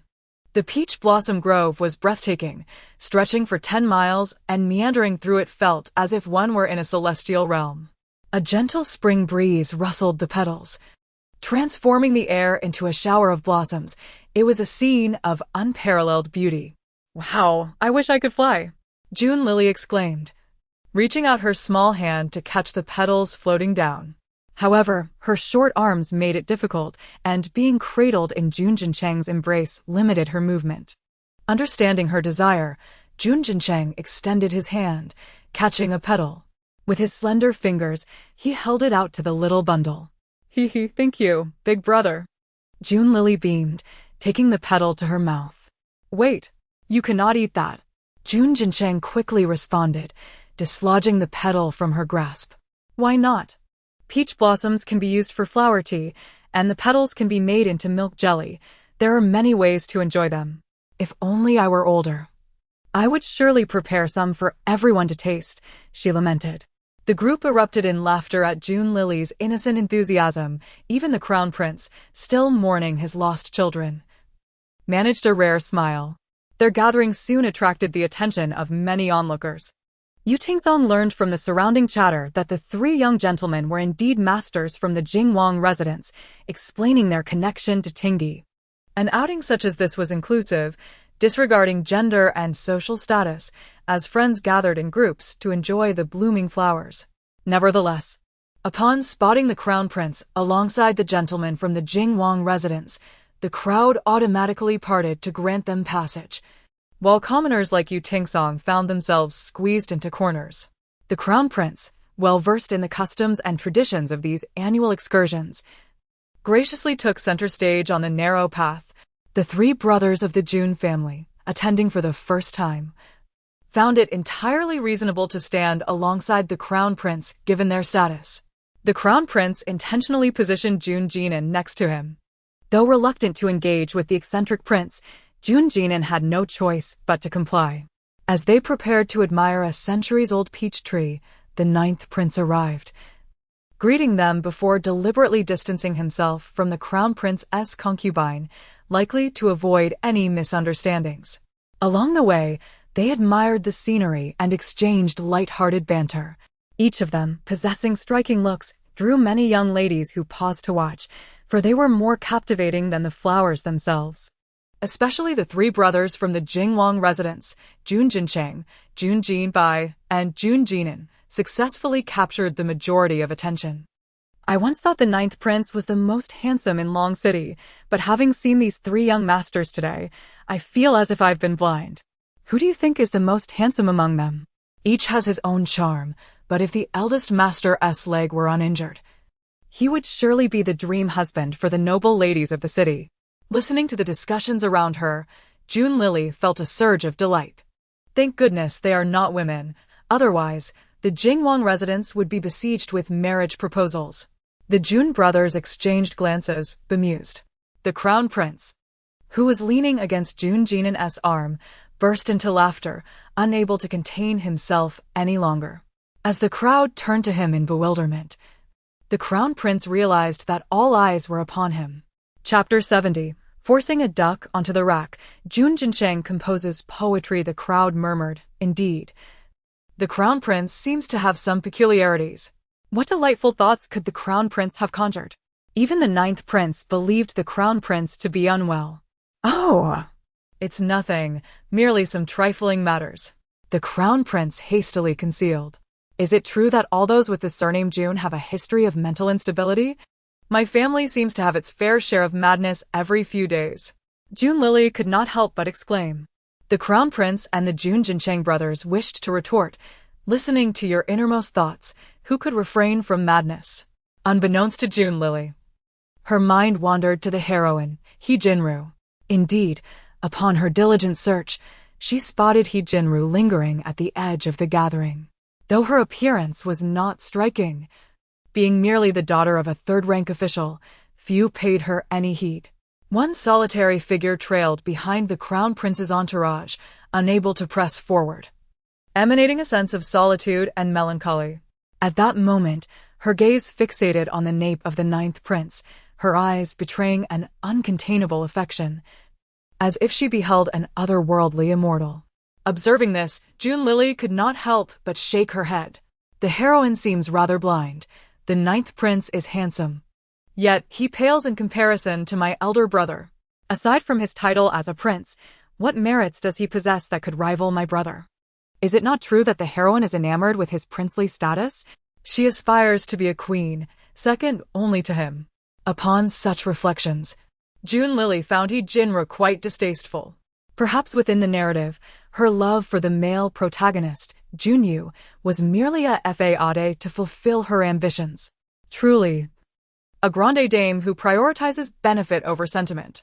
Equally entranced by the 9th Prince was Chueya, the venomous supporting character who had gifted her a jade pendant at her month-long banquet. Presently, Chueya was adorned in finery that bespoke the elegance of a noble lady, far surpassing the heroine, He Jinru, in grace. Jun Lily found herself wishing that Chueya would not take a liking to the 9th Prince. Such a refined lady was unworthy of someone as hypocritical as him. Chueya noticed Jun Lily's gaze and flashed her a bright smile. "Miss Jun, we meet again." Truth be told, she found this astute Jun Lily quite likable. Even now, recalling the past banquet, she deemed Jun Lily to be rather amusing. "I pay my respects to His Highness the Crown Prince and His Highness the 9th Prince," Chueya gracefully acknowledged. "Lady Chui has joined us. How delightful!" The Crown Prince warmly invited. Chueya quickly seized the opportunity to bridge the gap between the 9th Prince and the Crown Prince's concubine. "This must be the Crown Prince's new favorite? Truly, she is quite lovely." With that, she confidently linked arms with the Crown Prince's concubine. In that instant, the 9th Prince's piercing glare was unmistakable, yet it flickered away in an instant. He restrained himself, having already set a trap for them. Today, he would ensure their downfall.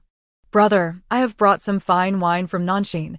Shall we three, along with little Chun, indulge in a drink at noon?" The 9th Prince enthusiastically proposed. "Excellent.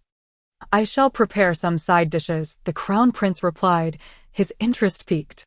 "I am honored. I have yet to taste the exquisite wine of Nanshin, and today I shall rely on my cousin's generosity," Jun Jincheng politely responded. The 9th Prince suppressed a chuckle. Once this jug of wine was finished, he would send them all to the underworld, ensuring the brothers had company on their journey. He Jinru, noticing Chueya seated beside the 9th Prince, began to fidget anxiously. How infuriating, that insufferable woman. As a daughter of a duke, what man has she not encountered? Why must she cling to my 9th Prince? At the previous banquet, she had exerted considerable effort to extricate herself from this woman's clutches, and now she found herself confronted by her once more. Today, she had to ensure she made an impression before the 9th Prince. He Jinru kept a vigilant watch on the 9th Prince and Chueya, and Jun Lily remained equally observant of He Jinru. Once, twice, thrice, they had successfully thwarted the encounter between the male and female leads. This time could not be an exception. As the group meandered through the peach blossom grove, June Lily became entranced by the breathtaking floral scenery surrounding her, awash in fragrant blooms and romantic allure. Casting a glance behind her, she noticed the crowd swelling, with many commoners squeezed into the floral thickets. Fortunately, Yu Tingsong and his companions had arrived early and were now following the Crown Prince's procession. At this moment, I wish to compose a poem, the Crown Prince suddenly declared, halting his steps. Instantly, those who favored the Crown Prince responded, "It is a great honor to hear the Crown Prince recite poetry today." The Crown Prince began, peonies, medicinal herbs and peach blossoms rained down, beauty in flowers, beauty in the maiden. With that, he bent down, plucking a flower from the ground to present to his concubine. The siblings of the Jing Wangfu could only stare in silence. What a sudden display of affection, June Lily thought, overwhelmed by the unexpected display of sentiment.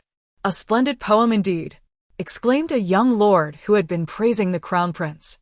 Others, reluctant to undermine the Crown Prince's esteem, echoed their agreement. Just then, the 9th Prince interjected, "We often dwell on these flowers and plants. It is rather tedious. Why not shift our focus and discuss the persistent incursions of the Western fortresses into our Eastern territories?" While it was acceptable for the young lords and ladies to speak of flowers, discussing matters of war was beyond their ken. And even the Crown Prince and 9th Prince were ill-equipped for such discourse. The crowd's eyes fell upon Jun Jincheng, the only youthful general present who had previously commanded troops against the Western fortresses. Jun Jincheng sighed. He understood the 9th Prince's intention was to embarrass him. He presumed that everyone believed he was merely a warrior, devoid of poetic talent. The esteemed eldest son of the Jing Wangfu, renowned as our Eastern god of war. Why not let him take the lead in our poetic endeavor today? The 9th Prince smirked, directing his invitation toward Jun Jincheng. Yes, let little Chin go first." The Crown Prince chimed in, perplexed but compliant. The 9th Prince presented Jun Jincheng with paper and brush, seemingly eager to mock his calligraphy. Jun Jincheng, feeling as though he were being forced to perform, realized that if he did not compose a poem, he would not escape the scrutiny of the gathering. Could it be that my brother is utterly ignorant of poetry? June Lily fretted. Surely, I can recite a poem about the siege. My brother must know something. Desperate, she wished to assist Jun Jincheng in crafting his verse. Just a moment ago, he had been reluctant to compose poetry, but now, faced with such scrutiny, he felt compelled to showcase his abilities. To avoid disturbing Jun Jincheng's concentration, Jun Jincheng took June Lily into his embrace. Upon receiving the brush and paper from the 9th Prince, Jun Jincheng tossed the sheet into the air and elegantly penned several lines. Once the ink dried, he deftly caught the paper. June Lily, cradled in her brother's arms, could not discern the content, but noted that her brother's calligraphy was far more graceful and vigorous than that of their second brother. "What a magnificent poem!" exclaimed a young gentleman accompanying their party, visibly astonished. Who would have thought the eldest son, a paragon of martial prowess, would also excel in poetry and song? Another lady began a cascade of florid praises. Chapter 71. With a glance, it's clear the Crown Prince is truly ill. They did not recite the poem aloud in front of everyone, but rather passed it down for those interested to read. Thus, June Lily remained oblivious to the content penned by Jun Jincheng. However, through the envious and disdainful gaze of the 9th Prince, she surmised that her elder brother must have composed something extraordinary. "My elder brother is simply the best, a paragon of both literary and martial prowess." June Lily fervently praised Jun Jincheng. "Though our Eastern realm is prosperous and robust today, we must not neglect the ever-watchful Western Legua. All of you present are the promising youth of our dynasty, the pillars of our nation, and must prioritize the country and the welfare of the people." As Jun Jincheng spoke these impassioned words, his gaze scrutinized the 9th Prince. As a royal prince, his ignorance towards the welfare of the common folk and his obsession with harming his own kin is truly infuriating. Upon Jun Jincheng's declaration, the crowd fell into a sudden hush, a moment of introspection washing over them, though some harbored discontent at his remarks in such a setting. Chueya was the first to break the silence. What young Master Jun says is indeed correct. We are enlightened. She led the way, and the others followed suit, bowing to Jun Qingcheng and expressing sentiments of gratitude. The aspirations of the youth reflect the ambitions of the nation. A strong youth ensures a strong nation. If the youth surpass the 3 southern and northern kingdoms, then our nation shall prevail over them as well. If the youth thrive on the 4-symbol continent, then our nation shall flourish there too. Oh, how magnificent are the landscapes of our eastern realm! The 3 Jun brothers and the crown prince, upon hearing Jun Lily's thoughts, were taken aback. They never expected that at merely a few months of age, she would possess such grand ambitions. The crown prince lamented once more why Jun Lily was not his child. Had she been, he would undoubtedly pass the throne to her upon his demise. Yet, he felt a sense of relief that Jun Lily was merely a girl. Otherwise, if such talent emerged from the Jing Wangfu, the throne might very well change hands. However, he then pondered, as she is of the same bloodline, does it matter who claims the throne? Observing the swift transformation of expressions on the crown prince's face, the crowd speculated he was unwell. Indeed, once the crown prince emerged from his reverie, he was met with a line of amused gazes. Your Highness, are you feeling unwell today? The 9th prince inquired with concern. The crown prince's cheek twitched.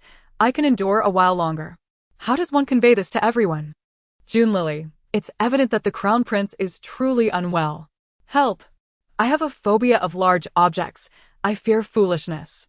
Crown prince, retreat. Retreat. Retreat. The crowd, the fervor for poetry continued unabated. Upon hearing Yu Tingsong's poem, the Jun brothers expressed their admiration, convinced that with his talent, he would undoubtedly rank among the top 3 in this year's imperial examination. However, the more they thought about it, the more they feared the authenticity of the title of the top scholar, as Jun Lily had previously mentioned. 4th cousin, how is your preparation for this year's palace examination? Jun Qingcheng suddenly inquired, leaving even the crown prince bewildered. Yet, he soon regained his composure. Oh! The examination questions have been released. I heard Xiaobai participated in the provincial examination. Is he regretting it now and wishing to enter the palace examination instead? The crown prince asked curiously, for had it not been for this, Jun Qingcheng wouldn't he have broached the topic. Upon hearing the crown prince's words, Jun Qingcheng pondered. If he also participated in the palace examination, aligning himself closely with Yu Tingsong, would the 9th prince and his associates reconsider their intentions given his status and refrain from sabotaging Yu Tingsong? Even if it bore little fruit, merely being by Yu Tingsong's side could help him keep an eye on those with ulterior motives. Indeed, 4th cousin, I have reconsidered. I wish to participate directly in the palace examination. Ultimately, Jun Qingcheng invoked his privilege as a royal descendant. Very well, I shall speak on your behalf tomorrow. The crown prince readily agreed, as this task required little effort, and Jun Qingcheng could have approached it himself. Thank you, cousin. Jun Qingcheng bowed in gratitude. Jun Qingcheng lowered his voice, ensuring only their small circle could hear.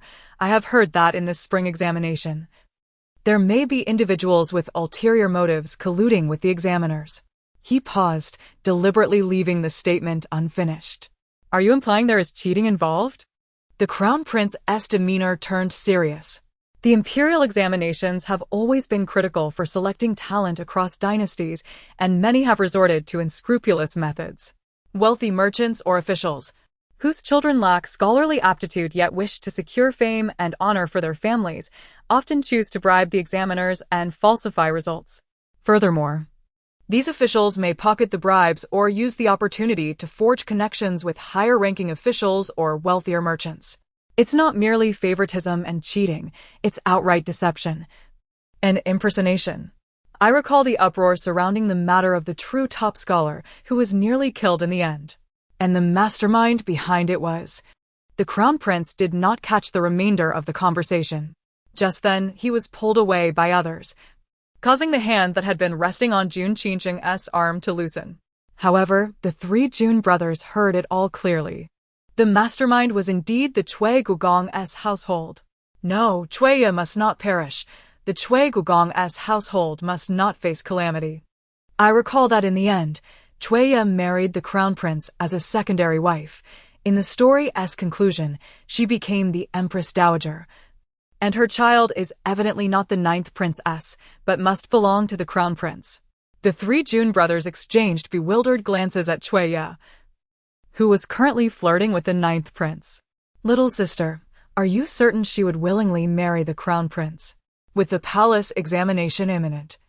It seemed the ninth prince and the Cui Gugong had already conspired. Warning the Cui Gugong to retract now might be too late. Jun Qicheng shared a glance with his two younger brothers. He resolved that once this matter was exposed, he would seek out the Cui Gugong and ensure that all blame fell upon the ninth prince, thus clearing his own name while they would also protect the Cui Gugong. Although he was curious about what Jun Lily would say next, he had no means to inquire. Recalling Jun Qicheng's earlier mention of potential cheating in the palace examination, he volunteered, I shall visit father this evening to request permission to personally oversee the examination as an invigilator. The crown prince outlined his plan, hoping there remained a chance for rectification. Indeed, cousin, you are most righteous. Jun Qicheng praised him appropriately. However, should such incidents recur, they would inevitably require the assistance of their three younger cousins and uncle. The crown prince preemptively warned Jun Qicheng and the others to be prepared to intervene should the situation arise. Rest assured, the imperial examination is for selecting talent for our eastern realm. The Jing Wangfu will ensure that no unsavory incidents transpire here. Jun Qicheng spoke with the resolve befitting one destined for royal succession. Although the Jing Wang had yet to designate an heir, the second and third houses were certainly not in contention for that honor. If grandfather allows father to become the heir, my elder brother will undoubtedly inherit the throne. Second brother, third brother, fourth brother, and fifth brother would never vie against him. But knowing my elder brother's disposition, I fear he may refuse outright. After all, the position of Jing Wang is not easily held, and throughout history, emperors have been wary of princes. It is no small feat to secure a throne under the watchful eyes of the emperor. Chapter 72, Mango Rice Wine. Upon hearing the words, Jun Jinbai and Jun Jinan exchanged a furtive glance with Jun Jincheng, instinctively retracting their necks. It was as if they were silently declaring that they would leave the perilous existence of living on the edge to their elder brother, unwilling to vie for it. Jun Jincheng remarked, let father secure his position as heir first. There's no rush on his part. Jun Lily, relieved regarding the spring examination, realized that as a mere child, her worries were futile, no matter how fervently she expressed them. The pressing concern was to devise a strategy to prevent the female protagonist from overshadowing the male lead. As Jun Lily pondered this, Jun Jincheng quickly surveyed the surroundings. Cousin, you mentioned bringing the fine liquor from Nanjing. It is nearly noon. Might we have the fortune to taste it? Jun Jincheng asked, seeking conversation. Little Chun, you seem quite eager, teased the ninth prince. Upon hearing this, the crown prince promptly instructed his attendants to prepare a sumptuous feast. The ninth prince also sent his servants to bring the wine over. Of course, I am eager. I have never tasted it before and am quite impatient, Jun Jincheng admitted, disregarding all decorum since his injury. Might cousin allow me to have a glance at that wine, or at least catch a whiff to satiate my craving? Jun Jinbai and Jun Jinan recognized that their elder brother was not a connoisseur of fine wines, making such a request somewhat burdensome for him. Ah, little Chen. You are just like you were in your youth, always the first to try something new, the ninth prince remarked with a hint of reproach. Yet it was true. Before his injury, Jun Jincheng was always eager to be the first in everything, while the ninth prince, for the sake of his royal dignity, never openly competed with him. Of course, he could never hope to surpass him. Might you agree to my request, cousin? Jun Jincheng pressed on. Little Jiao, as the elder brother. You should yield a bit to little Chen, the crown prince interjected as a mediator. This statement seemed to touch a nerve with the ninth prince, who had suffered greatly due to it throughout his life. Jun Jincheng, excelling in every aspect, required no concessions, leaving the ninth prince feeling increasingly frustrated as a royal overshadowed by a mere nobleman's grandson. A year prior, He had pushed Jun Jincheng off a cliff during the autumn hunt, spurred by jealousy over his own shortcomings. Jealousy could indeed distort one's character, and the ninth prince was far from virtuous. Very well, if little Chen wishes to sample it early, as your elder brother, I cannot refuse, the ninth prince replied, straightening his attire and rising. Let us go take a look. Your Highness, I have never seen the Nanjing wine either. May I accompany you? Chueya, who had been closely following the ninth prince, inquired. As you wish, he replied, devoid of any particular inflection or expression. Jun Jincheng smirked, prompting Jun Jinan to assist him with his wheelchair. The two brothers, along with Jun Lily, followed the ninth prince and Chueya out. Elder brother, you are truly impressive. Jun Lily realized that her brother's commotion had effectively driven the ninth prince away, making it impossible for He Jinru to approach him. Before departing, Jun Lily cast a glance at He Jinru, lamenting her exquisite white dress. After witnessing the ninth prince and Jun Jincheng's departure, He Jinru's composure shattered. Is the universe conspiring against me? Others traverse realms with extraordinary abilities, while I possess none and am met with such misfortune. She lamented, feeling utterly defeated. Exiting the peach blossom forest, they arrived at an open-air tavern adorned with tea stands, tables, and benches for the participants of the walking tournament to rest.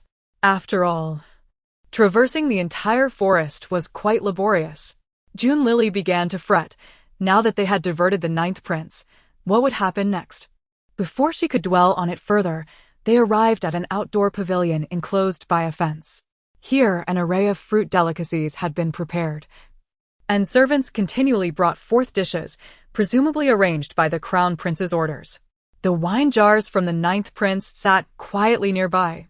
Is this the famed Nanjing wine? Jun Jincheng feigned a moment of epiphany. Indeed, little Chen, would you care to sample it early? The ninth prince, having made his declaration, summoned a long-handled ladle to draw the wine. As the jar was opened, a rich aroma wafted forth, mingling with the scent of fruit. An unfamiliar fragrance to Jun Jincheng and his siblings. This scent, it's mango. How delightful. I wish to taste it, such a rare mango rice wine. Jun Lily's mouth watered at the thought. What is this mango?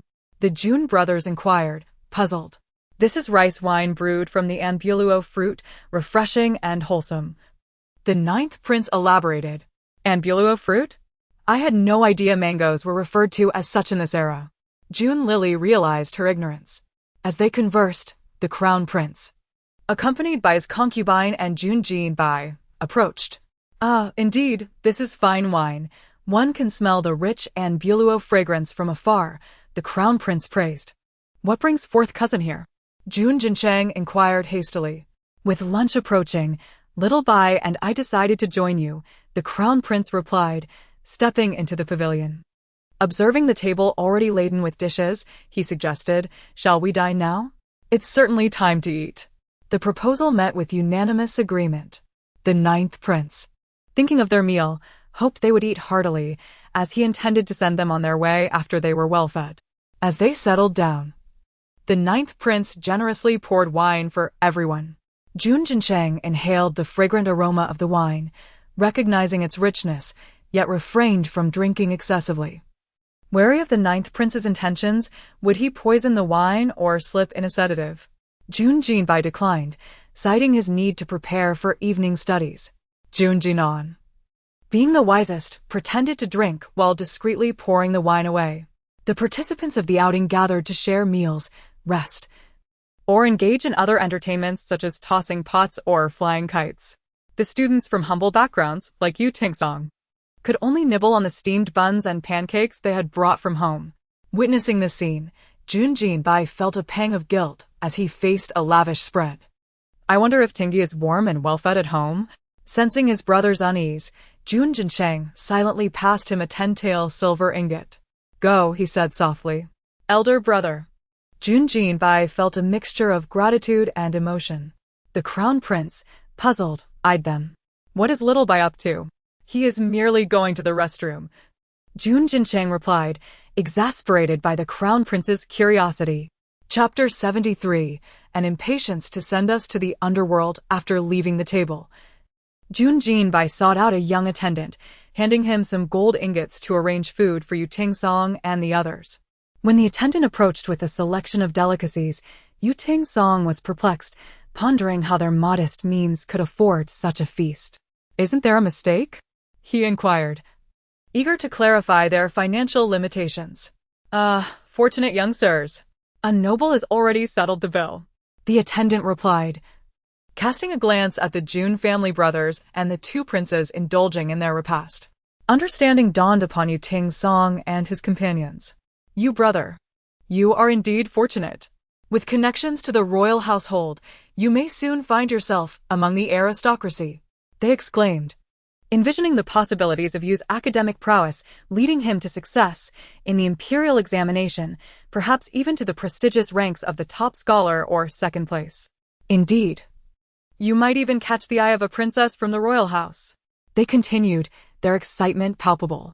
But one ought to know that there are no eligible maidens in the Jingwang Fu," came a voice. "Fear not, your brother has a twin sister. While there are no ladies of the house, there are certainly unmarried gentlemen." Yu Ting-song, wishing to avoid their banter, merely nibbled on some food before retreating to a quiet corner to read. As the banquet progressed, both the 9th prince and the crown prince imbibed liberally, realizing too late that their initial caution was unwarranted. He Jinro searched diligently and finally located the 9th prince, yet her status confined her to silently observing. Chueya, catching a glimpse of a white figure in the distance, regarded her with an air of superiority, locking eyes with He Jinro. In an act of provocation, she playfully fed the 9th prince a morsel, inciting He Jinro's ire. Upon witnessing the 9th prince consume it, He Jinro felt a wave of despair wash over her. Her rival was formidable, and with fate seemingly against her, she could only glare in frustration. In her vexation, she muttered curses under her breath, inadvertently voicing them aloud. The keen-eared Jun Lili immediately turned her gaze upon the source of the disturbance. Jun Jinchun and the others followed suit. Noticing their scrutiny, He Jinro hastily silenced herself. "Which family does this ill-mannered girl belong to?" The 9th prince scoffed. "Why, she is none other than Miss He, who leaped into the river for the sake of His Highness last year," the crown prince remarked, his disdain evident as he recalled the scandal involving the crown princess and He Yuan. This woman is indeed spirited, risking herself for the crown prince." The 9th prince chuckled lightly. "You all continue dining. I shall address this matter." Chueya, notorious for her temper, would not let such slights go unpunished.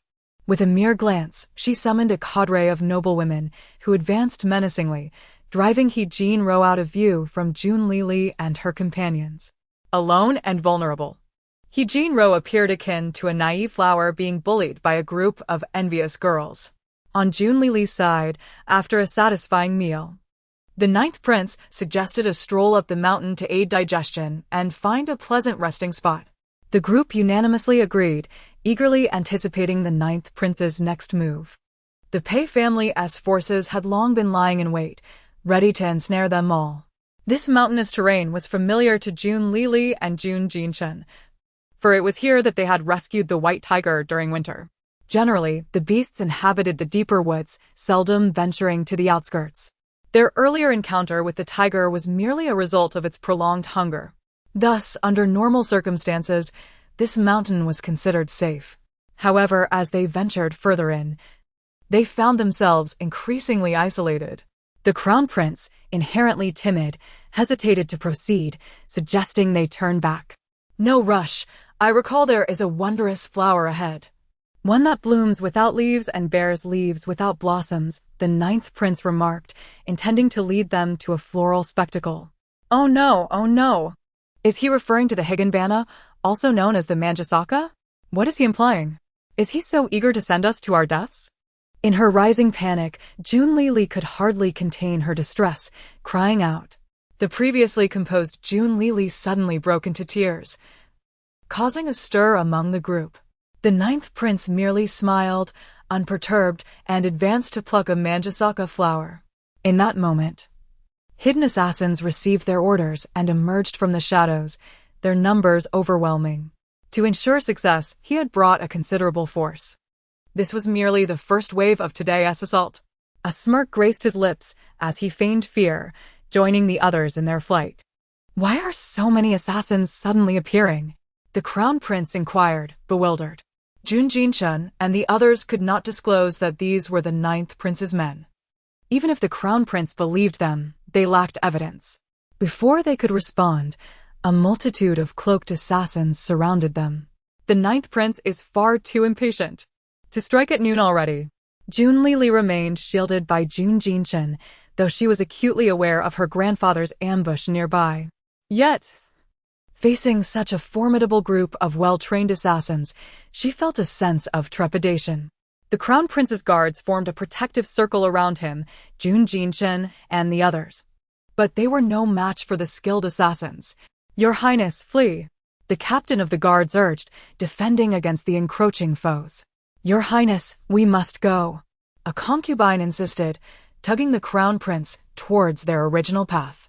This concubine was merely a common dancer, having never encountered such perilous situations. Her legs quaked with fear. Yet she managed to flee, which was commendable in itself. Jun Jin pushed Jun Jinchun's wheelchair to follow suit. The 9th Prince secretly wished for their demise, attempting to obstruct their escape. However, upon reflection, he realized there was some merit to their plight. "What shall we do? Are we to await our demise here?" the Crown Prince demanded angrily. Jun Jinchun exchanged a glance with Jun Jinan, who immediately signaled with a flare. The onlookers were taken aback. "For contingencies, we had our grandfather, General Pei, stationed nearby.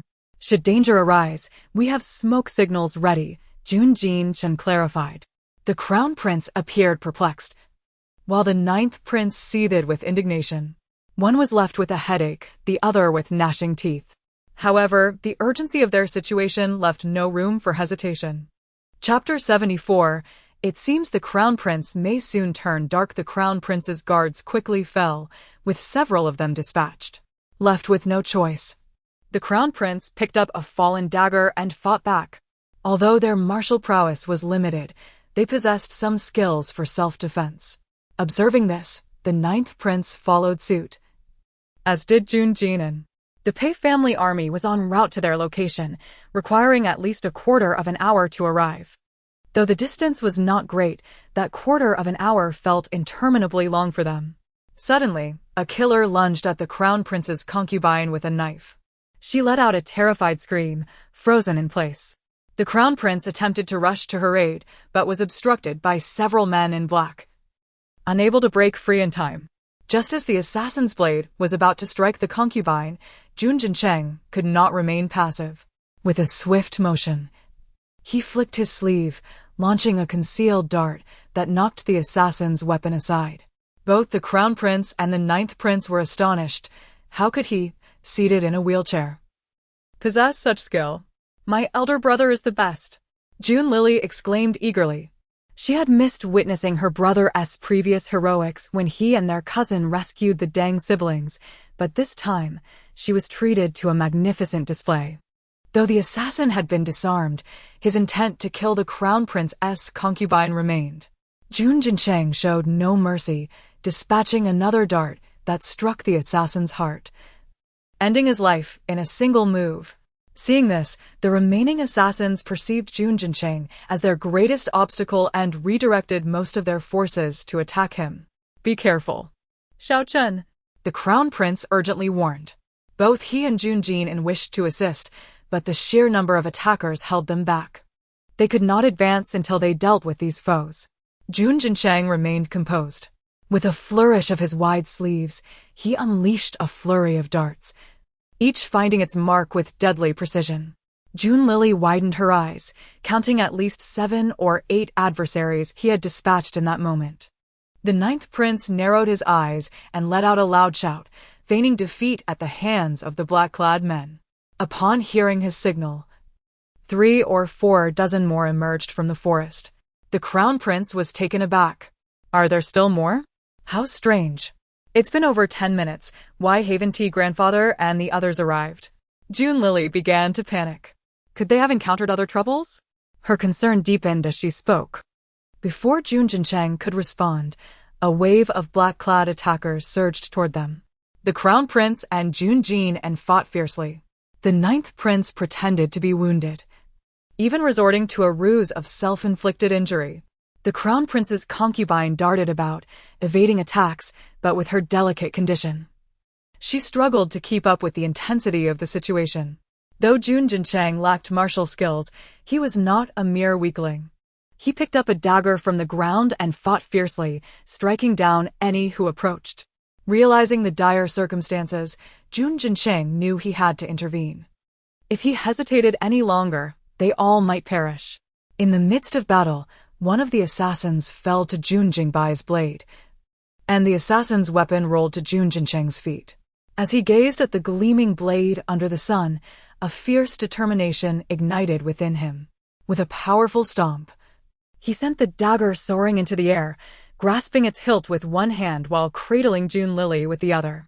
In a breathtaking display of agility, he struck down a line of attackers with a powerful gust generated by his blade. Elder brother? June Jingbai realized June Jincheng was finally making his move, astonished. Had he truly set aside his disability? Others, witnessing this transformation, exchanged bewildered glances.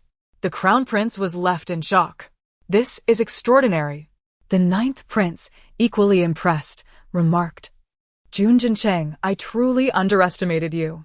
Xiao Chen, what of your legs? The Crown Prince was utterly befuddled. Survival was their immediate concern.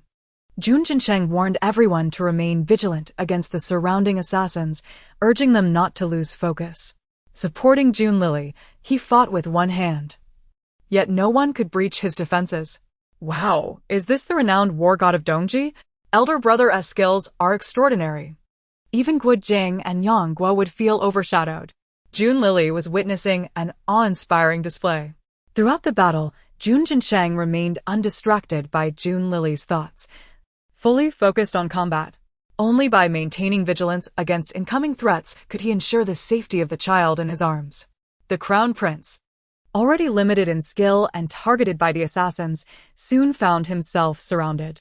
Multiple blades pressed against his neck. Fortunately, they did not strike immediately but exchanged a knowing glance with the Ninth Prince. Royal brother, the Ninth Prince cried out in terror. The assassins played along, hurling a knife toward his direction. Others may not have perceived the intent, but June Jincheng and June Lily recognized the deliberate misdirection. Your Highness. The Crown Prince's concubine was already in tears, terrified for their lives. If the assassins captured the Crown Prince, his fate was sealed. In a flash, June Jincheng hurled several darts toward the assassins. In martial arts, speed was paramount. He was now competing in swiftness against the assassin's blades. Fortunately, he emerged victorious. The one dart was deflected by an assassin's weapon and failed to find its target. Relieved that the Crown Prince was unharmed, everyone exhaled in relief. The Ninth Prince, seizing the moment, summoned yet another wave of reinforcements. How can there still be more? My heavens, the Ninth Prince must have used his funds to raise an army. This cannot continue. We have no idea what is happening with grandfather. June Lily was frantic. Suddenly, she recalled the timely arrival of the White Tiger during their previous rescue of the Deng siblings and wondered if she could summon it again. With that thought, she began to wail loudly. Her cries echoed through the forest, amplified by her magical abilities, resonating with a haunting clarity. As she wept, the battle raged on. Soon, a howling sound emerged from deep within the woods, harmonizing with June Lily's cries as if they were engaged in a dialogue. June Jincheng realized his sister was calling for help. His previously taut nerves began to ease. Yet, in that moment of relaxation, an unseen assailant launched a hidden weapon toward the Crown Prince. The concubine, unable to warn him in time, instinctively pushed the Crown Prince to the ground, taking the blow herself. June Jincheng noticed the Ninth Prince glaring angrily at the concubine, and in an instant, his expression shifted dramatically. As the concubine collapsed from the hidden weapon's impact, the crown prince hurried to assist her, but it was too late. "Your Highness," the concubine gasped, her last breath escaping her lips. The crown prince's heart shattered. This concubine, recently pregnant, had perished. Did he not deserve to have children? He cried out each word with anguish. In that moment, all his rage, fear, despair, and hatred reached a crescendo. Previously unremarkable in martial skill, he wielded his dagger with wild ferocity, fearless in his pursuit of vengeance. Seeing the crown prince's transformation, the 4 siblings of the June family felt a surge of sympathy for him. Ah, the poor crown prince. Having lost a child, he may very well turn dark. June Lily lamented. Though filled with sorrow, she understood that growth was inevitable. The crown prince must learn to shoulder certain responsibilities. Chapter 75. A battle-worn Adonis. June Jinan removed his sleeve arrow and handed it to the crown prince. "Take this. It may save your life in a critical moment." The crown prince was deeply touched. He considered June Jinan's martial prowess rather modest, and wondered what he should do with such a gift. In his former self, he would have declined without hesitation.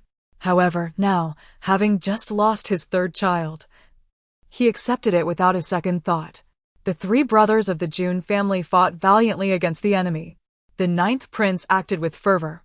Yet no one paid attention to the crown prince. Soon, the knife in the crown prince's hand was knocked away, and as he faced a lethal blow from an assassin, he activated the sleeve arrow. A diminutive feathered arrow shot forth, and despite its size, it possessed tremendous power, piercing through the assassin's skull. In awe, the crown prince swiftly retrieved the knife and resumed the fight. A piercing howl echoed, and June Lily seemed to glimpse a beacon of hope.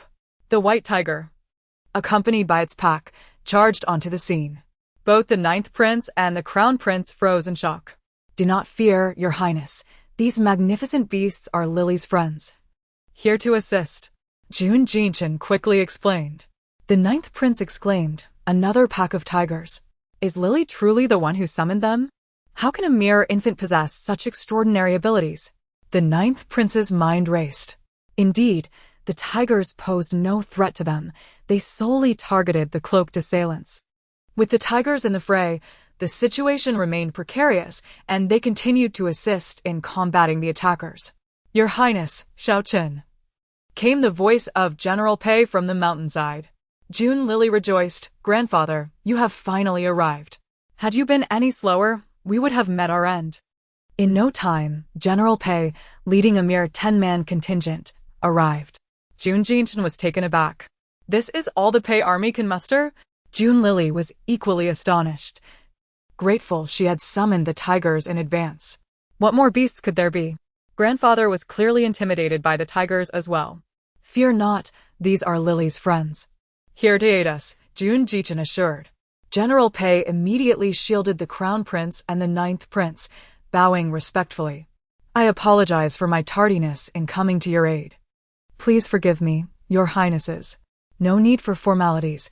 Let us discuss this further once we descend," June Jinshin replied, observing the situation had calmed somewhat.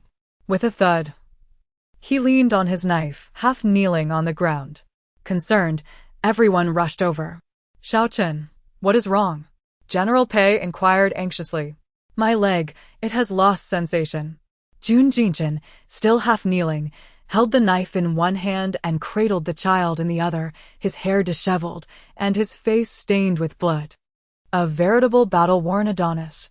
This delicate appearance resembles the ailing, frail characters often depicted in novels, June Lily mused, captivated by the archetype of the fragile beauty. "Please, little sister, spare me some dignity," June Jinan and June Jinbai remarked. "We must cooperate with your performance." It seemed the eldest brother's ruse reassured them. His leg had just healed, and now he was exerting himself again. It appeared he would take another year to recover. June Jinan spun his lies effortlessly, while June Jinbai, a man of letters, refrained from deceit but played along, promptly bringing over a wheelchair for June Jinshin. They placed him into the chair. "Leave no survivors," General Pei commanded. Upon hearing this, The assassins, believing their escape was futile, chose to end their own lives. Their poison was concealed within their molars, easily activated with a decisive bite. General Pei glanced helplessly at the Crown Prince. There was nothing more he could do. The Crown Prince sighed, inform His Majesty and the 3 divisions to investigate. We must uncover these culprits, even if it means turning Dragon City upside down. Yes, I shall obey, General Pei replied solemnly. Jun Jinshin, feigning weakness, spoke in a wavering tone. 4th cousin, cough, cough. Grandfather. Jun Lily pretended, wary of revealing their charade. The Crown Prince sighed, clutching the lifeless body of his concubine as he departed. Jun Jinshin bid farewell to Jun Lily and the White Tiger. After descending the mountain, news of the assassination attempt spread rapidly. The reason General Pei arrived late with so few men was due to the chaos in the peach orchard below. He had sent 2 of his uncles to gather additional forces to safeguard the others. In the aftermath, although casualties were minimal, their outing was likely to be cancelled. They bid farewell to the Crown Prince and Jun Jinshin before departing. At that moment, Jun Jinbai spotted Yu Tingsong, who was about to leave. Gentlemen, I heard you encountered danger on the mountain. Were you harmed? Yu Tingsong inquired hastily. We are fine, nothing serious. How is the situation here? He asked, concerned. Having heard that Junyu's men had inflicted harm upon many innocent civilians. Do not worry, my lord, Yu Tingsong briefly updated Jun Jinbai. Upon hearing this, Jun Jinbai and Jun Lily felt reassured. Your Highness, please gather your strength and lead us. After this incident, Jun Lily resolutely concluded that she must prevent Junyu from ascending the throne, otherwise, the entire Eastern Extreme Kingdom would be plunged into irredeemable peril. Suddenly, Jun Lily realized that stopping the male protagonist from claiming the throne was also for the greater good of the Eastern Extreme. Although they had successfully safeguarded the Crown Prince's life, the fate of his concubine and her unborn child remained grim. Gazing into the sky while nestled in Jun Jinbai's arms, Jun Lily sensed that the heavens above the Eastern Extreme would forever be altered after this event. The Crown Prince, having lost multiple children and repeatedly schemed against by Junyu, was likely to succumb to darkness. Chapter 76. The Grievance of a Child's Murder. An irreconcilable hatred. The incident of encountering assassins during the outing stirred the city into a tempest within a day. The Emperor, once again incensed, postponed the examination schedule for the imperial examination as a consequence.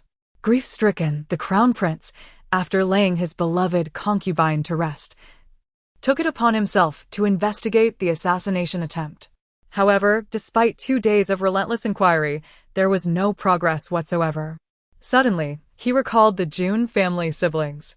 Given that Jun Lily could foresee even the malfeasance in the imperial examination, it stood to reason she might have foreseen the presence of assassins during the outing, prompting General Pei to make early preparations. If that were the case, the siblings must surely know who the true culprits were. With this thought in mind, the Crown Prince's steps led him to the residence of Prince Jing. Upon recognizing the Crown Prince, the gatekeeper did not dare to be negligent and promptly ushered him inside. The Crown Prince, disregarding formalities, bypassed a visit to Prince Jing and the princess consort, as well as the Pei family and Jun Jingyan, making a beeline for Jun Jincheng's Morning Radiance Pavilion. Little Chen, regarding the assassination attempt during our outing, I hope you can share what you know with me. The Crown Prince stated directly, aware of the urgency of the matter and foregoing any pleasantries. Jun Jincheng chuckled lightly, feeling compelled to test the Crown Prince. For in these uncertain times, discerning friend from foe was precarious.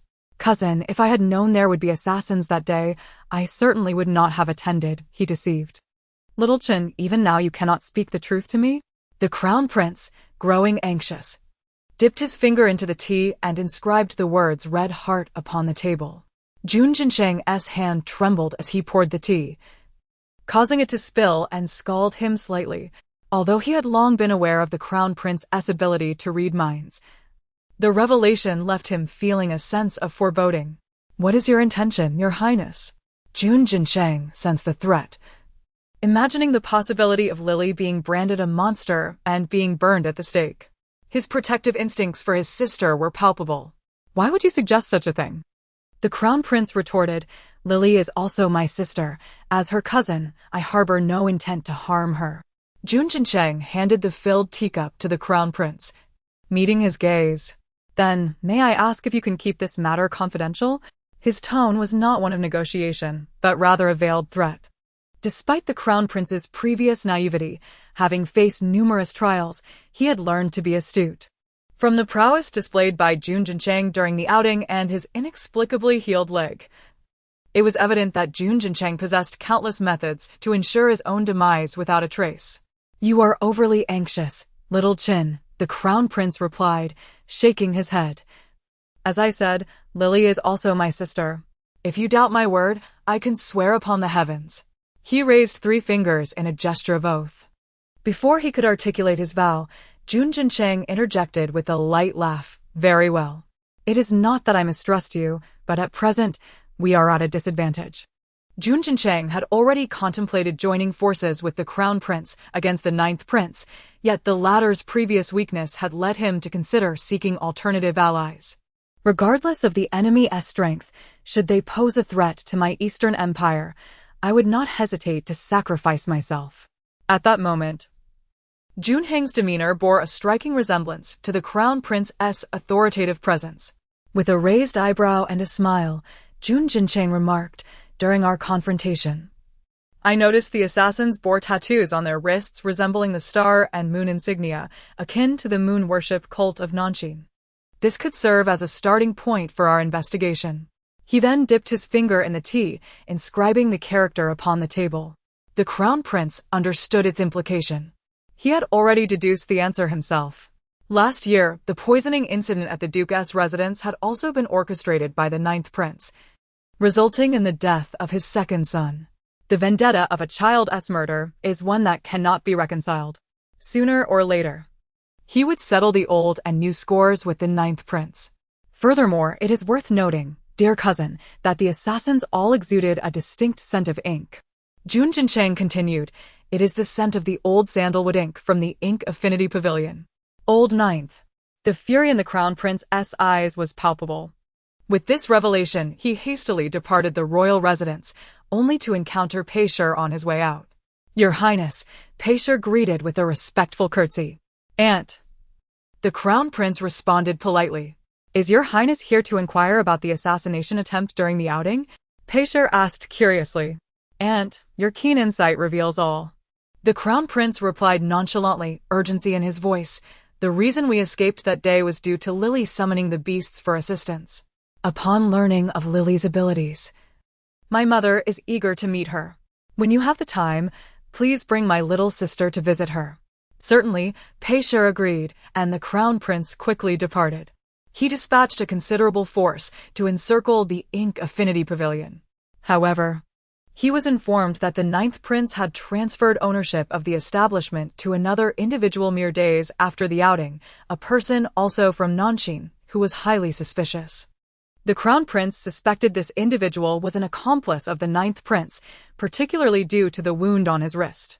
The skin had been entirely excised from that area, precisely where the tattoo of the moon worship cult's insignia had been.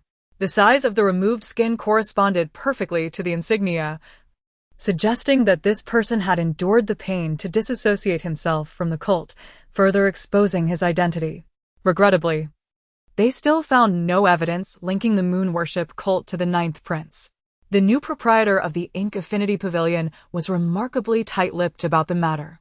Regardless of the severity of the interrogations, he maintained that the assassination attempt was orchestrated by the moon worship cult under the orders of the Nanxing royal family, not once mentioning the 9th Prince.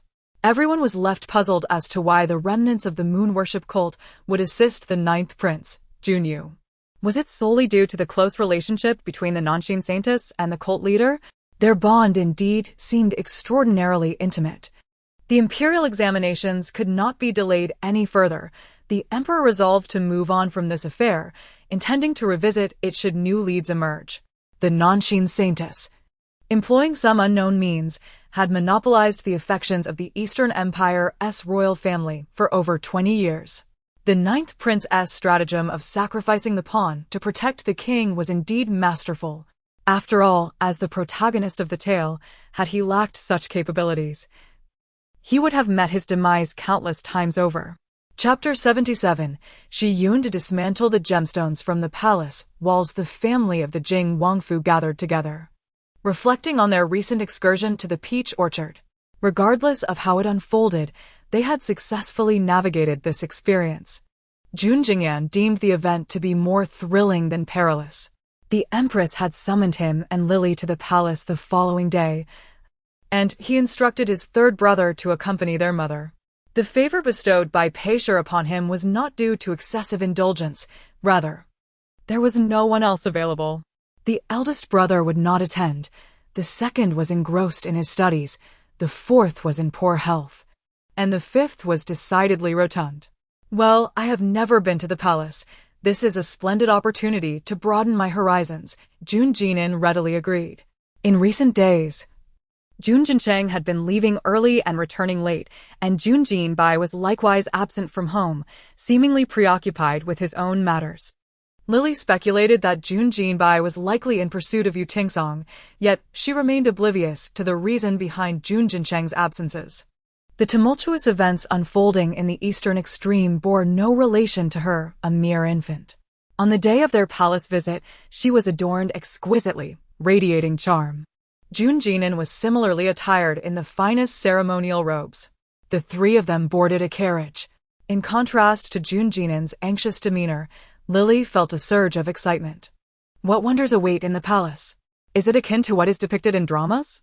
With intricately carved dragons and phoenixes and countless rooms? She mused. Who would have thought that my little lucky charm would one day step foot in a genuine palace? If it sparkles with opulence, I wonder if I might pluck a gemstone from the walls and grind it into gold dust? Lily's thoughts flowed incessantly to Peisher and Jun Jinin. Although her chatter was somewhat boisterous, it brought them comfort. Had it not been for her prophetic musings about the future, they might not have preemptively summoned General Pei and his troops. The assassination attempt from a few days prior left them pondering what other horrors might be lurking. The remnants of the moon worship sect were truly formidable. Even Deng Xiaoqing had fallen victim to them last year. Clearly, vigilance was essential moving forward.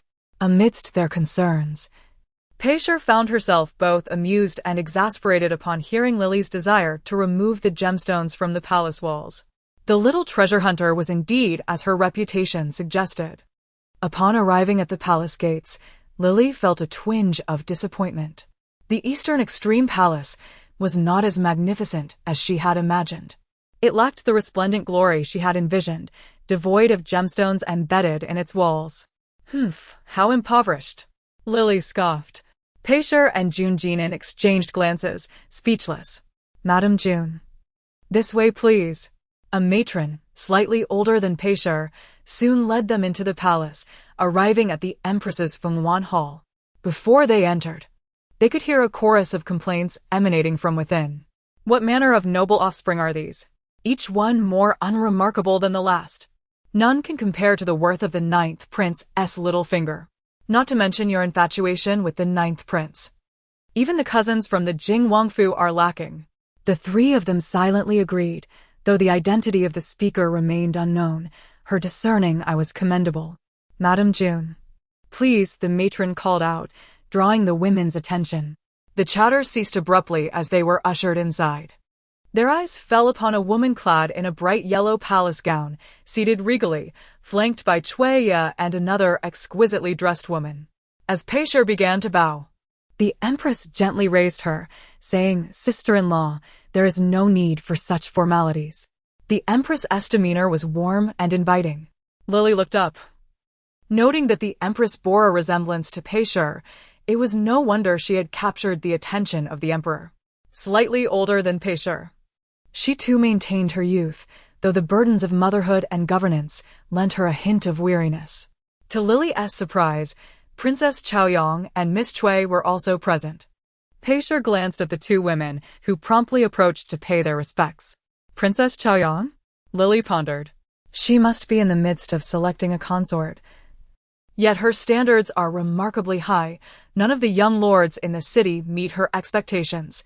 After much deliberation, she finally set her sights on the top scholar from the New Year's examinations, only to discover he was a fraud. Lily couldn't help but chuckle at the thought. If word got out that the prince was a sham, Princess Chaoyang's reputation would inevitably suffer as a consequence. The Empress soon noticed Jun Jinan and Lily nestled in Pei Shi's arms. "Princess, look. That is the new third young master of the Jing Wangfu. Am I mistaken?" Cui eagerly introduced Jun Jinan to Princess Chaoyang. Jun Jinan, already a handsome young man, appeared even more dashing in his dark green robe, adding an air of maturity to his charm. Princess Chaoyang, at 20, was 6 or 7 years his senior, yet, upon gazing at his handsome visage, her cheeks flushed with shyness, reminiscent of a blushing maiden. The Empress, observing her daughter's lack of composure, coughed delicately to redirect her attention. "I heard that during the recent excursion, it was Lily who summoned the great beast to rescue the crown prince and his companions." This tale had circulated widely in Longzheng. To protect her child, Pei Shi fibbed. It was merely a coincidence. If Lily truly possessed such remarkable abilities, she would be a celestial being. The Empress said nothing, merely smiling, unconvinced that an infant could command beasts. It was said that the northern Xian kingdom indeed had a technique for beast taming, yet the practitioners of the Moon Summoning Clan had perished centuries ago. "Come, let this palace embrace you," the Empress said gently, smiling warmly at Lily. Pei Shi, unable to refuse the Empress, handed her daughter over. "Oh, what an adorable little sister!" Princess Chaoyang exclaimed, her delight evident. "I told you. The Jing Wangfu's first household has no lack of beauty." Cui chimed in, emphasizing the term first household. "I too wish to bear a daughter as lovely as this with the 9th prince," Cui said while playfully interacting with Lily. Being close friends with Princess Chaoyang, she had shared tales from Lily's month-long banquet. To be so perceptive just 1 month after birth, this little one will undoubtedly rise above the rest. Lily smiled back at them. The Empress, Princess, and Cui were all strikingly attractive, adorned with glistening golden accessories. Lily, with her affinity for beauty and glittering objects, was particularly captivated by the golden hairpin adorned with tassels worn by Princess Chaoyang.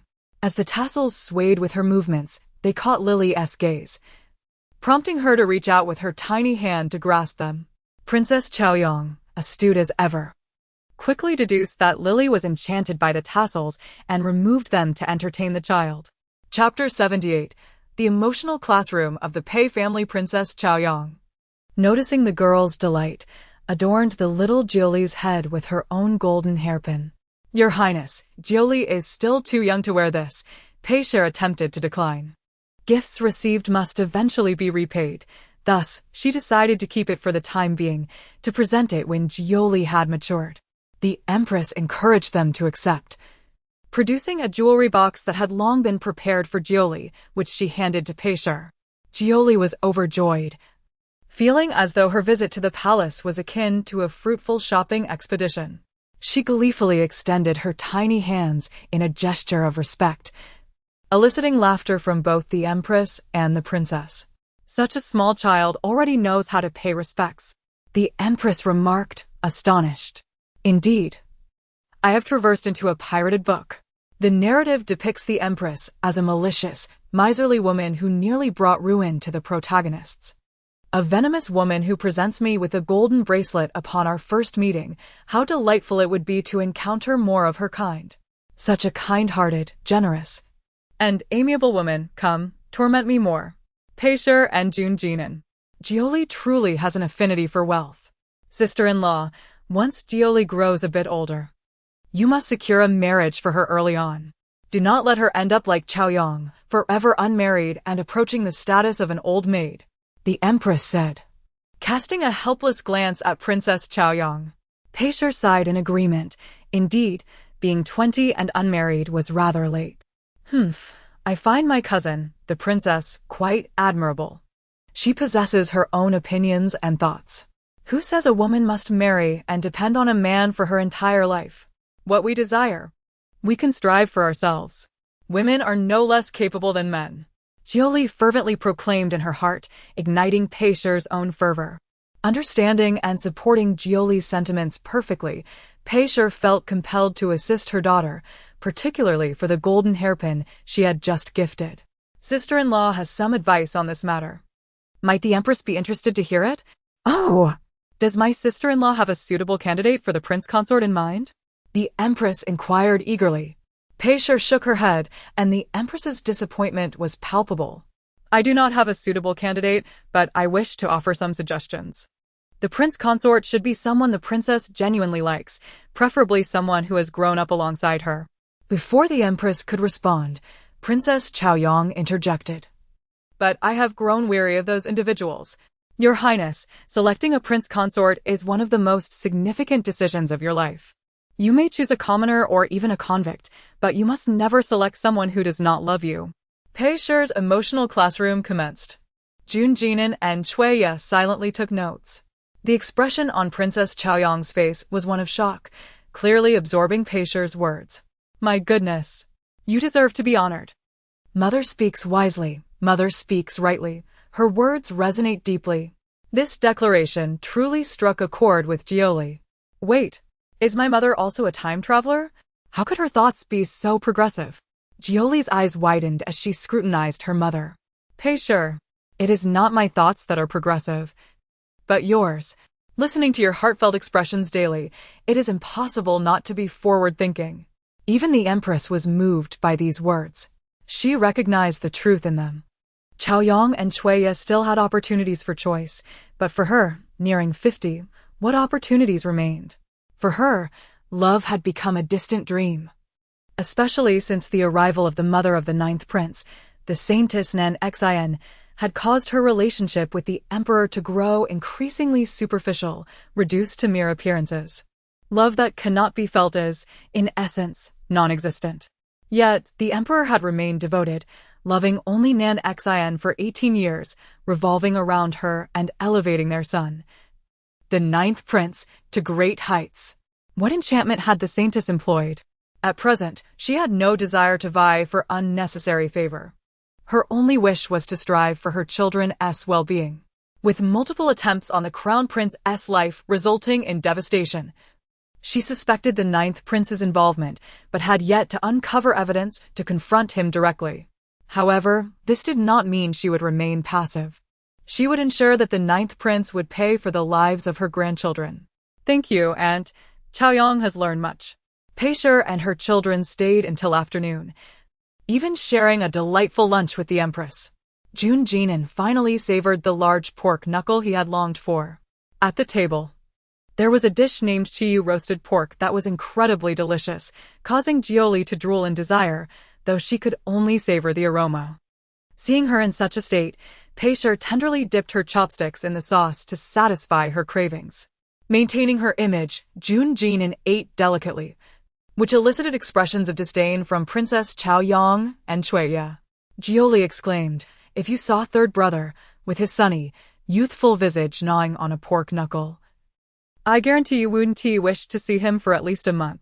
As the three left the palace, they encountered the young lord of the Jinyuan Marquis, who was carrying a large bag of local snacks to seek out Princess Chaoyang. Observing his infatuated demeanor, Jioli surmised that he was likely a lovesick suitor. Jioli had begun to sprout her first milk teeth. Gong Sher had been crafting a delightful teething pastry for her, resembling the cookie sticks of the 21st century. To everyone's surprise, Pei Ting had also registered for this year's spring examination. In the evening, within the grand courtyard of the Jing Wang residence, the first thing Jun Jinan did upon entering was to notify everyone. As for Xiao Chen, that was acceptable, but how had Xiao Bai become so disorganized? Pei-Shi's initial reaction was to suspect her sons had been out gallivanting. No, the eldest brother is with the crown prince's cousin. The second brother is studying with Yu Xiong and their older cousin for tomorrow's exam. Jun Jinan clarified for his two brothers, alleviating Pei-Shi's worries. Time indeed flew. Tomorrow marked the first day of the palace examination. What of Yu Tingsong's situation? Jioli had been incessantly speaking of Yu Tingsong lately. And Pei Shi purposely questioned Jun Jinan to coax some information for Jioli's comfort. Jun Jinan naturally selected lighter matters to share. Hearing this, Jioli sighed in relief.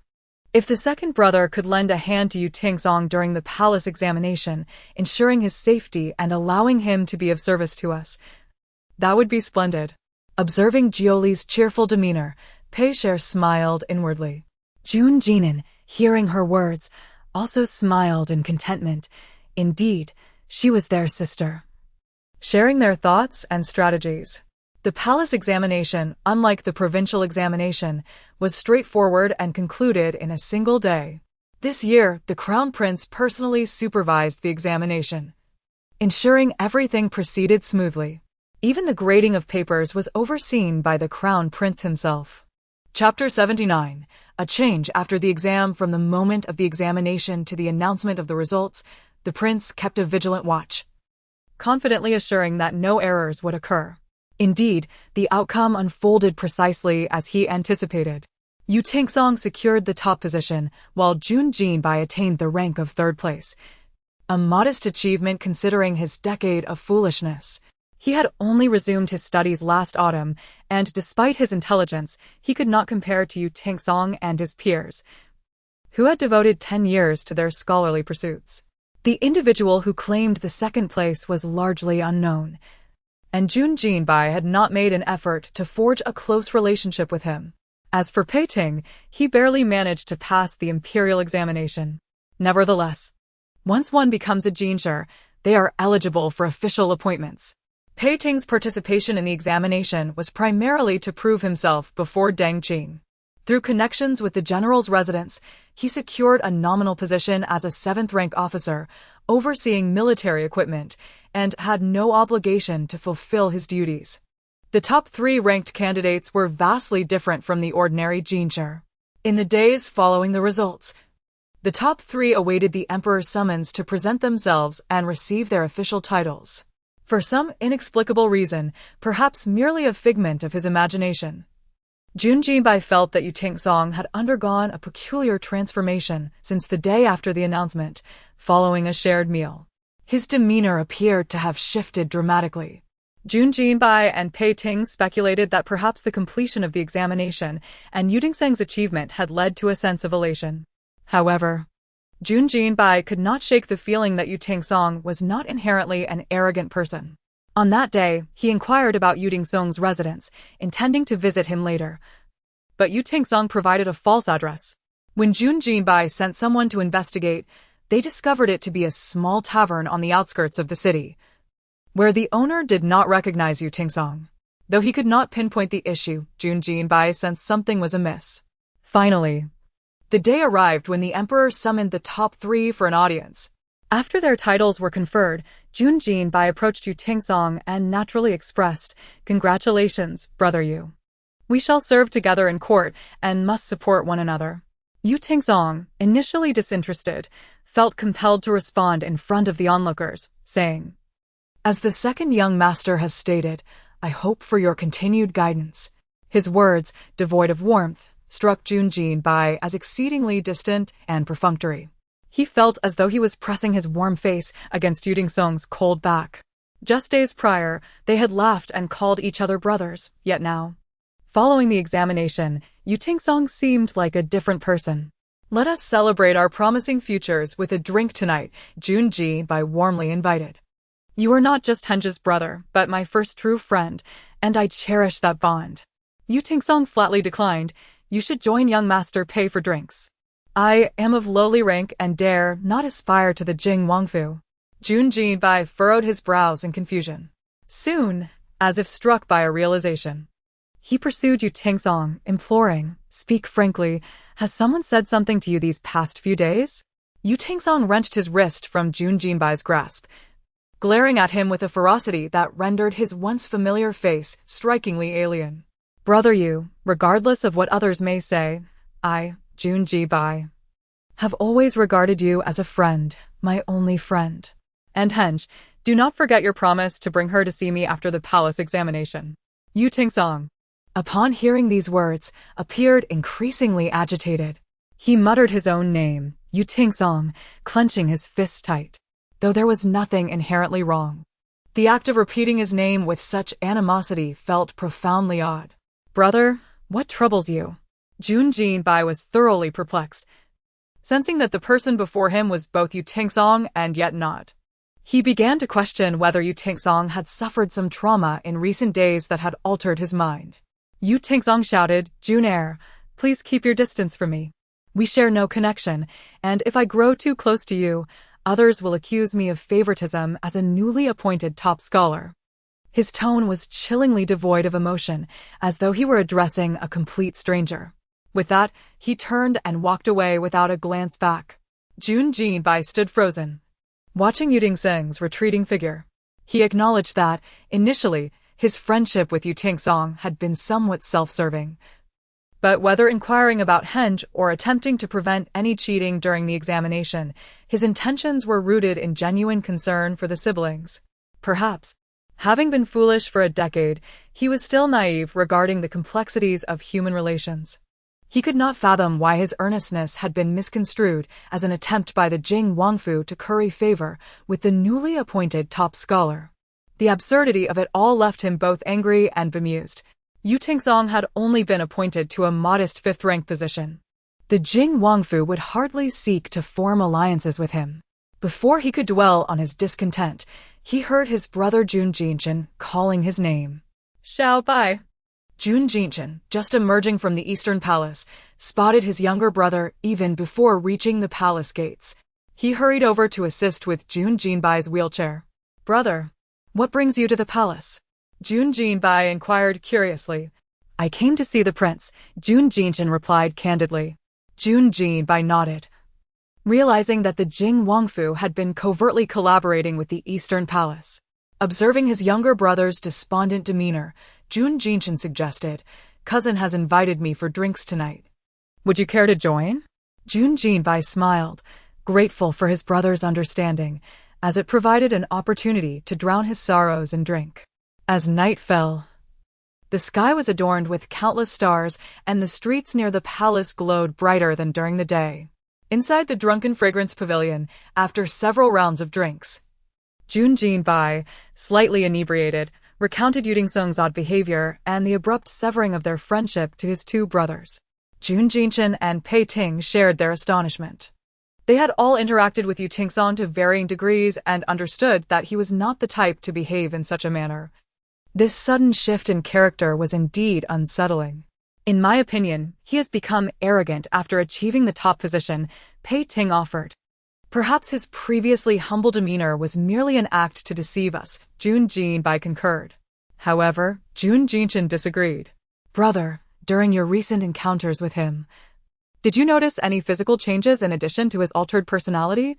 Jun Jinchen harbored suspicions that their protective efforts had failed, and that Yu Tingsong might have been replaced by someone else, perhaps one who donned a human mask to appear identical.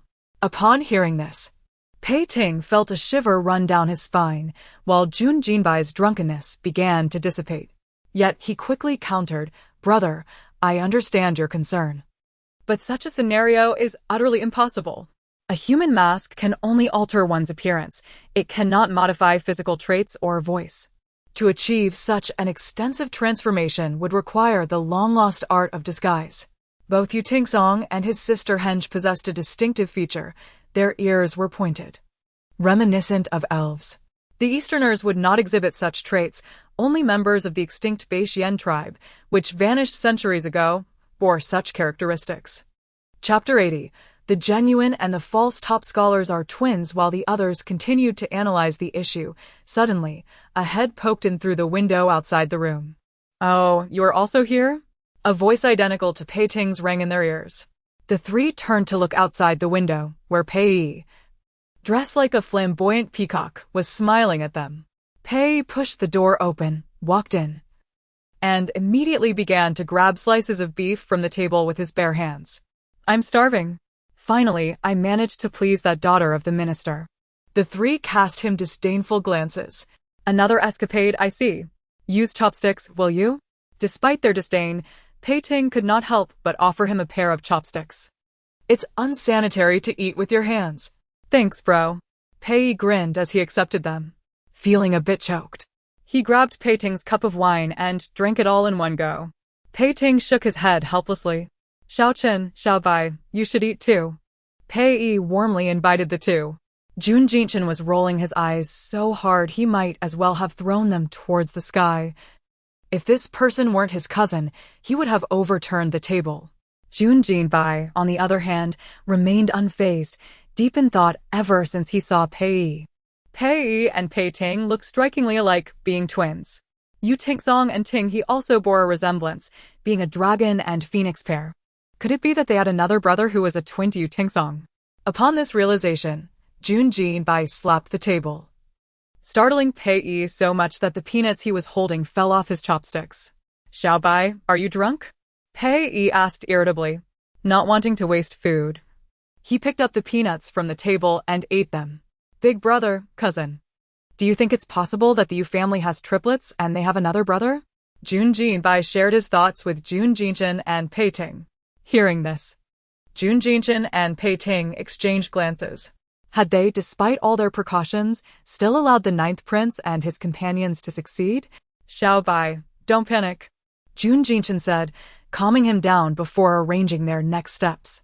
With that, he tidied his clothes, preparing to leave. Big brother, I'll go with you. Jun Jinbai hurriedly followed. I'll go to my father's to bring a few hidden guards. Whether they are twins or adept at disguise.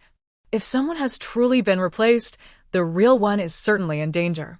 Although Jun Jinchen was highly skilled, Pei Ting felt it wise to be thoroughly prepared. Jun Jinbai nodded repeatedly. Then I'll trouble you, big cousin. Jun Jinchen agreed. Time is of the essence. Let us meet at the West City Gate at the hour of the pig. The three exchanged glances and rose to depart. Pei Yi, still eating, was perplexed. What activities do you have? What can I do? You can settle the bill for this meal. Jun Jinchen cast him a look that suggested he should figure it out himself as he left. Pei Yi was left speechless. The Ting He family lived in a small village in the western suburbs, fortunately not too far from the city. As they hurriedly made their way, they arrived before the hour of the pig. Though visiting someone's home late at night is rather impolite, they could not afford to be concerned given the danger Yu Tingsong might be in. However, when they arrived at the Yu residence, it was eerily empty. Where could they have gone at this hour? Pei Ting muttered. Jun Jinchen lit a firecracker for illumination. There were clear signs of a struggle, with fresh bloodstains on the ground. Jun Jinchen observed carefully, suspecting that Yu Tingsong and his family had already met with misfortune. Brother, the blood trail leads to the backyard, Jun Jinbai reported as he ran over from the back. Let us take a look, Jun Jinchen replied, beckoning Pei Ting to follow Jun Jinbai into the backyard. The three, holding the firecracker, walked forward until they found the bloodstains disappearing near a woodpile against the wall. They exchanged glances. You brother, are you in there? It's me, Jun Jinbai. They moved the haystack aside, revealing a hole resembling a vegetable cellar. I'll go down and take a look. After saying this, Pei Ting jumped down directly. Big brother, your leg is still recovering. I should go down with cousin, Jun Jinbai insisted, following Pei Ting. Jun Jinchen realized he ought to conceal the condition of his leg more carefully during the incident in the peach orchard. Having to intervene to save someone might have already raised the ninth prince's suspicions. He tossed down his sword to Jun Jinbai and, along with Pei Ting's hidden guards, stood watch above. The cellar was small, with a direct view to the far end. Upon descending, Jun Jinbai and Pei Ting were immediately met with a strong metallic scent of blood. It was dark inside, moonlight could not penetrate, and there were no oil lamps, making it pitch black. However, Pei Ting, with a modicum of martial skill, could hear a low, labored breathing sound from within, indicating someone was grievously injured. Is anyone there? Brother Yu, it's Xiao Bai. Jun Jinbai continued calling for Yu Tingsong. Perhaps hearing his name, the low breaths grew slightly louder. Second young master?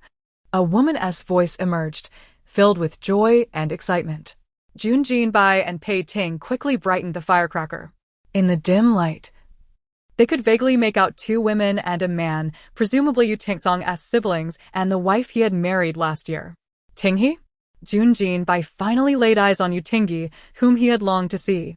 This was their first meeting since parting last year. Second young master. Tingyi was also elated to see him, her joy nearly bubbling over.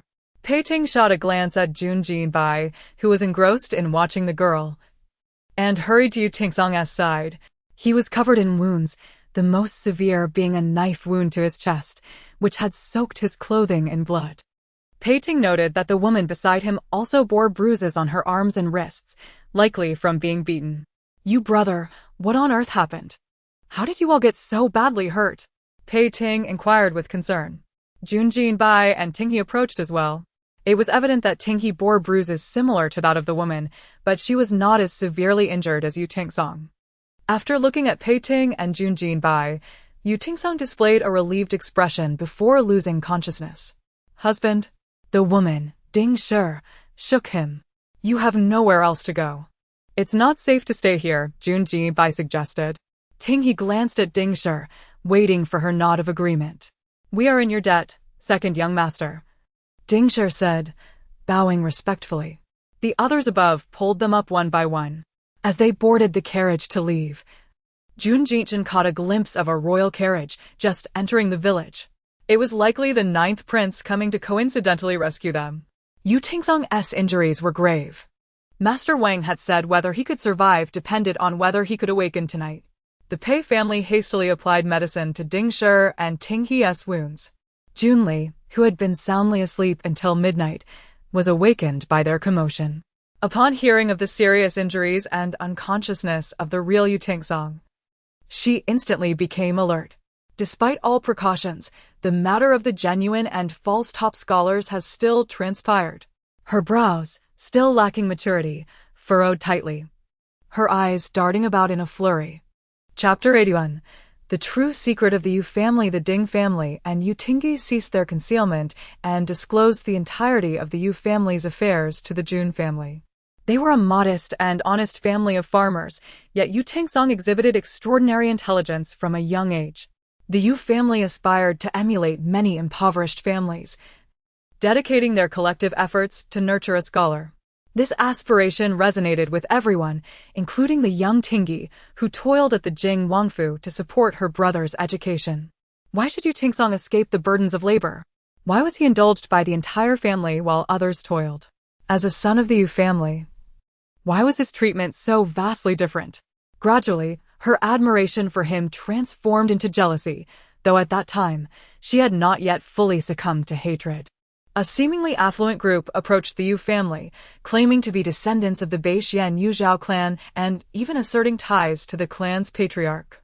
The siblings did indeed uncover such evidence among their parents' belongings.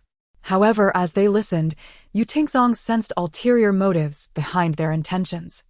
They likely sought to instigate a coup within Beixian, yet lacked a valid reason or a figure bold enough to lead, which compelled them to travel thousands of miles to seek out the yes. Realizing the reality, Yuting promptly refused their overtures. Nevertheless, it was evident that such a proposition was utterly implausible, no matter how fervently Ting and Tingyi urged him. Explaining that opportunities that seemed too good to be true seldom materialized, their pleas fell on deaf ears. They offered a grand residence in the city, substantial financial support, and even indulged Yuting in a lifestyle of extravagance typical of the wealthy elite. Over time, even Tingyi found it increasingly difficult to maintain her resolve. Yet, Yuting steadfastly upheld his principles. Then, one fateful night, intoxicated and entangled in passion, Yuting found himself in a compromising situation with the village chief's daughter, whom he had admired for years. Lacking the means to marry Ding, he reluctantly accepted financial aid from the Beixian people. However, he was determined to repay this debt, never once considering it a free handout. Upon hearing Tingyi and Ding's revelations, the Jun family fell silent. It became clear that the Beixian individuals were the true instigators. "Just yesterday, I learned that it was Yuting who drugged us, coercing my husband into soliciting funds from the Beixian people for my hand in marriage," Ding lamented, clutching her chest, tears streaming down her face. Sister-in-law, Tingyi consoled her with a gentle pat on the back, filled with remorse. It is we of the Yu family who have wronged you. Those Beixian individuals and Yu Tingfeng believed they could manipulate Yu Tingsong. But they did not anticipate that shortly after marrying Ding, he would repay every penny received from the Beixian, June Lily analyzed. But what does all this have to do with the ninth prince and the imperial examination? June Lily still found herself puzzled. Hearing her unspoken thoughts, Jun Jinbai inquired, "Are you aware that Yu Tingfeng is currently impersonating Yu Daeja's position as the top scholar?" Both Ding and Tingyi nodded. The Beixian individuals sought to incite chaos within their realm, yet their strength alone was insufficient. Aware of the elder brother's impending participation in the palace examination, which held a high probability of success, they laid their plans. Tingyi continued, revealing that the Beixian had somehow established a connection with the ninth prince, seeking collaboration. They, along with the newly crowned top scholar, would assist the ninth prince in seizing the throne of the Dongji, with the promise that should he ascend, he would dispatch troops northward. If Dongji engaged in military action against Beixian, they would orchestrate internal strife, creating the perfect opportunity for the Yu Zhao clan to seize power. However, these Yu Zhao individuals realized that Yu Tingsong would never cooperate with their scheme. Thus, they devised a cunning plan to allow Yu Tingsong to participate in the examination as usual. Once the examination concluded, the real Yu Tingsong would be imprisoned, replaced by his identical twin brother, Yu Tingfeng. Their identical appearances and voices made it nearly impossible for those unfamiliar with them to discern the switch. This explained why none of Yu Tingsong's friends dared to associate with Yu Tingfeng. Is that so? June Lily finally grasped the intricate web of events and exhaled deeply. Unable to suppress her amusement, she chuckled. Meanwhile, at the ninth prince's residence, a sense of confusion loomed. Did they not sustain severe injuries? Where could they have fled? Your Highness, our men have scoured the entire village, conducting a thorough search, leaving no stone unturned, yet we have found no trace, reported a cloaked figure. In a fit of rage, Junyu hurled a seal, striking the cloaked figure and leaving him bloodied. Your Highness, our subordinates suspect that someone may have preemptively rescued the Yu family, the cloaked figure summoned the courage to suggest. Upon hearing this, Junyu suddenly calmed. Upon entering the village, they had witnessed a carriage departing. At such a late hour, what business did a carriage have in this remote locale? Moreover, the carriage was adorned with golden ornaments and silver embroidery, reserved only for high-ranking officials and nobility. This broadened their search considerably. A glint of sinister determination flickered in Junyu's eyes as he murmured, "Who possesses such extraordinary power? Who dares to oppose me?" The laughter of children masked the sighs of adults. Hearing the children's laughter, Ding could not help but touch her belly, casting a glance at the unconscious Yu Tingsong. She hoped her child would not be born fatherless. You two unfortunate girls, rest assured that you will find solace within the royal residence. Pei comforted, grasping Ding and Tingyi's hands. Thank you, madam. They began to rise in gratitude, only to be gently refused by Pei. The daylight wanes. We shall remain here to watch over you. Second brother, why not prepare rooms for the young ladies to rest? Jun Jinshin intentionally assigned this task to Jun Jinbai, hoping he might seize the opportunity to converse with Tingyi. I was so preoccupied with thoughts that I scarcely took the time to appreciate my second sister-in-law. Tingyi certainly possesses her own charm. Alas, my antiquated second brother, so reserved and taciturn, I wonder if he can win her heart. June Lily, a mere child, found herself deeply invested in the family's affairs. The consensus was clear. Without her, the family would have long since disbanded. Sister Yu, Tingyi, come with me, Jun Jinbai offered, leading them away. At that time, he was still a dependent, and to care for him, Tingyi had taken residence in the adjacent ear room. Chapter 82. In the end, it must be the Koi's intervention. Once again pushing open the door, the room remained unchanged, with even some of her belongings that she had not taken away, meticulously preserved by Jun Jinbai. I have someone clean this room every few days, Jun Jinbai murmured. Second young master, I am merely one of the many maidservants in the residence. You truly need not treat me with such kindness. Yu Tingyi was deeply moved by Jun Jinbai's sentiment. Yet, whether in the past or present, I have never regarded you as a mere maid, just as you have never treated me as a fool. You once said we are friends." As he concluded, Jun Jinbai's lips curled into a gentle smile, his deep brown eyes brimming with enchanting mirth. His innate elegance and warm smile lent him an additional layer of tenderness, and those pure yet desirous eyes completely captivated Yutingi, as if she were immersed in a warm and gentle spring. "I have missed you dearly these past 6 months," Jun Jinbai confessed earnestly. Yet, to a woman like Yutingi, such words were undoubtedly a blatant declaration of affection. Yutingi, seemingly delicate, harbored a resolute and unyielding spirit. Observing the fire and determination in her eyes, Jun Jinbai felt his heart tugged once more. A woman who could capture the attention of the second young master of the Jing Wangfu was undoubtedly extraordinary. "Rest assured about Brother Yu's matters. You can leave them to us. My father, elder brother, and cousin are already devising a plan," Jun Jinbai explained patiently. But before Yutingi could finish, Jun Jinbai interjected, "Brother Yu is my only friend thus far." He understood well that Yutingi disliked troubling others, yet the complexities surrounding Yu Dingxiang's situation were beyond her capacity as a powerless woman. "Second young master." Yutingi hesitated, her cheeks gradually flushing red. Witnessing her flustered state, Jun Jinbai felt warmth spreading throughout his body. "You should rest well. I will check on Brother Yu," he said hurriedly, exiting the room. As the gentle spring breeze brushed against him in the quiet of the night, he felt a refreshing clarity. In the stillness of the courtyard, his heart raced as if a fawn were bounding within him. He quickly composed himself and, just as he stepped out of his Bailuo pavilion, he encountered Jun Jinan approaching. "Oh dear, it's not hot today. Is someone running a fever?" Jun Jinan teased his younger brother. Jun Jinbai shot him an irritated glare. "Second brother, is that young lady Yutingi to be my future sister-in-law?" Jun Jinan continued with his playful inquiries. "You know how my sister feels. Mother specifically asked me to inquire whether you need assistance in proposing." Jun Jinan suddenly became serious. Jun Jinbai sighed, feeling utterly fatigued by the family gossip. He suddenly understood the predicament his elder brother and Princess Morong had faced a few days prior. "This is Mother's inquiry. You are already 16 this year. It is indeed time to consider marriage." Jun Jinan continued to chatter beside him. Jun Jinbai could no longer tolerate it. He exhaled deeply and replied, "Elder brother has not yet married. How could I be the first to do so?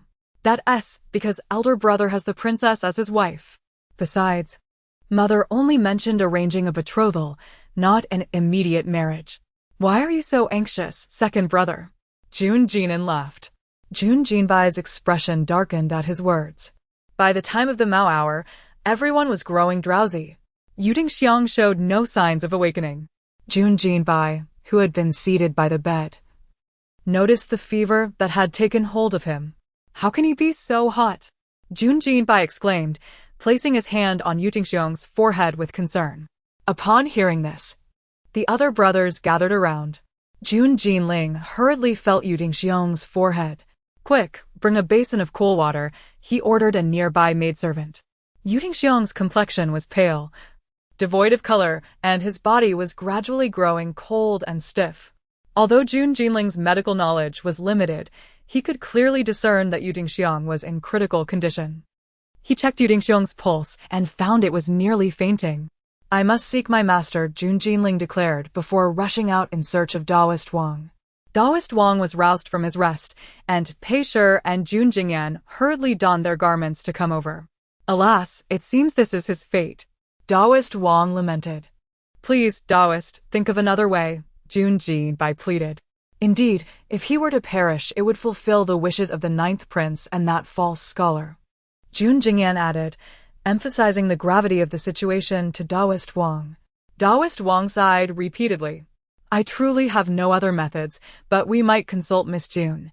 While I cannot intervene in worldly matters, little Koi can, and with her current abilities, it should not be impossible to save Yu Dingxiang." Everyone immediately grasped Daoist Wang's intent and swiftly brought the sleeping Jun Lily over. The little infant, sleepy-eyed, looked as though the light in the room was too bright for her to open her eyes, evoking a sense of pity among the onlookers. Yet, for the sake of saving a life, they had no choice but to enlist June Lily's help. They briefly recounted Yu Dingxiang's condition to June Lily. With a sigh, she declared, "Alas, in the end, it seems the koi must take action. You cannot die. You are the brother of my future sister-in-law. Thus you are, in a sense, my brother as well. My magic can only be used once a month. Fortunately, the exams were postponed. Otherwise, had you been injured last month, I truly would not have been able to save you," June Lily muttered to herself. With that, she was placed beside Yu Dingxiang by Pei Shi.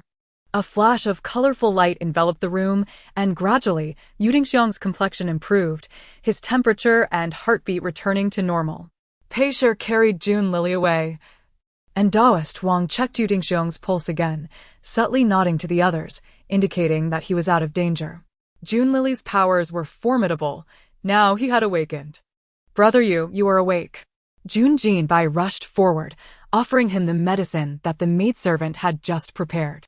He helped him sit up slightly for ease of drinking. "I am truly remarkable. Just like that, he is all better," June Lily boasted. Yu Dingxiang, why is there suddenly a girl's voice? He wondered. There was no girl present in the room. Thank goodness Brother Yu is fine. Otherwise, my sister-in-law would be heartbroken without her brother. Yu Dingxiang? Sister-in-law? How could this girl refer to Tingyi as his sister-in-law? Could it be? As he pondered this, Yu Dingxiang turned to look at June Lily. That moment of eye contact with the tiny infant felt extraordinary. How could such a small being speak? Moreover, the voice he had just heard was distinctly that of a young girl. Observing the reactions of those around him, they seemed unaware of what he had just experienced. Could it be that he had narrowly escaped death and gained a new adventure, allowing him to hear June Lily's thoughts? "Once your health is restored, we shall go to the palace and explain the truth to the emperor." In his mind, Yu Dingxiang heard June Lily's voice abruptly cease. He felt lost. Why could he no longer hear her? Was it merely exhaustion causing him to hallucinate? Chapter 83. The plan to petition the Emperor Yu Tingsong. Having finished his medicinal soup, quietly leaned against the side of his bed. "Elder Brother Yu, your situation has been conveyed to us by sister-in-law and Tinge." Jun Jinbai understood that he was reluctant to discuss these matters, but they needed closure. Initially, Yu Tingsong thought that his younger brother, Yu Tingfeng, was merely envious of his ability to study, not realizing the depth of his hatred, to the point of wishing him dead. Jun Shao. "I cannot fathom why your brothers share such a close bond," Yu Tingsong remarked, feeling increasingly troubled by the contrast with his own relationship with Yu Tingfeng. The insatiable nature of man all stems from the word greed, June Lily lamented. She was indeed correct. Yu Tingfeng was inherently avaricious and indolent. The fault did not lie with Yu Tingsong, and his self-reproach was in vain. Your brother only sees the enjoyment of your scholarly pursuits, oblivious to the late nights spent copying texts to earn money for the family and the decade of hard study to secure a better future, Jun Jinbai defended Yu Tingsong. "Elder Brother Yu, you need not acknowledge such a brother in the future." Even Jun Jinan could not hold back. "Indeed, dear child, there is no need to feel sorrow for one such as him. None of this reflects on you," Pei Shi comforted him. Yu Tingsong looked up, moved by the support of those gathered in the room, especially Miss June, who had saved his life and sheltered his entire family. Overwhelmed with gratitude, he struggled to rise and knelt by the bed. "Brother Yu, what is the meaning of this?" Pei Ting hurriedly inquired. "Young Master Pei, Lord June, Lady June, and esteemed young masters, please allow Yu Tingsong to pay his respects." With that, he indeed performed a profound bow. "Quickly rise, there is no need for such formalities." Jun Jingyan promptly assisted him. "You are our friend, and your sister is connected to the second. From now on, we are family, dear boy. No need to be so courteous." Pei Shi sincerely sympathized with his plight. The pain of betrayal by one's own brother was truly unbearable. Had it not been for her beloved Lily, she too could have been the victim of such treachery. Yu Tingsong exhaled deeply, and at that moment, A long-lost smile finally graced his face. Yet how can we ensure Yu Tingsong proves he is indeed the true Yu Tingsong? June Lily's eyes sparkled as she sensed the emotional atmosphere in the room. Hearing her thoughts, Jun Jincheng directly posed the question, "How do you plan to resolve the matter of the false top scholar?" Upon hearing this, Yu Tingseng's brow furrowed once more. His personal grievances with Yu Tingfeng were trivial in comparison to the threat posed by the Ninth Prince and other court factions that must not remain unchecked. If he could eliminate them, he would gladly risk his life to do so. Moreover, the ambitions of the Bei Xianyu family. Supporting the Ninth Prince to incite war between Dongji and Bei Xian would result in the death of countless innocent citizens. This time, he had narrowly escaped with his life. Thanks to the Jingwang mansion and the general's residence, he must assist them in ridding themselves of the Ninth Prince and the Bei Xian people. Noticing Yu Tingsong's contemplative silence, Jun Jingyan continued, "Tomorrow is the top scholar parade. If you have a way to prove you are Yu Tingsong, it could simplify many matters." "We can all testify." Both he and Jun Jincheng agreed. Jun Jingyan shook his head. "No, testimonies from friends and family hold no weight in court. Another examination must be taken." Suddenly, Yu Tinglei suggested that Yu Tingsong could retake the exam to clear his name. "Brother has studied diligently these past years. We have all witnessed his dedication. No matter how difficult the questions, he will surely have the capability to answer them." Upon hearing his sister's words, Yu Tingsong was enlightened. "Indeed, I can take the exam again." Jun Jingyan nodded appreciatively. "Excellent. Truly, you are the pillar of our Dongji's future." Simultaneously, Peisher cast a glance at Yu Tinglei, who had proposed the idea. This pair of siblings was extraordinary, each more intelligent than the last. Such a girl would be a perfect match for her second. "One more thing," Jun Jincheng said cautiously. "Neither we nor the Crown Prince can directly lead him into the palace. He must seek an audience on his own." This presented a significant challenge. The matter of seeking justice could only be resolved by Yu Tingsong himself, as no other factions could intervene. Otherwise, the suspicious emperor might become wary. What my elder brother stated is entirely accurate. The suspicious emperor will not allow us to be exposed to his wrath. The Crown Prince cannot involve himself in this matter, else it might be construed as deliberate antagonism towards the Ninth Prince, placing him in a precarious position. The group fell into silence, each person deep in thought, their minds racing for solutions. "I have an idea." Suddenly, Yu Tinglei's voice shattered the stillness. Everyone turned to her, eager to hear her proposal. "Elder brother, I, and Yu Tingfeng are triplets. Although I am a girl, I bear a striking resemblance to both of you." Yu Tinglei approached Yu Tingsong, smiling. "What do you mean by that, Tinglei?" Yu Tingsong felt an uneasy premonition. The other's eyes lit up. This idea was indeed clever. Yu Tinglei continued, unhurriedly, "I can take your place to petition the emperor, but the matter of facing him will still require you." The room erupted in astonishment. Someone is actually volunteering for punishment. Chapter 84. Accompanying you to observe the stars for a lifetime. Upon hearing Yu Tinggi's words, even Dingshi felt that she was being absurd. Yu Tingsong, in a state of desperation, wished to send Yu Tinggi away. "Ah, my sister-in-law is indeed a remarkable woman." June Lily also felt this was the most prudent course of action. "Brother, I am not being foolish. If we do not employ this method, do we have any other alternatives?" Yu Tinggi presented her reasoning to the group. "You have suffered grave injuries and cannot withstand those tortures, but I am unharmed. I can go and perhaps survive." Yu Tingsong, without a moment's thought, rejected her once more. As they spoke, the sky outside gradually brightened. No one had slept that night. "Sister-in-law has been pregnant for 2 months. Do you wish for her child to be born fatherless?" Yu Tinggi pointed to Dingshi's belly. "You will be a splendid aunt. Please take good care of them." Yu Tingsong remained impervious to her pleas. The Jun family members grew anxious. Yu Tinggi sighed, "Brother, you have always harbored grand ambitions. Your life holds greater value than mine. Moreover, only you can bring Yu Tingfeng to justice. Besides, there remains a chance of survival after the punishment." With the gentlest and most appropriate tone, she articulated the most heart-wrenching words. Her statements completely swayed Yu Tingsong.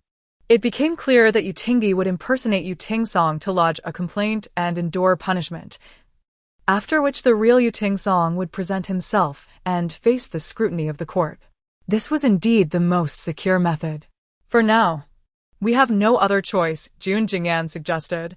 Tomorrow, during the top scholar parade, the emperor and several princes will leave the palace to watch. At that time, Tingi, you will intercept the emperor and lodge your complaint, he arranged further. Understood, Yu Tingi nodded. If all goes according to plan, the execution should be carried out by our Ministry of Justice. I will go and make the necessary arrangements shortly. Jun Jingyan pondered.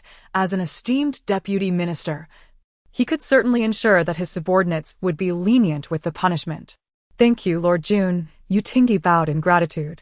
Yu Tingsong said nothing, silently standing in place. Jun Jinbai could not help but call out to her, Tingi. Hearing her name, Yu Tingi turned to face Jun Jinbai, smiling sweetly. Second young master, I know what you wish to say, but my heart is resolute. I shall not waver. After 10 years of companionship, the two understood each other deeply. A mere glance or a gesture sufficed for mutual comprehension. But if something were to happen to you, Jun Jinbai, in a moment of urgency, unabashedly revealed his concern for Yu Tingi before the crowd. Her eyes sparkled like autumn waters in the faint morning light. Jun Jinbai felt a bitterness in his throat. The mere thought of Yu Tingi perishing caused his heart to ache as if some vital organ were being torn from his body.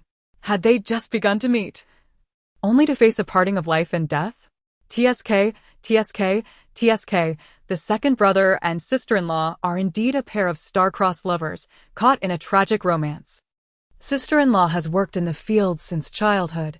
She is not fragile. This punishment will not lead to death. Jun Lily's tone suggested that everything was well within her control. The others were left speechless. Upon hearing this, Jun Jinbai felt as if he had found a talisman for survival. Tingi, if you return safely this time, promise me one thing, Peisher said. Our family has bestowed kindness upon us. You may state your request, and I shall do my utmost to fulfill it. Without much thought, Yu Tingi readily agreed. You must promise to remain in the Wang residence and become the second young mistress. Peisher seized the opportunity to jest, also testing Jun Jinbai's feelings for Yu Tingi. Indeed, as soon as she finished speaking, Yu Tingi's face flushed crimson, and so did Jun Jinbai's. They resembled two boiled shrimp. Mother, how can you speak of such matters at a time like this? Jun Jinbai's voice turned hoarse with embarrassment. I merely sought to lighten the mood, Peisher teased. The sun continued to rise.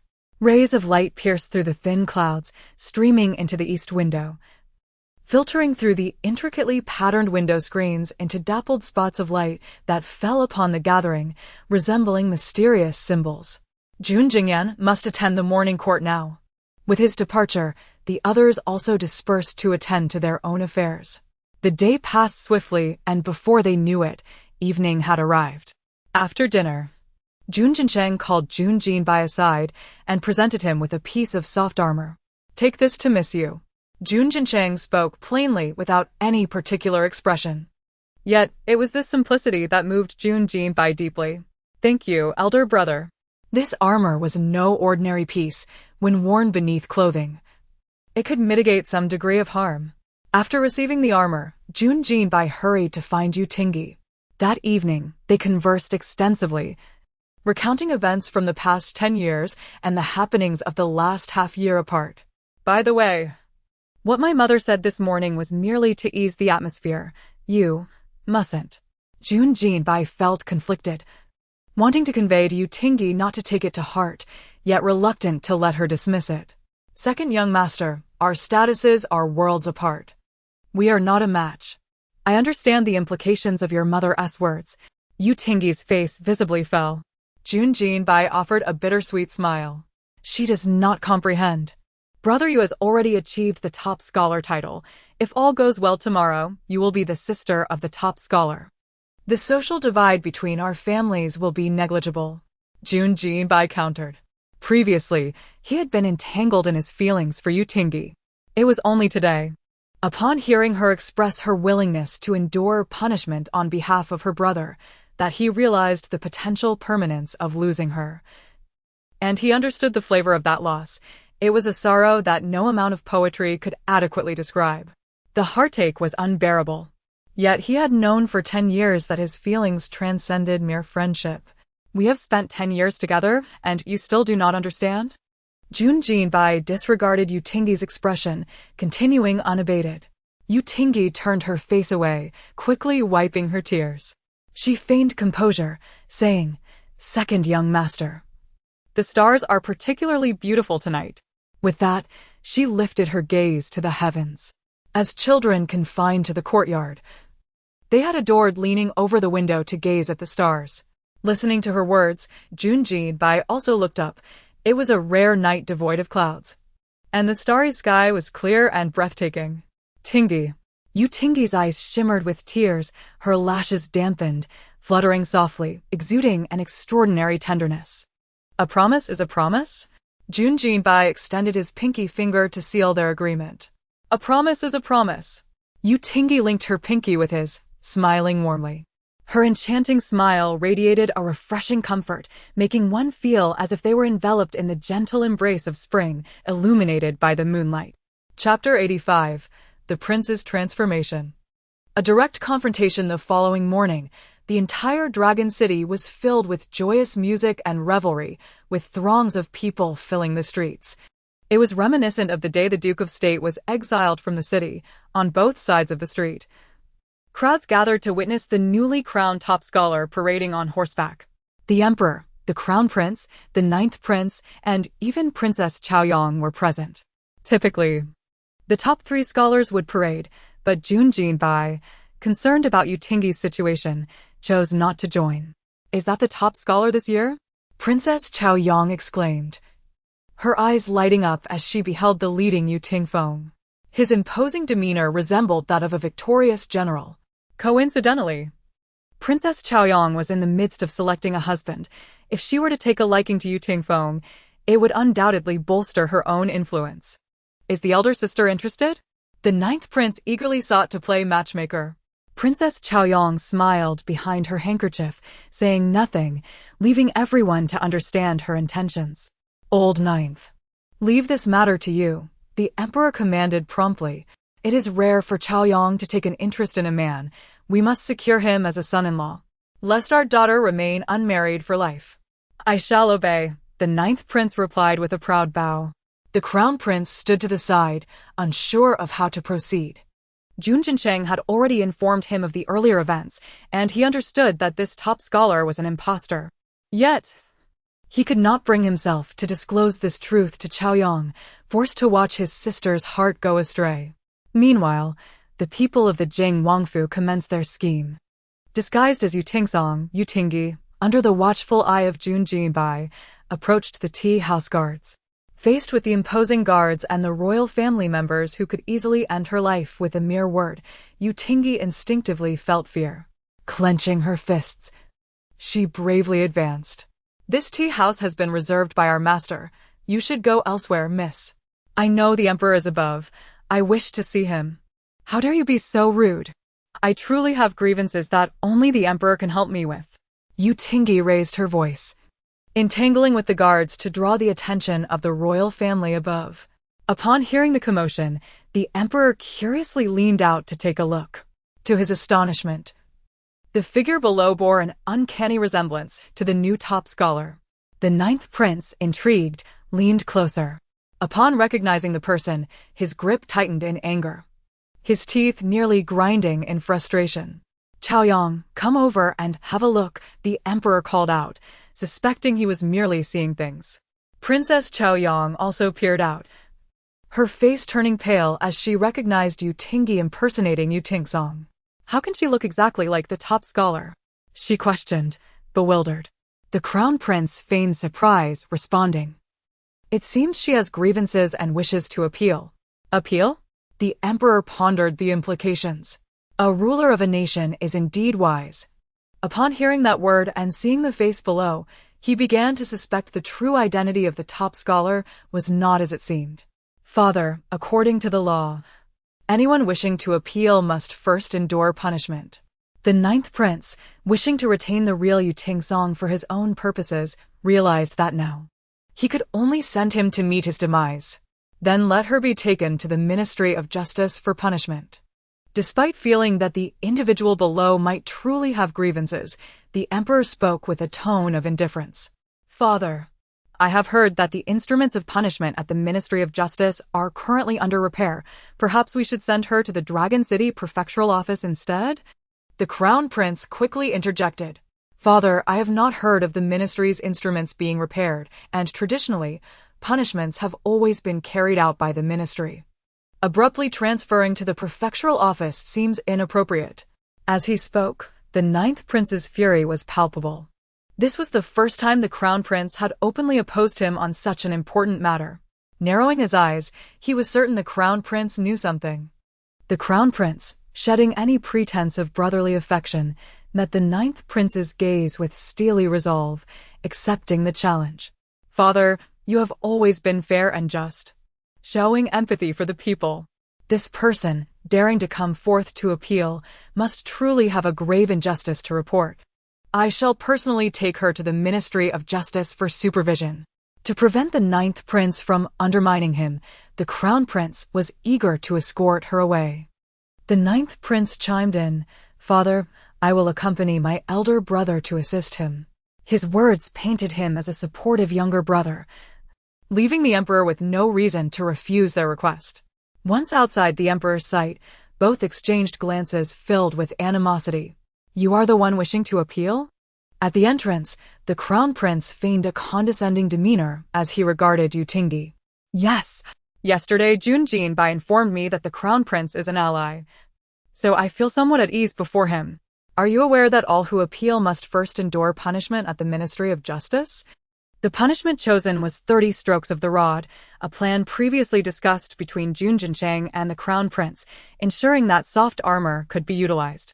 I understand and accept this, Yuting affirmed resolutely. Since she had proposed to accept punishment on behalf of her brother, she knew what awaited her. While it would be disingenuous to claim she was unafraid, her lack of regret was as genuine as gold. Very well. Bring her to the Ministry of Justice. The Crown Prince commanded, instructing several guards to escort Yuting away as he boarded his carriage. Ninth brother, I will not share a carriage with you, the Crown Prince remarked, a clear provocation. The ninth prince, barely containing his rage, maintained a facade of calm. The sudden change in demeanor of the typically ineffectual Crown Prince left him unprepared. Seated in his own palanquin, the ninth prince instructed his subordinates, investigate whom the Crown Prince has been associating with lately. Your Highness, do you suspect someone is inciting the Crown Prince from behind? One attendant inquired with concern. Indeed. With my elder brother's intellect, he could not possibly possess such capability. Having grown up together, the ninth prince understood the Crown Prince's character well. By the way, Your Highness, should we inform Duke Chui about the appeal? This subordinate, having witnessed Yuting's likeness to the top scholar, understood the gravity of the situation, fearing potential repercussions. Junyu blinked, rolling his eyes with a cold smile. No need. I intended from the outset to use the Chui family as a scapegoat. His smile was reminiscent of a toxic poppy flower, flamboyant yet frightening. Regardless of his connections, he remained a powerless prince. The false top scholar would reveal his true nature in due time. Thus, the ninth prince sought assistance from a powerful figure to suppress any fallout, initially enlisting Duke Chui to present the false top scholar as a friend's son. Now that the matter had spread, with the truth of the false top scholar at risk of exposure, the ninth prince could entirely shift the blame onto Duke Chui, exonerating himself completely. Chapter 86. 30 strikes. However, his ludicrous notion had long been shattered by Jun Jincheng. Yesterday, Jun Jincheng had delivered an anonymous letter to Duke Chui, elucidating everything. The Duke, a cunning and calculating man, was hesitant to fully trust or dismiss the contents of the letter. After much contemplation, he resolved not to expose the truth regarding the false scholar and to avoid a public confrontation with the ninth prince. Instead, He submitted a letter of apology to the emperor, asserting his lack of connection to the newly crowned scholar and claiming that all events were mere fabrications from outside sources. Upon hearing that someone had lodged a complaint and was to be punished, the streets outside the court were thronged with citizens eager to witness the spectacle. The young Utingi was brought forth, clad in a moon-white robe, her shoes specially designed with elevated soles to mimic Utingsong. The couple, unable to bear the sight of their sister's suffering, refrained from approaching, to prevent further suspicions from the ninth prince, the emperor, or others. The Jun family chose to keep their distance. Each of Jun Jincheng's brothers had their own tasks.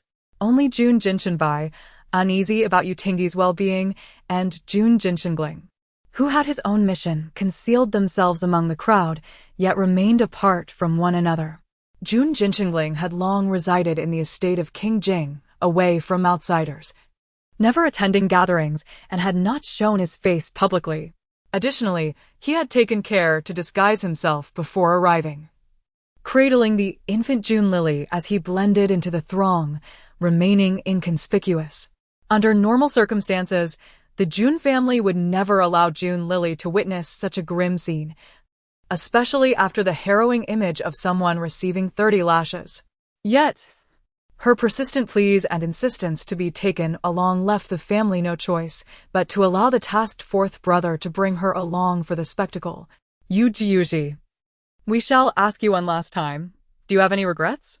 At this moment, Utingi was already restrained on a long bench, flanked by officers wielding rods. In front of her stood the crown prince, the ninth prince, Jun Jingyan, and the elderly minister of justice.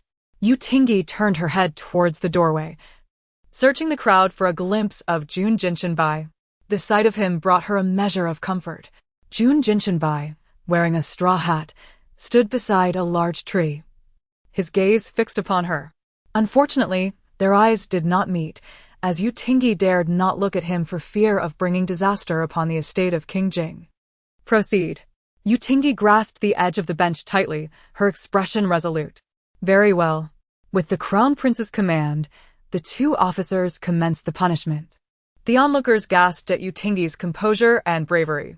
Even the crown prince and Jun Jingyan, aware of the truth, held her in high regard for her audacity as a woman. The dull thud of strikes echoed, the initial blows manageable, her clenched teeth a testament to her endurance. However, after the 10th strike, blood began to seep through her trousers, perspiration beading on her forehead. Concerned she might bite her tongue, the crown prince stuffed a white handkerchief into her mouth.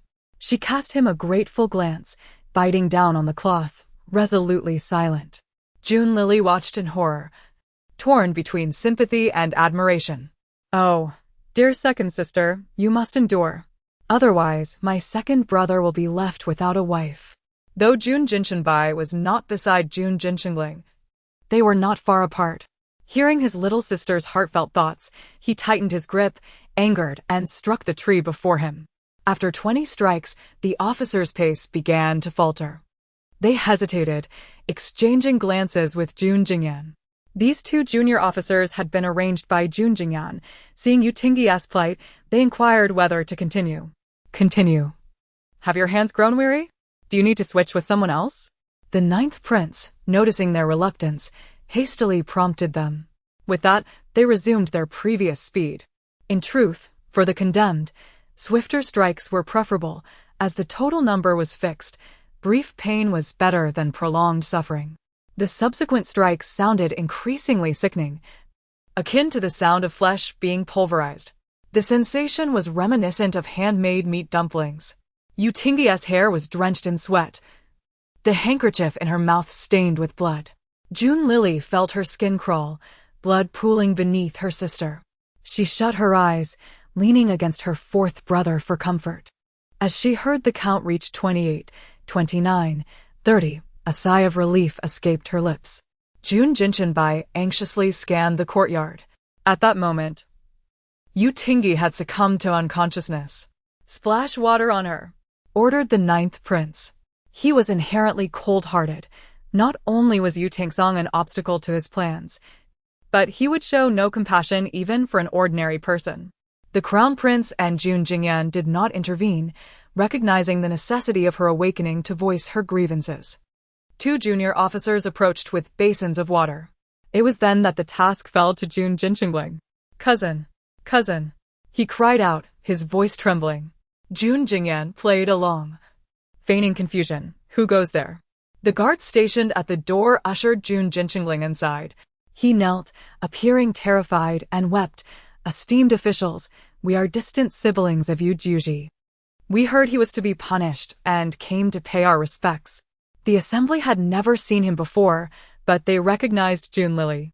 Although it was difficult to distinguish the features of a small infant, Jun Jinqingling prudently smeared dust on his hands and rubbed it on Jun Lily's face.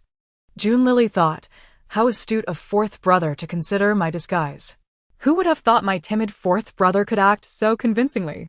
At merely 11 years of age and frail from illness, Jun Jinqingling resembled a fragile sprout. The sight of a diminutive child cradling a dust-covered infant evoked pity from the elderly minister. The Crown Prince adopted a sympathetic demeanor, allowing the guards not to drive them away.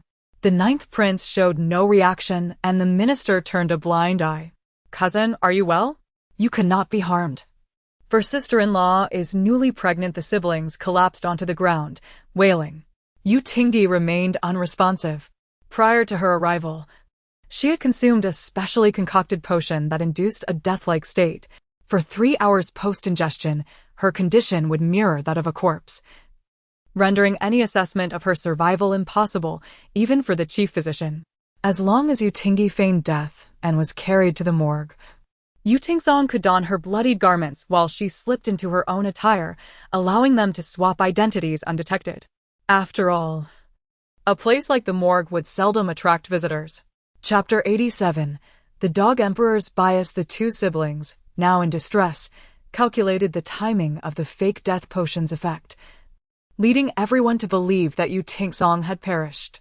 The ninth prince exhaled deeply, feeling the burden in his heart finally lift, his demeanor remarkably refreshed. Dead? Such a fate seems quite fortunate. The old minister sighed in sorrow, lamenting that such was the course of this man's life. Aware of the truth, Jun Jingyan hastily suggested sending the body to the mortuary, notifying the relatives to claim it. The crown prince supported him and ushered everyone present out. Why bother with the mortuary? Aren't the cousins right here? Just have them carry the body away, proposed the ninth prince, eager to avoid any prolonged uncertainty. Jun Jinling, citing his youth and inability to lift, suggested borrowing a cart to leave the body in the mortuary for a few hours under the guise of a swap. At the mortuary's courtyard wall, Jun Jincheng awaited with Yu Tingsong. Once the officials vacated, he planned to switch Yu Tingsong with Yu Tingyi. What bad luck to be thrown here, he thought. Better to leave him than to be confused with those condemned to death. The head of the officials directed his subordinates to place Yu Tingyi at the mortuary's entrance, then exchanged a knowing glance with Jun Jincheng. This young officer was one of their own.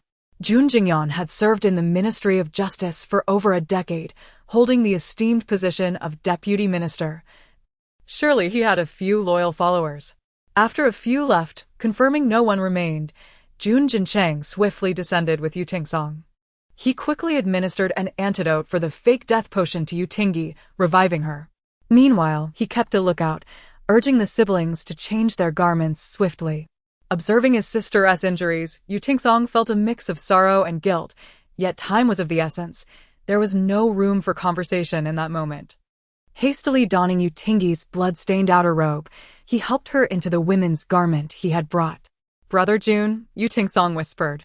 Tingyi is gravely injured. I must trouble you. With that, he entrusted Yu Tingyi to Jun Jincheng. Exercise caution with the emperor. We cannot assist you much. But my younger brother will surely take good care of your sister, Jun Jincheng assured, preparing thoroughly, placing a cloth beneath Yu Tingyi before lifting her. Upon reaching the courtyard, he promptly handed Yu Tingyi to Jun Jinbai, not daring to linger even a second longer.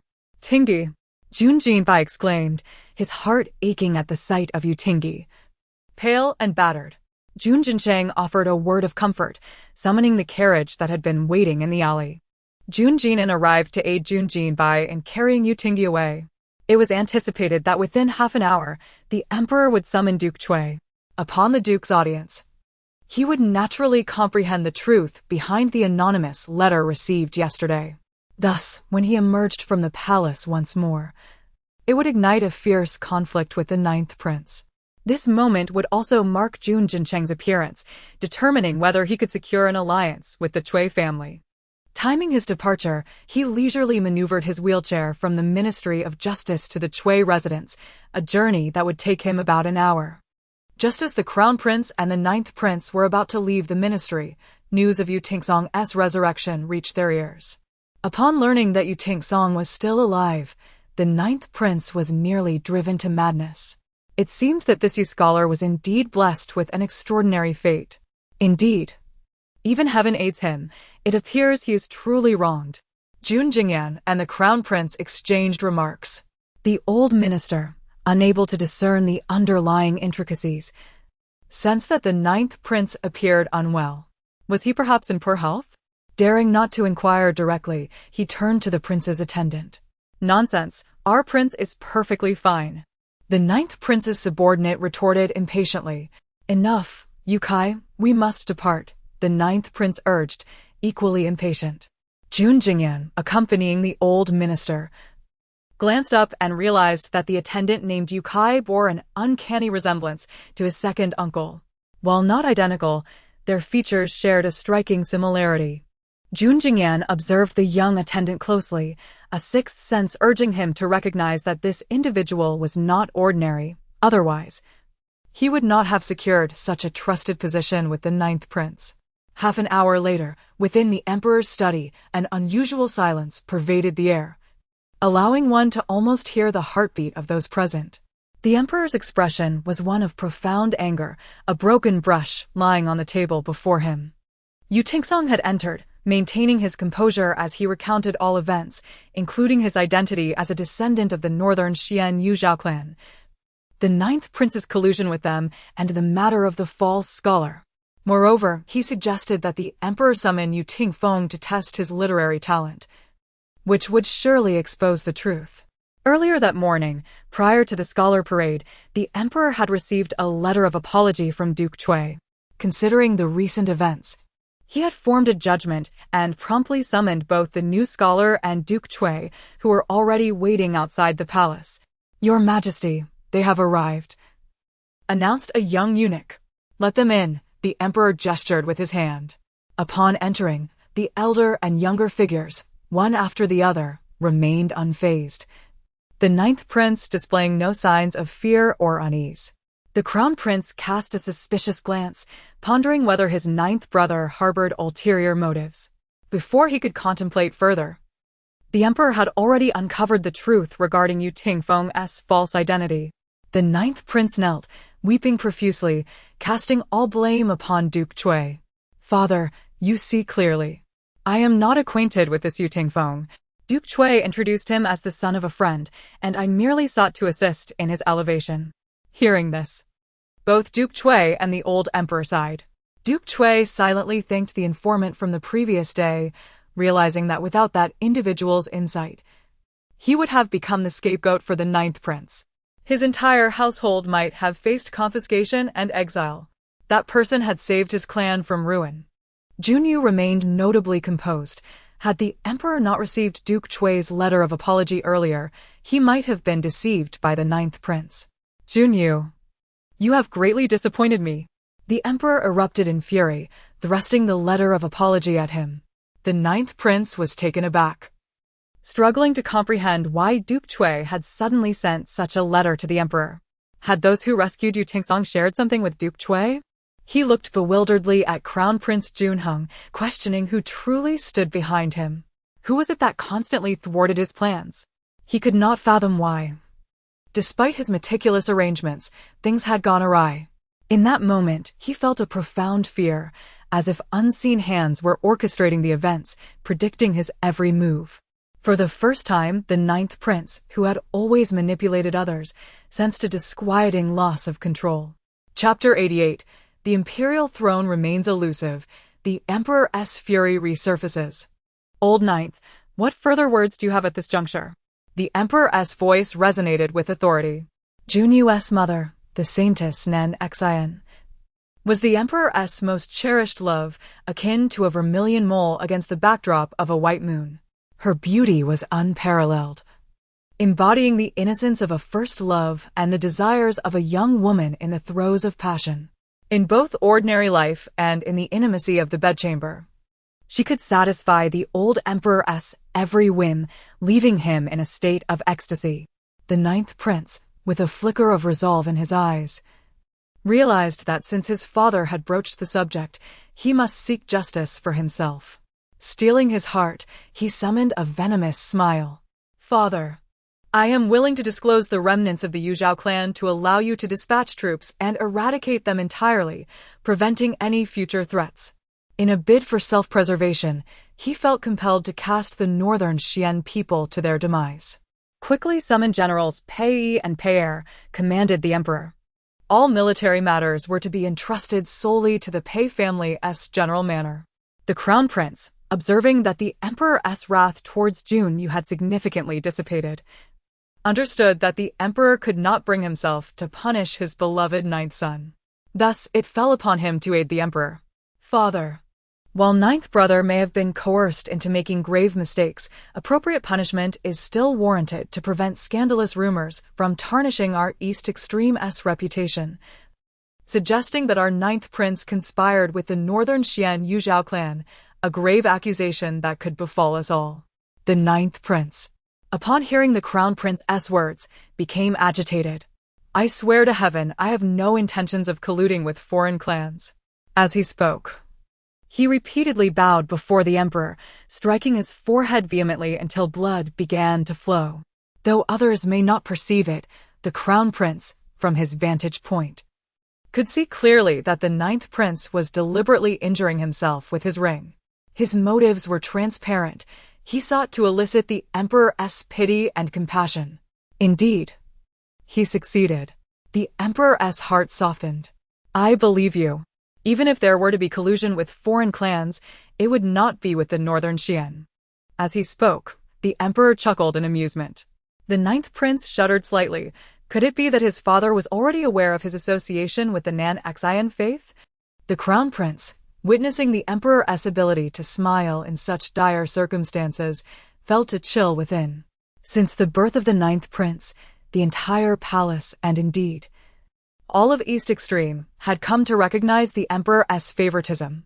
He could only blame himself for being naive in the past, indulging in fantasies of brotherly and paternal bonds, neglecting the ruthless struggle for power. Only now, as his children fell victim to his beloved brother's schemes, did he awaken to the harsh reality. People often say that royalty is heartless, yet he perceived a profound affection between this father and son. Would the emperor truly risk enmity with the entire nation to protect the ninth prince? The crown prince pressed the emperor for a decree. Knowing that with Yu Tingsong and Duke Cui present, failing to punish the ninth prince would dishearten all loyal subjects. "Ninth brother, you must indeed be punished. Henceforth, your salary shall be forfeited for a year, and you are confined to the palace for a year. Without my decree, you shall not leave your quarters even a step." The crown prince scoffed at the seemingly mild punishment. Facing the ground, the ninth prince bowed once more, a glimmer of relief crossing his features. Though his feet were bound, he could enlist his subordinates to act on his behalf. Moreover, the emperor had confined Junyu, yet he had several other identities to draw upon. Just as Junyu felt he had narrowly escaped a calamity, Duke Cui spoke up. He, too, was motivated by self-preservation. Offending the ninth prince could spell disaster should the throne eventually fall into his hands. The duke's household would be the first to suffer. However, if the ninth prince were sent to the Zongjing temple, he would be tainted with a blemish, rendering him distant from the throne. Before Duke Cui could finish, the crown prince interjected. Yu Tingsong, fearing future repercussions from the ninth prince, also supported the crown prince's stance. Yet the emperor was reluctant to concede. Ninth brother may have been coerced, but he is responsible for his actions. Had he disclosed the matter to the palace or me when the northern Xian people pressured him, we could have averted this entire situation. Is it possible that ninth brother harbors some secret that both the palace and I are unaware of, which the northern Xian now possess? The ninth prince pressed on, towering over him. Duke Chui supported the crown prince's argument. Father, what do you think of Duke Chui's suggestion? The emperor, cornered, glanced at Yu Tingsong, the victim of this ordeal. If he conceded, it would provide him an avenue of escape. However, Yu Tingsong ignored him, focusing solely on the crown prince, nodding in agreement with every word he uttered. The ninth prince and the emperor realized the alliance among the crown prince, Duke Chui and Yu Tingsong. The emperor, filled with frustration, could only weep as he reluctantly sent his beloved son to the Zongjing Temple for reflection. Let us send the ninth prince to the Zongjing Temple for 3 months of contemplation. As for this false scholar, Yu Tingsong, execute him immediately. In truth, Yu Tingsong's crimes did not warrant death, but the emperor, fueled by anger, sought a scapegoat.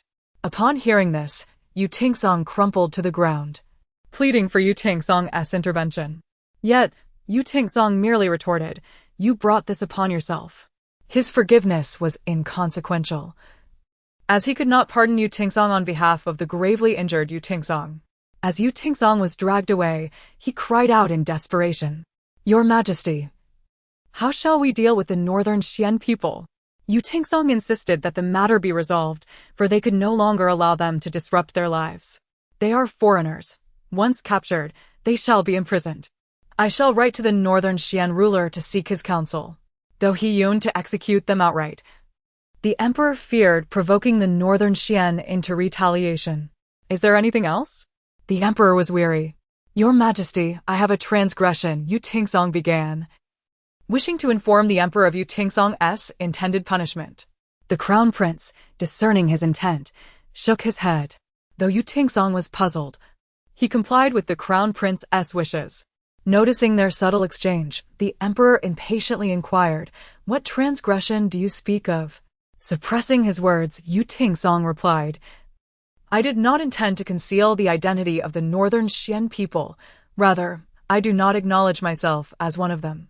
I was born and raised in East Extreme, benefiting from the emperor's grace, and I have grown to be well informed.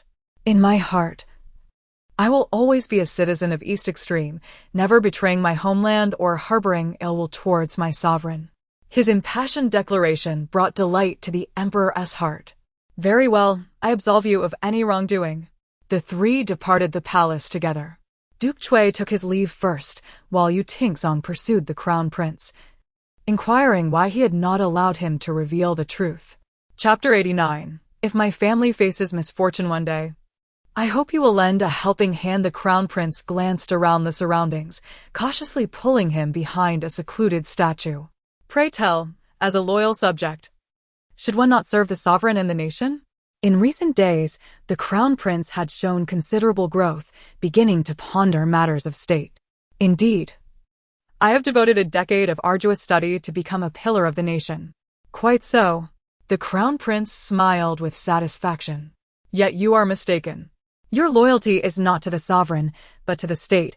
It is the nation that bestows kindness upon you, not the king. Our royal family enjoys a life of luxury, thriving on the offerings of the people. Serving them is but our duty. Loyalty to the nation must precede loyalty to the sovereign. If the ruler is not wise, we ought not to be foolishly loyal. Today, the crown prince intends to sever this absurd father-son bond, for the emperor's bias renders any sentiment unnecessary. Upon hearing these words, Yu Tingsong was deeply moved. He understood that those who could assist the Duke of Jing's family would not be as incompetent as the rumors suggested. I am enlightened, Yu Tingsong replied with a bow. He was not overly affected by the conversation, aware that the crown prince recognized that it was not he who was injured. Those in power often speak thus to elicit greater loyalty from their subordinates. Indeed, with that simple response, they parted ways. The streets of Longcheng were bustling at all hours, vibrant with life. The midday sun was blinding, casting dappled light upon Jun Jincheng. Young Master Jun? Upon seeing Jun Jincheng, Duke Chui was somewhat taken aback, as he had no prior dealings with the Duke of Jing. Is there something you wish to inquire about? Jun Jincheng asked knowingly. I am curious about the authenticity of the top scholar's claims. Have you heard anything, dear nephew? I have grown weary on my journey. Might I trouble you for a cup of tea at your residence? Duke Chui scrutinized Jun Jincheng, sensing something unusual, and decided to observe his intentions. Of course, dear nephew. Please, he gestured invitingly.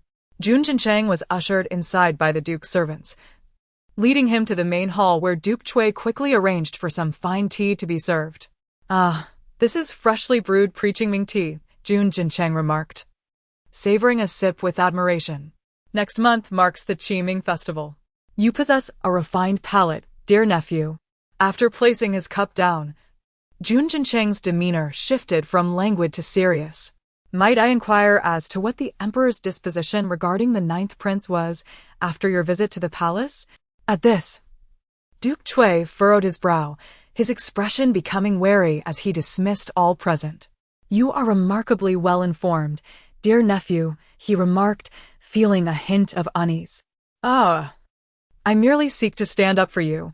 My cousin has an uncanny knack for finding scapegoats. Jun Jincheng's tone feigned lightness. Duke Chui narrowed his eyes, cautiously probing, yesterday. I received an unsigned letter that ultimately saved my entire household. The author is my great benefactor. Earlier at the palace, I, along with the crown prince and the genuine top scholar, escorted the 9th prince to the Zongjing temple. I fear this may lead to future entanglements. Though he spoke of potential complications, his tone was devoid of concern. Jun Jincheng smiled, recognizing the strength of the Duke's household. Having him as an ally would greatly benefit both their family and the crown prince. Oh! Are you not concerned that I may align myself with the 9th prince? By divulging this information, you seem rather untroubled, Jun Jincheng teased. Duke Chui chuckled dismissively. If you and the Duke of Jing were indeed aligned with the 9th prince, why would you write to assist me yesterday? He had correctly surmised that the letter was indeed from the Duke of Jing. However, you are mistaken in one regard. It is not the entire Duke of Jing's household, but rather limited to our immediate family, Jun Jincheng clarified.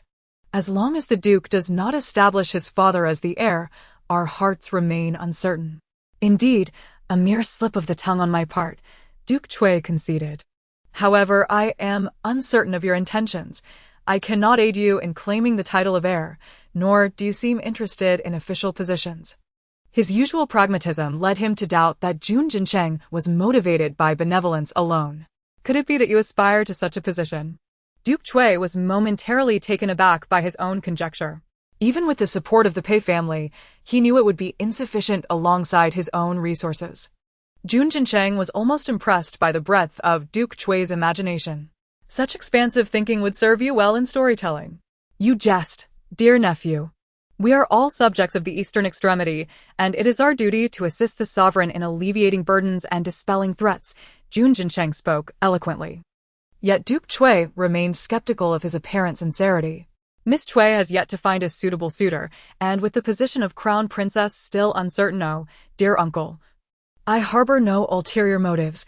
I merely hope that should misfortune befall our family, you might extend your support, Jun Jincheng subtly hinted, refraining from elaboration.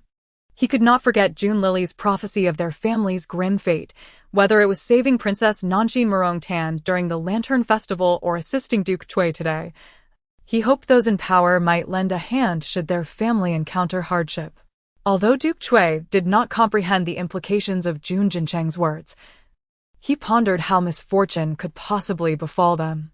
Nevertheless, he was reminded of the unpredictability of fate, as he himself had not anticipated being scapegoated by the 9th prince.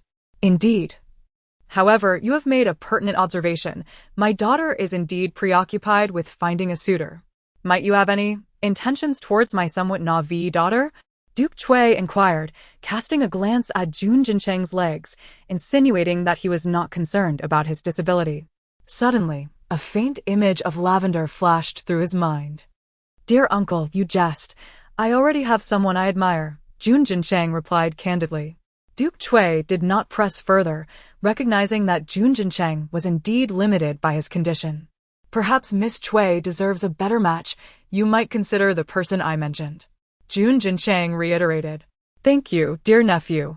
Should anything arise with the Duke of Jing's immediate family in the future, do not hesitate to seek assistance from my household, Duke Chui affirmed, being a man who believed in repaying kindness. Jun Jincheng said nothing more, finishing his tea before taking his leave. Following this encounter, Duke Chui resolved to enlighten his daughter, who was so focused on marrying the ninth prince, about the true nature of the ninth prince. The emperor's fury was unknown to Jun Lily and the Jun family, yet the outcome was met with widespread satisfaction. What? The ninth prince has embarked on a 3-month journey to the Zongjing temple. Haha. The northern Xian people have also been apprehended by the two uncles and are now confined to the Ministry of Justice's prison. Such news spread throughout the streets and alleys. The gossip circles in Longcheng, much like the Jun family, were devoid of secrets. However, upon hearing Yu Tingsong speak of the emperor's favoritism towards the ninth prince, Jun Jingyan, who shared the same sentiments as the crown prince, felt discontent brewing within him. For no other reason than the inability of their parents to be fair, Jun Jingyan resolved to join forces with the crown prince for a grand undertaking. The Duke of Jing's immediate family wholeheartedly and unconditionally supported the crown prince's ascension. However, the crown prince has already openly severed ties with the ninth prince. I wonder when the title of heir will finally fall upon our father's head? Grandfather's thinking is also quite muddled. Had he named our father as the heir sooner, perhaps our father would have been able to protect him in the future. As Jun Lily's thoughts lingered, a maid entered to announce that the prince had arrived at their residence. Fortunately, they were unaware that the Duke of Jing could also hear Jun Lily's thoughts, and he paid little heed to her earlier rebellious remark. At this moment, King Jing pondered. It was indeed time to establish an heir. Ever since he had begun to hear the thoughts of Jun Lily, he could no longer afford to treat his eldest son poorly. He was acutely aware that his eldest son, daughter-in-law, eldest grandson, second grandson, third grandson, fourth grandson, and even the youngest granddaughter were no ordinary individuals. If he could secure their protection, his own lifespan would undoubtedly be extended. Furthermore, given the accomplishments of his sons thus far, Jun Jingyan was undoubtedly deserving of the title of heir. Father, what brings you here so unexpectedly? Jun Jingyan inquired, hastily bowing in respect. I heard that you rescued Scholar Yu a few days ago, so I came to see, replied the king.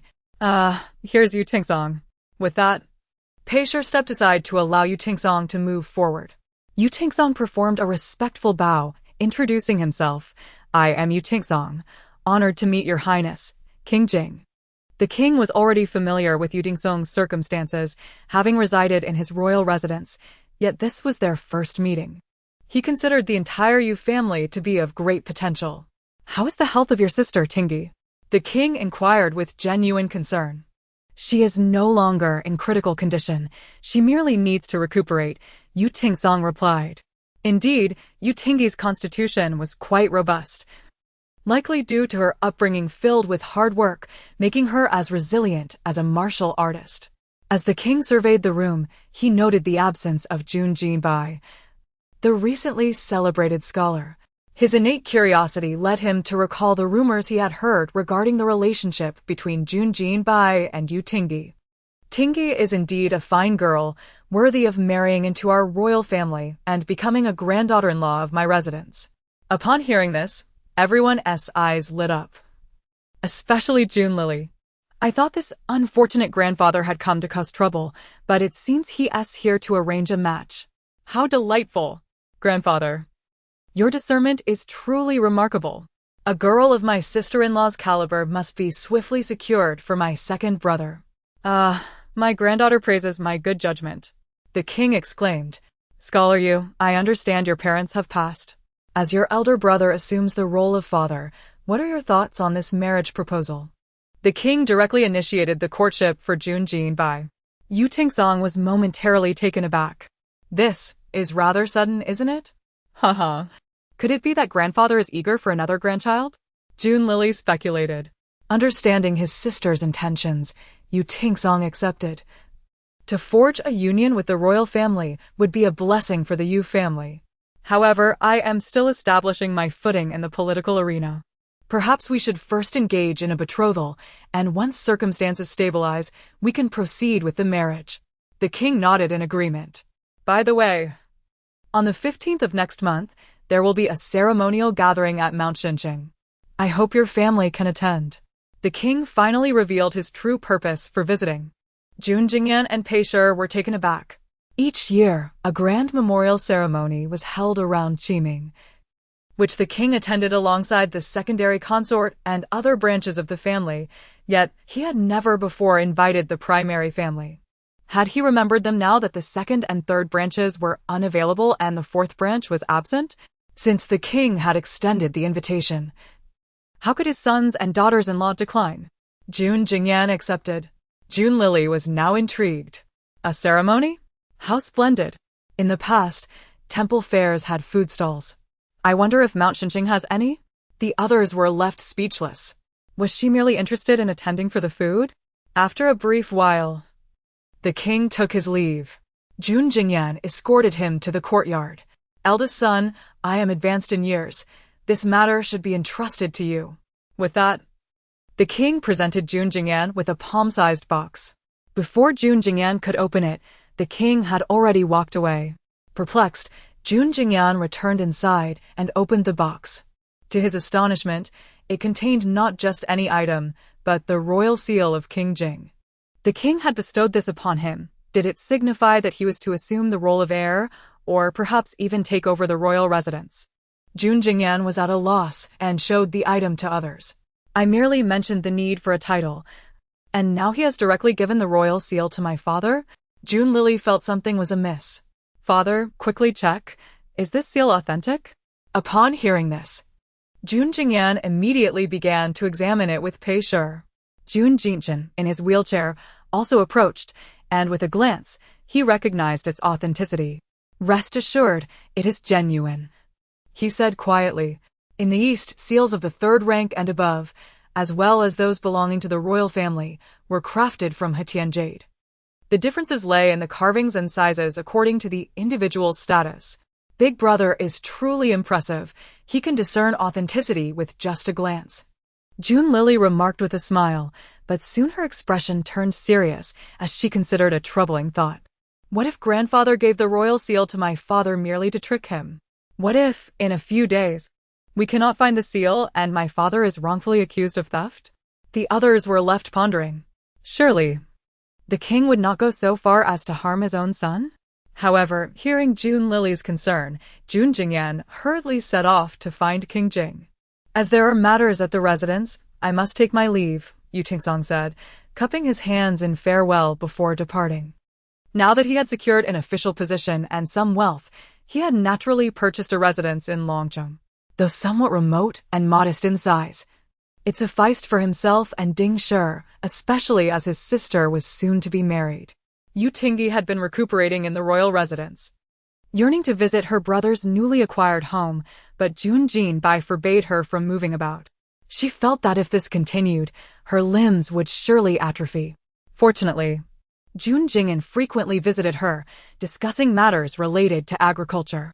She found it puzzling that a young master of the royal residence would be so keen on farming.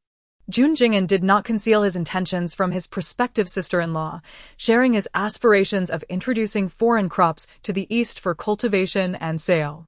Chapter 90. Sweetness revealed in a single bite. Yu Tingyi comprehended Jun Jinan's intentions, yet she conceived an even better idea. Shaoan as a young master of the Wang residence. It would be beneath your dignity to toil in the fields. Instead, how about we embark on a business venture together? Her bright eyes ignited Jun Jinan's intrigue. Second sister-in-law. Do tell, what business? His persistent call of second sister-in-law had rendered Yu Tingyi somewhat indifferent. Had it not been for her elder brother's engagement to Prince Jing, she would not dare to be so audacious. Procure seeds or seedlings for me, along with their cultivation methods and growth conditions. I shall be responsible for planting and nurturing them until they bear fruit. When the harvest is ripe, you can sell it, and we shall divide the profits. With a 3-7 split. Jun Jinan nodded eagerly. Perfect. Business is indeed my forte, and given the current circumstances at the Jing residence, a merchant is precisely what they need. However, he hesitated, presenting his objection. Why? What is amiss? Utingi inquired, puzzled by his reluctance to discuss finances with a mere farmer's daughter. The distribution of profits, Jun Jinan stated plainly. Utingi remained baffled, pondering why a young master would quibble over money with her. Suddenly, Jun Jinan suggested, 3 to 7 is acceptable. You take 7, I take 3. Utingi was taken aback. She felt guilt wash over her. Her initial thought had been misguided. Farming was arduous work, and as second sister-in-law, she ought to claim the larger share. Moreover, if their elder brother were to learn of this, she would surely face his ire. Jun Jinan lamented. That would be unfair to me. Utingi chuckled, finding her younger brother endearing. In that moment, she envied Jun Jinbai for having such a wonderful brother, while her own brother, Yuting Feng, had chosen a path of ambition that led him astray. Noticing her sudden solemnity, Jun Jinan assumed he had offended her and promptly apologized. Second sister-in-law, I meant no harm. There's no need for concern, thank you, Shaoan, Utingi replied gently with a smile. Their conversation was abruptly interrupted by Jun Jinbai's entrance, who seized Jun Jinan by the ear and unceremoniously dragged him outside. Second brother, that hurts. Jun Jinan whined playfully. Utingi interceded, Jinbai, please do not blame Shaoan. I wish to contribute as well. Although my brother has achieved the highest honors and we are engaged, I do not wish to depend solely on you. Though I am a woman, I can earn my own living. While I cannot engage in business as men do, I can cultivate things that are not produced in our region, as Shaoan suggested. Farming and gardening are my passions, and I will not forget my roots simply because I am to be married or am the sister of a successful scholar. Upon hearing her words, the two brothers fell silent, recognizing that Utingi was no ordinary woman, and they were astonished by her ambition and intellect. Jun Jinbai found himself even more fond of her. To secure such a virtuous wife was a significant accomplishment for him. As the hustle and bustle of life continued, summer approached, and the grass on the hills swayed in the wind, undulating like waves in the sea. Each day in Long City brought forth new events, and the matter of the false scholar was quickly overshadowed by other news. Yet, Princess Chaoyang remained fixated on Yutingsong. Today, Peisher took Junlili to the palace to converse with the Empress and chanced upon Princess Chaoyang mentioning Yutingsong. Not only was Yutingsong talented, but his courage was also remarkable. The story of his petition to the Emperor earned him Princess Chaoyang's deep respect, and she often expressed her desire for him to be her consort. Upon hearing this, Peisher hastily interjected, This scholar is admirable, but he is already married. That is of no consequence. Do not men often have multiple wives? This princess does not mind sharing a husband, Princess Chaoyang insisted, firmly resolved to pursue Yutingsong. Alas, Yutingsong's character is one of unwavering integrity. In the original tale, the false scholar Yuting Feng indeed married the princess, and now that he is deceased, will the emperor truly compel Yutingsong to marry her for the sake of his daughter? Junlili felt a chill. Would all their efforts to rescue Yutingsong ultimately lead to his demise? Peisher's mind raced. She could not allow a future pillar of the nation to perish due to this. Moreover, he was the brother of her second daughter-in-law. It was her duty, both morally and sentimentally, to protect him. However, marriage must be consensual. Perhaps we should inquire about Lord Yu's feelings? After a moment's thought, Peisher spoke. He is merely a fifth-rank official. It is a blessing for him to be chosen by a princess. How could he possibly have the right to refuse? Princess Chaoyang was notoriously brash and impolite. She and her close friend Chueya had offended many in Long City. Junlili thought to herself, the princess's arrogance is undeniable. It seems Yutingsong's life may truly be in jeopardy. Peisher sighed, racking her brain. Princess, consider this. Forcing a situation does not yield sweetness. I shall bite and determine its sweetness for myself, Princess Chaoyang retorted. Peisher and Junlili exchanged glances. But even if you possess him, you cannot possess his heart. Then let us marry and annul the union later, Princess Chaoyang suggested, her forward-thinking nature deserving of admiration, even by modern standards. The Empress, unable to remain silent, interjected. Such impudence. This matter cannot be decided solely by your whims. I have already informed your father, who is currently inquiring about Lord Yu's stance. Indeed. Yu Tingsong had just been summoned to the palace. Upon learning of this, Princess Chaoyang insisted on eavesdropping at the door of the imperial study. Pei Shi also wished to accompany her, hoping to advocate for Yu Tingsong if necessary. The Empress, unable to dissuade them, granted permission. In the imperial study, Yu Tingsong arrived promptly, having been informed of the Emperor's private summons. I pay my respects to your Majesty. Long live the Emperor. Please rise, the Emperor commanded. After Yu Tingsong stood, he regarded the Emperor with confusion. Having just concluded the morning court, he wondered what this private audience entailed. Princess Chaoyang has taken a liking to you and wishes to marry. I am aware that you are already wed, yet the princess does not mind sharing a husband. The Emperor stated bluntly, delivering the message without hesitation or alteration. Those eavesdropping outside were left speechless. June Lily exclaimed, "What candor from His Majesty!" Pei Shi remarked, "Your Majesty is indeed straightforward." Princess Chaoyang protested, "Father, what of my dignity?" The Empress quipped, "You have truly outdone yourself this time." Inside, Yu Tingsong's mind was in turmoil. Typically, women are shy when it comes to marriage, yet this princess was so brazen. I am grateful for your Majesty's kind intentions, but my wife and I have been childhood sweethearts. She has endured many hardships with me, and now that I have just achieved my scholarly success, it would be inappropriate to neglect my loyal spouse. Should this become known, I fear I would be labeled as ungrateful and unjust. His reasoning was quite sound. Very well. I shall permit your original wife to be your primary spouse, the Emperor replied, showing remarkable understanding. He too despised the notion of not being able to marry a primary wife. Otherwise, he would not have allowed his beloved Wanqin to suffer for so long. Deep down, he supported the marriage between Yu Tingsong and Princess Chaoyang. Should Yu Tingsong defy the imperial decree, it would be a death sentence, and his demise would severely weaken the prince's position. If Yu Tingsong accepted the decree and married Princess Chaoyang, it would be quite the scandal for an imperial princess to be a primary wife to a fifth-rank official, causing considerable embarrassment for the emperor, but even more so for the crown prince and the empress. Those eavesdropping outside were left in utter disbelief. Chapter 91. What if I insist on bestowing a marriage upon you? Upon hearing this, Princess Chaoyang was indignant. A concubine? How could she, a dignified princess, accept such a fate? Without a moment's hesitation, she kicked the door open.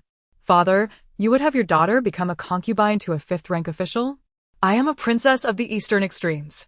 The Emperor. This unruly daughter truly has been spoiled.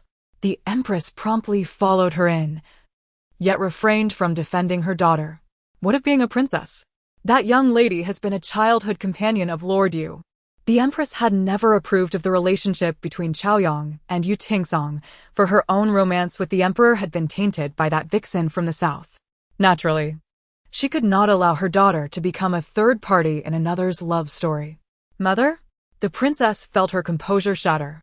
Was she truly the biological child of the Emperor and Empress? Why did her parents not come to her aid? Meanwhile, Pei and June Lily watched the scene with keen interest. Pei discreetly pulled out a handful of sunflower seeds from her sleeve and began to crack them at the door. She also produced a piece of sweet dessert crafted by the Gong family for June Lily to nibble on. The mother-daughter duo had come thoroughly prepared for the spectacle. Observing her mother casually producing sunflower seeds, June Lily couldn't help but marvel. Mother, is your sleeve a treasure pouch from a dream? With this thought, she began to rummage through Pei's voluminous sleeves. Feeling their weight, she speculated that they must contain quite a few items. As she watched the expression on Princess Chaoyang's face shift from white to green, then blue, purple, and finally black, June Lily struggled to contain her laughter. It was a challenge more arduous than holding one's breath for a small child. At last, she could no longer suppress her mirth and burst into laughter. If she were to perish, let it be from laughter, it would be worth it. Upon hearing the sound of a child's laughter from outside, the occupants of the room were taken aback. The emperor began to doubt that Yudingsing's reluctance to marry Chaoyang was merely a matter of not wanting to be deemed ungrateful and forgetful. What if I insist on bestowing a marriage upon you? The emperor inquired tentatively. Good heavens, that would cost 3 lives. June Lily asserted. Yu Tingsong would face the death penalty for disobeying the decree. The Ding family would surely die for their love, and the princess, unwilling to demean herself as a concubine, would likely flee from the wedding, suffering greatly in the process. Her analysis was astute, and Pei wholeheartedly agreed. It must not happen. Yu Tingsong and Princess Chaoyang declared in unison. Chaoyang, my dear, do you still wish to marry Lord Yu? The empress maintained a motherly demeanor, her expression suggesting that if she desired marriage, it would be arranged post-haste. I will not marry. I refuse. Princess Chaoyang was on the verge of tears. The emperor nodded in satisfaction, asserting, I am a reasonable man. Since the man does not wish to marry and the woman does not wish to wed, let this matter be laid to rest. The crowd murmured in relief. This ruthless emperor finally did something commendable. Yu Tingsong, ever astute, promptly knelt again. Addressing the emperor and empress, Your Majesty, Your Highness, I am unworthy of the princess. I believe she will surely find her true love. Princess Chaoyang, thank you for your kind words. Well then, if there is nothing more, you may all leave. I have matters of state to attend to. Yu Tingsong left with a smile. Watching his retreating figure, June Lily exhaled deeply. I adore the empress. Had she not spoken on behalf of the Ding family, Yu Tingsong might have become a corpse by now. And we must also thank the emperor for allowing the Ding family to be a concubine. How has the emperor suddenly become so endearing? June Lily felt a wave of sympathy for Yu Tingsong.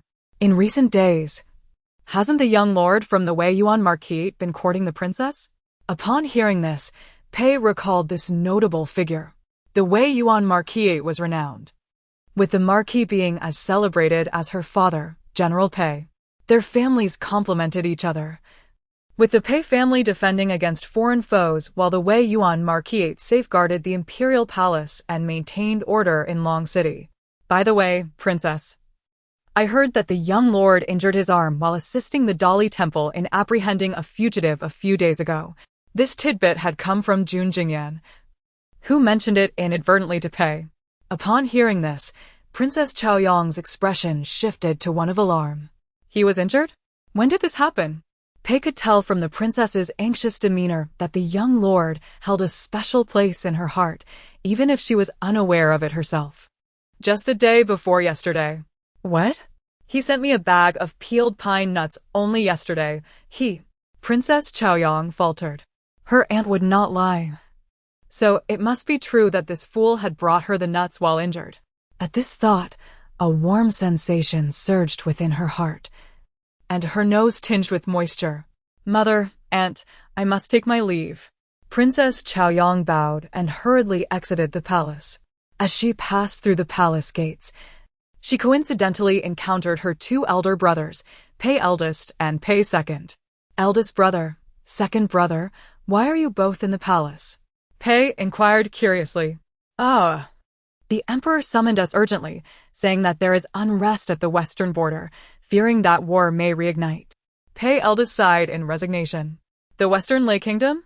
Did you not just defeat them last year? Pei questioned, puzzled. Last year, when Lily was just born. Their father had led her 2 brothers to conclude a 3-year war with the Western Lei Kingdom. How could hostilities flare up so soon again? Who knows?